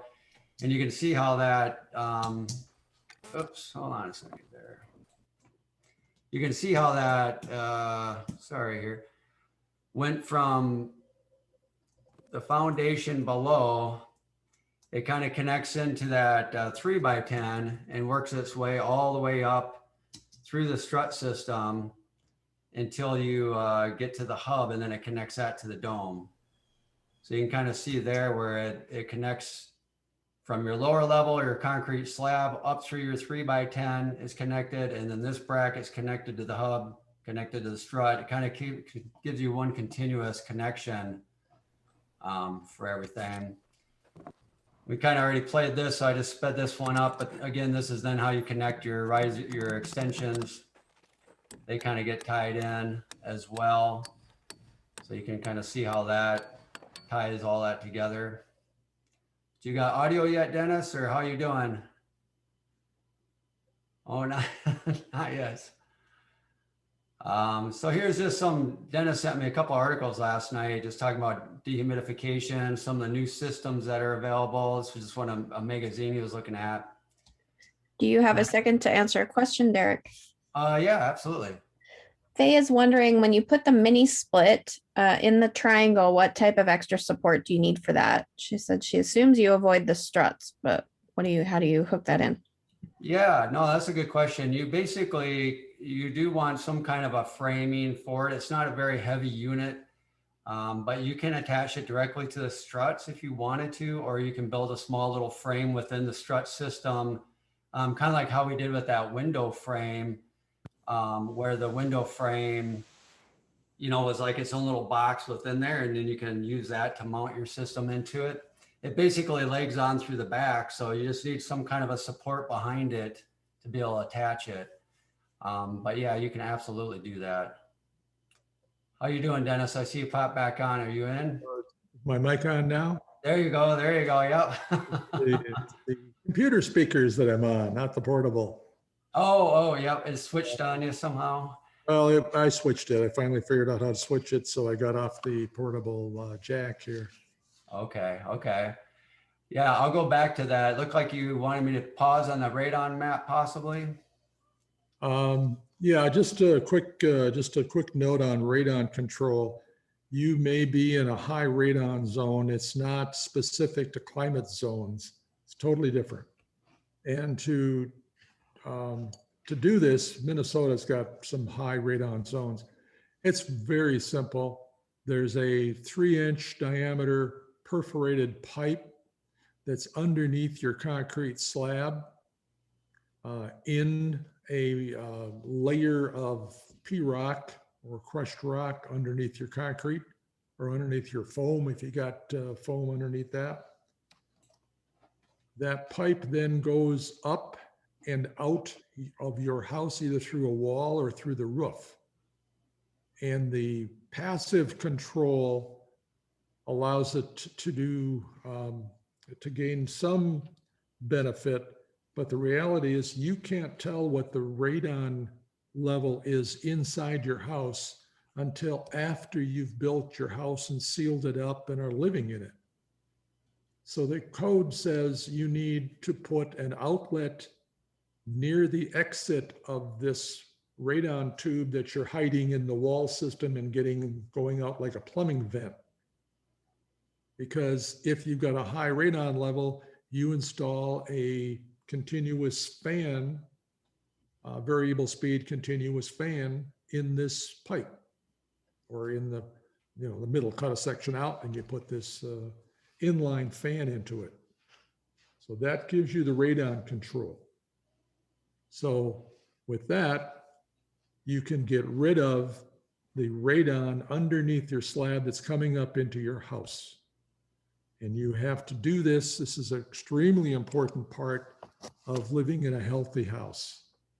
We can't see it, we can't smell it, but to get rid of it is just a matter of a couple $100 in materials to put this in.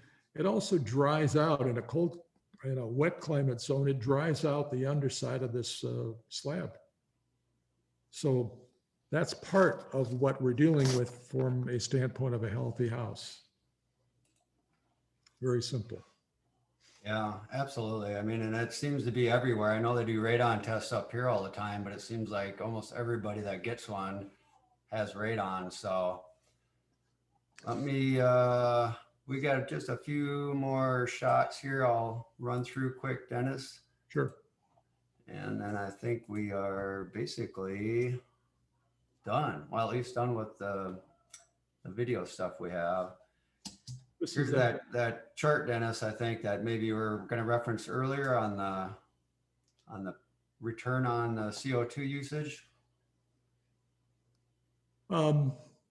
Yeah, there's new data out for a new kind of insulation, and it's dealing with the global warming impact, also dealing with insulation, types of insulation. So instead of HFC, closed cell insulation, you use HFO. And it's the stuff that's being used right now is hydrofluorocarbon, HFC. The new spray foam that's coming out and being used in also some sheet material is the hydrofluoroolefin, HFO. Just want to make you aware of that this is a period that we're changing a lot of things and new products are coming out to meet a lot of criteria. And I know when you look at the difference in what they're, I guess, given a unit of measurement as a global warming potential payback period, you're looking at 80 years versus 14 years, yeah, which is a big difference. So, yeah. In Minnesota, right. Okay. So we're near that 3 o'clock timeline when we said, okay, this is going to be the end of it.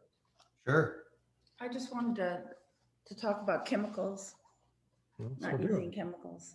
Well, that was just like, let me get out of here for you, Tessa. Okay.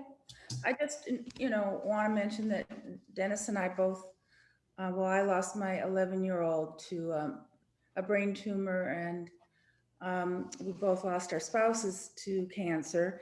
And so we were very, very conscious of what to do regarding environmental health. I've been on several boards involved around it. So it's something I just want you to always keep in mind. Dennis can tell you a little more details, but, you know, eat right. Nothing to do with domes, but just eat right. Try not to eat foods with a lot of chemicals. And you know, there's the floor. We used a stain that was healthy for the environment, didn't have a lot of chemicals in it. Any of the paints you use, be careful. It's just all very important because you're not going to enjoy your dome if you're not healthy. So I'll let you continue on.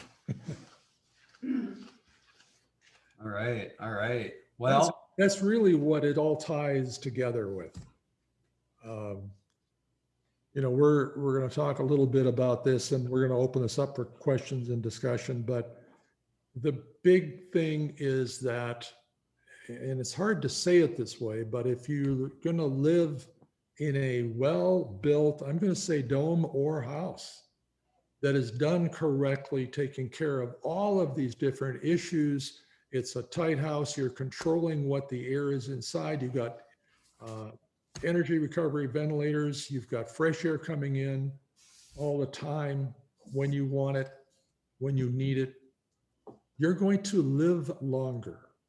You're going to not go to the doctor as often. And this, they did a study in Canada after they built all of these R2000 programmed houses. They had control groups, the ones that didn't build to the R2000, the new R2000 code back in 2000, and the ones that did. They came back years later and said, let's look at the doctor visits. Let's look at how much school kids missed. Let's deal with all of this. That ties into everything that we know and the reason that we're doing what we're doing. They found out it was like huge, like you had 40% less doctor visits. Kids didn't miss school, and missing school is what was dealing with my child. Eric was going to school, starting school in kindergarten, first grade. He was missing, on his report card, it said, missing 25 to 30 days because of colds, problems, asthma-like symptoms. And what happened was we installed a new foam insulation into our 1976 house. This was 1980, 1981 or 82. And it was Arctic foam, something new. You foam it in the walls, it goes in like shaving cream and dries like angel food cake.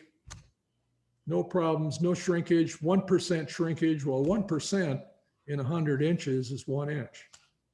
Short story is, he is got problems in those early years. We learned this is urea formaldehyde foam. Real good products, right?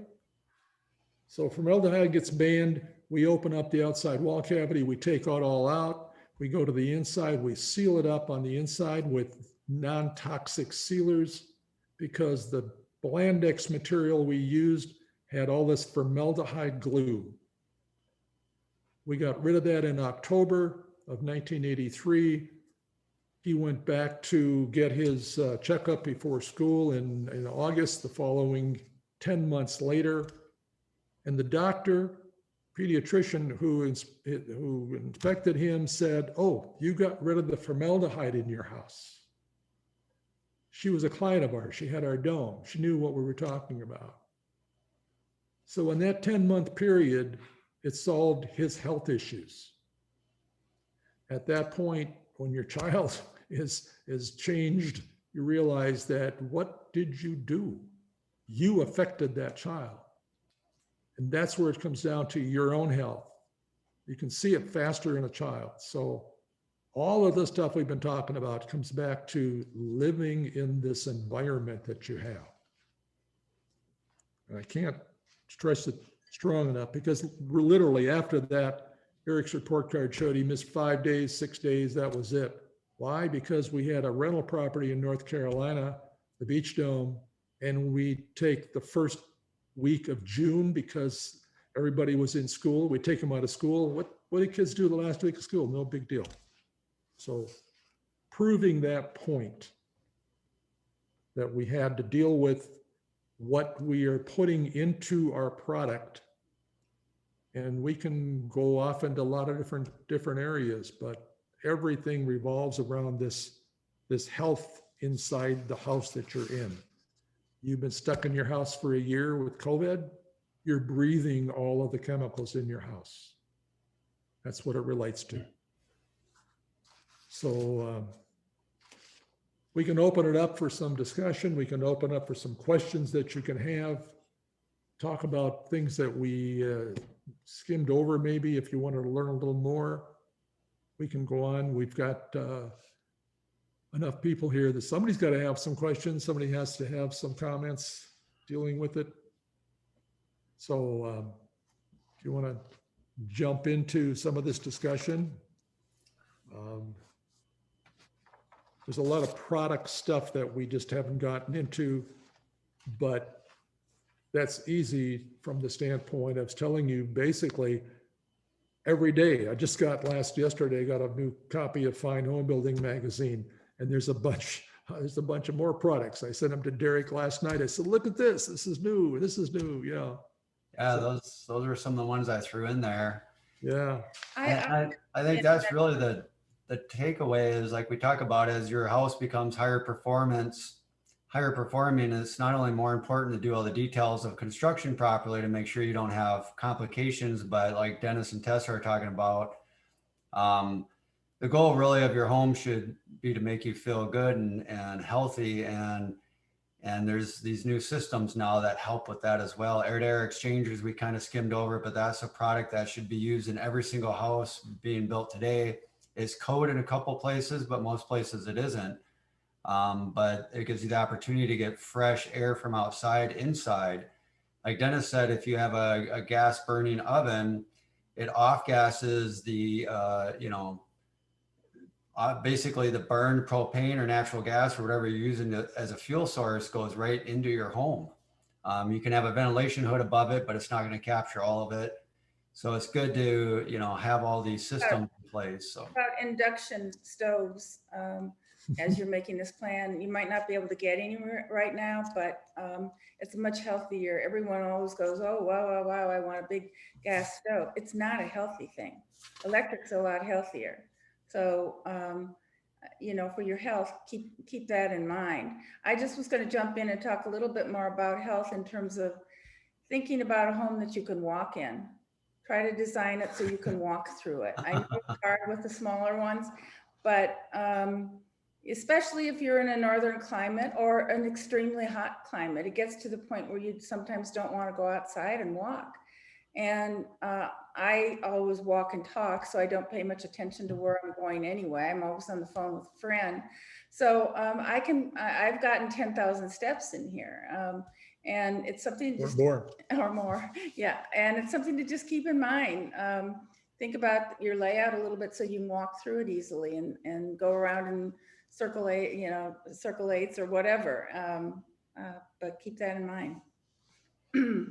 Wonderful. Thank you, Tessa. Thanks, Tessa.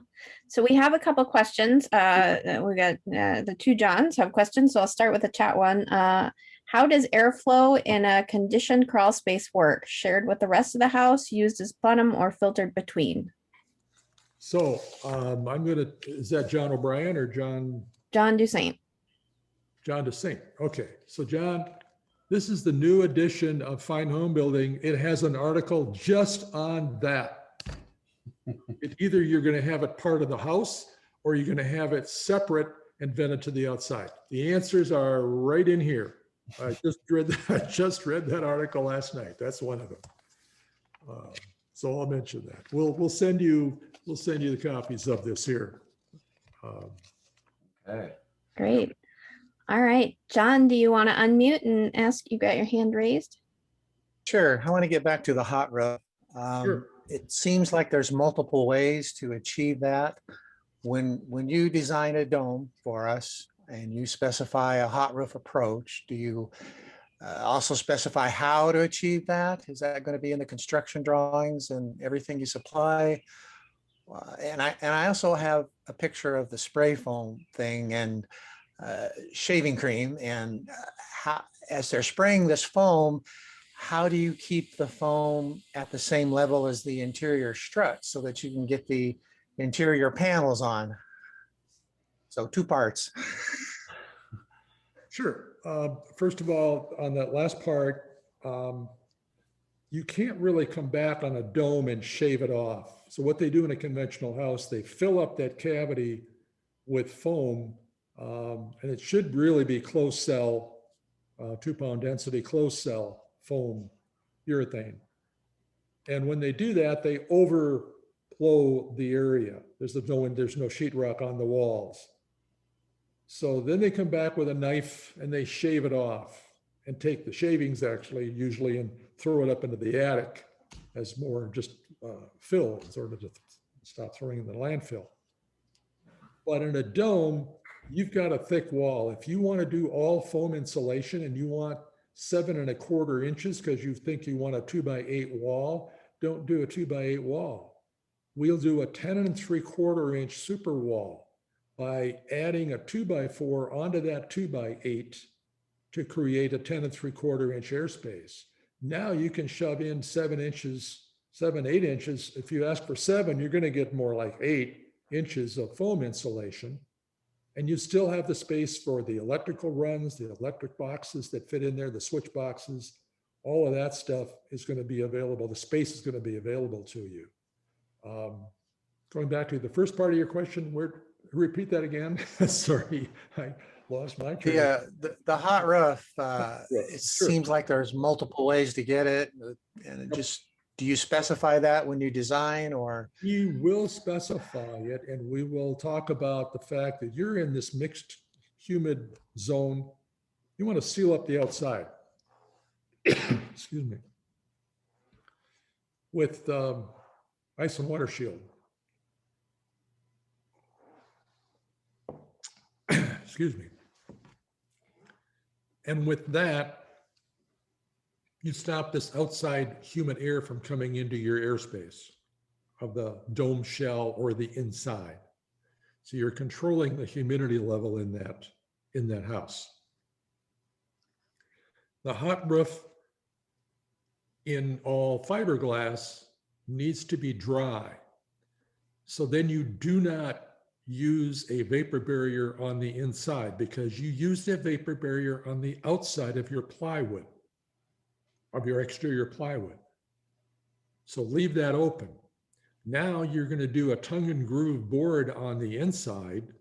That's what you should do, because that's not tight. They're not glued together. It lets air flow through in the joint of the tongue and groove, in the edges where they don't come together, so that your air conditioning when it runs is actually dehumidifying that airspace. You also want to talk about dehumidifying this space in the summertime. And again, big long article in the new edition of Fine Home Building magazine talking about whole house dehumidification systems. These are coming about, they are available right now. They're being promoted by everybody, Carrier, Trane, Lennox. They've got whole house systems that they're now talking about. Yes, you're going to spend some money. You're going to spend some extra money. These ERVs, you can put in an energy recovery ventilator that's going to help dehumidify this air that you're bringing into the house from the outside. And you want the real expensive one that's 95% efficient in transferring the heat that you would have lost to the outside. They're in the $6,000 to $7,000 range, but you can find them that work efficiently in the 80 to 85 to 90%, and other ways to do this in that half that price. Minnesota requires them. I believe New Hampshire requires them. I think Maryland's another state that requires them. So with that, the costs drop down. So the unit installed is here in Minnesota, it's probably $2,500 to $3,500. So it's all of these things are coming into play as we are living this year after COVID. That's really what happened. All the manufacturers were hit and said, what are we going to do? Well, here's what you had to do. They realized they had to talk about the fact that they have HEPA filters. They've got MERV 13 or more filters. That's the rating on the filter. And HEPA filters, they're going to eliminate the viruses. They're going to kill the viruses that are coming into the house. So this is what they're after. This is what they're promoting right now. So so the ceiling on the outside seems especially critical. Yep. And people being people, it will not be perfect. What happens? You need to do a blower door test. This is where it may not be required, probably isn't required. You need to do at least one blower door test. They come in and pressurize your house or depressurize your house, either way. But pressurizing your house on the inside, it's real easy. They come in, they open that door, put their little shroud on the door, and they have a fan, a 30-inch box fan that puts pressure into your house by blowing air into it at a level of, it's called 50 pascals. And then they measure how much air is then going out. They can tell you how many cubic feet per minute are going out of that house. They want that to be a certain level. They want to come down these days. They would like that to be 1.5 air changes per hour. They need to know the volume on the inside of your house. It used to be, when we built here, 3 air changes per hour. That's dropped to 1.5 air changes per hour. Passive house, and that's HAUS, passive house systems, they're talking about 0.6, 0.9. I mean, these are levels well below what the code is going to require. So if you get lower levels, great. So you will see, as we did here, we did 2 blower door tests. Used a smoke bottle, smoke pencil, looks like cigarette smoke coming out of a bottle. And you'd walk over to where the windows are, where our skylights are, and we had mounted them in, we had sealed them, like we normally do the foam tape and things. But there, you couldn't see the hairline crack, except that when the smoke kind of wafted over to that, it was flying out of this thin little line, and you go outside and you see the smoke coming out. You can see where it's coming out. So we went back and said, okay, we got to seal up along that joint line. We did that for some second floor walls that meet the floor that were where the second floor is separated, and there was air intakes. All of that is what you want to try to do. So, do you do that blower door test before the shingles go on? No. After you're done. You've got to have the insulation in place. So you may not have your interior panels in place, but you got to have it for that. Okay. So it's a situation where you want to know what you're dealing with after the insulation's in, but before you put those interior panels in place. So you can get at the insulation level or your vapor or air barrier that you've got, or in this case, you don't have, because now you want to know where the air leakage is in that ceiling, in that wall and roof system that you have, that you've tried to seal up with the fiberglass, and on the outside, trying to get rid of any air intake, which is the same as the air going out. So if you had everything in place and the interior panels in place, and you find a leak somewhere, it'd be real hard to repair. Okay. So, yeah. I just have 10 years from now, you're depending on that exterior seal to make this work. And it's a question in my mind about how realistic that is, to expect that exterior sealing to be in place 10, 15 years. Yeah, we've done a severe test inadvertently with Ice and Water Shield that had outdoor sun exposure for 15 years. At the end of 12 years, it was still doing its job. But in the last 13, 14, 15 years, it did deteriorate in the sun. In this case, you're not getting any sun on it. It is totally protected by your outside. And this is Grace product we're talking about. We've handled some cheap stuff out of the box stores around here, and we just said, no, don't even touch it. You can tell it's not as sticky. You can tell it's not as aggressive. It's not as thick. Doesn't have what quality products have. So. Yeah. Okay, thank you. Sure. It's hard to mitigate 100% of builder error, like you're saying. I mean, there's going to be situations, even if you did spray foam, in which case, you feel like you have a little bit more of a safety cushion because it's going to fill in all the voids. There's still times where they don't get the mix right or the temperature is not right, and it might pull away from a board here or there. So sadly, it's probably pretty tough. That's why even the passive house systems still allow for a certain amount of air leakage, even though they're trying to be, kind of on the higher end of performance. I think it's going to be, like you said, it's probably impossible to get 100% sealed up everywhere. So, but that ice and water doesn't let any air through, that's for sure. That stuff seals really well.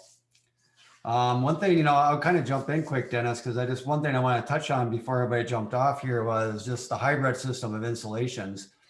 That kind of almost works a little bit with John's point, where you can do spray foam and fiberglass, which is kind of a cost-effective solution to get a very high R value and still get a good air seal. And it kind of depends on where you are. I won't get into it real deep because I know we're kind of in overtime here, but like where we are in Minnesota, 50% of your R value has to be foam.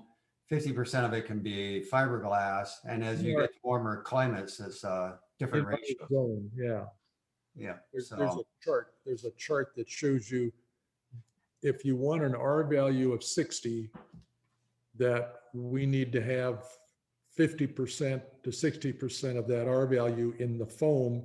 The rest can be in fiberglass to the inside of the foam. So it depends on the climate zone you're in. Other zones could be, 25, 20, 30% of that R value would be in the foam. And foam is going to give you an R7, figure out for an average an R7 per inch. So it's about twice as much as fiberglass. But it seals up everything, yeah. This seems like it's starting to be a good option for people, I think, to get kind of the best of both worlds, if you will. And I don't know if you noticed on that chart we're looking at with the global warming kind of payback that they had, where fiberglass was the lowest number on there. So it's not real bad on the environment, and cost-wise, it's pretty inexpensive. And it's something you can do yourself. For spray foam is something you have to hire out, costs a little more, but that air seal is hard to beat. So. And like Dennis said, it depends. Are you ventilating? Are you not ventilating? What kind of roofing are you using? Are you using a roof that needs to be covered with ice and water shield like Rinky Shakes? Are you doing asphalt shingles that could have a breathable underlayment? So yeah, it always comes back to those climate zones. That's why Dennis spent a good amount of time earlier today, just kind of where you are dictates the best combination of all these tools. So, but I don't know. That's a situation, yeah, where if you had foam insulation on the inside of your outside panel, because that's what you're doing, is sealing this all up. Now, outside of that plywood, we were saying you shouldn't be using ice and water shield because it's a vapor barrier. Then we listened to buildingscience.com, and we listened to Joe talking, and he's going, well, there's so little moisture that you have to worry about. And by the way, it does kind of migrate into the foam insulation. So it's not, it's not 100% vapor barrier. And okay, so this is a guy that really, his company really knows this this stuff. So as we go along here, we go, this is kind of going the way we hope it would go, with more information coming out now. It's been out. He's done the testing. He's got grants. All of his stuff is online. He throws it out there for everybody to see. You want to talk to him, you can call him and talk to him. He'll give you his, like we are, he'll give you his opinion. Here's where it's going. Here's where it's been. Here's where it's going. But we've got to control this inside air. We got to control this buildup of chemicals on the inside of the house. And watching what you're putting on the inside of the house. Yep. Or materials. Absolutely. Well, I know we went a little late, but did anybody have any any questions that we haven't addressed yet, or things you were thinking of? And we always seem to do this. We kind of, it is hard to stay on schedule when there's so much to talk about, but we definitely don't want anybody who maybe didn't get a chance to ask their question to not be able to. So, Well, and while we wait for folks to think of their question or type their question, I just want to remind you that we have the free virtual dome tour coming up on May 22nd. So just mark your calendars for that. And then we will be resuming Dome Talk in June, to be determined on that. Day and time to be determined. Yes, day and time to be determined. and that's kind of a venue to be able to ask questions as well. So if 2 days from now you're like, oh shucks, I wish I would have asked about this or that, Dome Talk's a great spot to jump in and ask that question. Absolutely. Yeah. So. And there are, of course, also the consultations with Derek and Dennis, those 30-minute consultations you can book if you need to. Yeah. Okay. But we're happy to answer questions. I don't see anything in the chat yet, not to rush anyone, but sure. I think everyone's worn out. It's a lot of information. Yeah, it can be a little bit overwhelming, possibly, I imagine. So, well, great. I'm glad it was fun. Another dome school in the books. I think we're getting this down a little bit, Dennis. We're getting our timing down a little better the more we do these things. So, Brian and Michelle have a quick question. Do the architectural drawings for the foundation include where those tie down bolts are placed? Yes. Yeah. We've done templates before for people. We know where it's supposed to be in the corner. We know how thick the corner strut is. So we've done a masonite template that says, so you can give it to the concrete contractor. Great question. Yeah, we have to give people time to type, I guess. It takes a little longer. Sure. All right. All right, everyone. Well, thank you so much. Just remember, a couple weeks, get Derek time to get those videos nice and shiny, and then contact everyone at Natural Spaces Dome, Nancy or Debbie in the office if you have questions. Come to Dome Tour, come to Dome Talk. Are we missing anything else? I think we got it. I don't think so. Hopefully someday you can come to the live dome school. Yeah. You get food. Yeah. Live Dome School, live Dome Tour. It's fun to be in a dome, especially if you haven't had the opportunity to get in one. It's always nice to be able to do that. So, and we will have when we do our dome tour this fall, supposedly it will be available for interior viewing, depending on how we do in Minnesota with our crisis and how we're going to conduct it. But we're looking at that first Saturday in October. And we have in the past done some new domes that are being built out there. So there will be probably the dome near Chicago and the dome near Colorado. They were under construction before, and we had them on our tour available. So there's other places. And we've learned so much from doing things in a virtual way that I'm sure we'll keep that going, because there are many of you all over the world that don't want to have to fly all the way here. So we're glad you joined us this way. So thank you very much. Yeah. Thank you, everyone. Thank you, guys. Good rest of your night. All right. Bye-bye. Bye. Bye-bye.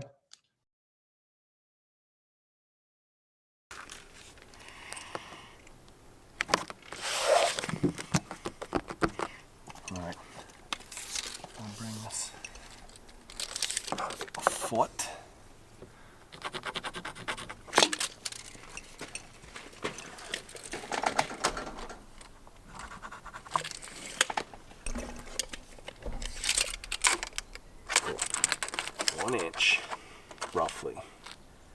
obviously we're going off the window.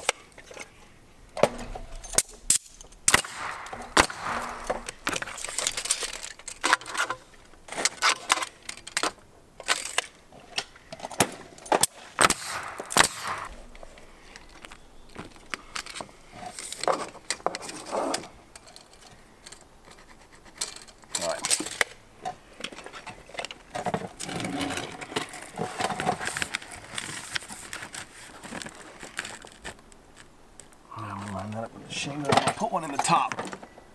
Out here a little ways. Okay.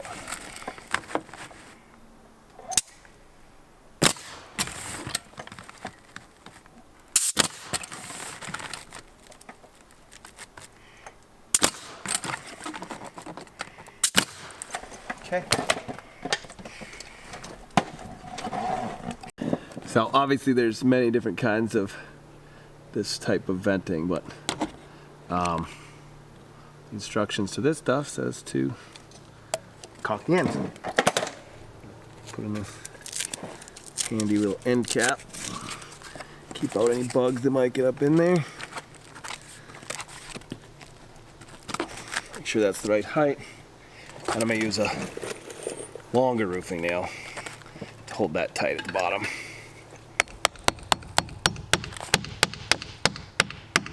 Snug. And the same over here. Get another end cap. This looks better. You couldn't see the caulk on the last one. So. Okay. Let that come out. We're not making that kind of video.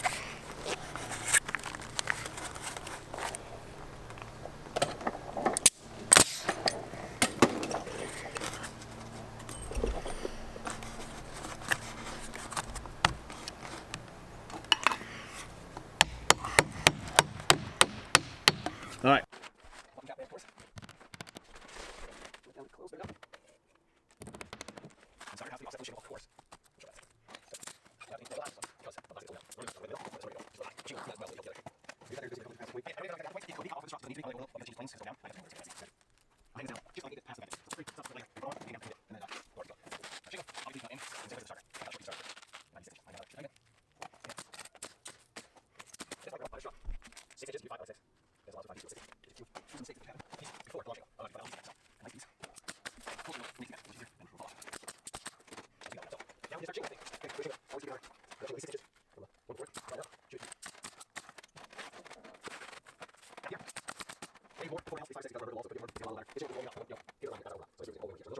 Okay, I'm just leaving these long because we want to keep this as a solid barrier under here. If I was to cut this shingle off, I can do that, but I really risk cutting through this. And then if it was to rain before we finish the project, we're gonna have a lot of leaks inside the house, and we've destroyed our felt.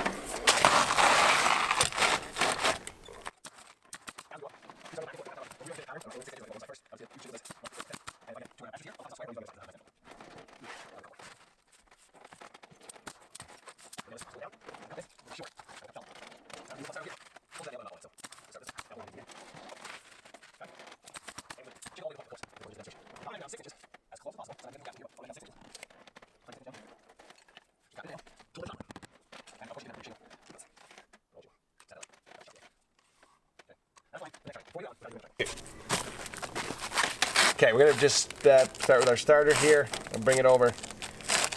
I'm gonna hold it up the same as I do over here. This is purely for looks. We want it to look good and clean. And I'm gonna come over here close to the window. I'm not gonna nail too close to the window. What we're gonna do, I'm just gonna leave this all the way over. Doesn't hurt a thing. And if this gets a little thicker, it'll actually help us look better as we go a little bit into the next. I'm not gonna worry about my blue line on this. Our shingle's over here to our window, really close. I don't need the top to be over there at all. In fact, I'm gonna cut them off on subsequent shingles. I'm gonna nail this. Now this is actually this triangle. So this is our line that we're gonna follow. So this one can be left on or removed depending on how much bulk we want there, okay? So we cut that off. It's this triangle. So I'm gonna find my hip corner. right there. I can cut this back so I can hurt anything as long as I don't cut my felt. And I'm gonna mark it with my crayon. Okay, got that there. Come over here by my cheek, go down here a little bit because I want it on this colored part. If I mark up here, I'll cover it with the other shingles, of course. And I'm gonna mark my 6 inches. Okay. So now I'm gonna shingle this out of the window.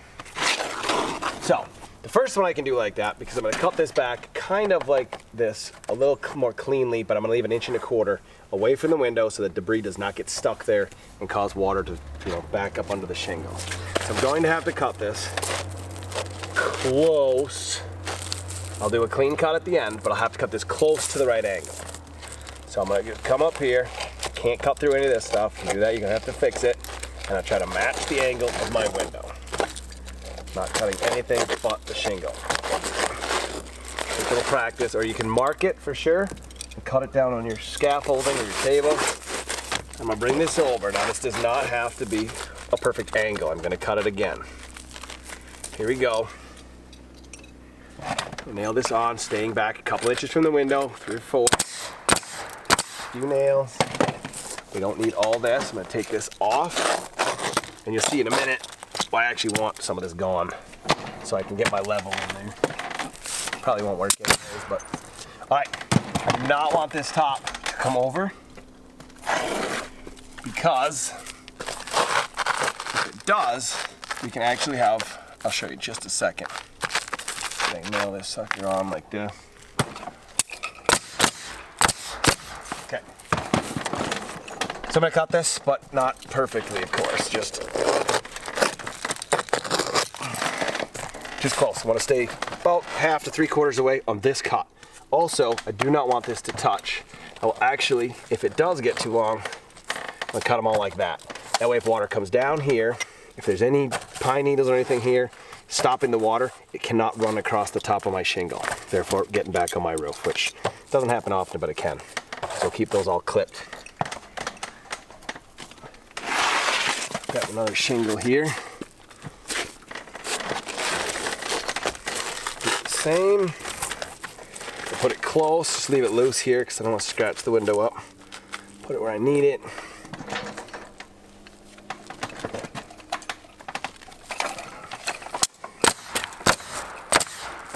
These are just to hold it down, okay?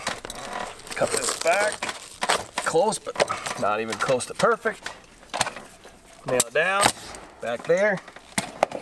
I'm gonna try to cut this, if possible, so that I can just slide it over. Now here's where that would be too close. Take that, knock the top off it. That way,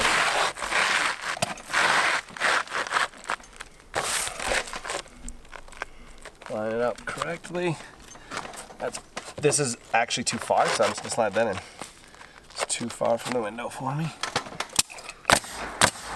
Now, if any water was to come down here and there was any debris there and it did come in here a little bit, it'll go on the ice and water, it'll come right back out. Nothing can ever follow the top of the shingle. I'll nail that a little closer. Okay. Now what we're gonna do is, we're actually gonna mark this. I would wait till the top. You could snap the line first so you had something to look at. You could wait for the top, or you can do it anytime. I'm gonna do it now. I'm gonna measure out 1.25 inches and I'll put a slice in that shingle. I'm gonna measure out 1.25 inches here.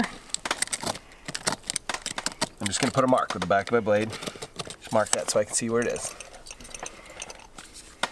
Chalk line, hook it in there. If it doesn't stay, I'll do something else. Let's mark it all the way down here. We can actually decide. Close enough. Okay. Now I'm gonna cut this, but this blade will stick through this aluminum, so don't slip. Keep it rolled back a little bit. Do not push into the aluminum. Sort of pull it down. Once again, this really, you could mark these and do them on the table. I do it this way, but if you're worried, which you should be, you can definitely cut them on the table. Okay, last shingle here. We could do it actually a couple different ways, depending on how you want to do what we're gonna just do. You could cut it down straight for looks, Sometimes they do, but you could risk a little water getting in there. So we'll just finish the cut all the way. Okay, that's how the side of the window looks. Nice and clean, far enough that no debris should get stuck there. If it rains hard, it'll clean itself up, knock any leaves or anything that should stick there. I will again have to measure find where our strut is. Measure down the 6 inches, make a mark.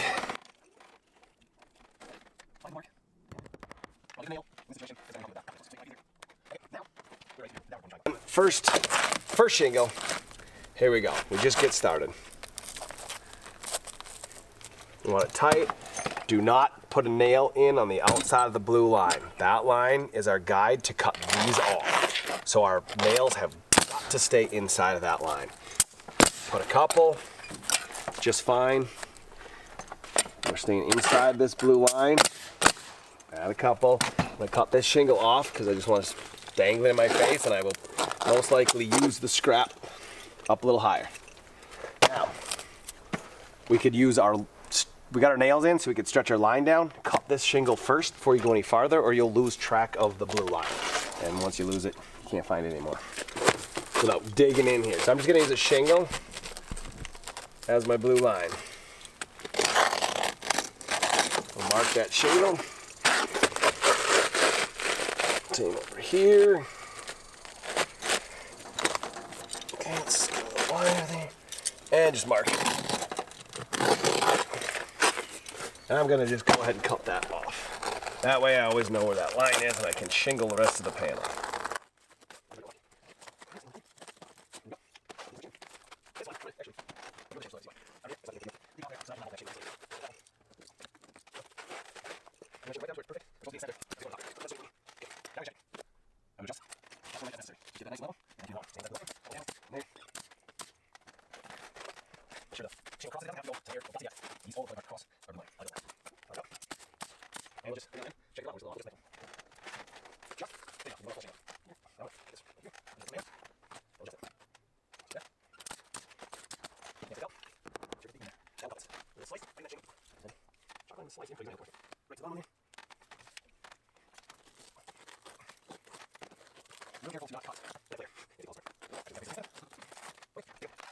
I'm musically completely disinclined, so I think it's hilarious when I watch a guy or a girl.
Hi, I'm Dan Newcomb with Newcomb Exteriors, and I've been working on domes for 20 plus years. Been working with Natural Spaces for just as long.